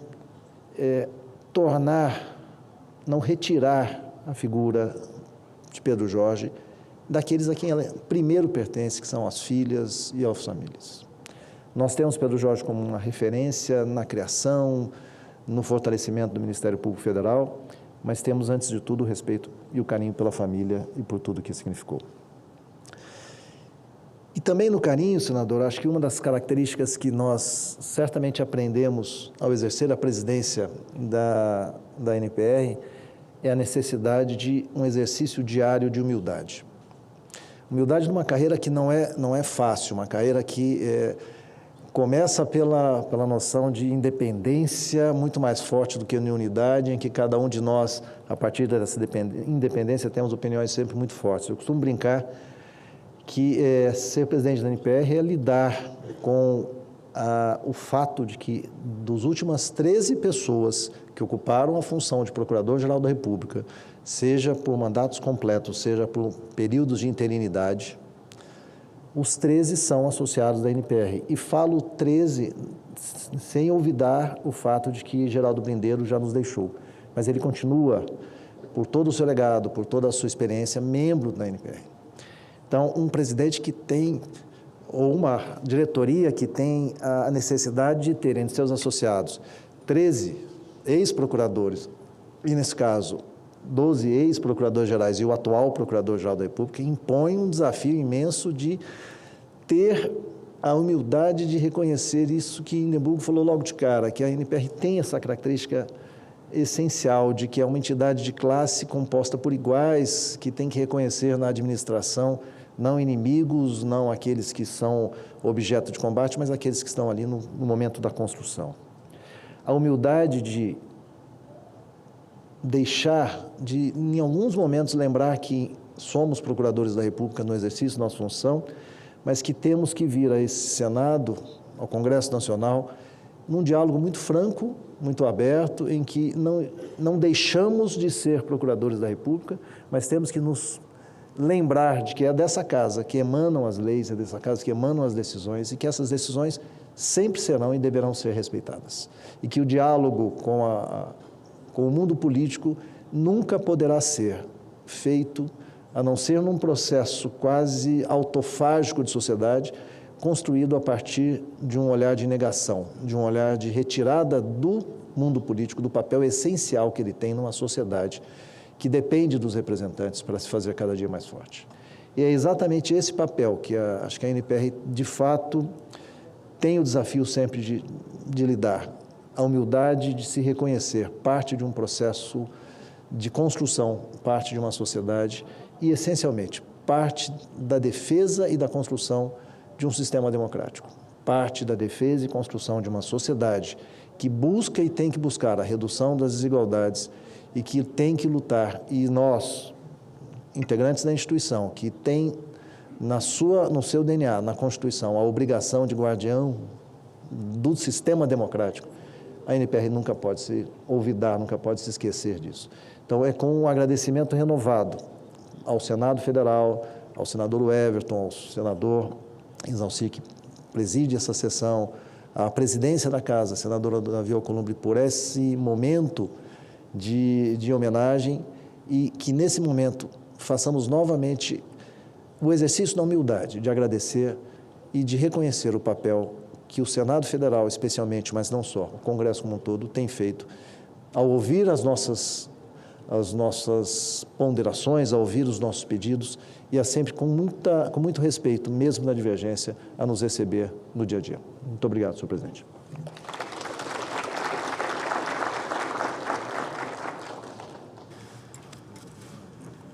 Bem, eu quero dizer da minha alegria, satisfação e uma honra presidir essa sessão solene no momento difícil que atravessamos neste país. Eu tenho dito em todas as reuniões que faço aqui, dizer o seguinte: eu sou professor, sou contador, estou senador, fui juiz do trabalho na segunda instância, deputado distrital, federal, senador, e posso dizer para vocês que não existe nenhuma atividade mais nobre do que a política.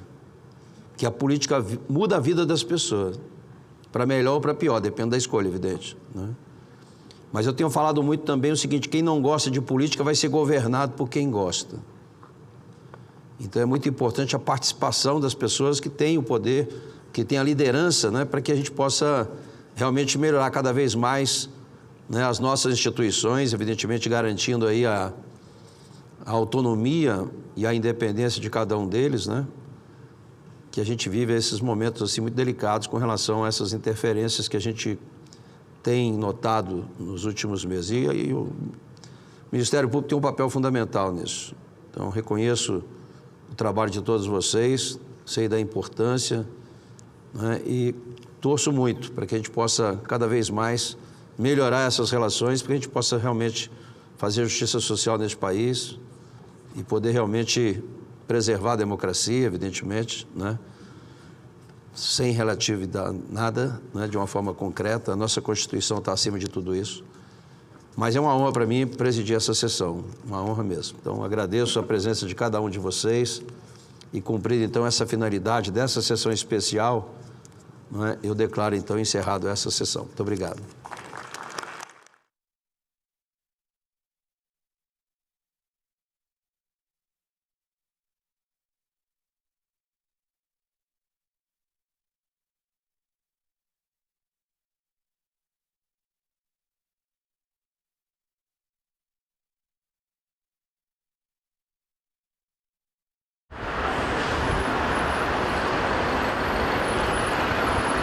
COP30. Em Santa Catarina, Assembleia e Sociedade fazem conferências regionais.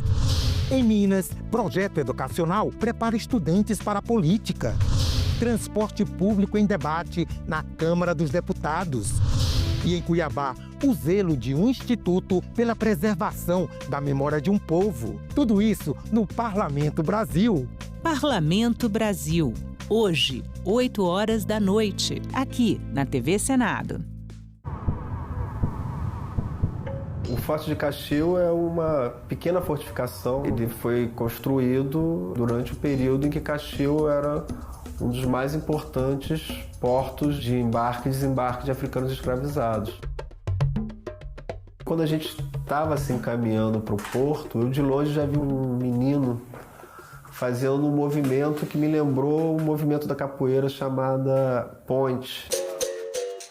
E quando eu cheguei perto, começamos a conversar, né, e tal. Eu falei para ele, sabia que isso me lembra o movimento da capoeira? Eles nem sabiam que era capoeira. E aí, quando eu fiz o movimento para ele, ele levou um susto. E quando desse movimento eu puxei outros movimentos de capoeira, ele também levou um susto. Plantei bananeira, e aí eles também fizeram os movimentos. E a partir daí, por meio da linguagem corporal, nós nos comunicamos. Na África, ao mesmo tempo que tem muitas diferenças entre os diversos países e culturas, há algumas similaridades.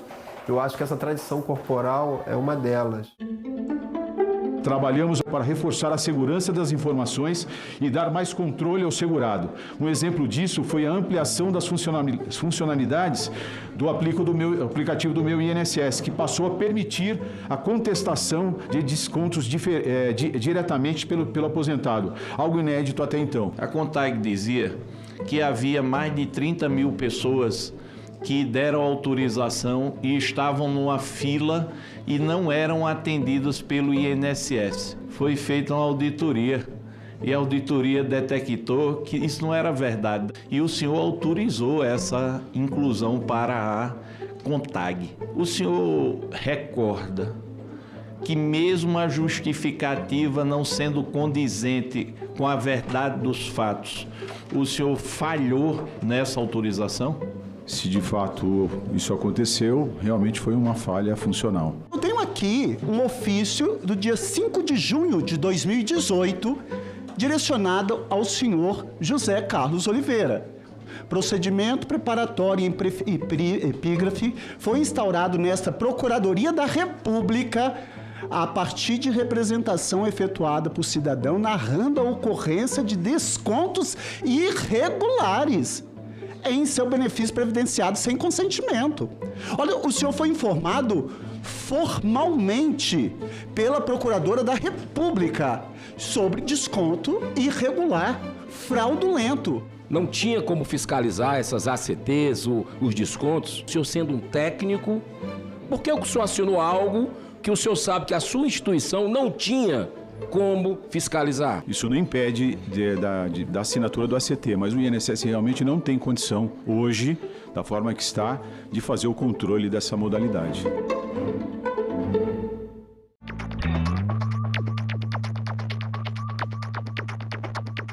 Meu nome é Ana Reis, eu nasci em 1985 e sou farmacêutica e cantora.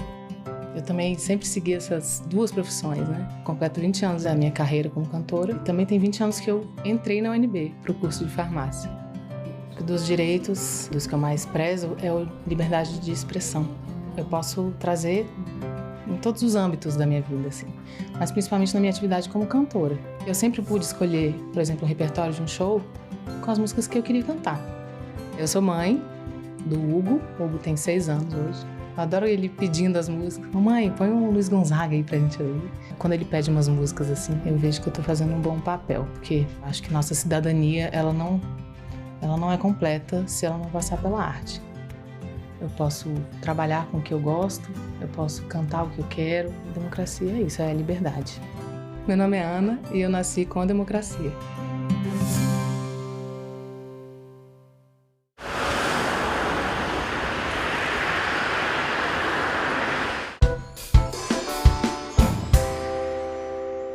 Havendo o número regimental, declaro aberta a 43ª reunião extraordinária da Comissão de Assuntos Sociais da 3ª Sessão Legislativa Ordinária da 57ª Legislatura. Antes de iniciarmos o nosso trabalho, proponho a dispensa da leitura e aprovação das atas das reuniões anteriores. As senhoras e os senhores senadores que aprovam, permaneçam como se encontram. As atas estão aprovadas e serão publicadas no Diário do Senado Federal. Comunico aos senhores senadores o recebimento dos seguintes expedientes. Aviso número 984/2025 do Tribunal de Contas da União, qual encaminha cópia do acórdão número 2189/2025, que trata de relatório de auditoria operacional realizado com o objetivo de avaliar os aspectos de qualidade sobre a formulação, implementação e avaliação do programa Bolsa Família. Cópia do ofício número 43 de 2025 da Ouvidoria do Senado Federal, o qual encaminha moção da Câmara Municipal do Rio Grande, do Rio dos Cedros, melhor dizendo, de Santa Catarina, que apoia a sustentação da resolução número 258/2024 do Conselho Nacional de Direitos da Criança e do Adolescente, que versa sobre o aborto e que apoia a tramitação do projeto de lei número 1904 de 2024, que visa impedir que o aborto seja reconhecido como direito, sem previsão de limite de tempo gestacional durante todos os 9 meses de gravidez até o momento do parto. Cópia do ofício número 101/2025 da Câmara de Vereadores de Santo Ângelo, Rio Grande do Sul, o qual encaminha moção de apoio ao projeto de lei número 8.413 de 2017, que dispõe sobre a obrigatoriedade da assistência do sindicato na homologação das decisões de contrato de trabalho. Os expedientes encontram-se à disposição na secretaria desta comissão e fica consignado o prazo de 15 dias para a manifestação dos senadores, a fim de que sejam analisados pelo colegiado. Caso não haja manifestação, os documentos serão arquivados no final do prazo. A presente reunião destina-se à deliberação de projetos, relatórios e requerimentos apresentados à comissão. A reunião contará com a possibilidade dos senadores votarem por meio do aplicativo Senado Digital nas deliberações nominais, como nas matérias terminativas. Informo que os itens 7 e 8 dos projetos de lei número 2.992 de 2022 e 1.018 de 2024 foram retirados de pauta, a pedido da relatora senadora Ana Paula Lobato.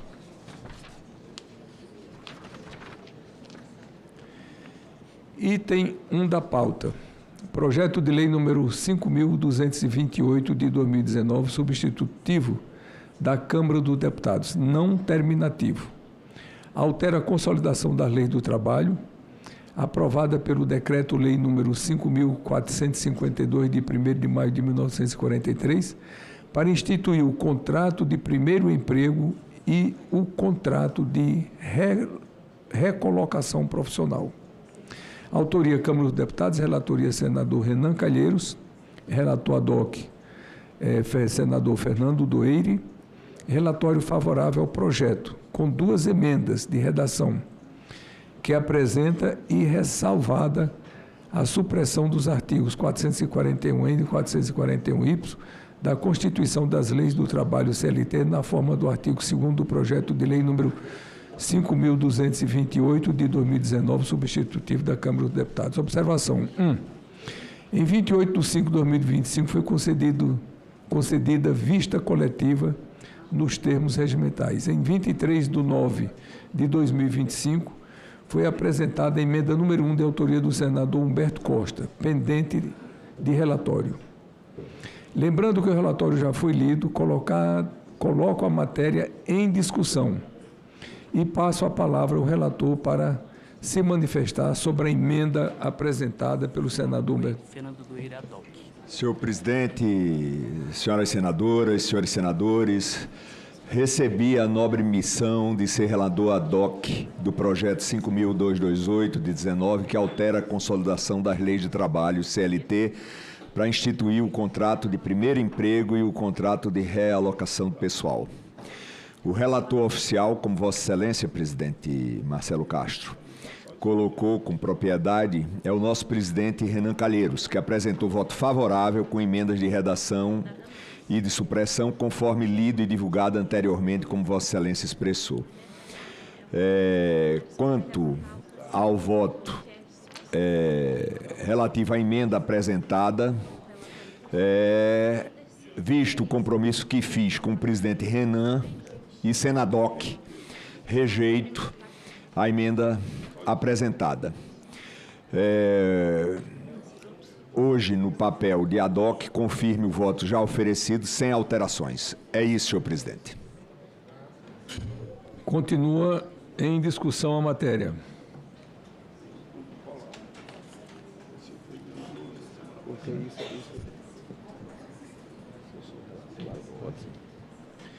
Não havendo mais quem queira discuti-la, submeto-a à aprovação. Será simbólica. As senhoras e os senhores senadores que aprovam, permaneçam como se encontram. Aprovado. O relatório que passa a constituir parecer da comissão favorável ao projeto com as emendas número 1 da CAS de redação, emenda 2 da CAS de redação, ressalvada a supressão dos artigos 441-N a 441-Y da CLT, na forma do artigo 2º do projeto de lei número 5.228 de 2019, substituto da Câmara dos Deputados, e contrário à emenda número 1, a matéria vai a plenário.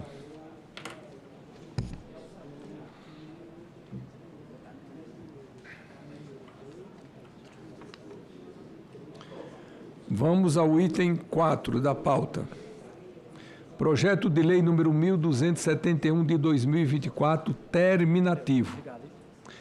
Altera o inciso 1 do artigo 473 da Constituição da Lei do Trabalho CLT, aprovada pelo Decreto-Lei número 5.452 de 1º de maio de 1943, para ampliar a quantidade de dias que o empregado poderá deixar de comparecer ao serviço sem prejuízo do salário em caso de falecimento de cônjuge, companheiro, pais, madrasta ou padrasto, filhos, enteados, menor sob a guarda ou tutela e irmãos.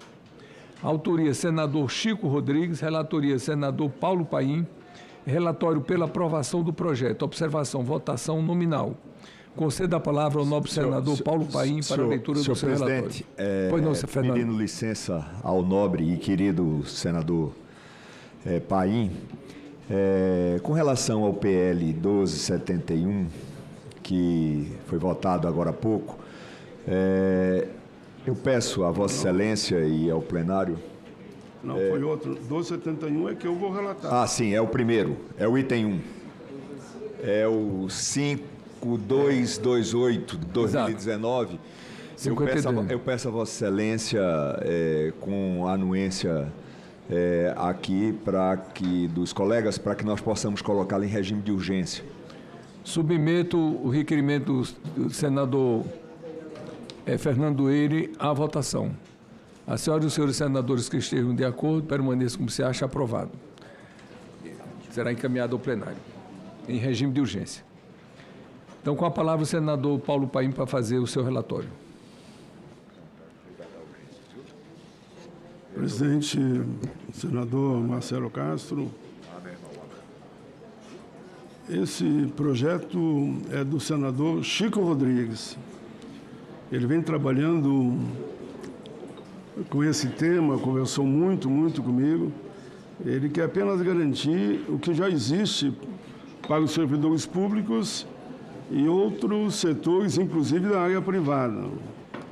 Eu fiz o relatório, senhor presidente, com esse compromisso, entendendo que os trabalhadores, no seu conjunto, têm que ter assegurado esse direito. Não fiz nenhuma emenda, reconheço como um grande projeto, falei ontem, inclusive, com o senador Chico Rodrigues, e disse que o Vossa Excelência tinha pautado para hoje e que gostaria muito que ele fosse aprovado, pela grandeza do projeto, não importa de quem é o autor. Se o Vossa Excelência permitir, eu vou direto à análise. O projeto é simples.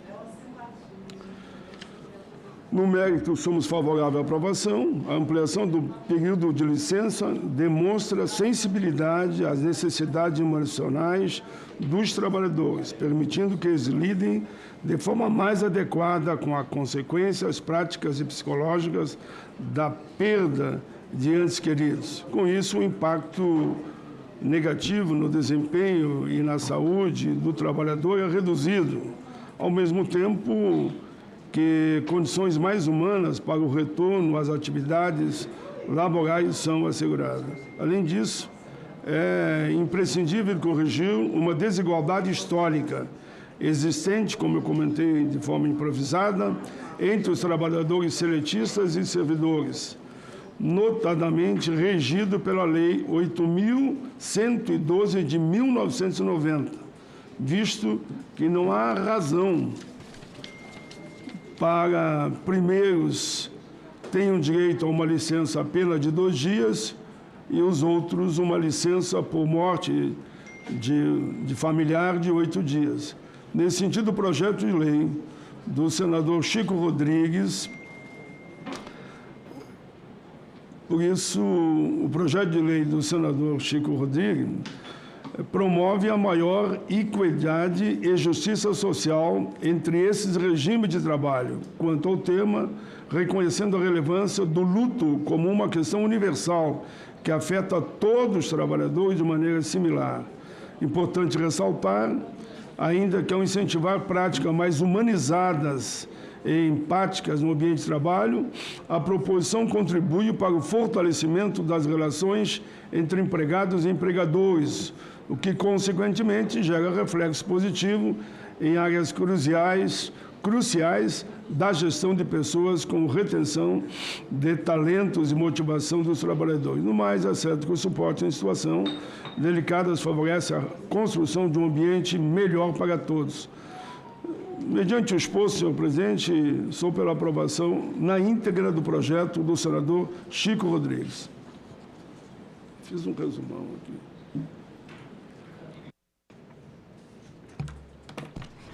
Em discussão, o projeto. Não havendo quem queira discuti-lo, submeto à votação nominal.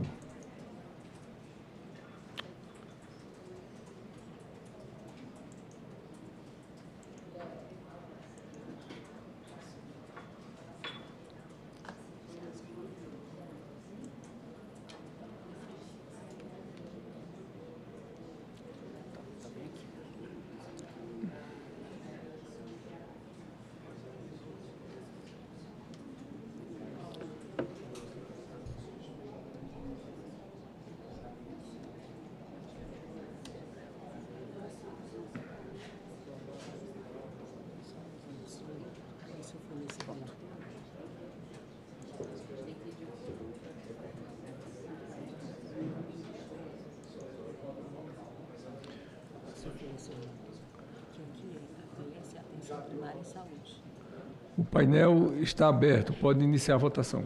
Se eu for ler seu requerimento, aqui a APS é a atenção primária e saúde. Atenção. Primária e saúde. Melhorar a integração entre a APS, que é a atenção primária e saúde. Eu esqueci de botar o sigla, só para o senhor lembrar. Mas o senhor tem aí, só para o senhor lembrar que é.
Senhor presidente, enquanto está, eu só vou fazer aqui um resuminho para as pessoas entenderem o projeto que eu tenho em mãos, até o que o senhor resolva. Pois não, senador Paim. Ok? Presidente, eu faço um resumo do projeto que eu sintetizei também já no relatório. O PL 1271 de 2024, de autoria do senador Chico Rodrigues, que não se encontra aqui porque está um trânsito enorme, ele me ligou aqui agora, fazendo um apelo a todos os senadores para que votem. É um dos melhores projetos que ele apresentou no meu entendimento, viu?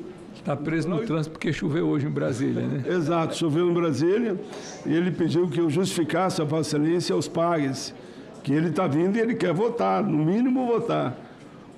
O PL do senador 1271 de 2024, de autoria do senador Chico Rodrigues, ele altera a CLT para garantir a quantidade de dias que o empregado poderá deixar de comparecer ao serviço em caso de mortes, ou seja, só em caso de familiares. Atualmente, a CLT prevê o afastamento por até 2 dias seguidos. Muitos empregadores já dão uma semana. Mas, enfim, em caso de falecimento do cônjuge, ascendente, descendente, irmão ou pessoa que vive sob a dependência econômica deste empregado. Porém, esse prazo, muitas vezes, é insuficiente, o de hoje, né, que é 2 dias, para lidar adequadamente com toda a situação da morte. E a morte é um caminho que todos nós encontraremos um dia. Inclusive nos casos que o falecido residia distante do familiar. Os servidores públicos federais, redigido pela Lei 8.112, já possuem o prazo diferenciado de 8 dias de afastamento, incluídos casos de falecimento dos parentes mais próximos. Os professores também possuem esse prazo estendido pela própria CLT, que possibilita o afastamento por 9 dias, inclusive um dia a mais, e já pela CLT. Assim, o PL corrige a distorção entre os trabalhadores seletistas e servidores públicos e outras exceções positivas que existem, né? Visto que ambos precisam de um prazo adequado para lidar com a perda de familiares. E, naturalmente, com os sentimentos envolvidos no processo de luto.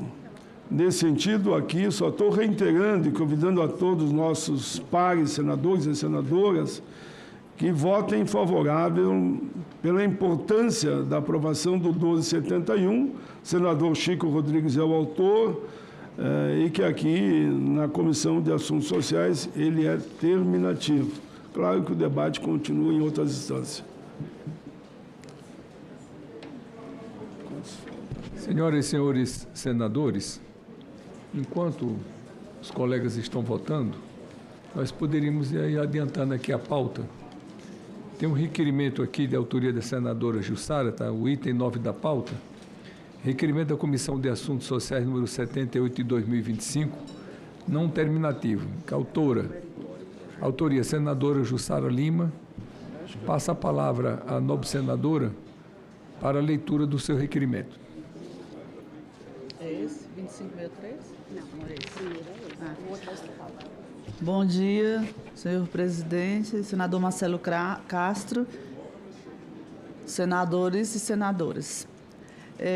Eu solicito a aprovação do requerimento número 78 de minha autoria para a realização de audiência pública com o objetivo de instruir o PL 3669 de 2023, que institui o mês de outubro como mês de conscientização da síndrome de Rett, que é uma mutação genética que afeta o desenvolvimento do cérebro em meninas.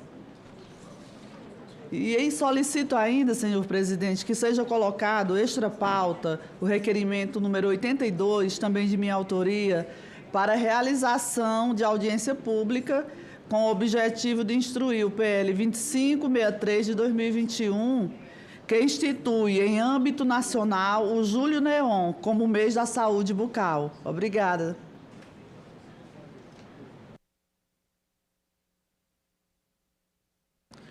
Vamos votar os dois requerimentos em conjunto.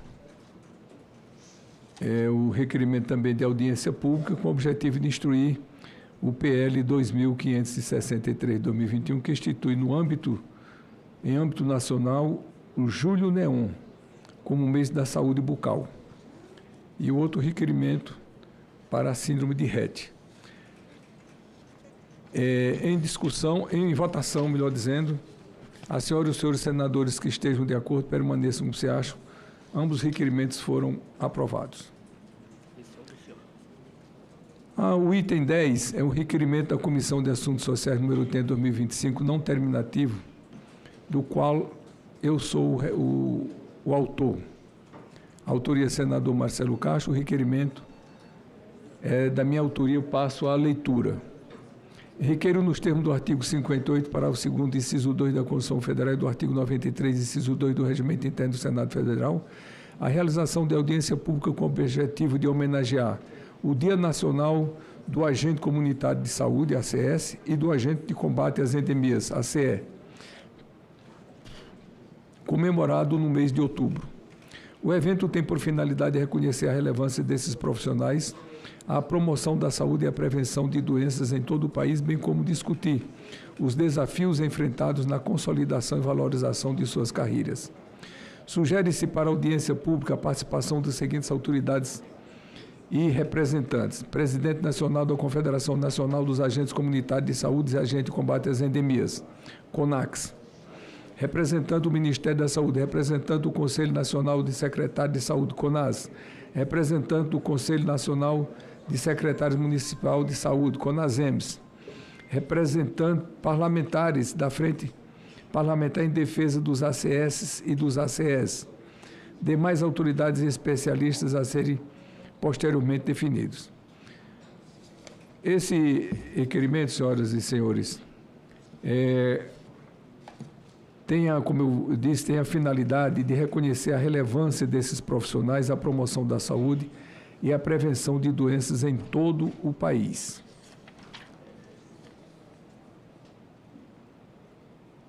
Submeto à votação o requerimento. As senhoras e os senhores senadores que estejam de acordo, permaneçam como se acham. O requerimento foi aprovado.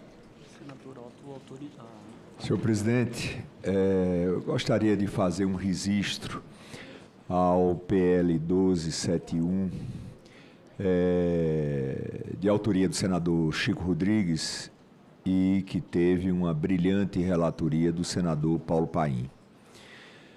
Ninguém sai inteiro da morte, sobretudo de familiares próximos, como a questão de companheiro, companheira, pais, madrasta ou padastros, filhos enteados, menor sobre a guarda ou tutela e irmãos. É oportuno, é correto e é justo. Portanto, eu já votei sim e acredito, senador Paim, que esse projeto será aprovado com louvor nesta comissão. Ele é terminativo e, portanto, a partir disso, nós vamos ter o encaminhamento diretamente à mesa, aguardando o prazo regimental, para que efetivamente nós possamos fazer com que o Senado e esta comissão façam uma entrega à sociedade brasileira de um item extremamente relevante e importante para as pessoas que passam pelo dissabor de ter um companheiro, uma companheira, um filho, um enteado morto. Ampliar de 2 para 8 dias é justo, é correto e é extremamente meritório o projeto apresentado pelo senador Chico Rodrigues e com a brilhante relatoria de Vossa Excelência.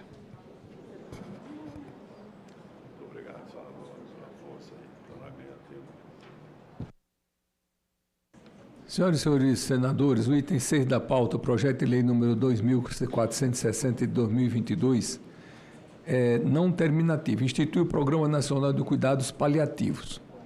Autoria da Câmara dos Deputados, a relatoria do senador Otto Alencar, que ele pediu para a senadora Jussara fazer o relatório aqui ad hoc.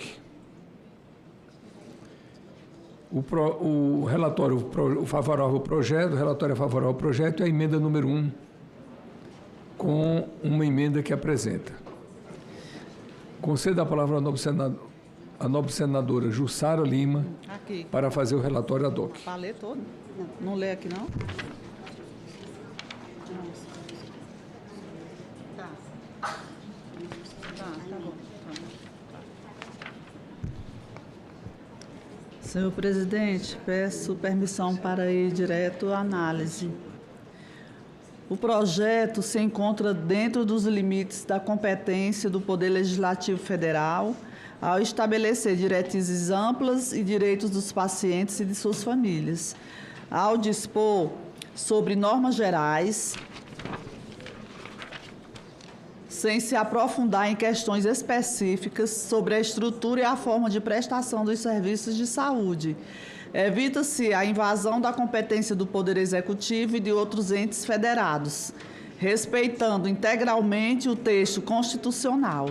Assim, promove-se a uniformidade e a equidade na oferta de cuidados paliativos em todo o território nacional, ao passo que se permite a necessária flexibilidade e autonomia para que o Estado, o Distrito Federal e municípios adaptem os aspectos específicos da efetiva prestação dos serviços à sua realidade local. No mérito, a instituição por lei do Programa Nacional de Cuidados Paliativos no Brasil representa um marco de grande importância para o sistema de saúde nacional. Na esteira da recente publicação da Política Nacional de Cuidados Paliativos, posta em vigor pela portaria do Gabinete do Ministro da Saúde, número 3.681, de 7 de maio de 2024, o texto do projeto estabelece diretrizes para o cuidado de pacientes com doenças ou outras condições de saúde, que ameaçam ou limitam a continuidade da vida, assegurando uma abordagem humanizada e centrada no paciente. A exemplo de outros países que há tempos já editaram regulamentações consolidadas na área, o Brasil dá um grande passo para garantir a dignidade e a qualidade de vida de seus cidadãos. Em todo o mundo, os cuidados paliativos têm sido reconhecidos como parte essencial do sistema de saúde de qualidade. O Índice de Desenvolvimento pelo Período, para medir a qualidade dos cuidados paliativos em vários países, na edição publicada em 2015, já apontava o Reino Unido como o melhor país do mundo para morrer, seguido pela Austrália e Nova Zelândia. O Reino Unido alcançou a primeira posição graças às suas políticas nacionais abrangentes, a integração dos cuidados paliativos ao Serviço Nacional de Saúde e a força do movimento, em inglês, voltado para a assistência de pacientes com doenças avançadas e terminais. Na mesma avaliação, os Estados Unidos ficaram em 9º lugar, Espanha em 23º, Chile em 27º, Argentina ficou na 32ª posição e o Uruguai na 39ª. E o Brasil ocupa a 42ª posição no ranking, atrás de todos esses países e de outros como África do Sul, Uganda e Mongólia. O índice utiliza 5 categorias principais para determinar a qualidade dos cuidados paliativos: ambiente de saúde, cuidados paliativos, recursos humanos, acessibilidade aos cuidados, qualidade dos cuidados e engajamento da comunidade. O estudo mais recente da Escola de Medicina... Vem cá, em inglês aqui, de medicina, publicada em 2023, classificou os países com base na qualidade dos cuidados de fim de vida.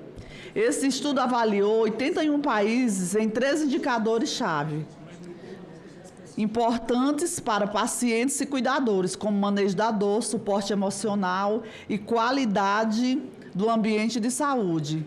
Confirmou-se o Reino Unido como o país com a melhor qualidade de cuidados paliativos em todo o mundo. E o Brasil ficou apenas na 79ª posição entre os 81 países avaliados.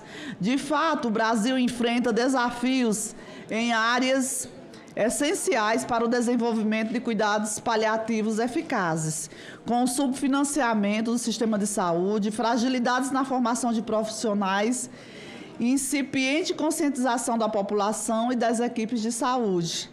A implementação de políticas públicas abrangentes, como as observadas no Reino Unido, que priorizam o investimento em infraestrutura, o treinamento de profissionais de saúde e campanhas de conscientização, certamente contribuiria para melhorar a qualidade dos cuidados paliativos no país. No contexto brasileiro, a ausência de regulamentação específica contribui para a demora na evolução dos cuidados paliativos no âmbito do sistema de saúde, bem como para um acesso desigual e muitas vezes inadequado a esses cuidados. Assim, um dos aspectos mais relevantes do projeto está na abordagem humanizada e centrada no paciente, ao priorizar a prevenção e o alívio do sofrimento físico, psicológico, social e espiritual. O projeto busca tratar o paciente de maneira integral, reconhecendo a importância de abordar todas as dimensões do ser e do sofrimento humano. A proposta valoriza a vida e reconhece a morte como um processo natural, combatendo a obstinação terapêutica e possibilitando que o processo da morte e do morrer transcorra sem sofrimento desnecessário. Isso é essencial para assegurar que os pacientes com doenças graves possam viver de maneira digna. Além disso, o projeto reconhece o papel fundamental que a família desempenha no apoio ao paciente, estendendo os cuidados paliativos aos familiares e aos cuidadores. Esse apoio tem o potencial de reduzir a carga emocional das famílias, melhorando a qualidade de vida tanto do paciente quanto de seus entes queridos. A proposição destaca ainda a importância do sistema de apoio que inclua aspectos psicológicos, sociais e espirituais no cuidado do paciente. O apoio psicológico e emocional para os pacientes e familiares é essencial para lidar com os desafios e sofrimentos associados a doenças graves. Além disso, asseguram-se os direitos básicos aos pacientes, tais como o acesso aos cuidados paliativos integrais, o direito à informação sobre seu estado clínico, a participação nas decisões acerca de seus cuidados, a privacidade, a confidencialidade dos dados pessoais e a proteção da autonomia decisória por meio de diretivas antecipadas. Nesse ponto, o projeto trará a devida segurança jurídica a instrumentos que já são usados no Brasil, mas aos quais faltam a força da lei federal para garantir sua aplicação, como é o caso do testamento vital e do mandato duradouro.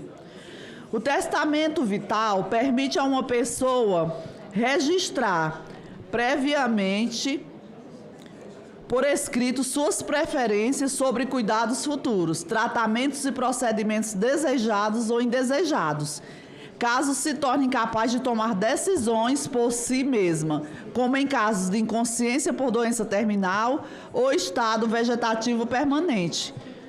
Com o mandato duradouro, a pessoa designa um representante específico para tomar decisões em seu lugar nessas situações.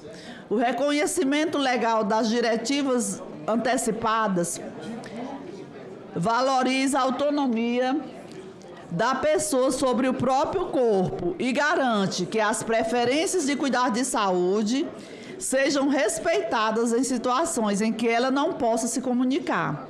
Também dá respaldo aos profissionais e instituições de saúde para aplicar com segurança os princípios éticos dos cuidados paliativos, sempre em benefício dos próprios pacientes. A ênfase da interdisciplinaridade, com diferentes áreas do conhecimento colaborando para alcançar um objetivo comum, é fundamental para a prestação de cuidados paliativos de qualidade. Isso garante que os pacientes recebam tratamento abrangente e coordenado, envolvendo médicos, enfermeiros, nutricionistas, psicólogos, fisioterapeutas, terapeutas ocupacionais, assistentes sociais, entre outros profissionais. O acompanhamento de indicadores de qualidade e desempenho dos serviços associados ao programa, conforme recomendações técnicas e evidências científicas, assegura que a qualidade dos cuidados paliativos seja constantemente avaliada e aprimorada. Assim, os serviços prestados estarão alinhados com as melhores práticas e padrões internacionais. A intenção de ampliar progressivamente o acesso aos cuidados paliativos em todos os níveis de atenção à saúde permite que o número maior de pacientes possa se beneficiar desses cuidados, independentemente de sua localização geográfica ou condição socioeconômica. Isso é fundamental para reduzir as desigualdades no acesso aos serviços de saúde. A educação dos profissionais de saúde, por meio de atividades direcionadas à aquisição de conhecimentos e habilidades específicas, contribui para a criação de uma força de trabalho bem preparada para oferecer cuidados paliativos de qualidade, beneficiando diretamente os pacientes. A previsão do direito à visita virtual por videochamada, nos casos em que a presença física da família não é possível, demonstra uma adaptação às tecnologias mais modernas, proporcionando conforto emocional aos pacientes e seus familiares, mesmo em situações adversas. Em suma, a existência de um Programa Nacional de Cuidados Paliativos no Brasil é de grande importância, para garantir assistência adequada aos pacientes com doenças ameaçadoras da vida. A lei em que se converter o projeto certamente contribuirá para mitigar desigualdades existentes, aliviar o sofrimento e promover dignidade na morte e no morrer, refletindo um avanço na saúde pública e nos direitos humanos. Cumpre destacar, entretanto, que alguns dispositivos no artigo do projeto, em especial os incisos 4º e 5º, estabelece obrigações que podem gerar custos adicionais do Sistema Único de Saúde, sem a devida estimativa de impacto orçamentário financeiro ou a previsão de fontes de custeio. Para adequar a proposição às normas de responsabilidade fiscal e à sustentabilidade financeira do SUS, propõe-se explicar as leis que se referem e restringir a aplicação desses dispositivos ao ambiente hospitalar, de modo a limitar o alcance da obrigação e reduzir os impactos financeiros, sem prejudicar a finalidade assistencial da medida. Com relação à emenda apresentada, será acatada a emenda apresentada pelo senador Magno Malta, a qual reforça a vedação à eutanásia e ao suicídio assistido, em consonância com a legislação penal vigente. Por essas razões, o voto é pela aprovação do projeto de lei número 2460/2022, com a emenda número 1 e a seguinte emenda. Era esse o voto, senhor presidente. Agradecendo a relatoria da senadora Jussara, coloco a matéria em discussão. Senador Eudócio, com a palavra para discutir a matéria. Presidente, senador Marcelo Castro, quero cumprimentar em seu nome todos os colegas senadores e senadoras aqui presentes. Quero parabenizar a relatoria do senador Otto Alencar, senadora Jussara, e pela a autoria do senador Otto Alencar e a sua relatoria. Parabéns pela sua brilhante relatoria, senadora, minha querida Jussara. Eu quero fazer um comentário aqui, eu quero discutir esse tema por tratar de um tema de extrema relevância, que são a questão dos cuidados paliativos com os pacientes, na grande maioria das vezes, pacientes oncológicos. E eu quero colocar o seguinte, que nós temos que lutar, senadora Jussara, para que os nossos pacientes não cheguem a ter a necessidade de receber cuidados paliativos.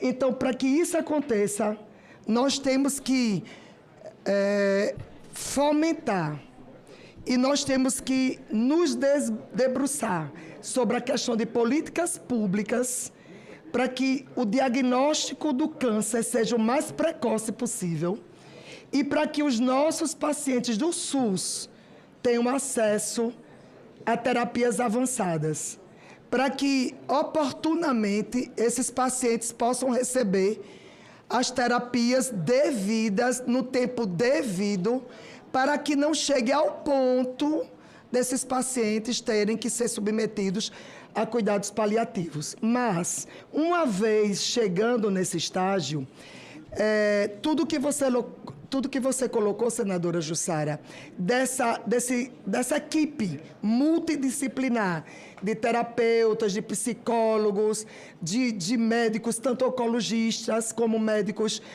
generalistas, que é importante acompanhar o paciente. Então, isso é de suma importância, porque o paciente que está em cuidados paliativos, ele tem um comprometimento não só físico, como emocional e psicológico. Então, ele precisa dos seus entes queridos e por isso que aqueles entes queridos que trabalham têm realmente a necessidade de se ausentar do seu trabalho para cuidar do seu paciente, do seu ente querido. Então, era essa consideração que eu queria fazer e, mais uma vez, lhe parabenizar, senadora Jussara, pelo seu brilhante relatório. Obrigada, senhor presidente. Continue em discussão a matéria. Não havendo mais quem queira discuti-la, submeto à votação. A votação é simbólica. A senhora e os senhores senadores que estejam de acordo permaneçam como se acham. A matéria o relatório foi aprovado, que passa a constituir parecer da comissão favorável ao projeto, com as emendas número 1 da Casa e número 2 da Casa. A matéria vai a plenário. Senhor presidente, nós estamos em votação nominal do PL 1271, que de autoria do senador Chico Rodrigues. Eu vou encerrar a votação e concedo a palavra a Vossa Excelência para fazer os comentários. Senhor presidente, mesmo não sendo membro da comissão, eu quero aqui deixar a minha gratidão ao senador Paulo Paim pela relatoria desse importante projeto, até porque... Aprovado por 14 votos, nenhum voto contrário. Pois é, que uma palavra, Vossa Excelência, senador Chico Rodrigues. E, na verdade, a gente entende que é necessário que haja tratamento equânime entre o trabalhador da iniciativa privada e o trabalhador do serviço público. Então, Vossa Excelência deve ter acompanhado que esse projeto da consolidação das leis de trabalho, da CLT, tinha que haver esse alinhamento. Até porque, na perda de um ente querido, né, o sentimento ele é comum para qualquer um dos servidores dos segmentos que eu me referi aqui agora, ou do público ou do privado. Então, com a relatoria irretocável, né, do senador Paulo Paim, mostrando exatamente a sua sensibilidade, ele que é uma das expressões mais importantes desse Congresso Nacional, especialmente nessa área trabalhista, ele dedica a sua vida praticamente a essa causa. Entre tantas outras, lógico, mas essa daí ele realmente se debruça com muito conhecimento e com muita competência. Quero dizer que fiquei extremamente satisfeito, né, com a unanimidade da aprovação desse projeto. As famílias, aqueles que eventualmente venham perder um desses entes queridos aos quais nos referimos aí no conteúdo do projeto, estarão agora também beneficiados. Obviamente que, apesar de ser terminativo aqui na Casa, ele vai para a Câmara dos Deputados. No entanto, eu, juntamente com o senador Paulo Paim, vamos fazer essa vigília com os senhores deputados e deputadas federais para que possam, em um lapso de tempo mais curto possível, fazer a sua avaliação, sua análise, o relatório e, consequentemente, a aprovação, né? Nós entendemos que há necessidade que haja unidade no essencial. O que é unidade no essencial? Exatamente esse tratamento equânime. Eu percebo aqui a satisfação também da senadora Eudócia, que mostrou exatamente esse carinho pelo projeto, entendendo também a importância dele, o senador Laércio. Portanto, praticamente unanimidade, né? Praticamente não, foi unanimidade na análise, avaliação, acompanhamento e votação desse projeto. Portanto, fico muito satisfeito e dizer para o senador Paulo Paim que nós somos parceiros de longa jornada, desde 1990. Portanto, lá se vão, sei lá, quase 35 anos aí de parceria na Câmara dos Deputados, depois aqui no Senado. Nos separamos há algum tempo quando eu fui vice-governador e governador, mas voltamos a nos encontrar aqui na Câmara Alta do país. E eu sempre admirando as suas posições, os seus pronunciamentos, mas, acima de tudo, a sua defesa. Esse mandato, para ele, é um manto que, na verdade, abriga todos os interesses nos quais ele confia. Portanto, senador Paulo Paim, mais uma vez, amigo, muito obrigado pela relatoria, pela dedicação e, obviamente, por me dar essa grande alegria hoje. Muito obrigado. Esse é o grande Chico. Parabenizar o senador Chico Rodrigues pela grande iniciativa do projeto tão abrangente, tão importante, que a gente precisa, né, estar atento, porque, como disse o senador Paulo Paim, é inevitável, né, todos nós um dia chegaremos lá e precisamos, quando for morrer, de uma forma mais digna, né, que possa ter os cuidados necessários. Vamos ao item 3 da pauta. Projeto de lei número 2.472/2022, terminativo. Altera a lei número 8.213, de 24 de julho de 1991, para incluir o lúpus e a epilepsia na lista de doenças que acarretam dispensa do prazo de carência para a concessão de benefícios de auxílio-doença e aposentadoria por incapacidade. Autoria, senador Paulo Paim, relatoria, senadora Damares Alves. Relatório pela aprovação do projeto com a emenda número 1 da CAI. Observação. 1. A matéria foi apreciada pela Comissão de Assuntos Econômicos com parecer favorável ao projeto. 2. Será realizada uma única votação nominal para o projeto e para a emenda, nos termos do relatório apresentado, salvo o requerimento de destaque. Concedo a palavra à nobre senadora Damares Alves para a leitura do seu relatório. Presidente, antes de fazer a leitura do meu relatório, eu queria cumprimentar o senador Chico Rodrigues e o senador Paulo Paim pelo projeto aprovado.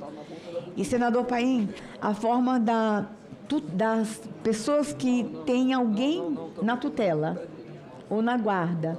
A gente já viu casos de grandes injustiças. E o senhor e o senador Chico Rodrigues fizeram essa correção. Parabéns, parabéns. Quando se perde alguém que está sob a nossa tutela, a dor é tão grande como o filho. Então, senador Chico Rodrigues, senador Paulo Paim, parabéns por esse projeto. E eu preciso elogiar o Chico Rodrigues, senador Paim. Quando eu chego em Roraima que eu elogio ele, eu ganho tanto abraço, sabe? Então, eu tenho que elogiar. Mas os dois estão entregando hoje uma matéria extraordinária. E também a Jussara, a questão dos cuidados paliativos. Inclusive, Eudócia, nós temos um trabalho sobre cuidados paliativos aqui no DF. Queria muito que você conhecesse. Levar você e Jussara para conhecer o programa que existe aqui. Presidente, eu vou ao relatório do projeto de lei 2472. Eu peço permissão para ir direto à análise.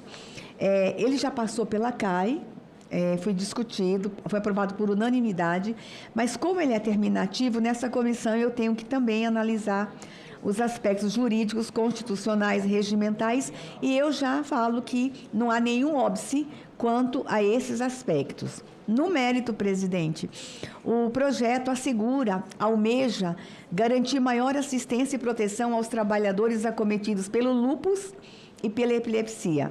Se aprovada a matéria, tais segurados estarão isentos do cumprimento do período de carência para a concessão do auxílio por incapacidade temporária e da aposentadoria por invalidez. Desta forma, a medida trará mais justiça social a esses trabalhadores ao possibilitar-lhes usufruir de benefícios que os auxiliarão no enfrentamento de suas doenças.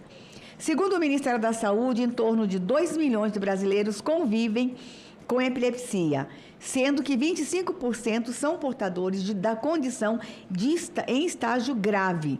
Na maioria dos casos, a epilepsia não incapacita o indivíduo para o trabalho, sendo possível manter a doença controlada por meio de tratamento. No entanto, uma pequena parcela se vê incapacitada para o trabalho, enfrentando maiores dificuldades em inserir-se e manter-se no mercado de trabalho.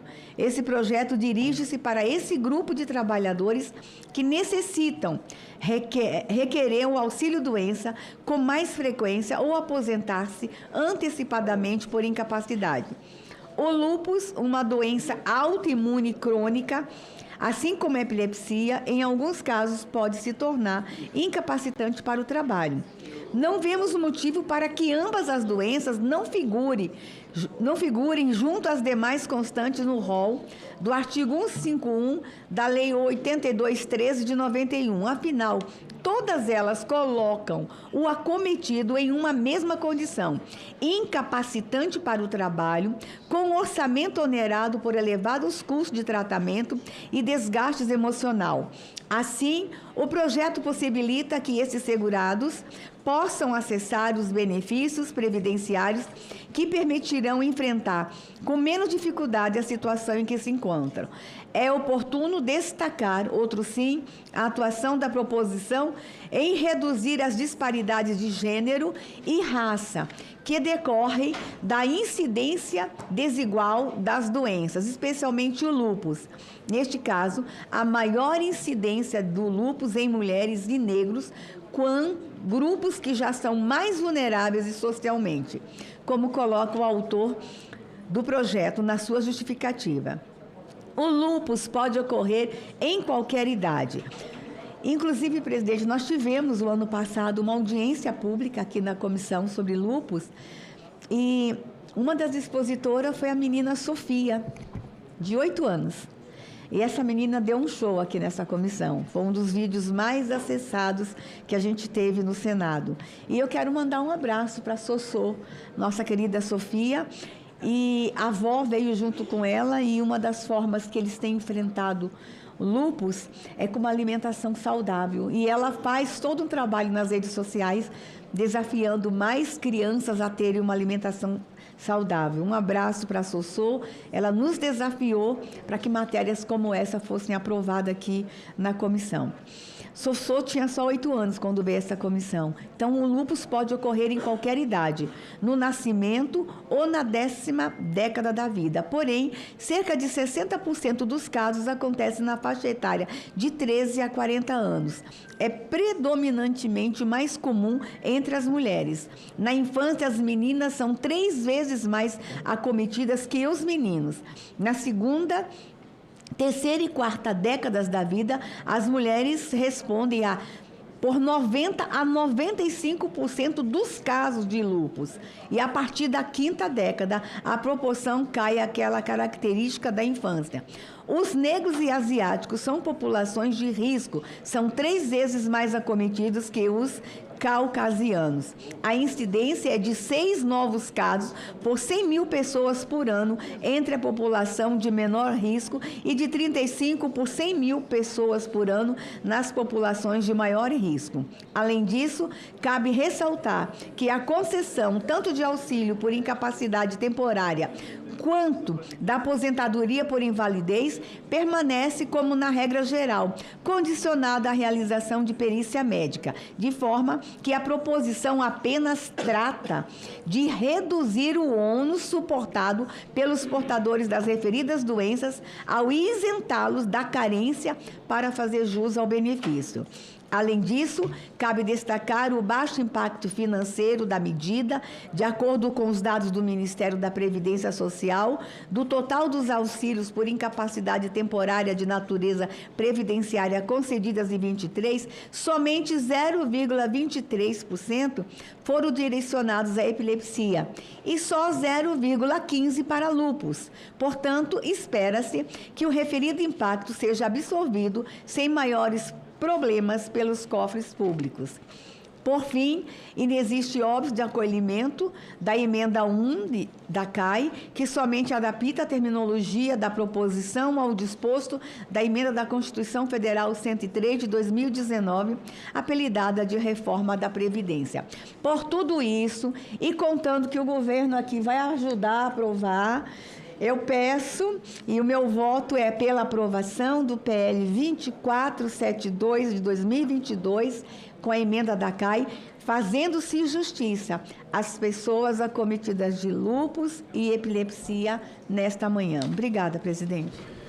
Em discussão a matéria, senador Eudócio com a palavra para discuti-la. Mais uma vez, bom dia a todos aqui presentes. Quero lhe parabenizar, senador Paulo Paim, por mais um brilhante projeto de lei. Esse projeto de lei que inclui o lúpus e a epilepsia na lista de doenças que acarreta dispensa do prazo de carência para concessão dos benefícios de auxílio-doença e aposentadoria por incapacidade. E eu quero lhe parabenizar, senadora Damares, pela brilhante relatoria. Você, como sempre, cuidadosa, não é? Nos seus relatos, nas suas autorias também dos projetos de lei. Lhe admiro muito por você se debruçar sobre cada caso que vai ajudar a nossa população brasileira.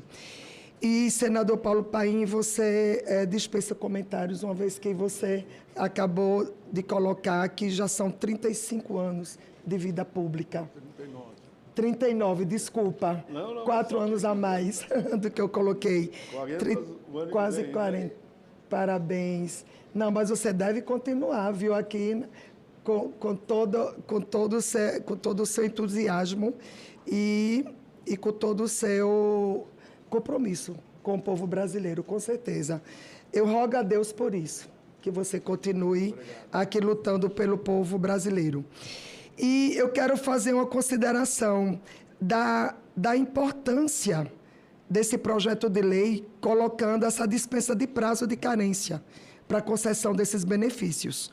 Porque o lúpus, senadora Damares, e a epilepsia são doenças gravíssimas. Gravíssimas. O lúpus é uma doença autoimune, como você bem relatou, e chega... se você não tiver uma condução dessa situação patológica com critério, a maioria dos pacientes vão a óbito. Eles têm que ser muito bem cuidados, muito bem acompanhados, e muitos deles têm que faltar ao trabalho. Muitos desses casos têm que ficar muito indo nas consultas médicas, sendo hospitalizados. E, por esse motivo, nada mais, para fazer jus a esse caso, nada mais importante do que justamente esse auxílio-doença. E para a epilepsia, do mesmo jeito. E nós sabemos que tem muitos pacientes epilépticos que eles têm o mal convulsivo e que eles têm que ficar se hospitalizando com uma periodicidade muito grande. Então, realmente é muito importante esse projeto de lei, mais uma vez repito. E como você colocou, senadora Damares, somente 0,23% dos pacientes com lúpus, com epilepsia, receberam auxílio-doença e apenas 0,15% para lúpus. Isso é praticamente zero. Inadmissível. Então, que os nossos pares, que os nossos colegas senadores e senadoras entendam a importância desse projeto de lei que o senador Paulo Paim oportunamente e de uma forma brilhante pensou e redigiu e foi autor. E você, senadora Damares, também de uma forma brilhante foi a relatora, que a gente possa, de uma forma que a gente possa, com unanimidade também, senador Paulo Paim, votar favoravelmente, uma vez que ela é terminativa aqui na CAIS e depois indo para a Câmara dos Deputados. Obrigada, senhor presidente. Bueno, em discussão, senador Paulo Paim com a palavra. Senador presidente Marcelo Castro, eu não poderia deixar de dizer algumas palavras com muita rapidez aqui a esses queridos senadores e senadoras, querido Vossa Excelência também, viu? Senadora Damares, senador Eudócio, que falou agora, Chico Rodrigues aqui ao meu lado, e a nossa referência, principalmente em questão da educação, professora Dorinha. Sabe que no passado eu tenho as minhas referências independente do partido. A minha referência na educação era o Cristóvão Buarque. E hoje eu confesso que quando o tema é educação, eu não voto sem saber a sua opinião. Porque sei muito que... Tanto que o nome dele é professor Dorinha, né? O prof é bonito e Dorinha ainda é muito bonito. Professora Dorinha lembra muito as professoras do meu tempo, lá do grupo escolar Maguari, no interior do Rio Grande do Sul, Caxias do Sul. Mas, presidente, eu queria muito agradecer a relatora, a senadora Damares, pelo brilhante relatório. Tem dados aqui que eu comentava, olha que eu venho perseguindo esse projeto há uns 20 anos já. Eu apresento, perde arquivo, eu insisto de novo. E agora, felizmente, caiu na sua mão. Onde Vossa Excelência cita dados que eu não citei, porque eu fiz uma fala antes, só chegar, sobre, inclusive, a comunidade negra, né? Só que reforçou essa visão. Não é que aqui a gente acha que só temos que olhar para negro, para índio, para quilombola, para deficiente, que a gente olha muito para essa área, né? Para a criança e para a luta das mulheres e mesmo a luta LGBT, mas nós temos que relatar os fatos, foi o que a senhora fez, né? E esse projeto vem nesse sentido. Por isso, minha querida relatora, eu tenho me debruçado, como eu disse, há muito tempo. Já teve uma vez que eu tinha aprovado, e era só o lúpus, hein? Tinha conseguido aprovar, foi derrubado já lá no veto, né? Lá no veto, tinha aprovado, foi derrubado, e eu voltei a insistir, porque eu sou meio teimoso quando eu acho que a causa é justa, né? E, senadora Damares, relatório brilhante. Eu vou colocar, com certeza, esse projeto, quando eu estiver já em outros campos. Não digo que eu tenho morrido, não. Outro, porque eu não vou parar de trabalhar, né? Quando eu estiver atuando em outras áreas, quero falar muito desse projeto, do lúpus e epilepsia. Eu vi muito menino, muita criança, quando dá aquele ataque, né? E eles ficam numa situação, digamos, muito, muito preocupante dos pais, né? E dizer para a senhora que não só esse, mas também por questão de justiça, com o projeto do Chico Rodrigues, que aprovamos hoje aqui. Que é melhor cuidar da vida e da morte, porque é um caminho natural que todos nós vamos fazer, que simplesmente ampliou o projeto do Chico, eu tive a alegria de relatar, de 2 para 8, o que já é no serviço público, em outras categorias também já tem. Então, eu acho que é um dia importante, eu sei que todos querem ir para a CCJ, para o debate que está acontecendo lá, eu também quero ir para lá. Então, e cumprimentar por ter pautado na matéria, senador Marcelo Castro. Vossa Excelência, como a senadora Damares, não tem freio para as boas propostas. Todas as propostas for boas, vocês colocam em votação. Bom, se é muito ruim, nós vamos não botar para ajudar o autor, né? Mas como as propostas são boas, vem aqui a voto. E obrigado a todos aqui, obrigado a toda a comissão. Discussão, presidente Marcelo Castro. Pois não, Vossa Excelência tem a palavra para discutir a matéria, senador. Um resumo, exatamente, primeiro, pelo projeto em si, né? Lúpus e a epilepsia são duas doenças que são recorrentes, né, na nossa sociedade.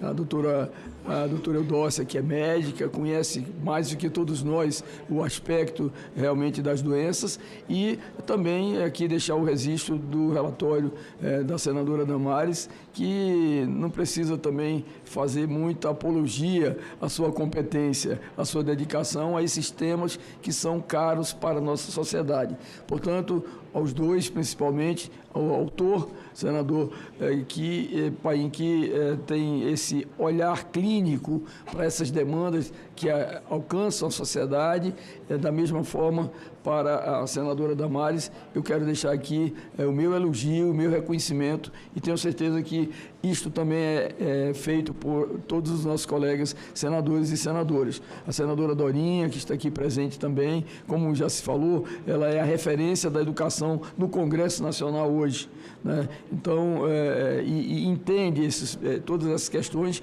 que diretamente está envolvido também com a questão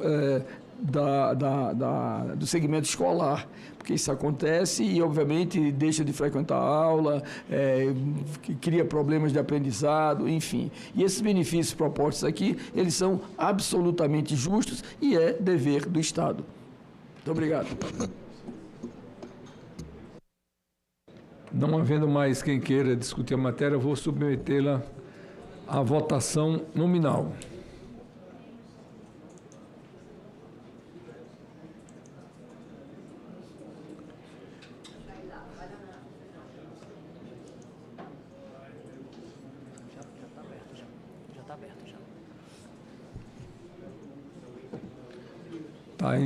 Está aberta a votação.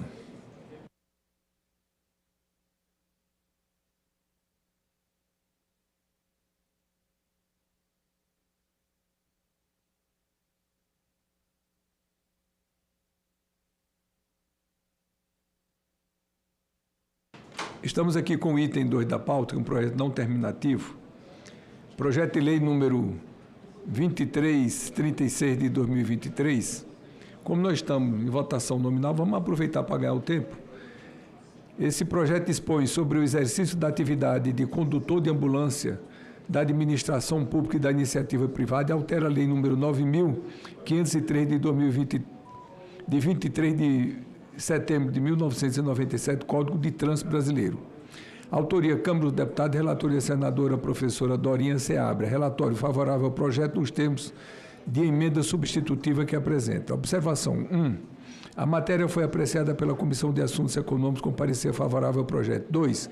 Em 23 de nove de 2025 foi apresentado o relatório reformulado pela senadora professora Dorinha Seabra. Conceda a palavra à nova senadora professora Dorinha Seabra para a leitura do seu relatório. Bom dia, senhor presidente, colegas senadoras, senadores.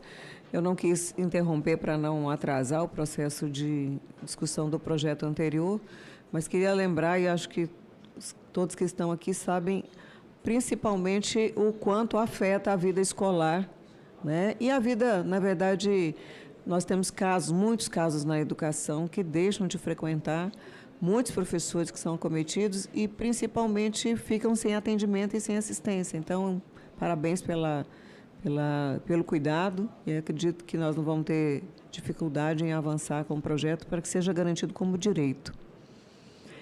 Eu vou direto à análise, senhor presidente, foi informado que eu tenho que ler, porque foi pedido vistas, então houve um grupo de trabalho e o texto foi acordado, inclusive com o governo, em relação a esse tema da profissionalização. Então, eu vou direto à análise. Nos termos, compete, né, à comissão, então, toda a questão da juridicidade e adequação foi tratada no projeto. A constitucionalidade coloca que é competência da União tratar sobre direito do trabalho, nos termos do artigo 22, inciso 1º, e a proposição não está contida no rol de matérias de iniciativa privativa da Presidência da República. Quanto à juridicidade, está completamente atendido, de acordo com a Lei Complementar número 95. Quanto ao mérito, destaca-se que o reconhecimento do condutor de ambulância como integrante da área da saúde é socialmente relevante. Trata-se de um profissional cuja atuação é indissociável da lógica de funcionamento dos serviços de urgência e emergência médica. Em seu cotidiano, o condutor lida com situações extremas, que exigem não apenas a habilidade na condução do veículo, mas também a sensibilidade e preparo emocional, domínio de rotinas básicas de apoio à equipe de saúde, entre outras competências. Nesse sentido, enfatiza-se que o exercício dessa profissão, além da mencionada relevância social, tem alto potencial lesivo, uma vez que em situações de atendimento a ocorrências estão sujeitas a exceções em normas de trânsito, como ultrapassar limites de velocidade para garantir o atendimento rápido. Portanto, é importante um treinamento rigoroso para que o profissional esteja plenamente capacitado para enfrentar essas situações de forma adequada. Ademais, a partir do diálogo com o Poder Executivo, propomos um substitutivo ao texto que deve tornar a sua trajetória no Congresso mais segura e célere. No substitutivo, o artigo 1º passou a estabelecer que o condutor de ambulância é o profissional que atua na condução de veículos terrestres de transportes de pacientes, resgate, suporte básico ou avançado de vida, tipificados em ato do Poder Executivo, excluídas motocicletas e os profissionais registrados como socorristas e resgatistas. O artigo 2 detalha de forma minuciosa as atribuições do condutor, incluindo a condução compatível com o quadro clínico do paciente, a manutenção básica do veículo, o apoio aos procedimentos de suporte básico de vida, contato com a Central de Regulação Médica, cumprimento de protocolos do Ministério da Saúde, conhecimento da malha viária e a participação de capacitações periódicas. O artigo 3º define requisitos mínimos com idade superior a 21 anos, ensino médio completo, habilitação específica, comprovação de treinamento nos termos do Código do Trânsito Brasileiro e outros requisitos que venham a ser estabelecidos por ato do Executivo. O artigo 4º reconhece os condutores de ambulância como profissionais da saúde exclusivamente para fins de acumulação nos cargos previstos no artigo 37, inciso 16º da Constituição Federal. O artigo 5º prevê o registro obrigatório desses trabalhadores nos sistemas oficiais sob código correspondente à profissão. O artigo 6º mantém o prazo de 60 meses a partir da entrada em vigor desta lei para adequação aos requisitos legais. Essas alterações sugeridas pelo Poder Executivo representam um importante aperfeiçoamento do projeto. O novo texto traz maior precisão normativa ao definir de forma clara quem pode ser considerado condutor de ambulância, ao excluir motocicletas, socorristas e resgatistas. Evita-se a sobreposição de categorias e assegura que a lei se concentre especificamente nos profissionais responsáveis pela condução de veículos destinados ao transporte de pacientes. Outro avanço relevante é a descrição minuciosa das atribuições do condutor. O rol de responsabilidades previstos na proposta do Executivo não apenas valoriza a profissão, como também garante padrões nacionais de conduta, reforçando a segurança do paciente, da equipe, do próprio profissional. Essa listagem contribui para dar visibilidade às múltiplas dimensões da atividade, que vai muito além da direção do veículo. As mudanças também aprimoram os requisitos de ingresso e permanência na carreira, equilibrando exigências de escolaridade, idade e capacitação técnica, com a possibilidade de atualização periódica por meio da regulamentação do Executivo. Por fim, destaca-se a previsão de reconhecimento dos condutores como profissionais da saúde, apenas para fins de acumulação de cargo, o que evita interpretações equivocadas e preserva a coerência com a Constituição Federal. Consideramos que as mudanças que propomos vão ao encontro ao projeto original, com parecer já aprovado na CAI. Pelo exposto, senhor presidente, opinamos pela aprovação do projeto de lei 2.336 de 2023, com a emenda número 1 da CAI, na forma de substitutivo apresentado. Eu creio que não é necessário ler o substitutivo, porque eu já apresentei todo o resumo dos diferentes artigos, ele é de conhecimento de todos, uma vez que está disponível para leitura, e eu já apresentei todo o resumo no próprio texto. Esse é o voto, senhor presidente. Em discussão a matéria. Presidente, por favor. Quero cumprimentar mais uma vez a professora Dorinha pelo brilhante relatório. Os condutores de ambulância, senadora Dorinha, é uma categoria que vem há anos insistindo pela aprovação desse projeto. Eles cumprem um papel fundamental. O pessoal se sente mal, seja em casa, seja na colônia, seja dentro de uma fábrica. Quem é que você quer chamar? Quem é que você quer que vá à sua casa? A ambulância. E eles estão sempre de plantão, claro, no rodízio adequado. E esse projeto é um sonho da categoria. Por isso, eu não poderia deixar, nesse momento, professora Dorinha, de elogiar o projeto, elogiar o sindicato deles, que é de abrangência nacional. Eles são verdadeiros heróis no momento mais difícil que nós precisamos, né? Muitas vezes eles têm que até, como é que diz, ser parteiro, ser um auxiliar de enfermagem. Se ele puder ajudar, ele vai ajudar, e os cursinhos eles fazem, né? Então é mais do que justo para mim. Hoje é um dia emocionante nessa comissão, viu? Porque esse projeto eu acompanho há muito tempo. E eles andam para lá e para cá, e caiu nas mãos perfeitas, que é de Vossa Excelência, para que esse relatório seja aprovado hoje com unanimidade. E a notícia boa que eu recebi aqui, senador Dorinha, esse projeto está acordado com o governo, está acordado com todos os segmentos, e por isso, se Vossa Excelência entender, e todos no plenário entender, eu vou pedir urgência ao projeto, para que ele seja votado rapidamente.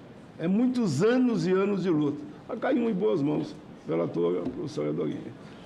Senador Marcelo, quero só lhe cumprimentar, não falei antes, Vossa Excelência também é médico, como a doutora Eudócia é médica, e por isso essa sensibilidade vocês têm de pautar matérias como essa hoje aqui. Estamos fazendo uma homenagem a toda a saúde do Brasil. Obrigado.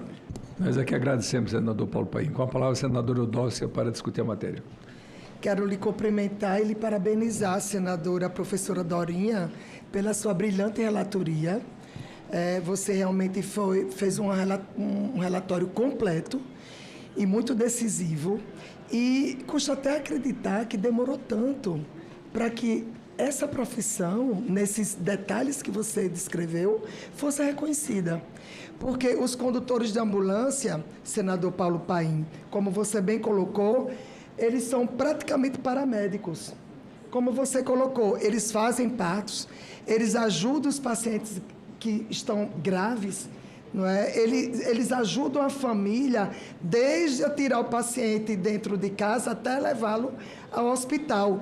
Então, muitas vezes eu levar no colo para que chegue lá na maca. Exatamente, desse jeito, senador.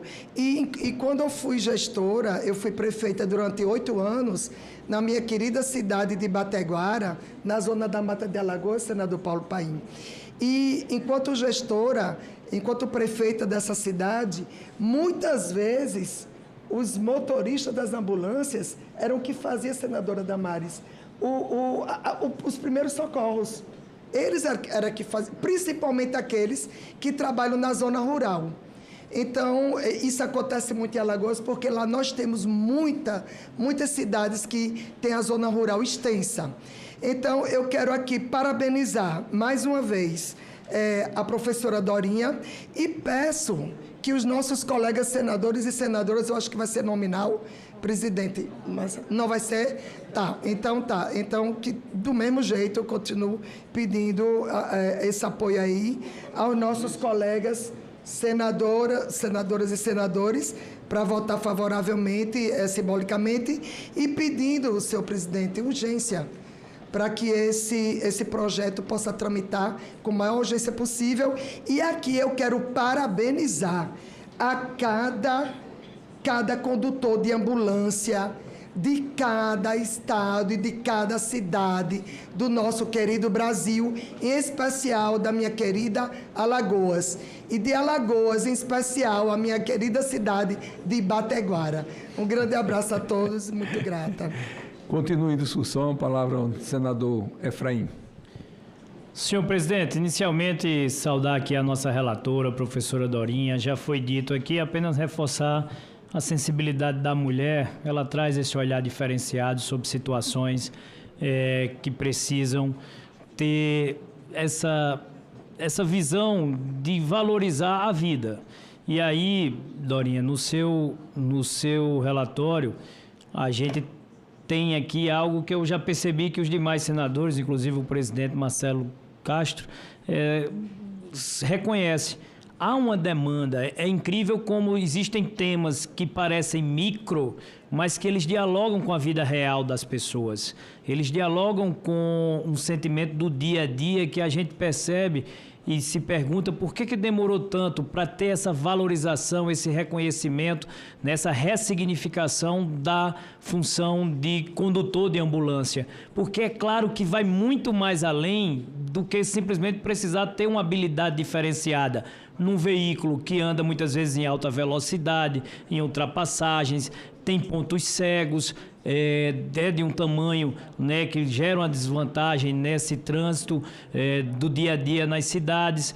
Precisa-se ter equilíbrio emocional, isso na função de condutor. E aí você vai para o outro ponto, que é exatamente a função dele ser um apoio à equipe de saúde, né? Ele precisa ter esse conhecimento das rotinas básicas, né, do tratamento de saúde, de poder ali ser um homem a mais, uma pessoa a mais, para ajudar a salvar vidas. Então, eu, durante o exercício do meu mandato, recebi diversas demandas desses condutores de ambulância de toda a Paraíba, a quem deixo um abraço, tenho um reconhecimento, valorizo e voto a favor do parecer da senadora professora Dorinha, a favor da valorização da função do condutor de ambulância.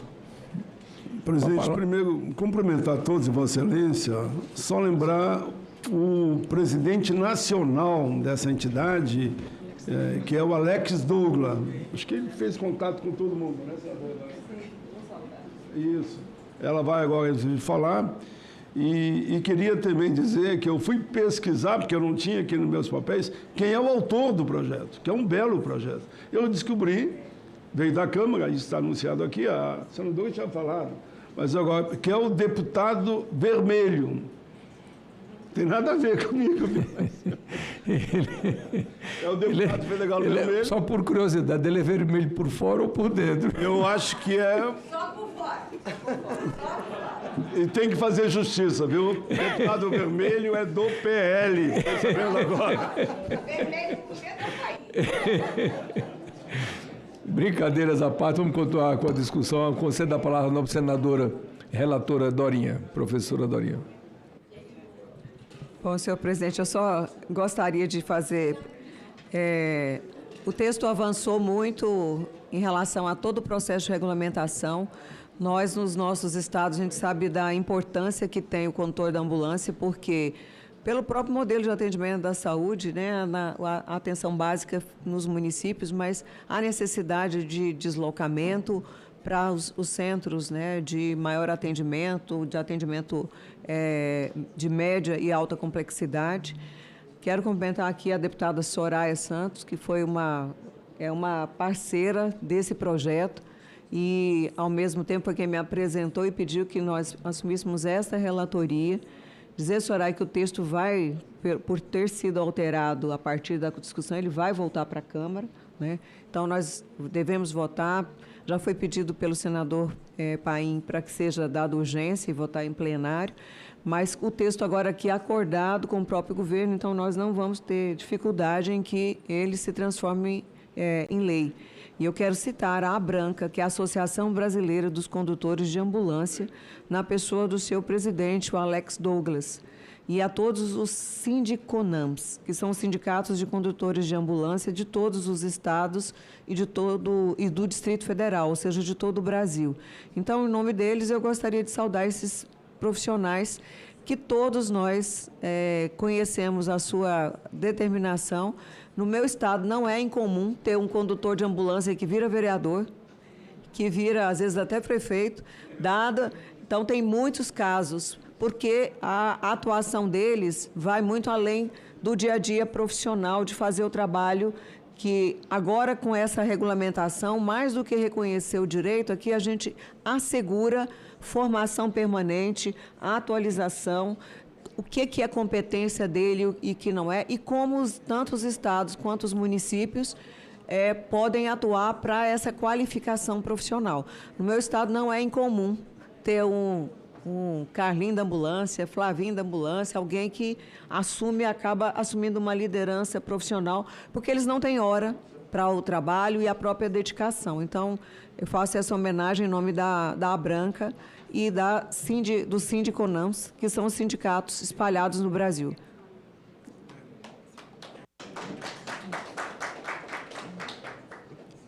Não havendo mais quem queira discutir a matéria, declaro encerrada a discussão e o submeto à votação simbólica.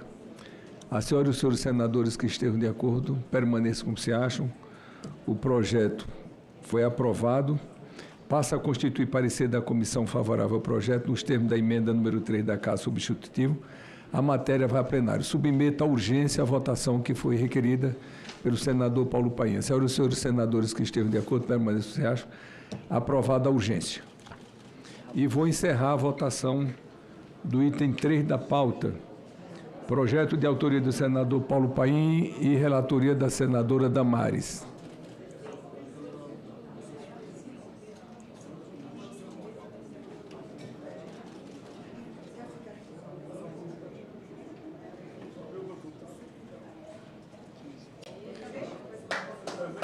Sim, 15 votos favoráveis.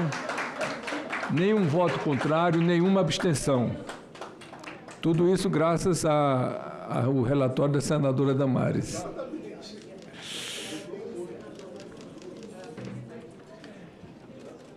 Convoco para o dia 1º de outubro, quarta-feira, às 9 horas, reunião extraordinária desta comissão destinada à deliberação de proposições. Nada mais havendo a tratar, declaro encerrada a presente reunião.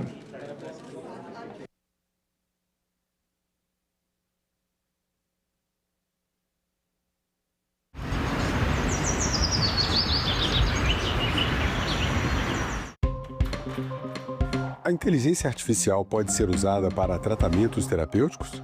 Quais os riscos dessa prática? E como colocar limites? A médica psiquiatra Vanessa Fávaro e o psicólogo do Conselho Federal de Psicologia Leonardo Martins respondem a essas e outras perguntas. TV Senado Live, hoje, 8h30 da noite.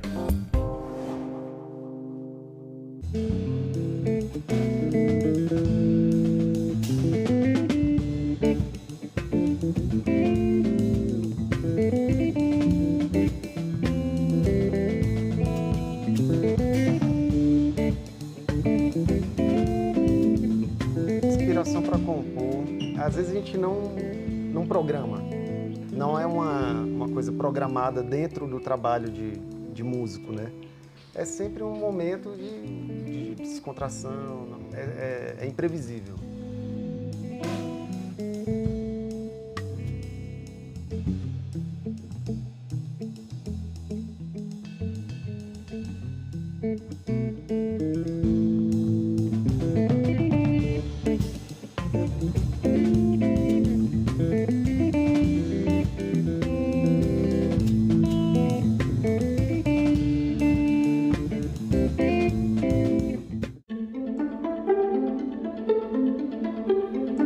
Vossa Senhoria gostaria de prestar o termo de compromisso voluntariamente, senhor Nelson? Não. O senhor disse que inspira milhares de jovens por esse Brasil afora. Eu pergunto, como é que o senhor vai se dirigir a esses jovens para continuar inspirando se o senhor, perante uma comissão parlamentar de inquérito, se nega a assinar um termo de compromisso de falar a verdade? Primeiro, como papel meu de advogado. Se eu estivesse aqui representando um cliente meu, eu daria esta mesma recomendação, nobre relator. Eu daria esta mesma recomendação, porque isto é um direito consagrado. Vi nas suas redes sociais um jato de milhões de reais. Vi nas suas redes sociais carros de milhões de reais. Vi nas suas redes sociais relógios de milhões de reais. Tudo isso tem dinheiro dos aposentados do Brasil? Vou ficar em silêncio. Você recebeu 15 milhões de reais. Ou melhor, você pagou ao Maurício Camisotti 15 milhões de reais no intervalo de 2016 a 2022. Conta pra gente esse case de sucesso, de pagar pra trabalhar e ter uma adega só com vinhos importados, ter carros importados, ter jatinho, ter, inclusive, um jardim que foi comprado pelo Camisotti, que custou 22 milhões de reais. Com todo o respeito, deputado, eu vou permanecer em silêncio e eu não tenho nada a ver com o objeto desta CPMI.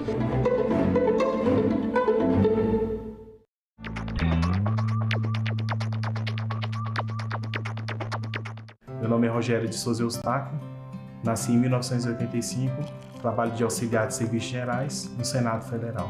Tenho uma banda que eu toco, que é a banda de forró. A música é algo que me move, né? Porque eu amo tocar. Quando eu vejo as pessoas dançando, vejo as pessoas felizes, eu amo muito o que eu faço. Sinto muito feliz por poder exercer a minha liberdade, né? Tanto cantando, quanto o meu poder ir, o meu poder vir. Em 8 de janeiro de 2023, eu trabalhei sim na limpeza no Senado. Me deu uma tristeza no coração. Para mim, como se tivesse destruído algo que a gente demorou tanto para construir, né? Se eu tenho um acesso melhor à saúde, é através da democracia. Se eu tenho segurança hoje em dia, é também através da democracia. Meu nome é Rogério e eu nasci com a democracia.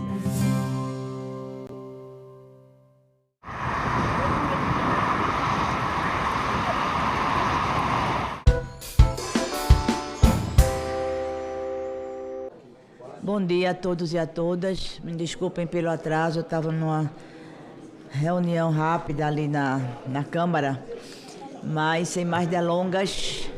Toca a campanha, senhora. Podemos começar, senhoras e senhores. Declaro aberta a 23ª reunião da Comissão de Ciência, Tecnologia, Inovação e Informática do Senado Federal, da 3ª Sessão Legislativa Ordinária da 57ª Legislatura. A presente reunião se destina à realização de audiência pública com o objetivo de instruir o projeto de lei número 330, de 2022, que altera o Decreto-Lei número 2848, de 7 de dezembro de 1940, para dispor sobre o crime de má conduta científica, em cumprimento ao requerimento número 25 de 2025 da CCT, de nossa autoria. O público interessado em participar desta audiência pública poderá enviar perguntas ou comentários pelo endereço senado.leg.br/cidadania ou ligar para o 0800 061 2211.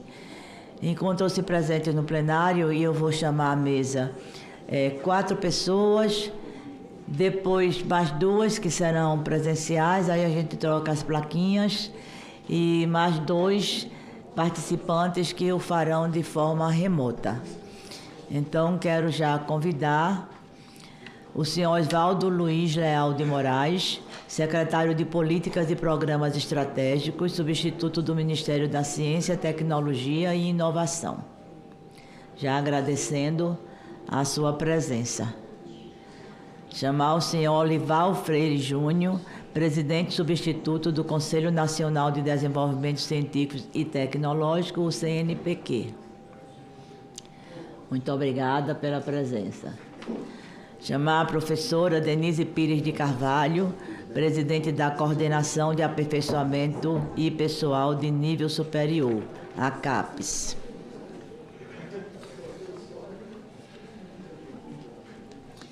Chamar a senhora Renata Aquino, decana de Pesquisa e Inovação da Universidade de Brasília, UNB. Bom dia, tudo bom, querida?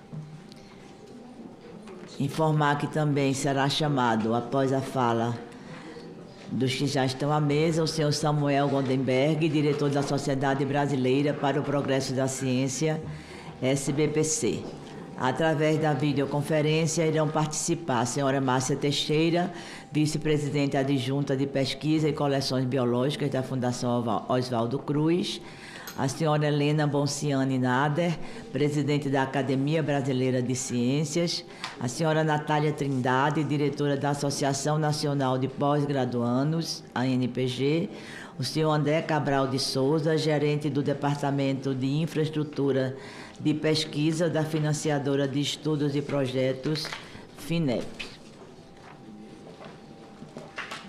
Agradeço muito a presença de todos e de todas. Nós solicitamos essa audiência pública dada a complexidade do projeto em pauta, além de mexer com uma lei do século passado, de 1940, traz alguns componentes que precisam de uma reflexão e de um olhar de quem está nessas instituições representando a ciência. Tocar em código de ética requer realmente posicionamentos muito nítidos, não é? Posicionamentos que não deixem e nem sejam retrocessos. Por isso que eu fiz o requerimento, tão logo aprovado pelo presidente desta comissão, o senador Flávio Arnes, e também por todos os nossos pares. Quando a gente tem um projeto assim, polêmico, complexo e de ampla abrangência, a gente procura instruí-lo, ouvindo a sociedade, compilando esses diversos olhares para que a gente possa ter um parecer mais tranquilo, mais consistente e que contribua para a gente avançar. Nós passamos recentemente um período de muita negação da ciência. Isso trouxe prejuízos ao próprio conceito de ciência no Brasil. Então, nós não podemos negar, não é, a validade, o trabalho que essas instituições fazem, o que tem produzido positivamente para o Brasil e, portanto, desejamos e temos certeza, eu já posso adiantar e dizer, que receberemos excelentes e profícuas contribuições.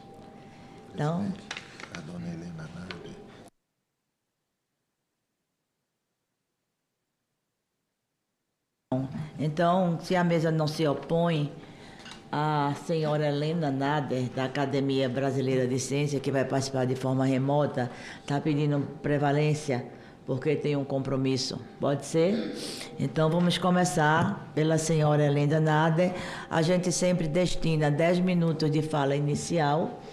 O relógio toca, é um toque automático, um pouco estridente. Não se assustem. Quando ele toca, os senhores têm ainda 1 minuto para concluir o pensamento e a gente vai modulando as necessidades. Depois a gente lê as perguntas, os comentários do E-Cidadania e volta a palavra para quem precisar fazer alguma complementação. Então, com a palavra de forma remota, a senhora Helena Bonciani Nader, presidente da Academia Brasileira de Ciências. Tu me arrumou uma canetinha? Uma sim, senhora. Trocar o microfone aqui. Leitão, gostaria, em seu nome, de agradecer à comissão da CCT e aos demais signatários do pedido desta reunião. E também lhe agradecer profundamente por poder me fazer minha fala antes, porque, infelizmente, eu tenho um outro compromisso que já estava agendado há alguns dias. Então, a excelentíssima presidenta, senadoras, senadores, colegas, gostaria de registrar minha preocupação em relação ao projeto de lei número 330 de 2022, que propõe criminalizar a má conduta científica, estabelecendo pena de prisão de 3 a 5 anos e multa para pesquisadores que violem protocolos, manipulem dados ou apresentem seletivamente resultados. A motivação do projeto é legítima. Episódios graves, como o da proxalutamida no Amazonas, mostraram falhas sérias no cumprimento de protocolos de pesquisa e impactaram a vida de centenas de pessoas. Esses casos precisam, sim, de investigação rigorosa e responsabilização. Mas, no nosso entender, a solução apresentada pelo PL 330 não é a mais adequada nem a mais eficaz. Primeiro, porque a ciência é uma atividade baseada em incertezas. Hipóteses são testadas, resultados podem divergir, análise estatística podem ser interpretadas de diferentes formas. Erros metodológicos ou discordâncias entre grupos não podem ser tratados como crimes. O risco é criminalizar a própria prática científica, inibindo a inovação e a criatividade. Segundo, porque o Brasil já possui mecanismos, acredito eu, robustos de fiscalização e punição. A Comissão Nacional de Ética em Pesquisa, CONEP, vinculada ao Conselho Nacional de Saúde, CNS, é o órgão responsável por avaliar os aspectos éticos das pesquisas envolvendo os seres humanos no Brasil. Formada por especialistas de diferentes áreas, incluindo usuários, a CONEP elabora e atualiza normas de proteção aos participantes de pesquisa e coordena o sistema CEP-CONEP, o qual reúne comitês locais, pesquisadores, instituições de ensino e centros de pesquisa em todo o país. No sistema, os comitês de ética em pesquisa, que são os CEPs, analisam estudos de baixa e média complexidade, funcionando como porta de entrada para qualquer projeto com seres humanos. Já a CONEP examina pesquisas de maior complexidade ou em áreas sensíveis, como genética, reprodução humana, povos indígenas, cooperação internacional, além de projetos do próprio Ministério da Saúde. Protocolos que exigem essa avaliação são encaminhados pelo CEP para a instância nacional. Para ser considerada ética, a pesquisa deve respeitar a dignidade e autonomia dos participantes, reconhecendo sua vulnerabilidade, equilibrar riscos e benefícios, priorizando a minimização de danos, prevenir prejuízos previsíveis e demonstrar relevância social, garantindo que o conhecimento produzido tenha valor humano e coletivo. Ainda, a Lei Arouca refere-se à Lei número 11.794, de 8 de outubro de 2008, que regula, no Brasil, o uso científico de animais em atividades de ensino e pesquisa, estabelecendo o Conselho Nacional de Controle de Experimentação Animal, CONCEA, e as Comissões de Ética no Uso de Animais, CEUS, que fiscalizam a aplicação de normas éticas e o bem-estar animal, além de promover a utilização de métodos alternativos sempre que possível. O sistema estabelece normas para a criação, manutenção e utilização de animais em laboratórios e exige a adoção dos princípios dos 3 R's, que vem do inglês: reduzir, refinar e, em português, substituir. E credencia as comissões de ética nos usos de animais, CEUAS, responsáveis para avaliar e aprovar projetos em nível institucional. Desta forma, busca equilibrar o avanço da ciência e da inovação com a proteção do bem-estar animal, promovendo práticas mais responsáveis, transparentes e alinhadas aos padrões internacionais. Assim, os sistemas, no nosso entender, CEP-CONEP, CEUA-CONCEA, os comitês de ética em pesquisas, agências de fomento, as universidades, hospitais e demais ICTs, aplicam sanções que vão desde a advertência até a cassação de financiamentos e desligamento de pesquisadores. Esses instrumentos administrativos, na nossa opinião, são mais proporcionais e eficazes. Criar sanções penais gera sobreposição, insegurança jurídica e risco de punições arbitrárias. Terceiro, é preciso lembrar que a Constituição Federal protege a liberdade acadêmica. O artigo 207 assegura a autonomia universitária e o artigo 208 garante prioridade à pesquisa científica com o texto da Emenda Constitucional 83 de 2016, que explicita que o Estado deve promover e incentivar o desenvolvimento científico, a pesquisa, a capacitação tecnológica e a inovação.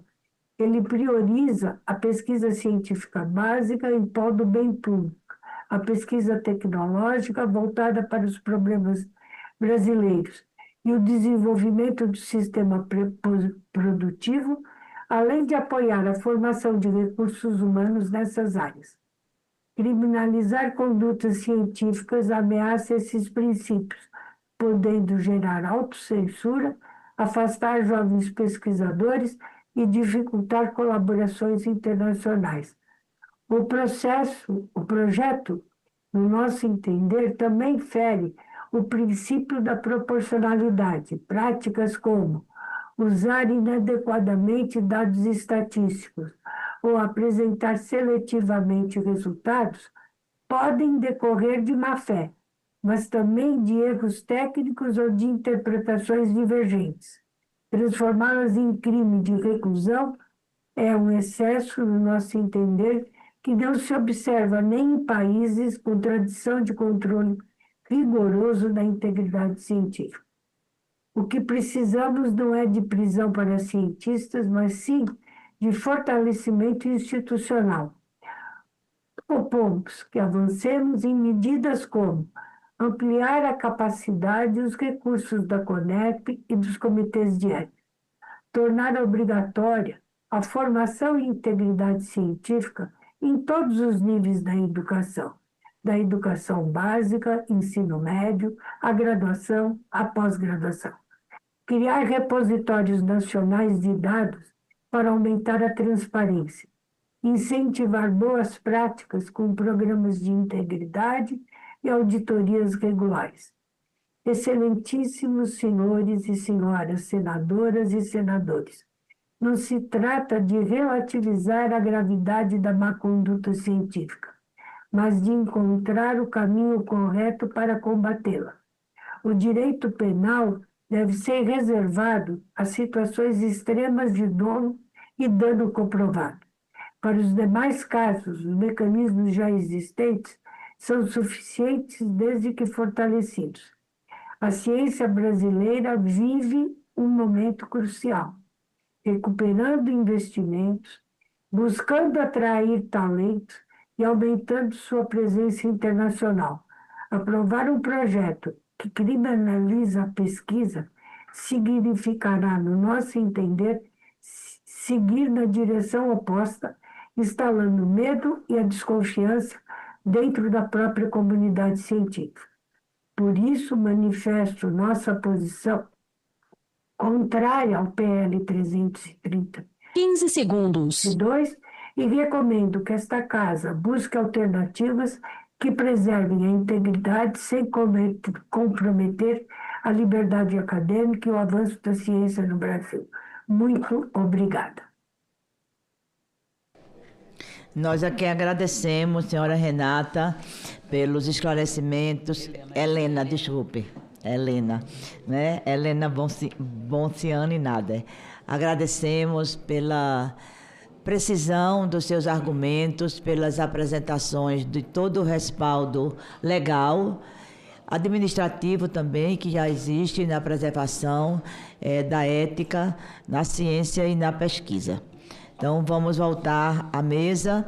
Nós distribuímos... Para permitir, senadora, pois não. O texto vai ser encaminhado para vocês. Ótimo, agradeço muito. Na minha condição de relatora, será ótimo. Por ter feito essa audiência pública, muito relevante. Muito obrigada também pela presença. Peço desculpa aos demais, mas vou me retirar para outra reunião.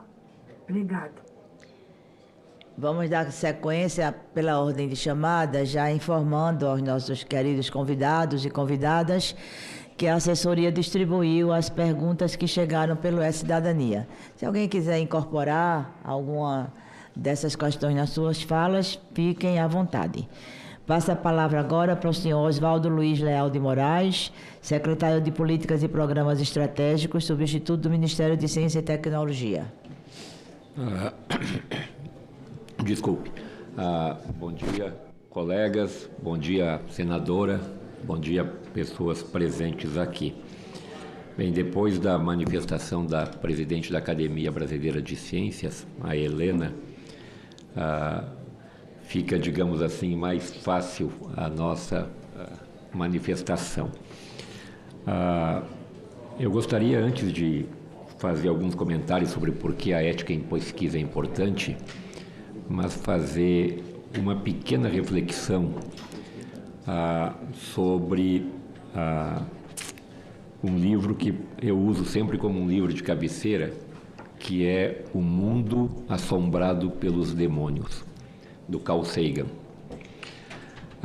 Nesse livro, ele faz uma defesa intransigente da ciência, e uma das coisas que ele coloca no livro é qual foi a maior contribuição que a ciência deu para a humanidade. Nós podemos pegar diferentes exemplos, e talvez a área da saúde seja uma das quais o avanço da ciência propiciou que hoje nós estamos nos aproximando de uma vida quase centenária. No século XVII, a pessoa mais importante do planeta, que era a rainha da Inglaterra, teve 11 filhos. Apenas um deles passou de 2 anos de idade. Hoje em dia isso é quase que impensável, né?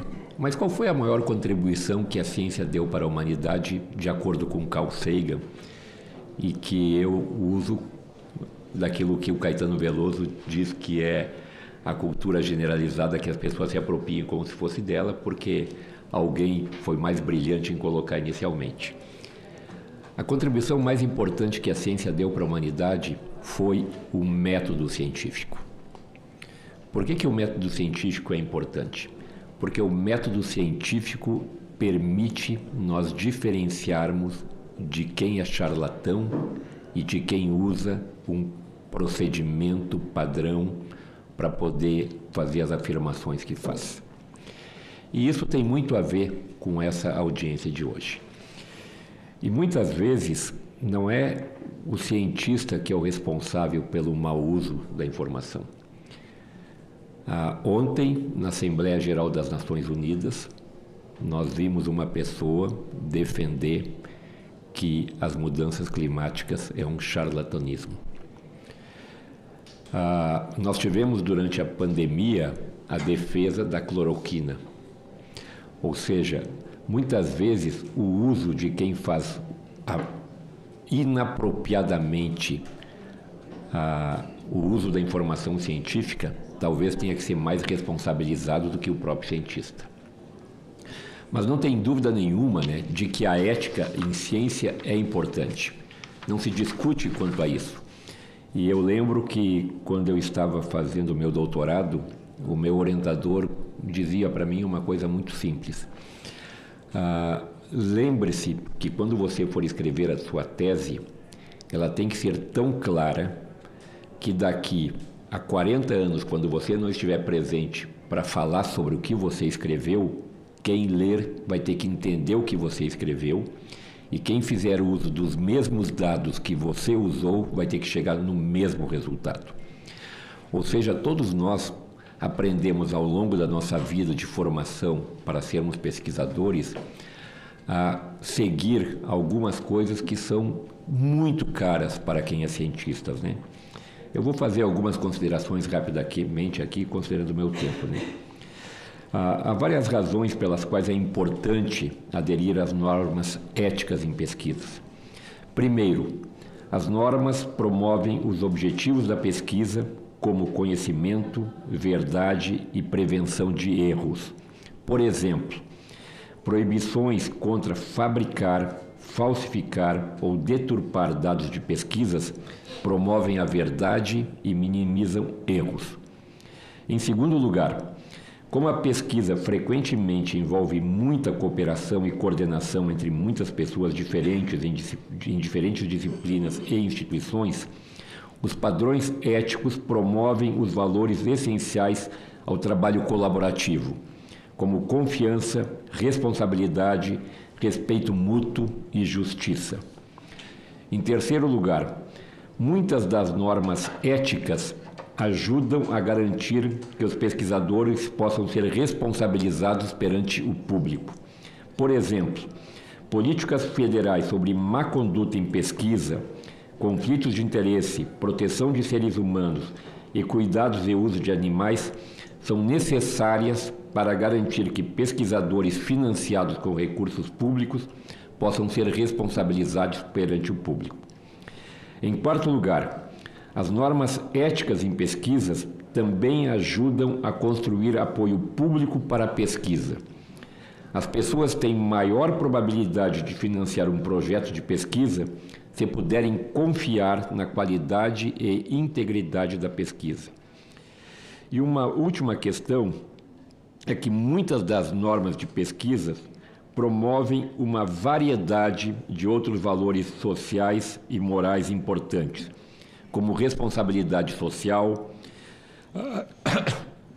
direitos humanos, bem-estar animal, cumprimento da lei e saúde e segurança pública. Falhas éticas em pesquisas podem causar dano significativo em seres humanos e animais. Por exemplo, pesquisador que fabrica dados em um ensaio clínico pode causar danos ou até mesmo a morte de pacientes. E um pesquisador que não cumpre os regulamentos e diretrizes relativos à radiação, por exemplo, pode colocar em risco a sua própria saúde. Ou seja, há valores que para nós pesquisadores são importantíssimos. A questão de honestidade. O que é honestidade para nós, né? Honestidade significa relate dados, resultados, métodos e procedimentos e o status de publicação que não engane colegas, patrocinadores de pesquisas ou o público. Nós temos que ser objetivos, né?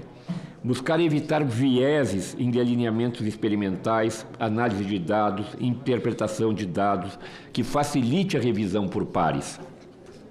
Outra questão importantíssima para nós é o cuidado. O que é cuidado para um cientista? Evitar erros e negligência. Nós temos que examinar cuidadosamente e criteriosamente o nosso próprio trabalho para podermos avaliar o trabalho dos pares. Nós temos que manter bom registro de como nós fazemos pesquisas, como os dados são armazenados, como os dados são compartilhados. Outra questão importantíssima é a abertura. O que significa abertura? Os dados que eu coleto não são meus. Nós temos que compartilhar dados, nós temos que compartilhar ideias, ferramentas, recursos. Nós temos que estar abertos a ouvir críticas, né? Nós temos que ser transparentes. Nós temos que divulgar como a gente faz a nossa pesquisa, quais são as nossas premissas, quais são as nossas análises. E responsabilidade. Nós temos que assumir as nossas responsabilidades na participação de pesquisa. E temos que estar preparados a prestar contas. Quando a CAPES ou o CNPq, por exemplo, financiam nossa pesquisa e nos pedem os relatórios, é exatamente isso que estão pedindo. Quer dizer, quando eu faço um relatório para a CAPES ou para o CNPq, eu não estou apenas cumprindo a regra do jogo. Eu estou tentando demonstrar como que eu fiz a minha pesquisa, qual foi a transparência que eu usei, quais foram os dados que eu usei. E muitas vezes os pesquisadores são negligentes com isso. Mas nós não podemos esquecer que nós somos financiados, no Brasil principalmente, com recursos públicos. Então, ser transparente, ser responsável com os recursos que nos financiam é essencial. Portanto, a ética é alguma coisa intrínseca para nós. Mas isso não significa que nós não tenhamos também pessoas que se passam por cientistas e que não têm o cuidado que a imensa maioria dos cientistas tem.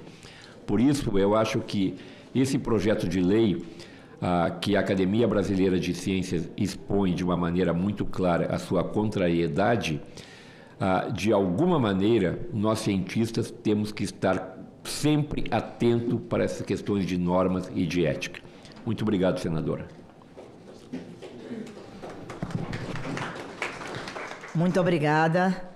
A cada intervenção a gente vai juntando, né, a realidade do que já se faz com a pesquisa e com o cuidado ético. Eu passo a palavra agora para o senhor Olival Freire Júnior, presidente substituto do Conselho Nacional de Desenvolvimento Científico e Tecnológico, CNPq. Em seguida, vamos ouvir a CAPES.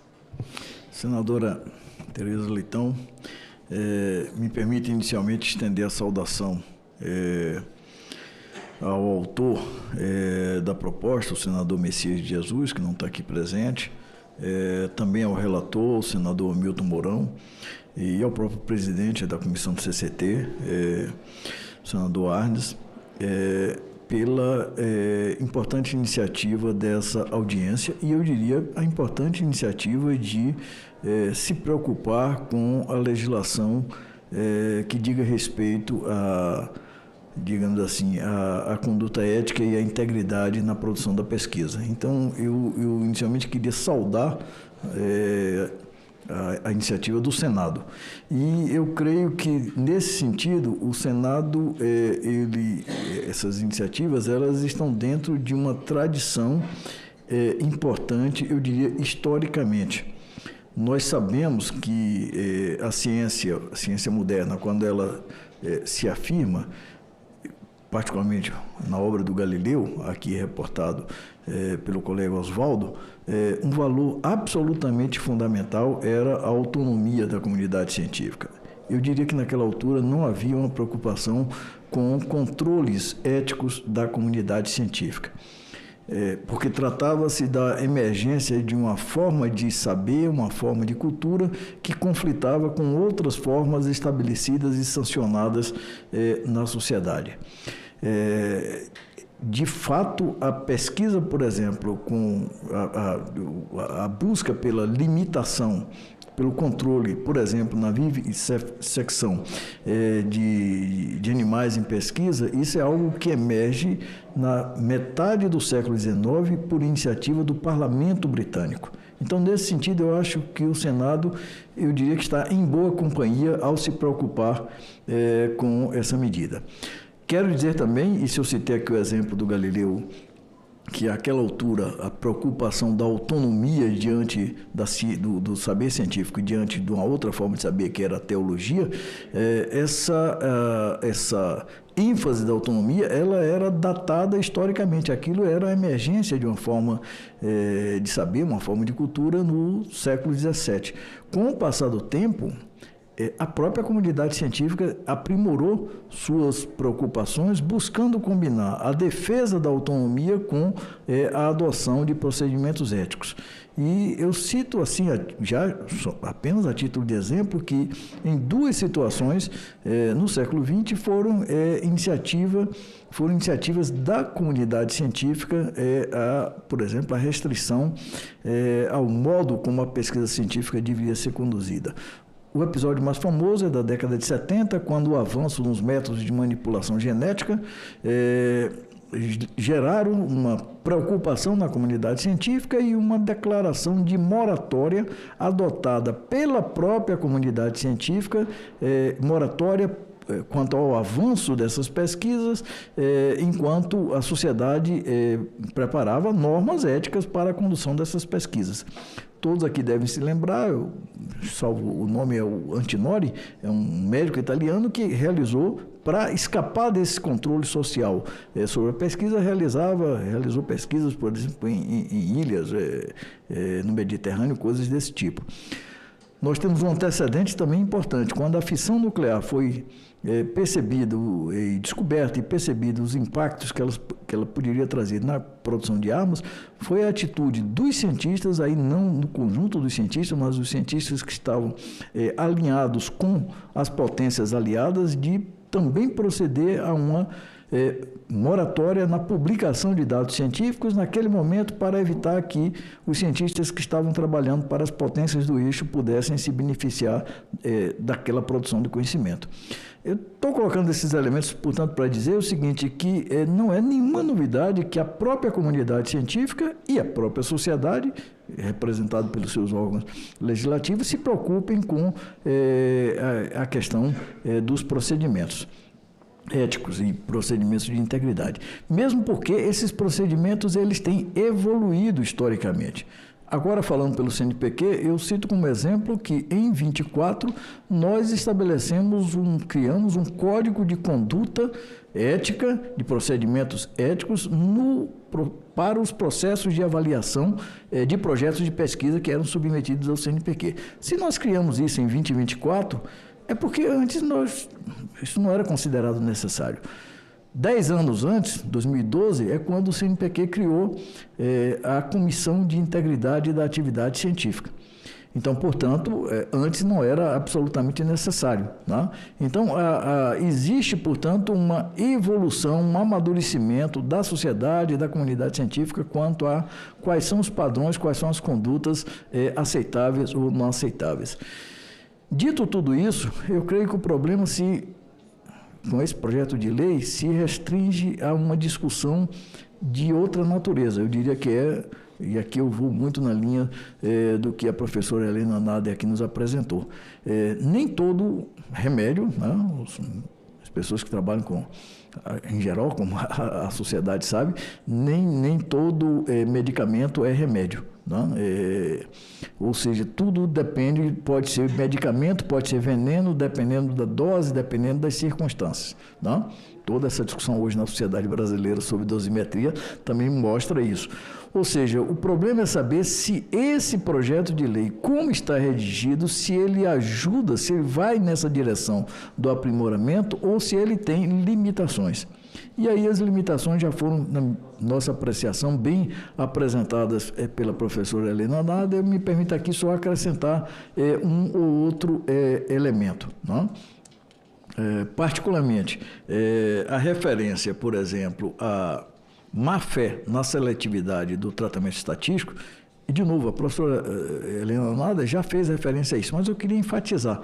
Aqui o conceito de má-fé, ele não tem como ser materializado no momento da eventual judicialização.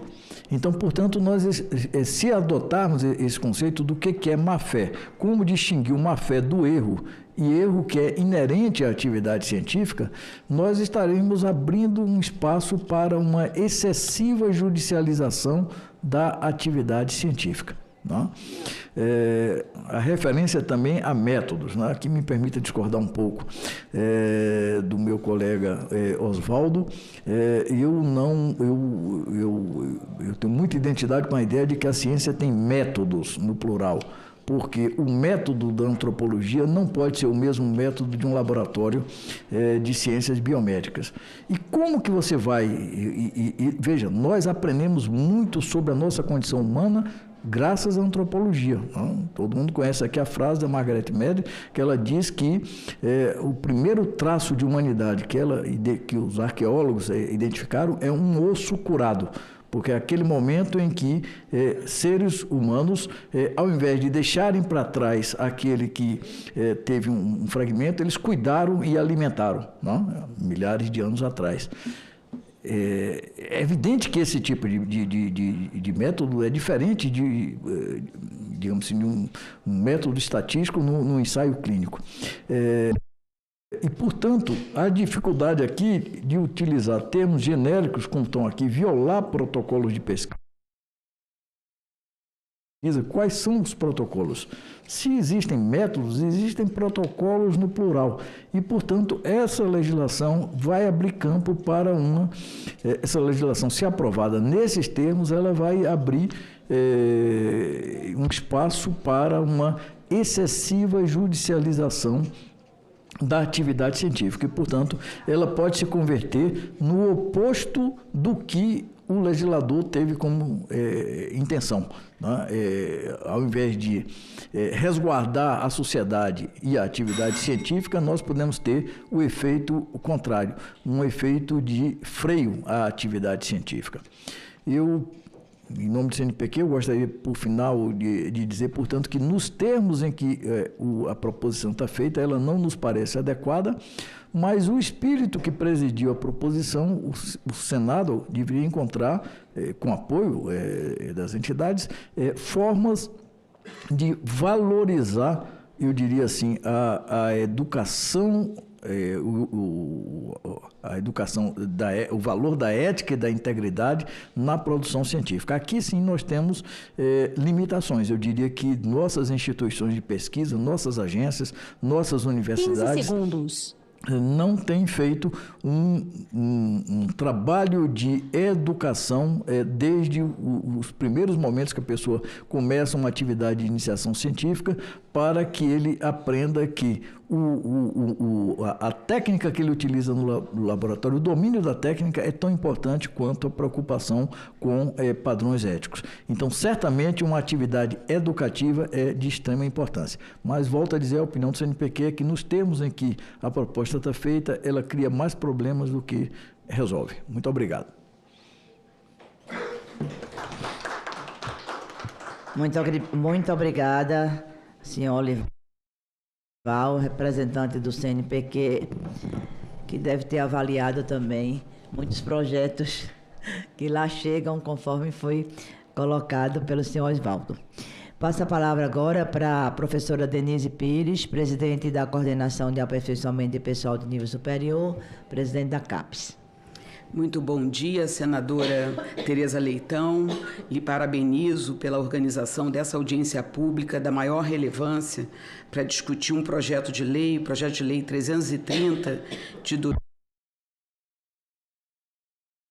2022, que aguarda votação no plenário do Senado, tornando crime a má conduta científica que atenta contra a integridade científica. Inicialmente, eu gostaria de falar, não como presidente da CAPES, mas como cientista que sou, desde a época da minha iniciação científica, quando fui treinada nos laboratórios da Universidade Federal do Rio de Janeiro, e lhe digo que, quando defendi a minha tese em 1994, o Brasil não tinha ainda as instituições que tem hoje.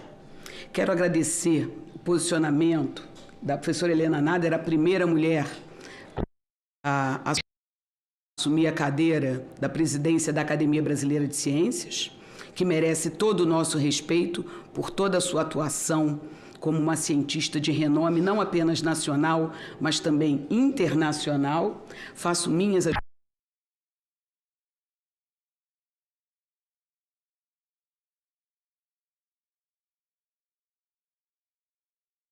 palavras da professora Helena Nader, também dos meus colegas professor Oswaldo e professor Olival. Como cientista, nós sabemos que somos humanos e toda atividade humana é falível, não temos dúvida disso. Mas precisamos tomar muito cuidado com um projeto de lei ou uma lei que tenta ou tentará criminalizar a atividade científica por pessoas que sequer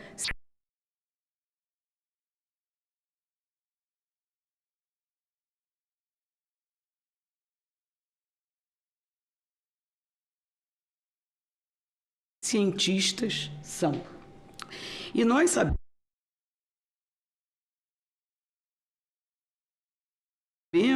nós todos que somos cientistas, que com a redemocratização do nosso país, a partir de 1985, 86, com a redemocratização, várias instituições foram criadas, fortalecidas, e a democracia tem feito com que o Brasil avance muito no sentido daquilo que o mundo todo vinha fazendo há muito tempo. Para falar especificamente da motivação, da justificação para esse projeto de lei, que é a questão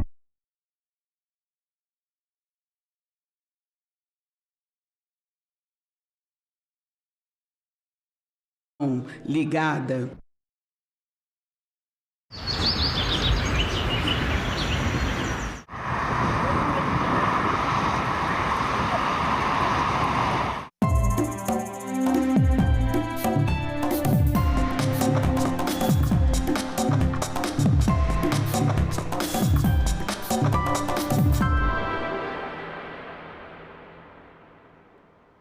Meu nome é Ana Reis, eu nasci em 1985 e sou farmacêutica e cantora.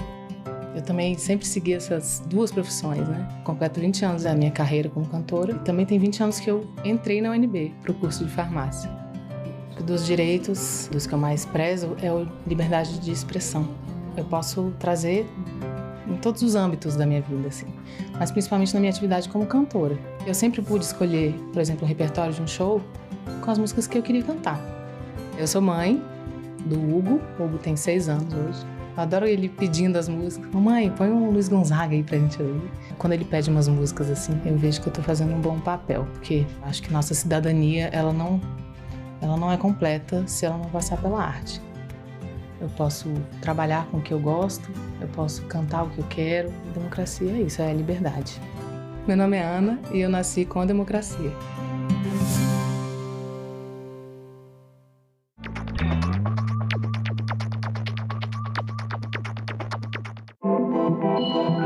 O site do Senado agora mostra projetos de lei em linguagem simplificada. É o Senado Explica, uma ferramenta de inteligência artificial combinada com revisão humana que torna mais fácil entender e acompanhar as leis em debate aqui no Senado. Na página de tramitação das matérias e no portal E-Cidadania, Senado Explica.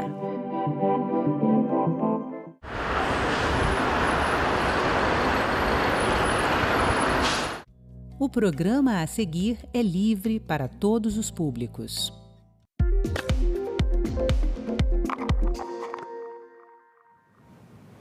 O governo federal retomou as obras da ferrovia Transnordestina, considerada uma prioridade do novo PAC. No trecho pernambucano, que liga Salgueiro ao Porto de Suape, são 548 quilômetros em um investimento de 450 milhões de reais. Começa agora mais um assunto de Estado e hoje a gente vai falar aqui no programa sobre essa ferrovia, além de saúde, emprego, entre outros temas. E para conversar comigo, o nosso convidado de hoje é o senador Humberto Costa, do PT de Pernambuco. Bem-vindo, senador. Obrigado, é um prazer poder estar aqui com vocês. Senador, em março desse ano, Pernambuco recebeu mais 64 novas ambulâncias para a renovação da frota do SAMU. 55 municípios serão beneficiados. Gostaria que o senhor comentasse quais têm sido os últimos investimentos em saúde, inclusive oriundos de emendas do seu mandato. Bem, primeiro, para mim é sempre uma alegria poder falar do SAMU, porque foi na minha gestão, eu era o ministro da Saúde, quando nós criamos o SAMU, juntamente com o presidente Lula, foi no primeiro governo do presidente Lula, assim como outros projetos importantes, como a Farmácia Popular, o Brasil Sorridente, todos são programas do período em que eu, como ministro, dei início a cada um deles. Segundo, do ponto de vista dos investimentos de saúde em Pernambuco, eles têm sido extremamente elevados. A grande parte das obras na área da saúde ou das medidas no campo da saúde tem uma participação direta e muito consistente do governo federal, o governo do presidente Lula. Não apenas essa entrega de ambulâncias, que é muito importante porque vai promover um processo de renovação de uma frota que já é um pouco antiga, vários municípios foram contemplados. Eu próprio tive a oportunidade de apresentar emendas parlamentares para que o SAMU destinasse as ambulâncias para aqueles municípios, lógico, tudo dentro dos parâmetros do Sistema Único de Saúde. Nós temos investimentos pesadíssimos do governo federal, por exemplo, na constituição, na construção do Hospital da Criança no Recife. Eu próprio destinei para essa obra 10 milhões de reais e o governo federal entrou com uma parcela muito grande ao lado da prefeitura também, que é a executora dessa obra. O Hospital da Mulher em Caruaru, também uma ação que teve uma participação decisiva do governo federal, e eu, como senador, destinei 5 milhões para que pudesse haver o processo de equipamento do hospital, né? Além de recursos como o custeio da área da saúde no Recife, 2,5 milhões de reais que eu tive a oportunidade de colocar, o IMIP, que é talvez o principal complexo hospitalar filantrópico do nosso estado, eu tive a oportunidade de destinar mais de 6 milhões de reais para lá, e o governo federal, em todas essas ações, ele é um participante majoritário. Eu diria que a saúde em Pernambuco está mudando fortemente e isso tem um componente importante, lógico, do governo do estado, mas principalmente do governo federal. O senhor mencionou alguns programas e foi noticiada também a ampliação do programa Mais Médicos no Brasil e também a implementação do Agora Tem Especialistas. Queria que o senhor comentasse como esses dois programas podem mudar o dia a dia da qualidade da saúde do povo pernambucano. Bom, o Mais Médicos destinou para o nosso estado mais 122 vagas para pessoas que vão, para médicos que vão atender a população nas comunidades periféricas das grandes cidades, em cidades do interior, em aldeias indígenas. Essas 122 vagas vão permitir que nós tenhamos uma cobertura de praticamente 100% na área da atenção básica, da atenção primária no estado de Pernambuco. Da mesma forma, o Mais Especialidades, que é hoje o grande carro-chefe do governo do presidente Lula, que busca enfrentar um gargalo que existe na área da saúde hoje. Hoje, o Sistema Único de Saúde, por exemplo, ele tem uma estruturação em que a área do atendimento básico, da atenção primária, essa ação que vai para as periferias, as comunidades, enfim, ela é hoje universalizada. Praticamente todos os municípios do Brasil têm a presença da política do saúde e da família, e isso faz com que nós possamos dizer que temos uma cobertura universal no atendimento mais elementar. Do mesmo jeito, no atendimento de alta complexidade, ou seja, aqueles tratamentos, atendimentos, exames extremamente sofisticados, medicamentos de altíssimo custo, ações como a política de transplantes, a política de enfrentamento à insuficiência renal, são também modelares. É uma referência, o SUS é uma referência nessa área para o mundo inteiro. Onde é que estão os nossos problemas? Os nossos problemas estão no atendimento emergencial, atendimento de emergência hospitalar, porque o atendimento pré-hospitalar foi resolvido com a criação do SAMU. E o outro gargalo é o atendimento especializado. Ou seja, o tempo que uma pessoa leva para ter o diagnóstico, por exemplo, de um câncer, ele tem sido um tempo longo. Entre o diagnóstico, a realização dos exames e o início do tratamento é um tempo muito longo também, o que faz com que, às vezes, o tratamento começa quando o câncer já está mais avançado. Isso vale para as doenças cardíacas, isso vale para outros problemas na área da endocrinologia, da pneumologia, da ginecologia. Então, o Aqui Tem Especialidade, ele vem justamente para buscar resolver esse gargalo, fazer com que o tempo decorrido entre a consulta, a realização do exame e também o tratamento, ele seja fortemente encurtado.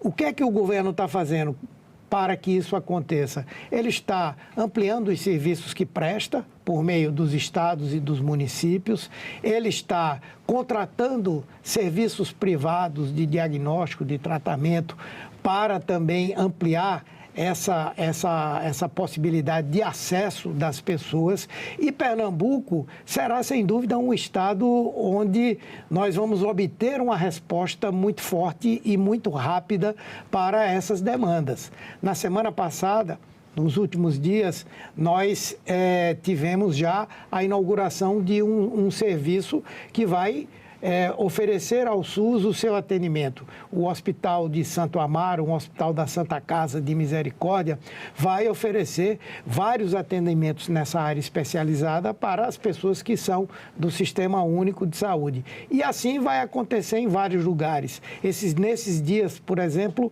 o Hospital Universitário da Universidade Federal de Pernambuco, o Hospital das Clínicas, vai também inaugurar novos serviços de atendimento nessa área especializada. Então, eu acredito que Pernambuco tende a ter resultados assim muito positivos de acesso da população a esse programa.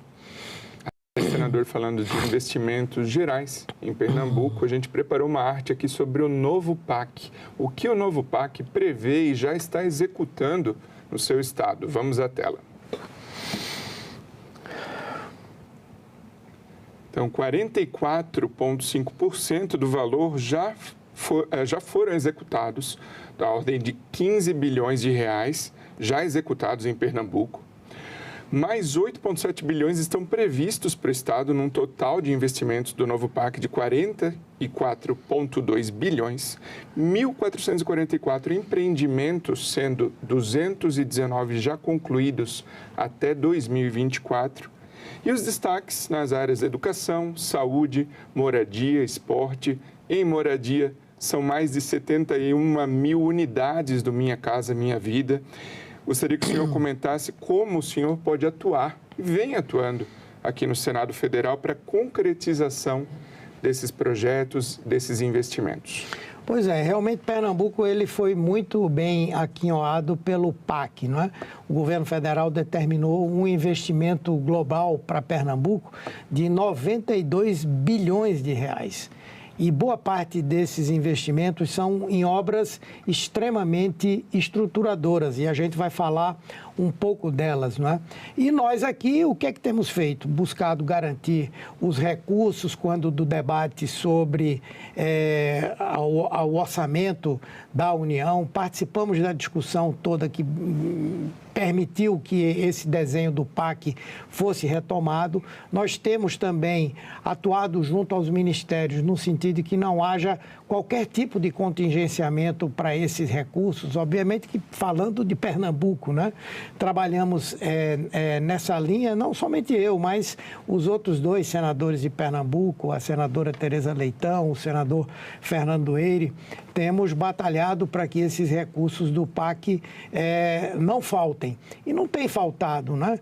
Um investimento global de 92 bilhões de reais até o final do próximo ano já tem quase que metade executados, né? E boa parte dessas ações, especialmente obras, ou elas estão em execução, ou elas estão em fase de contratação ou licitação, ou elas já estão todas planejadas com os projetos executivos já plenamente concluídos, né?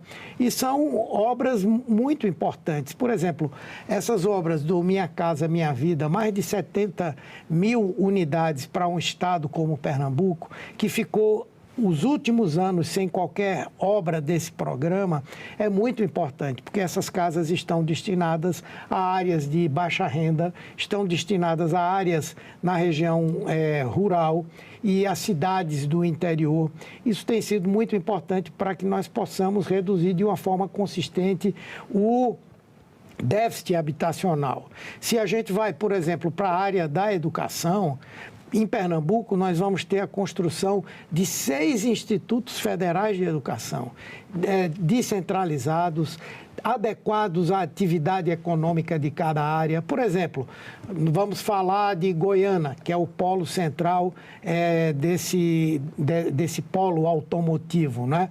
O Instituto Federal vai se instalar em Goiânia e a sua especialização será exatamente a formação de técnicos e de professores e de engenheiros, enfim, com uma habilidade específica nessa área, ou então na área da biotecnologia, porque lá nós temos a Hemobras, que foi uma empresa também que foi instalada lá em Pernambuco, no período em que eu era ministro da Saúde também, e hoje é uma referência internacional de qualidade e de ampliação de produção. Aí a gente vai, por exemplo, para Santa Cruz do Capibaribe. O governo federal vai instalar lá um Instituto Federal, cuja especialização maior será justamente na área de confecção, porque Santa Cruz do Capibaribe representa um dos principais polos têxteis e polos de confecção do Brasil, inclusive envolvendo uma quantidade enorme de municípios que ficam na proximidade desses polos. Então, esses institutos federais vão ter um papel muito importante em termos de formação de mão de obra, em termos de qualificação profissional. Então, são exemplos assim de como o PAC ele foi feito de uma maneira muito bem planejada.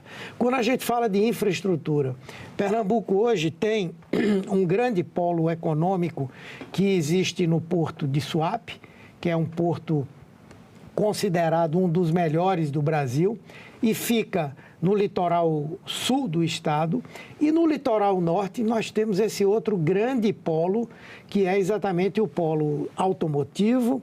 Provavelmente em breve nós vamos ter outra indústria automobilística na região. Tem o polo de a área de produção de vidros.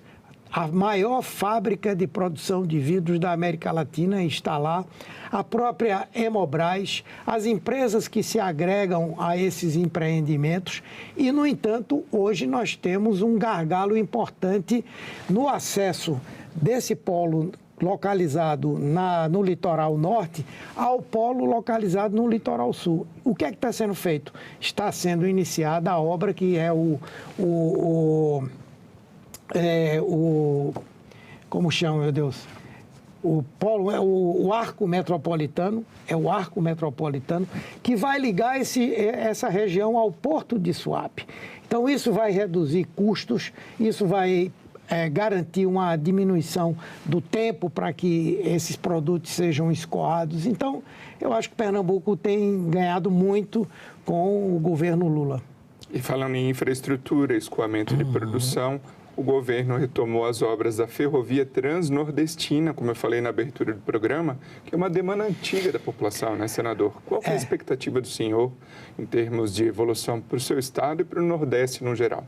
Veja, esse, inclusive, é um grande problema que nós temos. Não somente o problema de termos um porto extremamente estruturado, organizado, e não termos uma via, não é, para o escoamento de produção do interior para o porto de Suape e também de Suape para o restante do estado e até para outros estados também.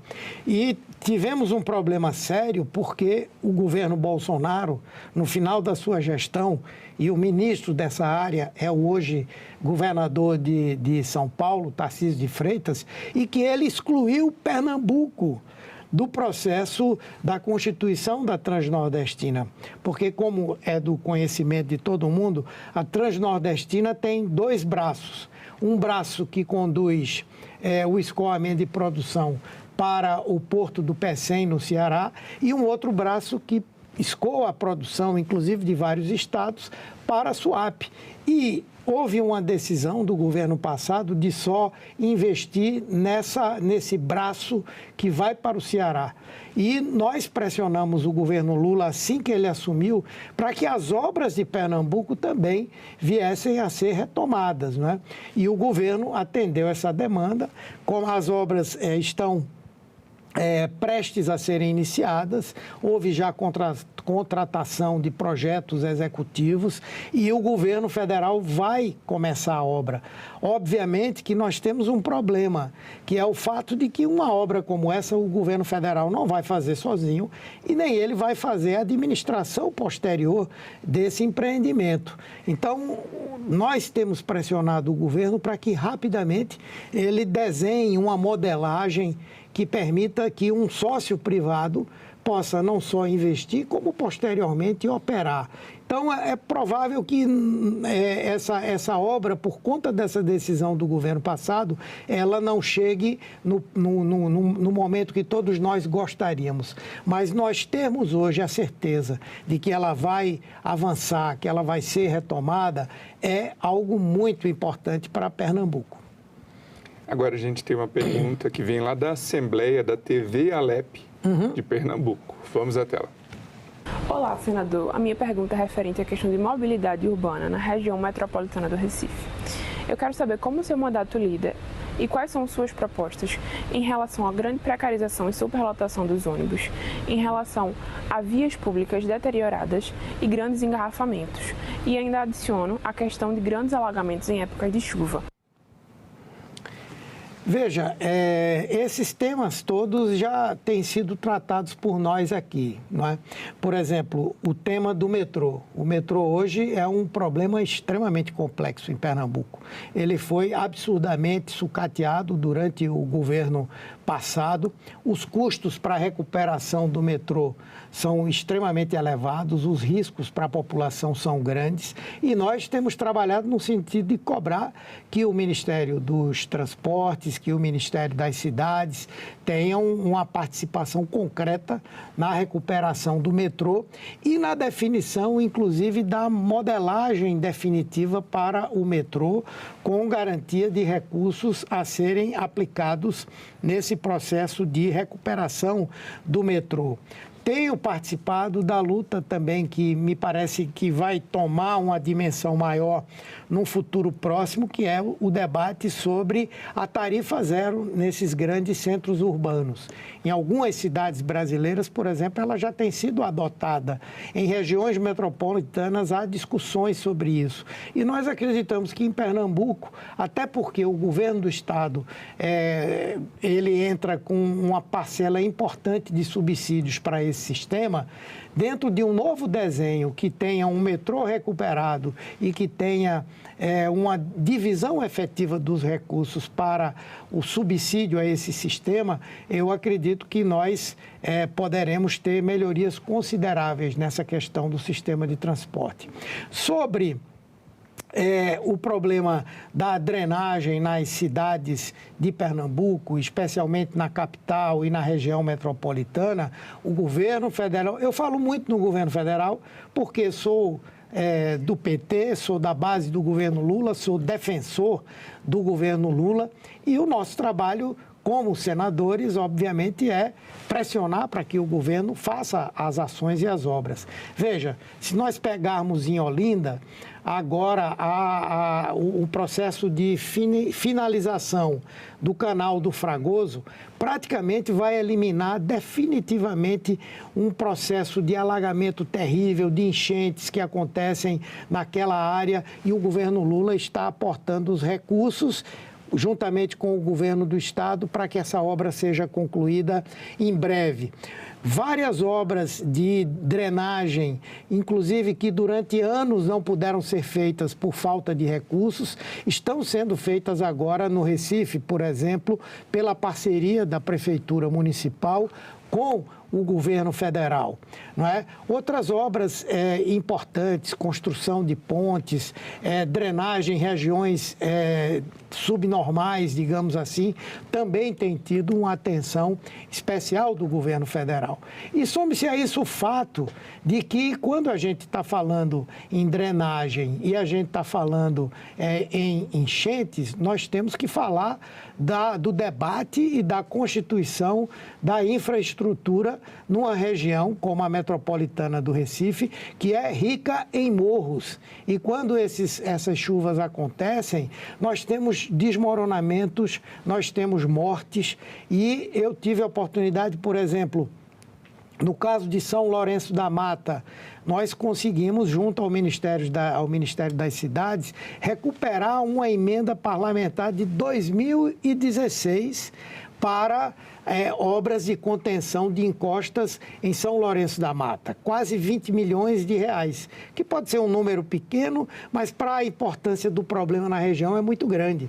Da mesma forma, nós atuamos para liberar recursos de obras de contenção de encostas e habitação na cidade do Cabo, em Jaboatão também. Então, esse trabalho tem que levar em consideração todos esses componentes da infraestrutura. O transporte é essencial, é fundamental, mas tem que ter um conjunto de ações, não é? Que é por essa razão que o Ministério é das cidades, não é? Não é Ministério da Habitação, do Transporte, enfim, é esse o desenho. O senhor comentava há pouco sobre o polo industrial automotivo e o senhor atuou ativamente na renovação dos benefícios fiscais para essa região. Queria que o senhor comentasse a importância disso, não só para a manutenção, mas para a geração de novos empregos em Pernambuco. Bem, eu tive a oportunidade de, em vários momentos, atuar na defesa da implantação desse polo, porque ele significa, primeiro, investimentos gigantescos, são gigantescos, da ordem de bilhões. Só em Pernambuco nós vamos ter agora, em breve, mais de 10 bilhões de investimentos da Stellantis, né, que é a produtora de veículos Jeep, Fiat, enfim, que é uma empresa que gera empregos não somente em larga escala, mas extremamente qualificados. São salários melhores, são pessoas que têm uma formação técnica maior, uma mão de obra que é qualificada, e isso tudo tem um efeito gigantesco em toda aquela região.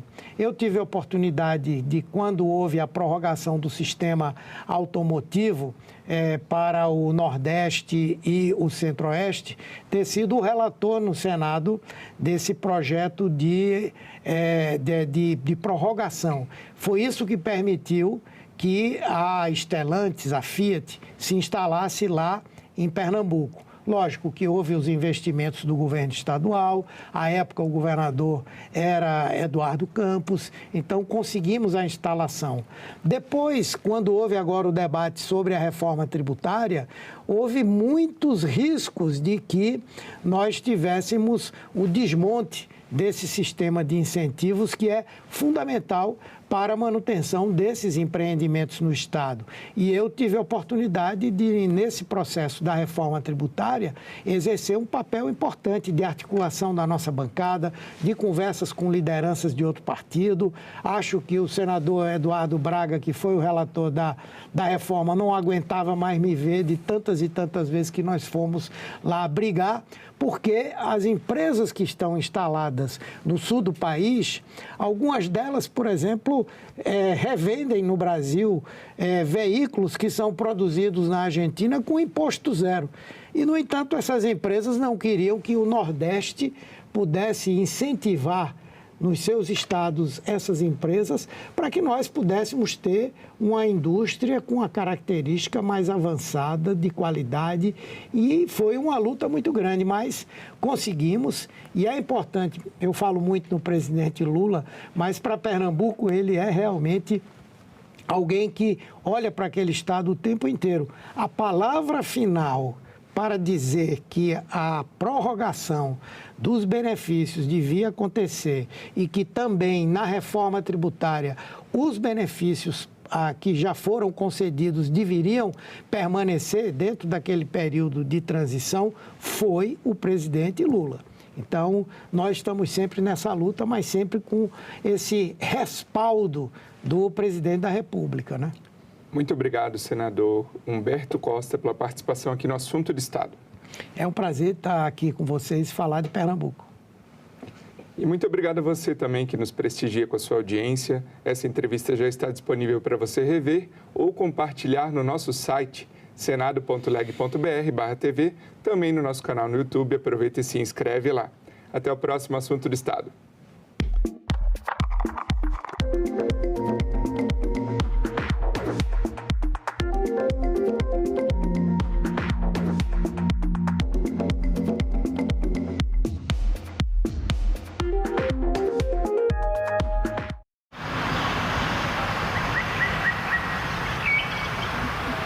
COP30. Em Santa Catarina, Assembleia e Sociedade fazem conferências regionais. Em Minas, projeto educacional prepara estudantes para a política.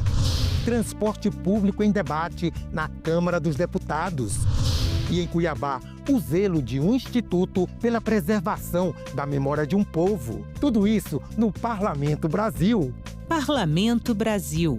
Hoje, 20h, aqui na TV Senado.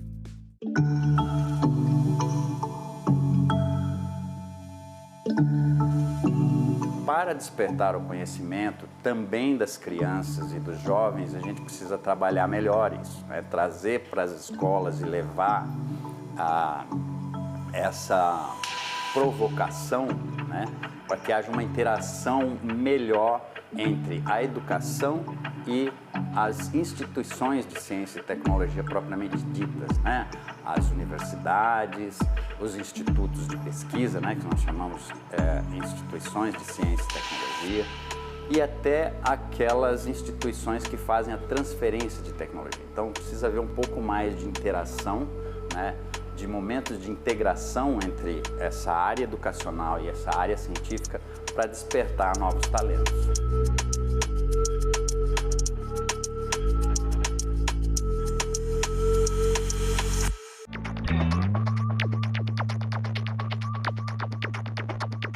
Eu sou Luísa, eu nasci em 1985.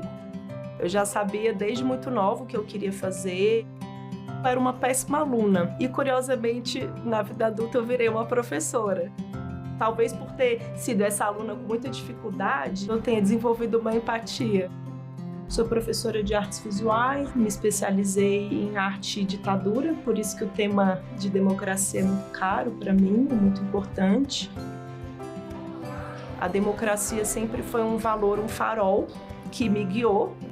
Então, eu acho que um sistema democrático saudável, fortalecido, ele deve assegurar os mesmos direitos para todos, independente da sua raça, da sua condição de gênero, sexual, da região, das formas de vida, de como vive. Eu sou Luísa e eu nasci com a democracia.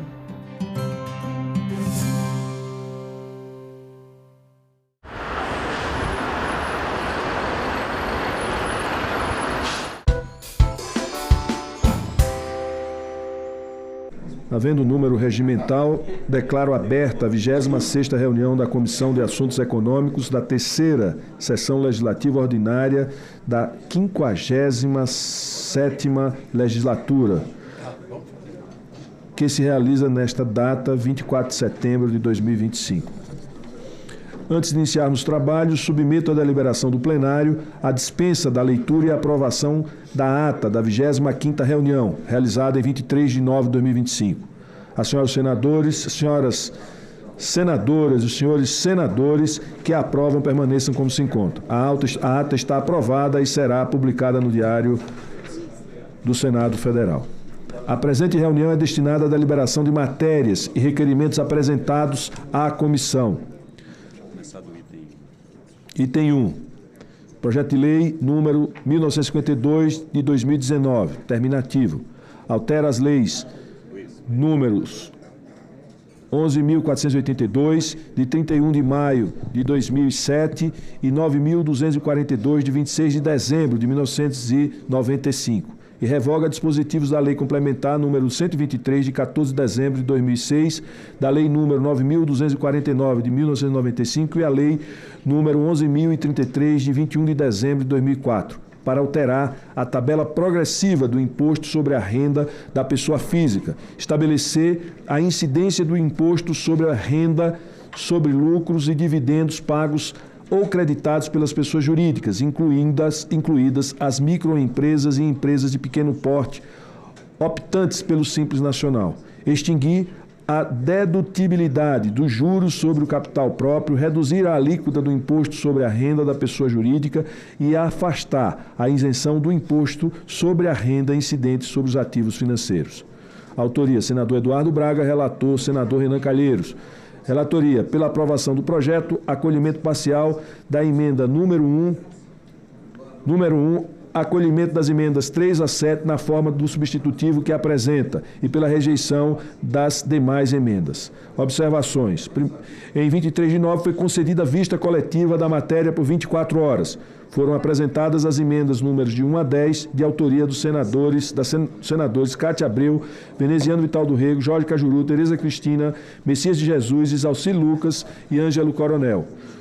Leitura e discussão. Com a palavra, o relator, senador Renan Calheiros, para se manifestar acerca das novas emendas. A matéria... Senhor presidente. Pois não. Pela ordem, apenas para fazer aqui um apelo a Vossa Excelência e ao relator, para que a gente possa, logo após a leitura do parecer do eminente relator, nós tenhamos a discussão, mas que nós possamos também abrir o painel para a votação, tendo em vista de que nós temos hoje na casa vários compromissos acontecendo simultaneamente, não só na CCJ, como aqui na CAI e em outras comissões, e com matérias extremamente importantes para o país. E aproveito, inclusive, a oportunidade para, mais uma vez, parabenizar a Comissão de Assuntos Econômicos, na figura do presidente Renan Calheiros, porque, ao estabelecer prioridade para este projeto que está tramitando na Comissão de Assuntos Econômicos desde 2019, e é importante estabelecer isto, de que este projeto está tramitando na comissão desde 2019. Não trata-se, portanto, de um projeto que foi apresentado na semana passada, ou no mês passado, ou no mês retrasado. Foi apresentado em 2019, já preocupado com a questão da correção dos rumos da tabela do imposto de renda e da política de cobrança de imposto sobre a renda e não sobre o salário. E tendo em vista, inclusive, declarações que tentaram desvirtuar o mérito e a ação meritória da Comissão de Assuntos Econômicos em debater um tema de relevante importância. Tanto é assim que nós já estamos vendo movimentos da Câmara dos Deputados no sentido de também acelerar a votação do projeto de lei que está com regime de urgência naquela casa. E se não fosse a iniciativa da Comissão de Assuntos Econômicos, nós talvez não estivéssemos vendo finalmente a realização de um direito do povo brasileiro, do trabalhador brasileiro ser conquistado, já que manifestada a posição já publicamente, não só do Executivo, mas de boa parte do Parlamento brasileiro. Portanto, se nós pudéssemos, logo após a leitura complementar do adendo do relatório por parte do eminente relator, senador Renan Calheiros, Vossa Excelência abrir o painel de votação, independentemente da manutenção da discussão e da defesa das matérias, seria bastante importante em função das questões que estão acontecendo no dia de hoje. Eu mesmo terei que relatar no plenário a reforma tributária que recebeu mais de 150 emendas de plenário que eu estou tendo que relatar até às 16 horas. Até 149 era o mesmo. Cresceu uma a mais. Pela ordem. Senador Exalci. Primeiro, presidente, eu quero aqui, tendo em vista a fala ontem do senador Maraziz, que deu, de certa forma, um reflexo na imprensa muito ruim, como se eu estivesse aqui postergando uma coisa que eu sou totalmente favorável, a questão do imposto de renda. O senador Eduardo Braga colocou muito bem, o projeto é de 2019, mas houve sérias modificações e boas modificações pelo relator, e parabenizo o relator, inclusive colocou novidades aqui do PERT, a questão do parcelamento, achei muito interessante e tal. Então, para dizer isso, se fosse R$10.000 aqui, eu aprovaria o valor. Agora, a gente pediu esse tempo, presidente, para aperfeiçoar. Eu vou dar só um exemplo e vou pedir ao relator, eu conversei já com o relator, que é uma emenda número 8, que é a questão do ProUni. Como é que funciona o ProUni hoje? O ProUni, ele já concede as bolsas no percentual mínimo de 34%. Inclusive, se ele não completar, ele tem que pagar em dinheiro. Então, como tem uma limitação já no projeto, que o máximo é 34%, então não tem sentido. Se ele já paga o 34%, tem que cobrar os dividendos. Por isso que eu pedi a Vossa Excelência acatamento da emenda número 8 do ProUni. E parabenizo mais uma vez, e de fato, o senador Eduardo tem razão. Já foi anunciada lá na Câmara a votação, acho que dia 1º, se não me engano. Então, graças realmente à iniciativa de Vossa Excelência. Mas eu acho que a resposta aqui do Senado foi interessante. Agradeço o relator.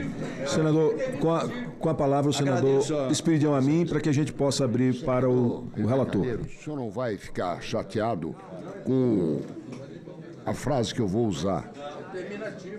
Mas essa do dia 1º, lá não sei se em Arapiraca se usa essa expressão, mas nas Alagoas eu sei que usa. Mutuca tira boi do mato. Essa não é uma mutuca, é uma mosca mais forte. É mais então, forte que mutuca. mais poderosa, porque tirou do mato com data.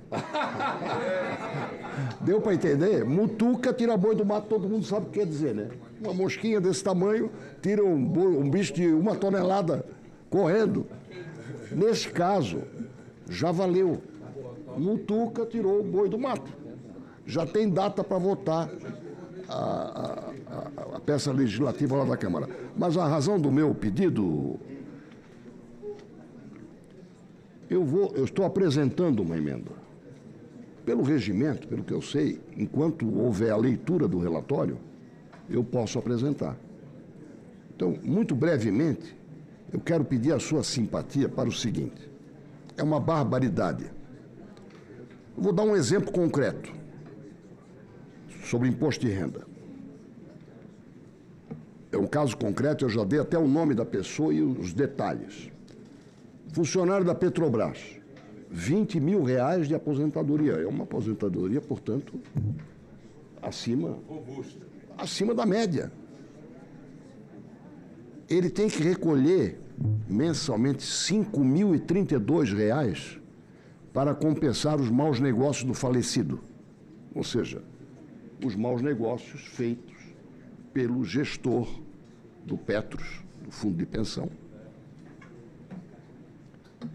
Ele paga, portanto, imposto de renda sobre a faixa salarial de 15 a 20 mil, paga imposto de renda sobre isso e devolve 5 mil bruto. Aliás, líquido. Nós não podemos deixar de tentar acolher esse tipo de situação no momento que nós estamos tratando de imposto de renda também. Então, este é o teor da emenda, não quero a sua aprovação, quero que o senhor compreenda a tempestividade. Isto já é objeto de um projeto de lei que está na CAS 1739. O relator é o senador Humberto Costa. Eu tenho clamado para que ele apresente o relatório. A Fazenda está com dificuldades. Então, eu queria que pelo menos esse assunto fosse apreciado. Só isso. Já antecipo qual é o teor e a justificativa, eu acho que é bem compreensível, porque esse é um assunto que afeta mais de 200 mil famílias, porque não é só na Fundação Petros.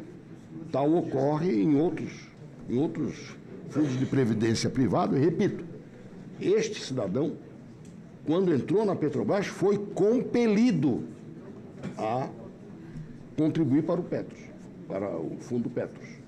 E tem hoje a sua aposentadoria decepada em 25% do bruto e paga imposto de renda sobre o que ele devolve para compensar os prejuízos da gestão da fundação. Obrigado. Eu vou passar com a palavra o relator, senador Renan Calheiros, para se manifestar acerca das novas emendas.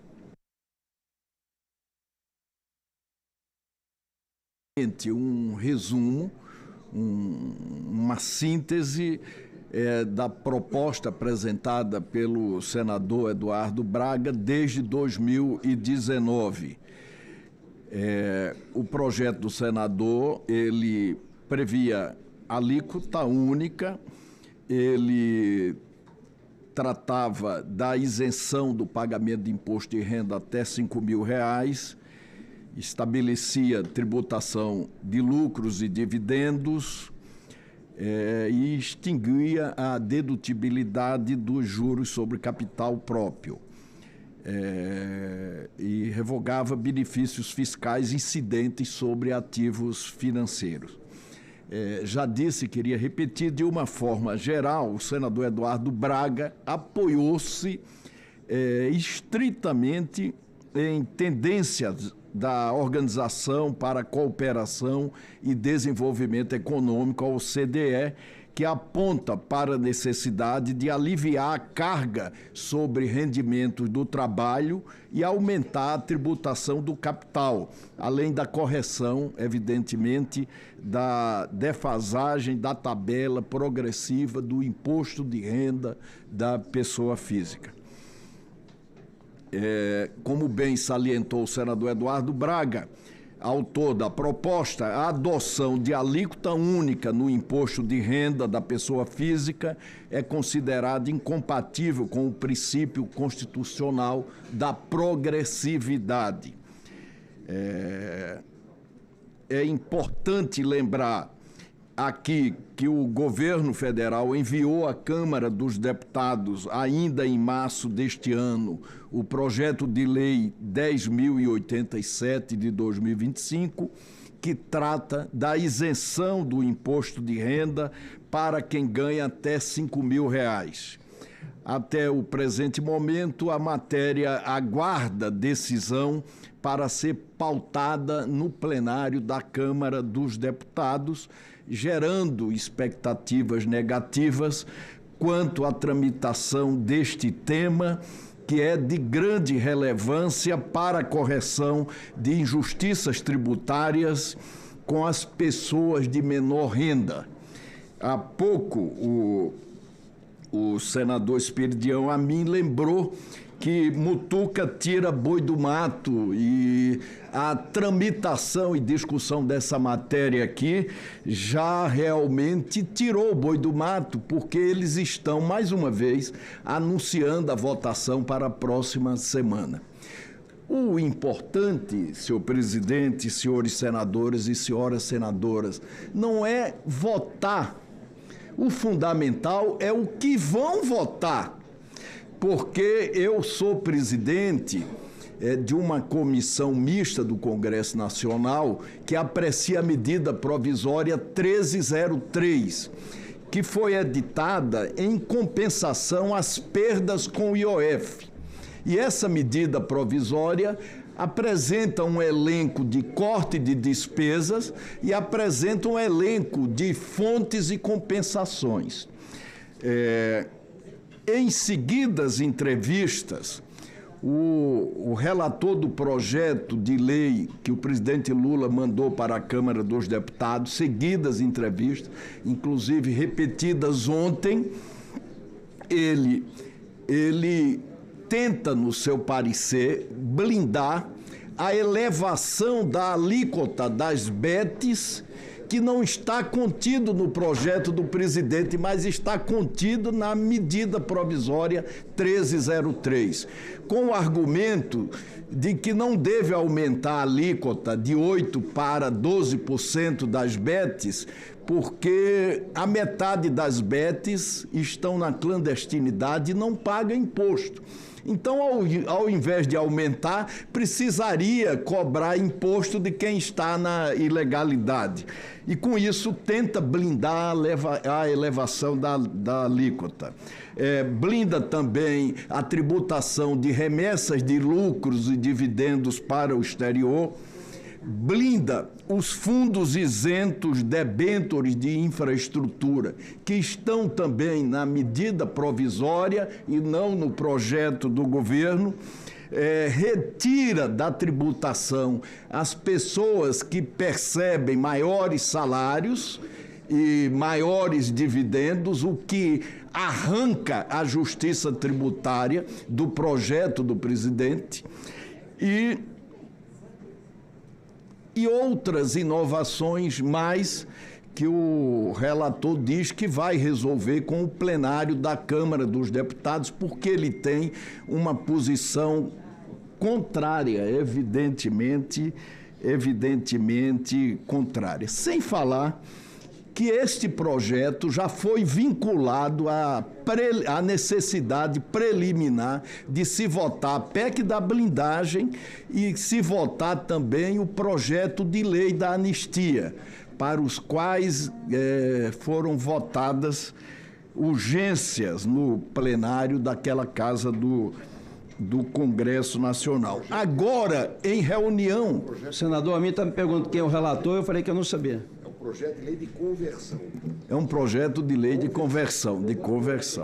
Agora, ontem, em reunião que ocorreu no gabinete do presidente da Câmara dos Deputados, com a presença dos líderes partidários, setores do Centrão, e não foi o Centrão como um todo, passam a defender a vigência da isenção do imposto de renda apenas para janeiro de 2027, com o argumento de que, se valesse em janeiro de 2026, isso teria, sem dúvida nenhuma, uma conotação política eleitoral e influiria no resultado das eleições, como que a isenção de quem ganha até 5 mil salários, 5 mil reais por mês, pudesse esperar 2 anos para entrar em vigor. Então, senhor presidente, nós trouxemos uma importante inovação em relação ao projeto do governo que se encontra na Câmara dos Deputados, porque nós instituímos o Programa de Regularização Tributária para pessoas físicas de baixa renda, PERT baixa renda, permitindo a adesão de contribuintes em débito com a Receita ou outros débitos, com rendimento mensais. Eu tinha feito uma limitação a 5 mil, que são os contribuintes beneficiários pelo projeto, e o senador Omar Aziz ontem, com absoluta pertinência, sugeriu que esse programa de regularização tributária ele se estendesse até 7.350, porque a partir de 5 mil tem uma gradação estabelecida para uma parcial isenção desses contribuintes. E eu acato também uma emenda apresentada pelo senador Isalcir. Emenda número 8. Que trata sobre a questão de dividendos no caso do PROUN. E a do AMI? Também. E acato também a emenda do senador Esperdião a mim. Se for captado, vai abrir prazo para vistas. Não, mas eu sei. O ideal é não acatar. Eu sei. E deixar para cá isso. Que já... Acato. Eram essas, senhor presidente, as alterações que gostaria de anunciar. Solicito à Secretaria da Mesa que abra o painel de votação.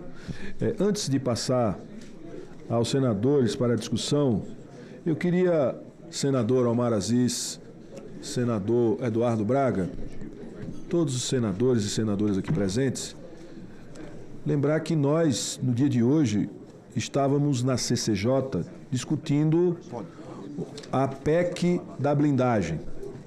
E hoje aqui, continuando o debate de ontem, votando um tema de fato extremamente relevante, que é a isenção do imposto de renda. Mas como é impressionante o que a gente tem visto, que é a manutenção dos privilégios. Veja, se na Câmara priorizaram votar a manutenção de privilégios ou a ampliação de privilégios com o aumento das prerrogativas, ou melhor, das liberdades e das facilidades dos parlamentares, ao mesmo tempo, nesta Câmara, tenta preservar privilégios de um grupo restrito e trata a isenção de imposto de renda como sendo um privilégio que será concedido aos brasileiros e brasileiras que ganham até R$5 mil. Portanto, eu quero dizer, senhor relator, senhor autor do projeto, senhoras e senhores senadores e senadoras, que o Senado, no dia de hoje, mostra que nós estamos do lado do povo brasileiro e colocando o Brasil a serviço dos brasileiros, reafirmando que o Brasil é dos brasileiros e que nós não vamos compactuar com esse sistemão de manutenção de privilégios, seja lá de que natureza for, seja da natureza de aumento de facilidades e de proteção para cometimento de crimes, seja privilégios impedindo que o setor mais rico, beneficiado e que ganha muito dinheiro neste país não dê a sua contribuição para sustentar o nosso país, penalizando os que ganham até R$5 mil e até R$7.200. Lembrando que para a região Norte e Nordeste isso representa um 14º salário para 95% ou mais dos trabalhadores que têm vínculo formal. Com a palavra, eu pergunto ao senador Espiridião Amin se ainda não quer mais... Presidente, se Vossa Excelência me permitir, assim que eu puder apresentar a emenda, eu gostaria de... Essa emenda já foi apresentada? Já foi acolhida. Obrigado. Senador Isalcir Lucas. Quero, mais uma vez, só reforçar e agradecer a emenda e parabenizar pela iniciativa. Acho que... Obrigado, presidente. Omar. Senhor presidente, primeiro, presidente Rogério Carvalho, agradecer a condução, agradecer muito ao relator, o senador Renan Calheiro, que é presidente da Comissão de Assuntos Econômicos, e parabenizar o senador Eduardo Braga pela iniciativa de ter colocado esse projeto. E aqui dizer ao senador Exalci, que ontem, senador Exalci, a gente queria votar porque nós sabíamos que tinha a coisa, e até posso ter me excedido com Vossa Excelência, peço desculpa a Vossa Excelência, mas sei que você é uma pessoa ociosa em relação a qualquer matéria. E a sua emenda, inclusive, você dá uma grande contribuição. Nesse momento, no pedido de vista, a gente ter voltado, deu tempo para Vossa Excelência reparar e fazer uma emenda que o senador Renan Calheiros acolheu, como acolheu também o meu pedido, que fiz verbalmente ao senador Renan Calheiros, para que a gente estendesse até 7 mil, lógico que com diferenciamento de desconto, mas nós vamos votar a favor, tanto aqui, como termina aqui, é terminativo, não vai a plenário, aí fica por conta da administração da casa.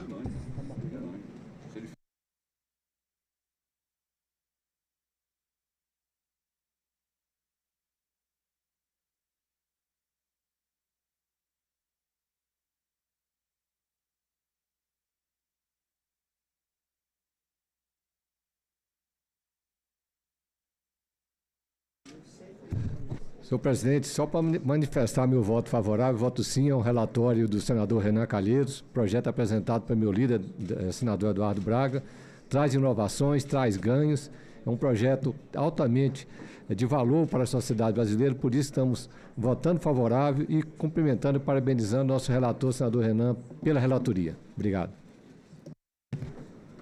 Senhor presidente, não sou membro, mas queria dizer da importância desse projeto de lei, a gente fazer isenção fiscal para quem ganha esse valor que foi dito aí, isso é uma luta, porque a gente não considera um valor como foi acatada a emenda de Omar, né?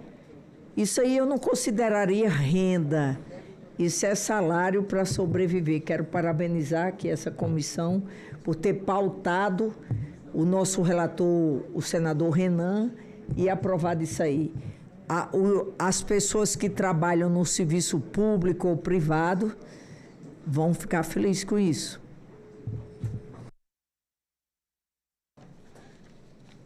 Consulta a todos os senadores que já votaram. Está encerrada a votação.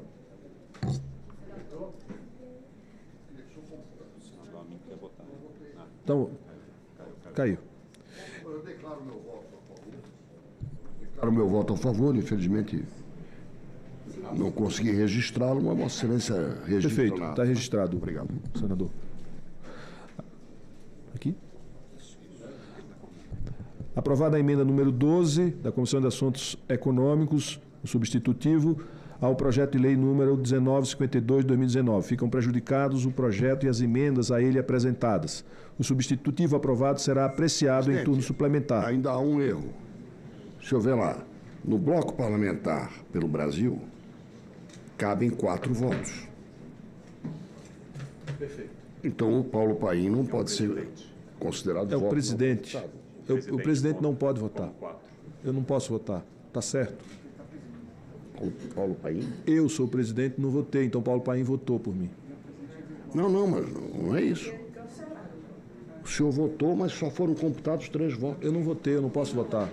Sim, mas o dia... Volta. 2, 3, 4. Presidente, 1, 2, 3. Paulo Paim descarrega.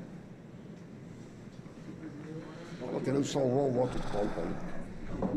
O substitutivo aprovado será apreciado em turno suplementar, nos termos do disposto do artigo 282 do Regimento Interno do Senado Federal. Consulta a comissão se podemos realizar o turno suplementar imediatamente. Aqueles que concordam permaneçam como se encontram. Até o momento não foram apresentadas emendas em turno suplementar. Não tendo sido oferecidas emendas, o substitutivo é dado como definitivamente adotado em turno suplementar, sem votação, de acordo com o artigo 284 do Regimento Interno do Senado Federal. A matéria será encaminhada à Secretaria-Geral da Mesa para as providências cabíveis. Nada mais havendo a tratar, agradeço a presença de todos e declaro encerrada a presente reunião.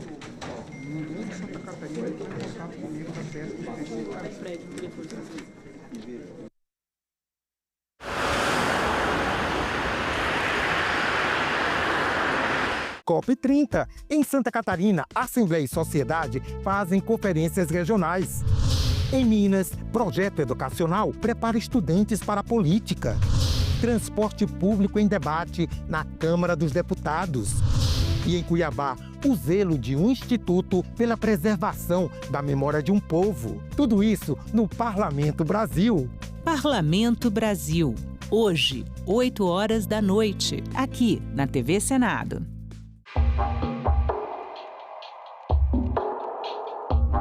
Quando a gente achava que já tinha visto tudo em Tocqueville, que a gente já tinha ticado da lista, a gente começou a ouvir um batuque. E onde tem batuque, tem alguma coisa acontecendo.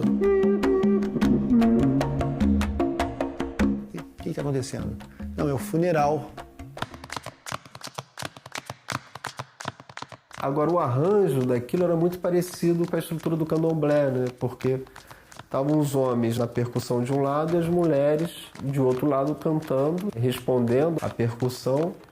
E, ocasionalmente, algumas delas iam para o centro do terreiro ali para dançar. E dançando de uma forma muito parecida com o que a gente encontra nos candomblés. A dança para os orixás. Então, eram danças, não eram simples danças, eram danças voltadas para orixás. No caso do Togo, principalmente para os voduns.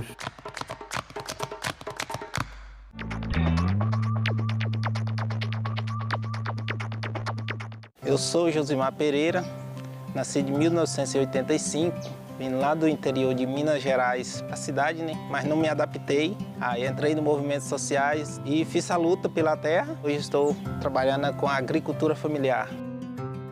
O acesso à terra é um direito de todos. A intenção é que a pessoa consiga seu pedaço de terra, consiga ser contemplado, que hoje é através do chamamento público, e que tira o sustento dali da família. Por isso que a gente se diz agricultor familiar.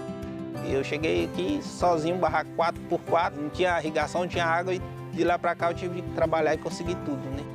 O mais importante da democracia é a gente ser livre para ir em busca do sonho e lutar e tocar adiante. Sou muito feliz vivendo da terra, a gente plantar, ter o próprio alimento e ainda tirar o sustento, isso é muito gratificante para a gente. Meu nome é Josimar e eu nasci com a democracia.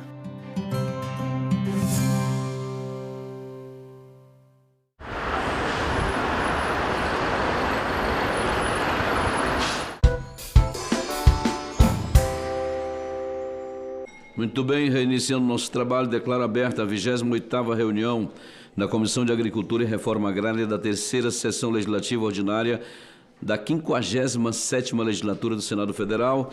Antes de iniciar nossos trabalhos, proponho a dispensa da leitura e aprovação da ata da reunião anterior.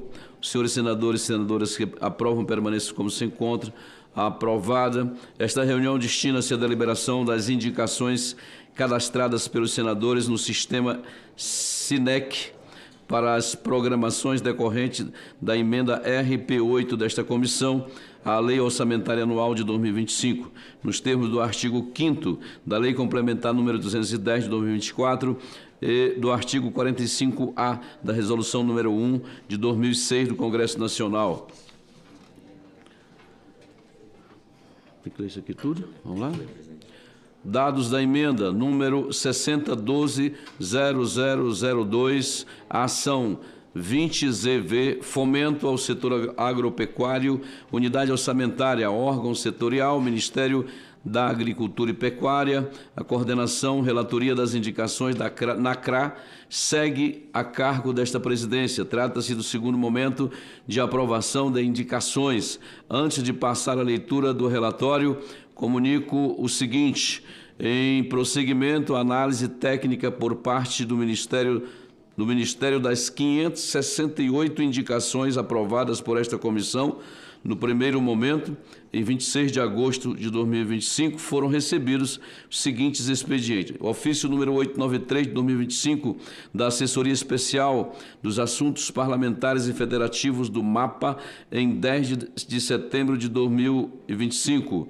Ofício número 396/2025 da Subsecretaria de Orçamento, Planejamento e Administração do Ministério da Agricultura, em 17 de setembro de 2025, por meio dos quais foram apontadas divergências, inconsistências impeditivas no prosseguimento da execução orçamentária. Os senadores com indicações em impedimento técnico em suas indicações cadastraram novas indicações em substituição, considerando as devidas retificações. As indicações com impedimento técnico já substituídas serão rejeitadas e passarão a valer as novas no quadro geral de indicações aprovadas desta comissão. 78 dos 81 senadores já se manifestaram. Passo à leitura do relatório. Ele está aqui, presidente. Eu imprimi grandão por cima. Caramba, olha o tamanho. Cadê o... Você pode ir direto para... Bom, Vamos ver. da Comissão de Agricultura e Reforma Agrária do INCRA, sobre indicações das emendas da Comissão à Lei Orçamentária Anual LOA de 2025, número 15.121 de 2025, coordenador, relator, senador Zequinha Marinho, do Podemos do Pará, relatório nos termos da Lei Complementar número 210 de 2024 e da Resolução número 1 de 2006 do Congresso Nacional, com redação dada pela Resolução número 1 de 2025 do Congresso Nacional, compete a esta comissão apresentar indicações para execução de programações decorrentes de emendas de comissão à Lei Orçamentária Anual LOA de 2025, Lei número 15.121 deste ano. Na LOA de 2025, esta comissão apresentou emenda RP8 na programação 20ZV, Fomento ao Setor Agropecuário, emenda número 6012-0002. Em reunião ocorrida no dia 26 de agosto de 2025, esta comissão aprovou 568 indicações dos senhores senadores. Em 28 de agosto de 2025, as indicações aprovadas foram encaminhadas ao órgão executor responsável, Ministério da Agricultura e Pecuária, por meio do ofício número 136 de 2025 da Presidência da CRA, para prosseguimento da execução orçamentária. Em 10 de setembro de 2025, o Ministério da Agricultura e da Pecuária, por meio da chefia da Assessoria Especial de Assuntos Parlamentares e Federativos, envia o ofício número 893 de 2025, capa tal do mapa, com análise técnica das 568 indicações feita pela Coordenação Geral de parcerias institucionais do órgão, na qual são apontadas inconsistências em 76 emendas das indicações apresentadas. Posteriormente, o mapa apontou mais uma inconsistência encaminhada por meio do ofício número 396 de 2025, tal do Ministério da Agricultura, totalizando 77 inconsistências distribuídas em indicações provenientes de 23 senadores. Dos 23 senadores, 18 conseguiram resolver as inconsistências por meio de retirada via ofício das indicações com problema e da posterior apresentação de novas indicações. Dessa forma, foram apresentadas 126 indicações em substituição a 73 indicações com impedimentos técnicos, respeitando-se os valores originalmente aprovados. Essas 126 novas indicações estão listadas no anexo 1. Importante frisar que restam 5 indicações inconsistentes que serão objeto de análise em momento futuro.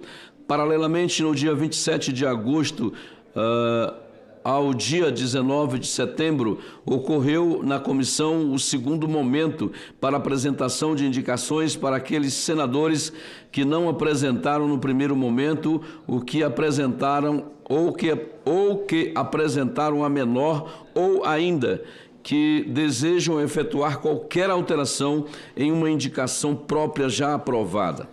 Assim, 86 novas indicações constam do anexo 2 e foram apresentadas pelos seguintes senadores: Carlos Viana, Eduardo Girão, Eduardo Gomes, Efraim Filho, Irã da Silva, Mara Gabrilli, Omar Aziz, Rogério Carvalho, Sérgio Moro, Soraya Tronic, Wilder Moraes e Zequinha Marinho. Anexo 3 contempla todas as indicações aprovadas pela CRA até o presente momento. É o relatório. Análise. Quanto ao mérito, após análise, foram selecionadas por esta comissão as 126 indicações alteradas e as 86 indicações novas. Do voto. Tendo em vista o exposto, somos pela aprovação das alterações de indicações elencadas no anexo 1, das novas indicações do anexo 2 e rejeição de todas as indicações não acolhidas ou retiradas pelo autor. Senador Zequinha Marinho, presidente, tal, não sei o que, relator. Tá? Lido o relatório, a matéria está em discussão. Senador Hamilton Mourão, tudo bem? Senador Jaime Bagatoli. Também.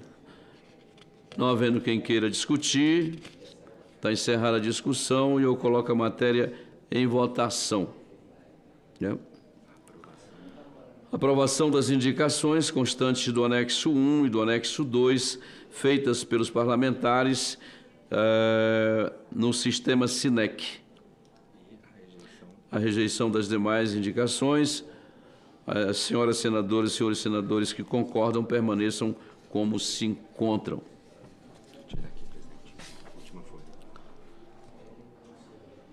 Aprovadas as indicações desta comissão, todas as indicações aprovadas serão consolidadas no anexo 3, em planilha única, extraída do sistema SINEC.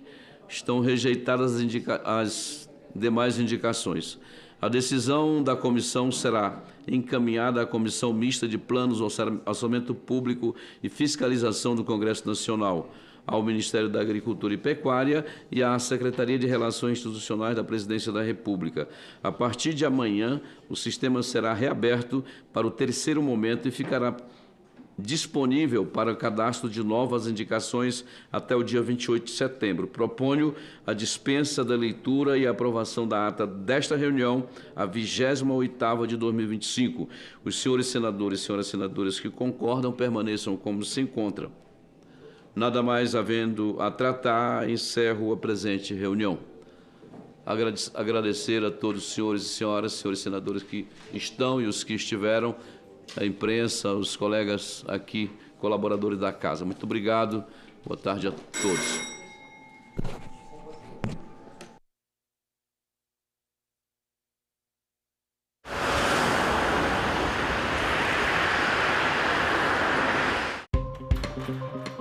A inteligência artificial pode ser usada para tratamentos terapêuticos?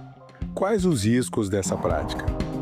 E como colocar limites? A médica psiquiatra Vanessa Fávaro e o psicólogo do Conselho Federal de Psicologia, Leonardo Martins, respondem a essas e outras perguntas. TV Senado Live, hoje, 8h30 da noite. Manuel Bispo é, sobretudo, um poeta de estalos, daquilo que o Ferreira Goulart chamava de explosões. É a partir dessas explosões que ele constrói essa poética, uma poética libertária, porque ela diz o que pensa e diz o que sente. O que se faz na Amazônia tem uma certa intenção de fazer algo, além de diferente, novo, uma linguagem apropriada para a nossa região. Eu associo essa coisa da própria poesia, da própria música, como se ela não tivesse um compromisso industrial, muito dirigido a ganhar dinheiro com ela. Porque eu sou um poeta que jamais ganhei dinheiro com literatura. É mais assim, de realmente achar que a poesia é importante, que o livro, em geral, é importante.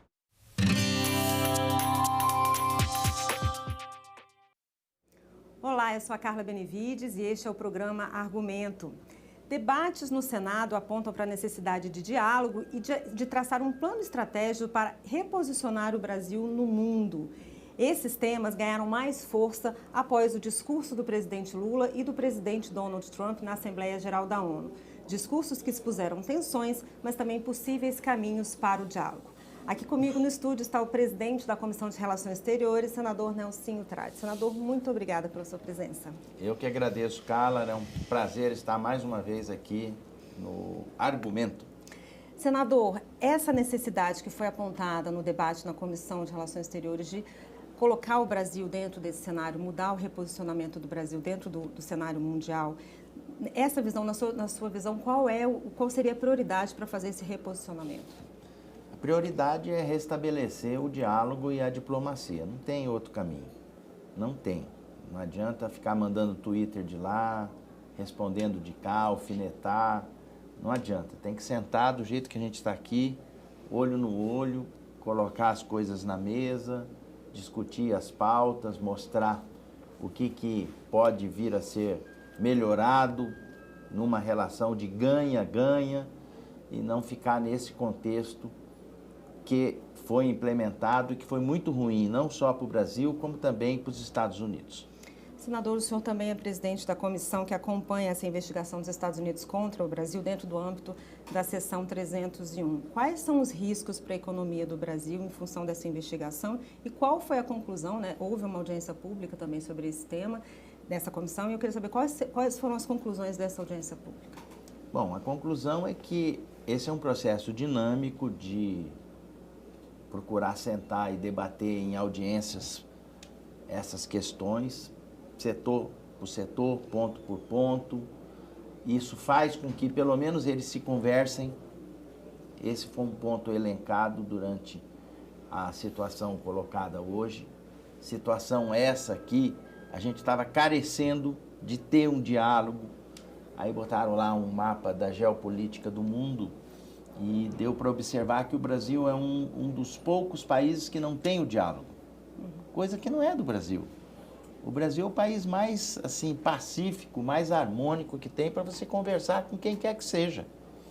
Então, eu penso que isso refletiu diretamente ontem na fala dos dois presidentes. Houve um aceno de ambas as partes. Isso foi positivo. A gente espera que na semana subsequente dessa possa vir a ter de forma concreta esse relacionamento de alto nível para que isso possa vir a ser coisa do passado. Nesse discurso lá na ONU, o presidente Lula, ele reforçou a importância da soberania, falou sobre a importância também do multilateralismo. Queria que o senhor falasse para a gente qual a avaliação o senhor, como presidente da Comissão de Relações Exteriores, dessa defesa do presidente, principalmente em relação à soberania, nesse atual cenário. Bom, quando você está defendendo um país, qualquer situação que possa vir a agredir o país que você está defendendo, você tem que sair na defesa do seu país. Isso é o mínimo que se espera. Então, a defesa da soberania é vista, na minha avaliação, com bons olhos. É algo que todos nós brasileiros esperávamos de um presidente e isso precisa ser levado cada vez mais na linha de frente, sem perder de vista também que a gente, defendendo a soberania, temos que colocar o pragmatismo de ações com planejamento e estratégia para a gente poder superar essas questões da sobretarifa. Porque isso não pode escalar numa escala maior do que já está. Não só no índice que já foi praticado do Brasil, como também em outros produtos que possam vir a ser afetados. Porque olha só, se você observar naquele dia da independência que eles falaram lá, da liberdade econômica dos Estados Unidos, o Brasil estava no piso. O menor índice era do Brasil. Dali 2 semanas, de um dia para o outro, nós fomos para o teto, no maior. Sendo que a gente não compreendeu isso, e até hoje está sendo difícil de ser compreendido. Por quê? Só 3 países dão superávit para os Estados Unidos na balança comercial. O Brasil, a Austrália e o Reino Unido. Então, por que fizeram isso com o nosso país, sendo que a gente é positivo para eles?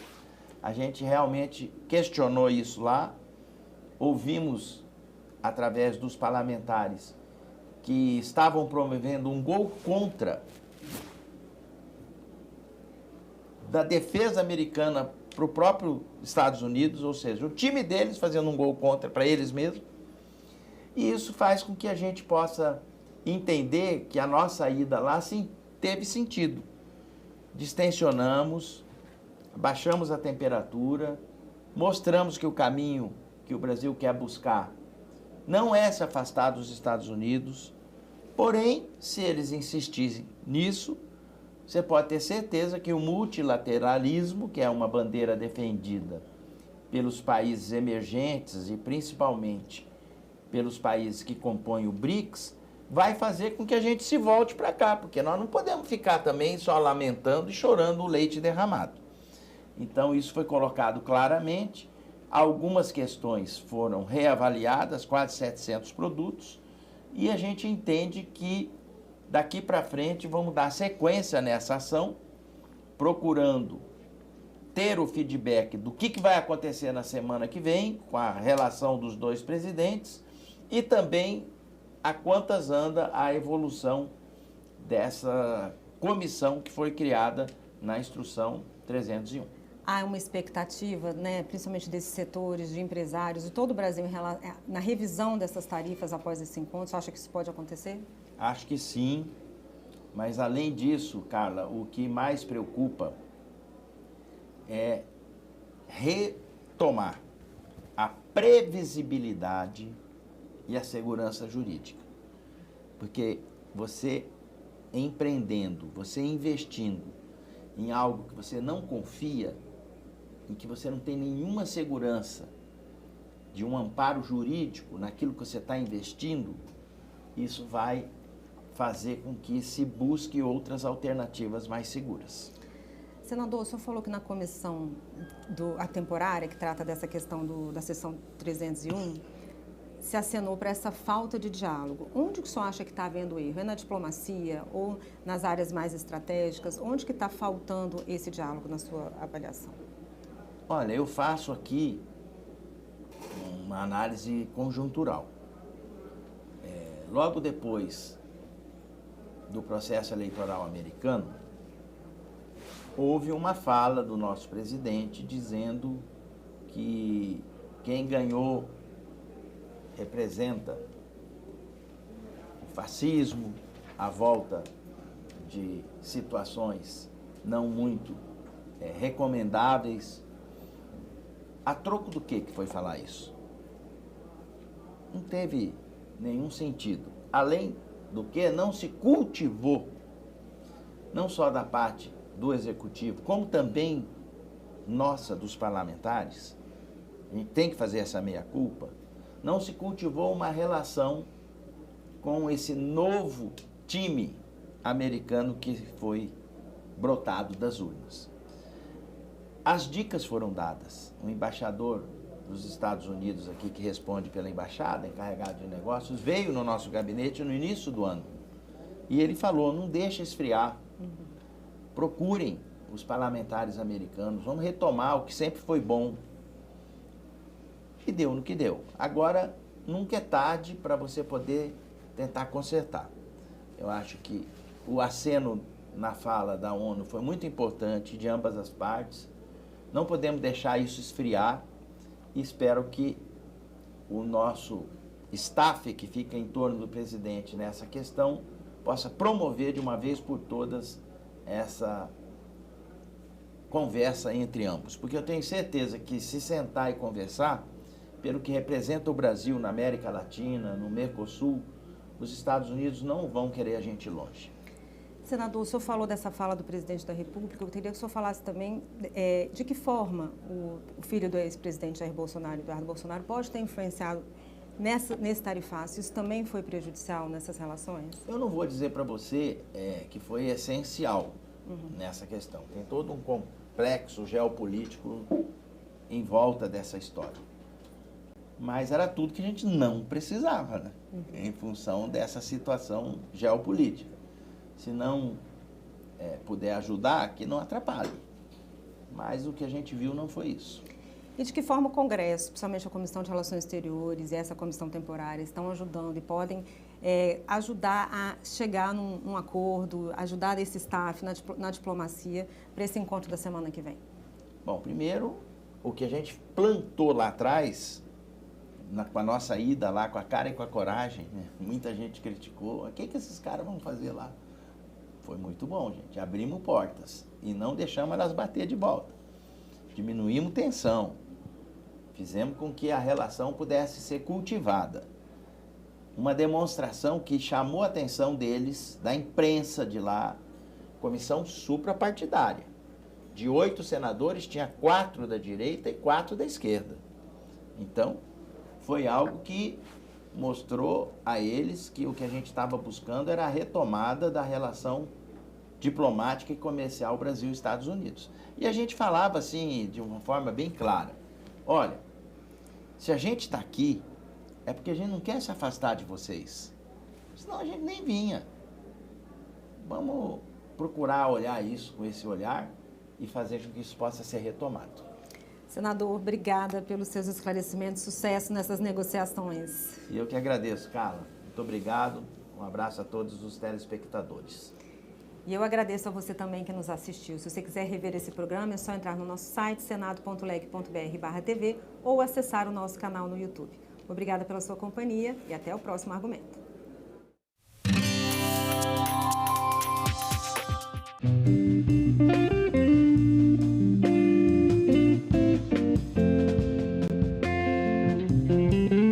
Que foi gravado na mesma sala.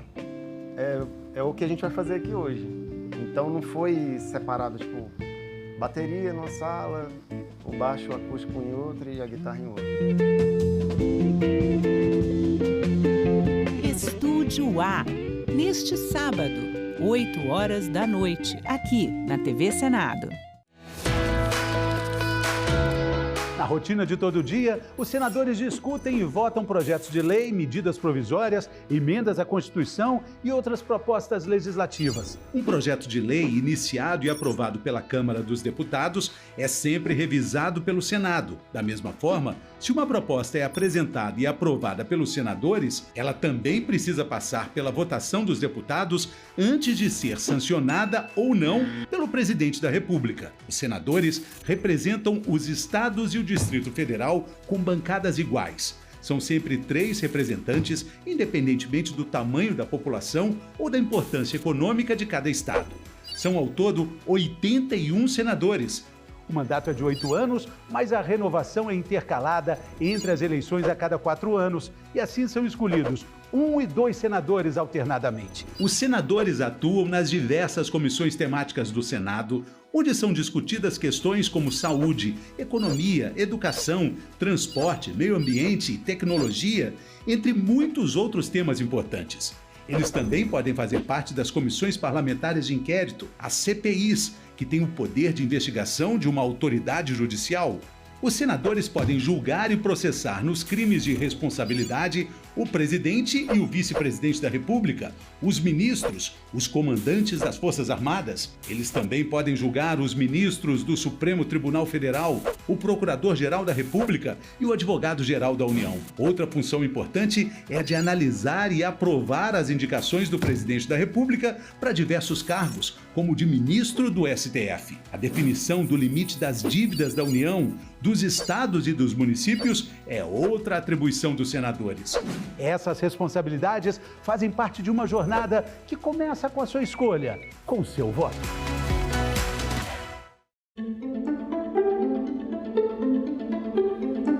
Vossa Senhoria gostaria de prestar o termo de compromisso voluntariamente, senhor Nelson? Não. O senhor disse que inspira milhares de jovens por esse Brasil afora. Eu pergunto, como é que o senhor vai se dirigir a esses jovens para continuar inspirando se o senhor, perante uma comissão parlamentar de inquérito, se nega a assinar um termo de compromisso de falar a verdade? Primeiro, como papel meu de advogado. Se eu estivesse aqui representando um cliente meu, eu daria esta mesma recomendação, nobre relator.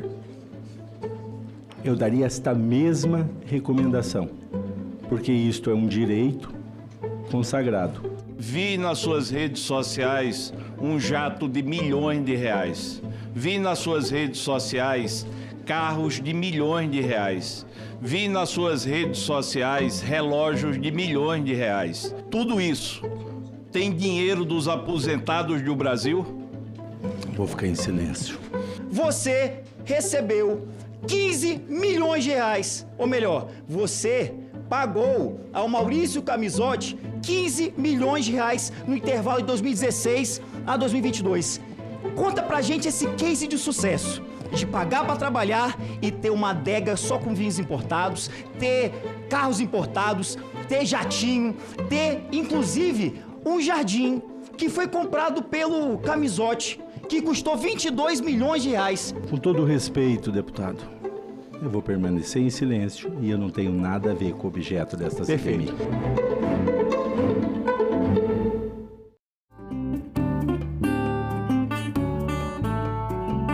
Eu já vi gente chegar aqui e pirar. Há uma certa emoção no ar também, no Acre, que eu acho que a gente tem uma tendência a se sensibilizar. Eu sempre me pergunto se eu estou no começo ou no fim do mundo.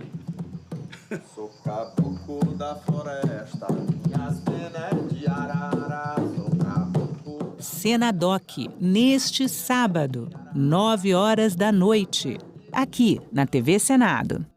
Muita gente ainda se confunde na hora de separar o lixo. Quando feito do jeito certo, pode evitar desperdício, ajudar o meio ambiente e até gerar renda para milhares de famílias. O seco é o material seletivo, é o plástico, é o papelão, é o vidro, é o isopor, estes materiais que são passíveis de reciclagem, que a gente chama de coleta convencional ou de molhado, é o lixo orgânico e o rejeito. Então o seu lixinho de banheiro, papel higiênico, fraldas, absorventes, fio dental. Aqui nós recebemos coleta, mas vem de tudo. Chega o seco, o orgânico, chega o lixo doméstico, chega o lixo de banheiro. O problema aqui é porque quando o material chega aqui, ele já vem contaminado, né? Então, um material que você poderia vender como material de primeira, pela contaminação dele, você não consegue o valor ideal que seria pago por ele, né? A maioria da população não sabe que tem famílias e famílias que sobrevivem desse resíduo. Havendo o número regimental, declara aberta a 20ª reunião da Comissão do Meio Ambiente da terceira sessão legislativa. É possível você avançar com a preservação ambiental, mas andando de mãos dadas com o desenvolvimento, dando dignidade à população. No artigo 225 está escrito que todos temos direito ao meio ambiente ecologicamente equilibrado, mas é fundamental a importância que o Estado assuma a sua função na garantia constitucional da preservação ambiental. Uma coisa é você ser um membro de uma comissão, aí você tem uma postura de parcialidade. Outra coisa é você ser presidente da comissão, em que você tem uma função equidistante, você tem que guardar uma imparcialidade, mesmo que às vezes aquela matéria não seja, por exemplo, do seu agrado. E defender a água é defender tudo isso e muito mais. É o planeta, é a vida. Nós não vamos simplesmente suprimir a vegetação, vamos reconduzir a vegetação. Esse é um ponto importante. Fui delegado de polícia por 27 anos e sou professor de Direito Penal e Processo Penal. Eu fui titular de uma delegacia especializada em proteção ambiental e patrimônio cultural. Graças a Deus e a população capixaba, eu fui eleito senador pelo Estado do Espírito Santo. E eu acho que defender o meio ambiente é defender toda e qualquer forma de vida que há por vir. Eu vou assumir a Comissão do Meio Ambiente, com muito orgulho. Eu gosto sempre de falar que ser cidadão, para mim, não é apenas viver em sociedade, mas é transformar essa sociedade. E o que você, o que eu estou fazendo para transformar essa sociedade? Qual é a minha função enquanto cidadão no meu espaço que eu estou conscientizando a pessoa para entender efetivamente que a preservação ambiental é a saída para que a gente possa ter uma sociedade muito melhor.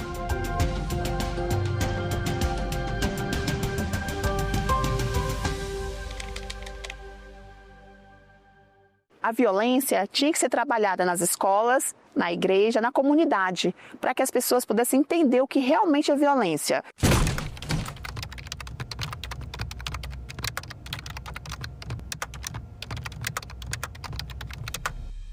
Num período de uns 8 anos, eu comecei a sofrer violência com meu marido. A minha filha viu meu ex-marido me batendo, né? Me derrubou da cadeira, me bateu. Aí no outro dia, é a famosa lua de mel, com café na cama, chama de meu amor. E a mulher acaba perdoando isso. Ele me chamava de doida e que eu não ia encontrar ninguém porque não era uma pessoa que não tinha uma boa aparência, que ninguém ia me querer mais. E isso me deixou assim desmotivada. Eu estava sempre deitada na cama no meu quarto, eu não queria conversar. Se você percebe que o seu parceiro, né, utiliza expressões, tem condutas, tenta te manipular e faz você, inclusive, duvidar da sua capacidade, da sua autoestima e, inclusive, da sua sanidade, entenda que você vivencia uma violência. Hoje eu sou totalmente diferente do que eu era antes. Eu fiquei desempregada durante 7 anos e sofrendo. E eu não tinha nunca coragem de sair do relacionamento. Mas a partir do momento que eu consegui o trabalho, eu saí desse relacionamento e segui a minha vida.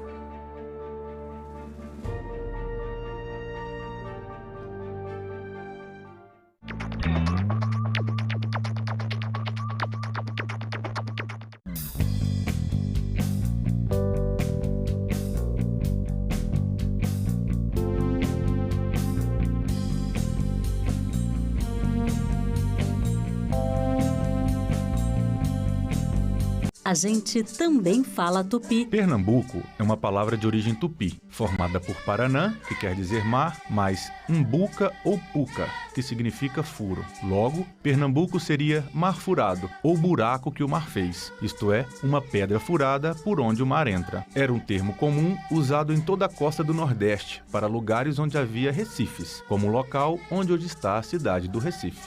A gente também fala tupi.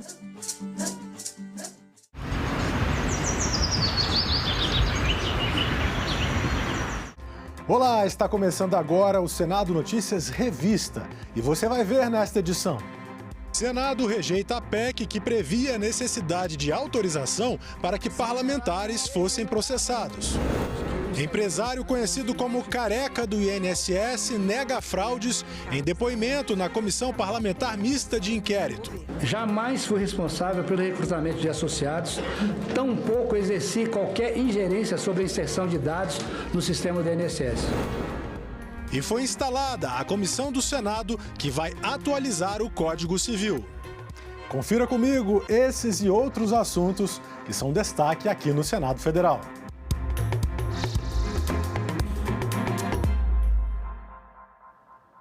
O Senado rejeitou a PEC do mandato parlamentar. A proposta exigia, por exemplo, autorização prévia da Câmara dos Deputados ou do Senado para a abertura de ação penal contra parlamentares e reintroduzia o voto secreto para a cassação de parlamentar.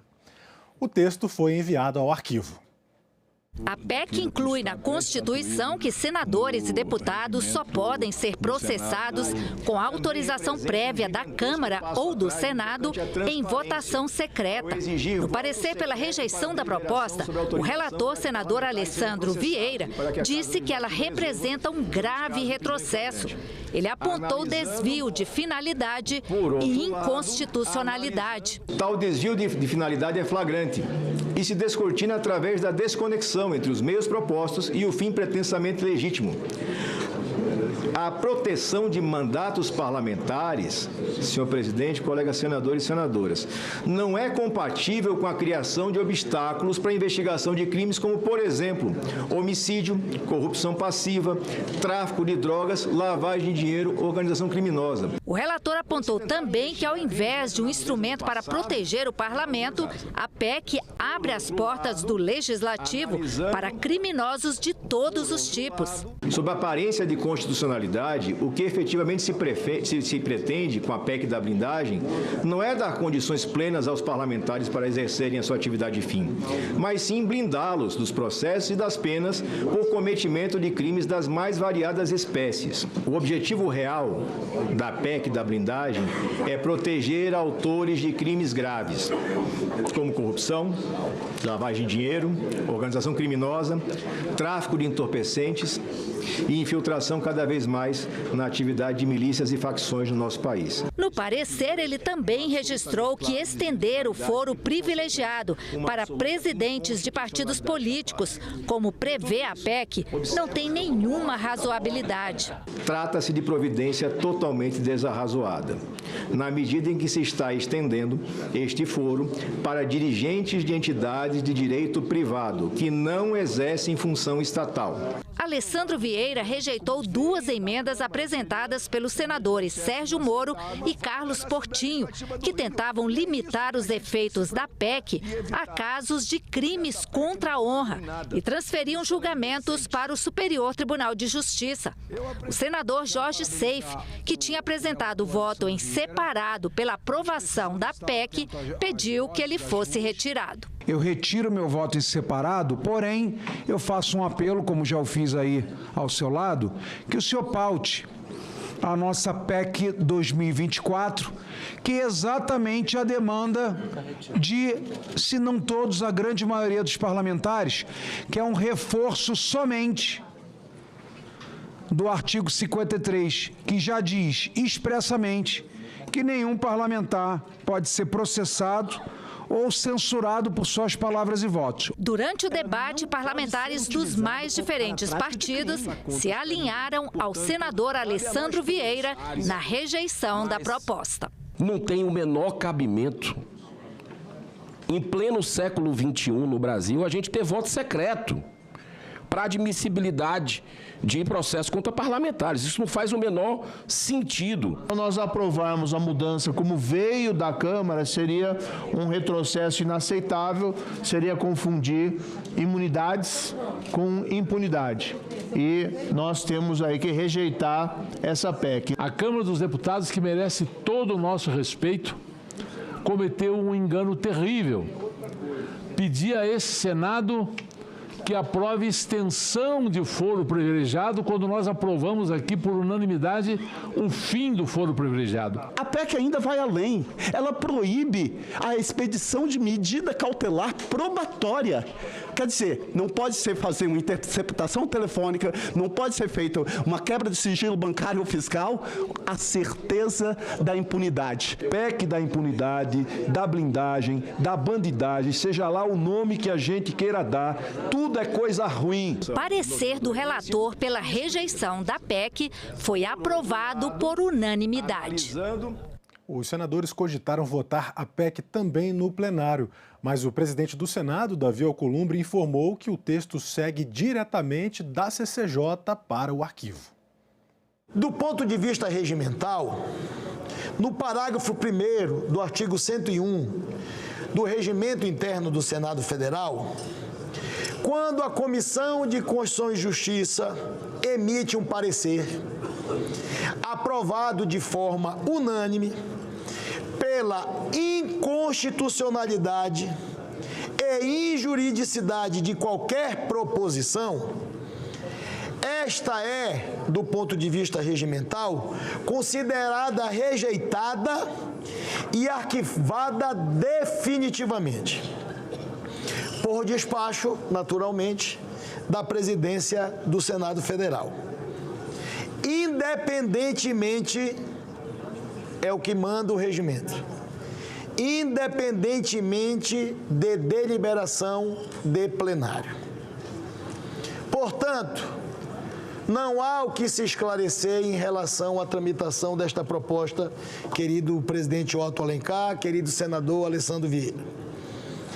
Assim, tendo em vista que a Comissão de Constituição e Justiça, no dia de hoje, de forma unânime, aprovou o parecer da lavra do senador Alessandro Vieira sobre essa proposta de emenda constitucional, concluindo no seu parecer pela sua inconstitucionalidade e injuridicidade e no mérito pela sua rejeição, esta presidência, com amparo regimental claríssimo, determina o seu arquivamento sem deliberação de plenário.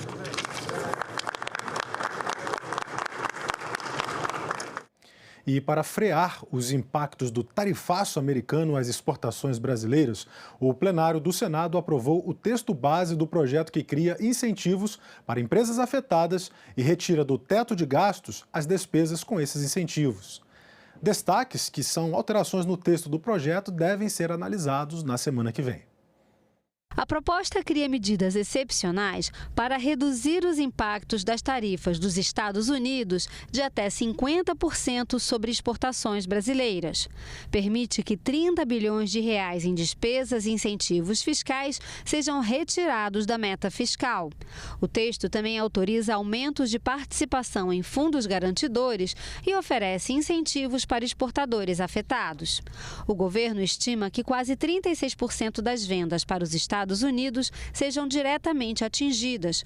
As consequências projetadas incluem a perda de até 726 mil postos de trabalho diretos e indiretos, além de impacto negativo no PIB de menos 0,36% e prejuízo de 3,3 bilhões de reais. Essa é uma proposta que se somou a outras que o governo federal adotou para mitigar, para diminuir aquilo que nos foi imposto por uma decisão draconiana, uma decisão unilateral, uma decisão descabida, completamente desnecessária, desproporcional de um governo sobre o nosso governo.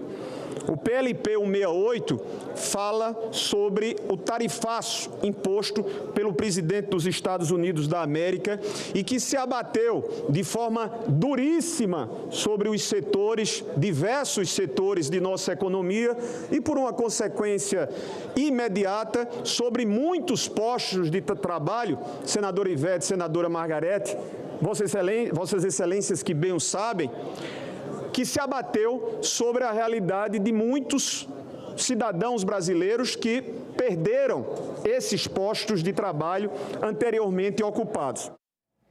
A CPMI do INSS ouviu o empresário Antônio Carlos Camilo Antunes, conhecido como o Careca do INSS.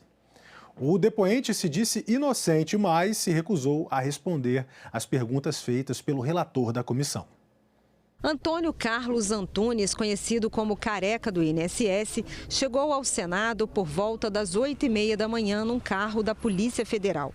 Ele está preso na Superintendência da PF em Brasília desde o dia 12. Segundo as investigações, ele é apontado como um dos principais articuladores do esquema de fraudes envolvendo descontos irregulares em benefícios de aposentados e pensionistas do INSS.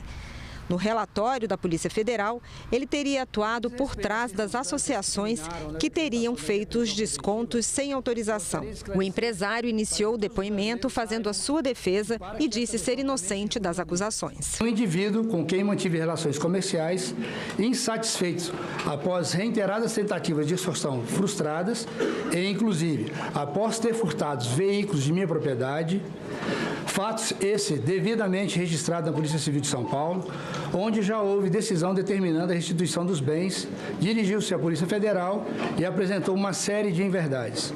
Alegou falsamente que eu estaria tentando obstruir investigações da operação sem desconto. Antônio Carlos Antunes disse que trabalha no setor privado e não tem relação com o governo. Jamais foi objetivo da minha atuação empresarial estabelecer parcerias com o setor público.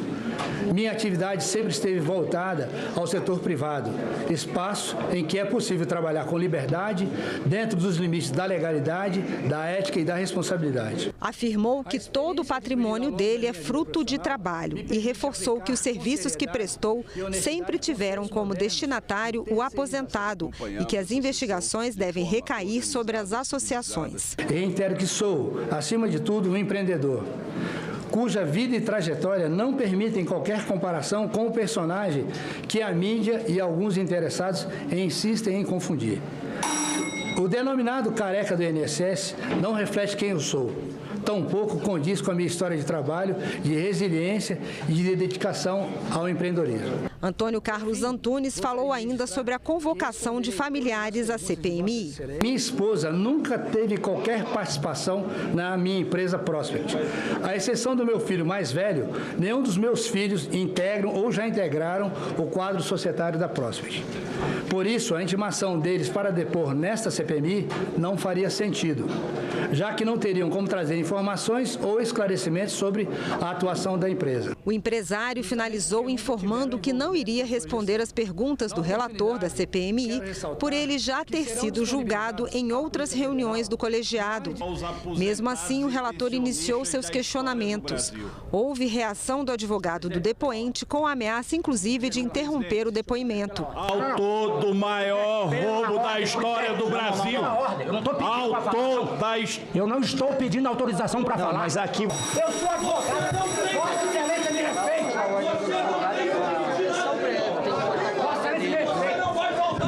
Não. Eu peço auxílio à Polícia Legislativa.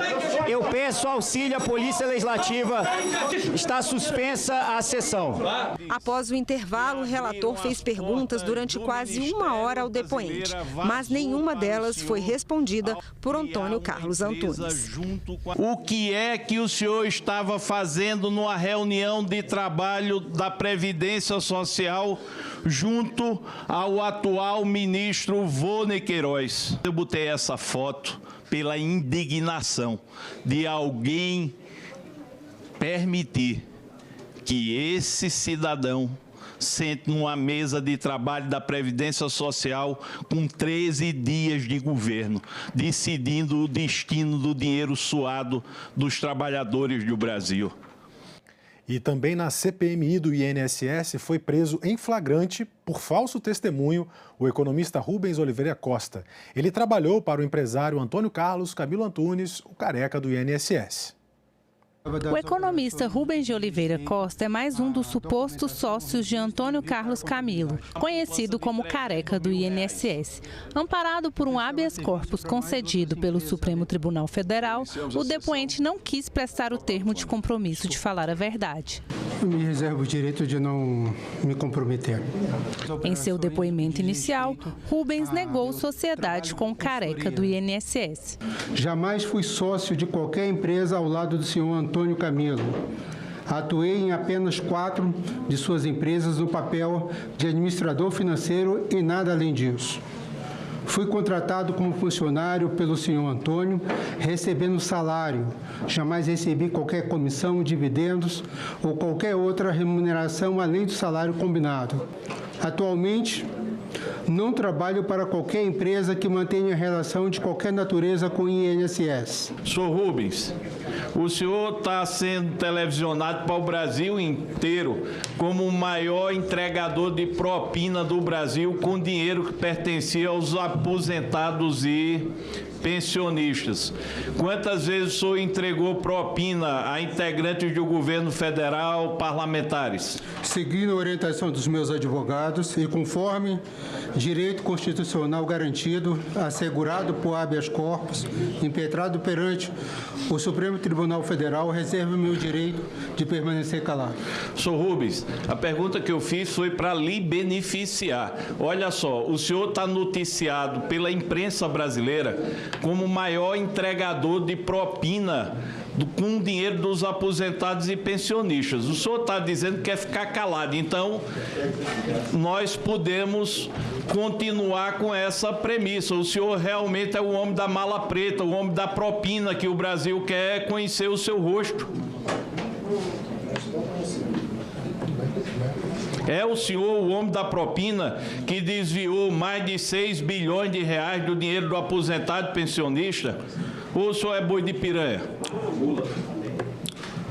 Como já afirmado aqui, não distribuí, nem entreguei, nem participei de nenhum ato que fosse a entrega de recursos, seja de qual origem, para quem quer que seja. Se ele é laranja, pouco me importa. Mas derrubando uma laranja podre, a gente termina alcançando o bicho que está apodrecendo as laranjas. Portanto, diante dos pressupostos e fundamentos da prisão preventiva, principalmente a aplicação da lei penal e garantia da ordem pública para evitar a fuga e a prática de novos crimes e pelo flagrante do crime de ocultação documental diante de uma investigação em curso, peço a Vossa Excelência, com a aquiescência dos demais membros desta CPMI, a decretação da prisão preventiva para ser direcionada esta para o Supremo Tribunal Federal e a decretação da prisão em flagrante pela ocultação dolosa de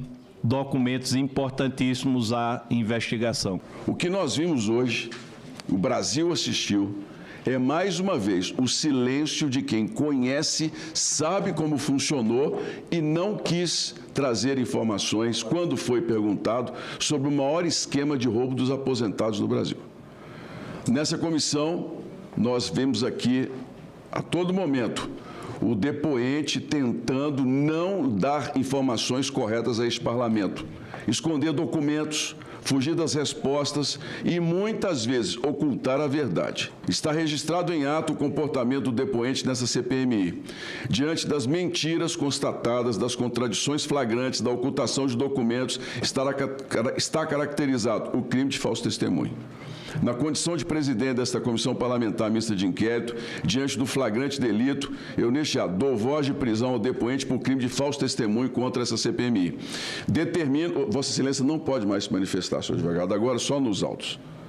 Determina a Polícia Legislativa do Congresso Nacional que proceda imediatamente à condução do preso com todas as garantias constitucionais e que seja comunicada à autoridade judicial para as devidas providências. Essa CPMI, e aqui eu vim pautando ponto por ponto, não será instrumento de blindagem de ninguém. Essa CPMI vai até o final, doa a quem doer. Quem rouba do aposentado, rouba do Brasil. E aqui, meus amigos, quem mente vai pagar o preço. Polícia Legislativa que se cumpra as decisões dessa casa. Não, Excelência, só desculpa. O senhor não pode mais se manifestar, só nos autos agora. Nada mais havendo a tratar, agradeço a presença de todos e declaro encerrada a presente reunião, convidando-os para a próxima a ser realizada 25/9, para o oitiva do senhor Antônio Carlos Camilo Antunes, conhecido como Careca do INSS. Muito obrigado a todos. A isenção de imposto de renda para rendimentos até R$ 5.000 foi aprovada pela Comissão de Assuntos Econômicos. O texto vai agora para a Câmara dos Deputados, onde já tramita um projeto do governo prevendo a mesma isenção. A aprovação foi por unanimidade e aconteceu um dia após a leitura do relatório do senador Renan Calheiros, depois do pedido de vista coletiva concedido aos senadores. O projeto garante isenção total de imposto de renda para quem ganha até R$ 5.000 por mês. Quem recebe entre R$ 5.001 e R$ 7.350 pagará uma alíquota com redução decrescente do imposto de renda, corrigindo a defasagem da tabela. O projeto estabelece ainda o imposto de renda de pessoa física mínimo a ser cobrado de quem tem rendas mais altas, acima de R$ 600 mil por ano. Nesse caso, seria aplicada uma alíquota progressiva que pode chegar até 10%. O texto também trata dos lucros e dividendos. A pessoa física que receber mais de R$ 50 mil por mês vai descontar na fonte a alíquota de 10%, desde que o recurso seja proveniente de empresa. A taxação valerá também para lucros enviados ao exterior.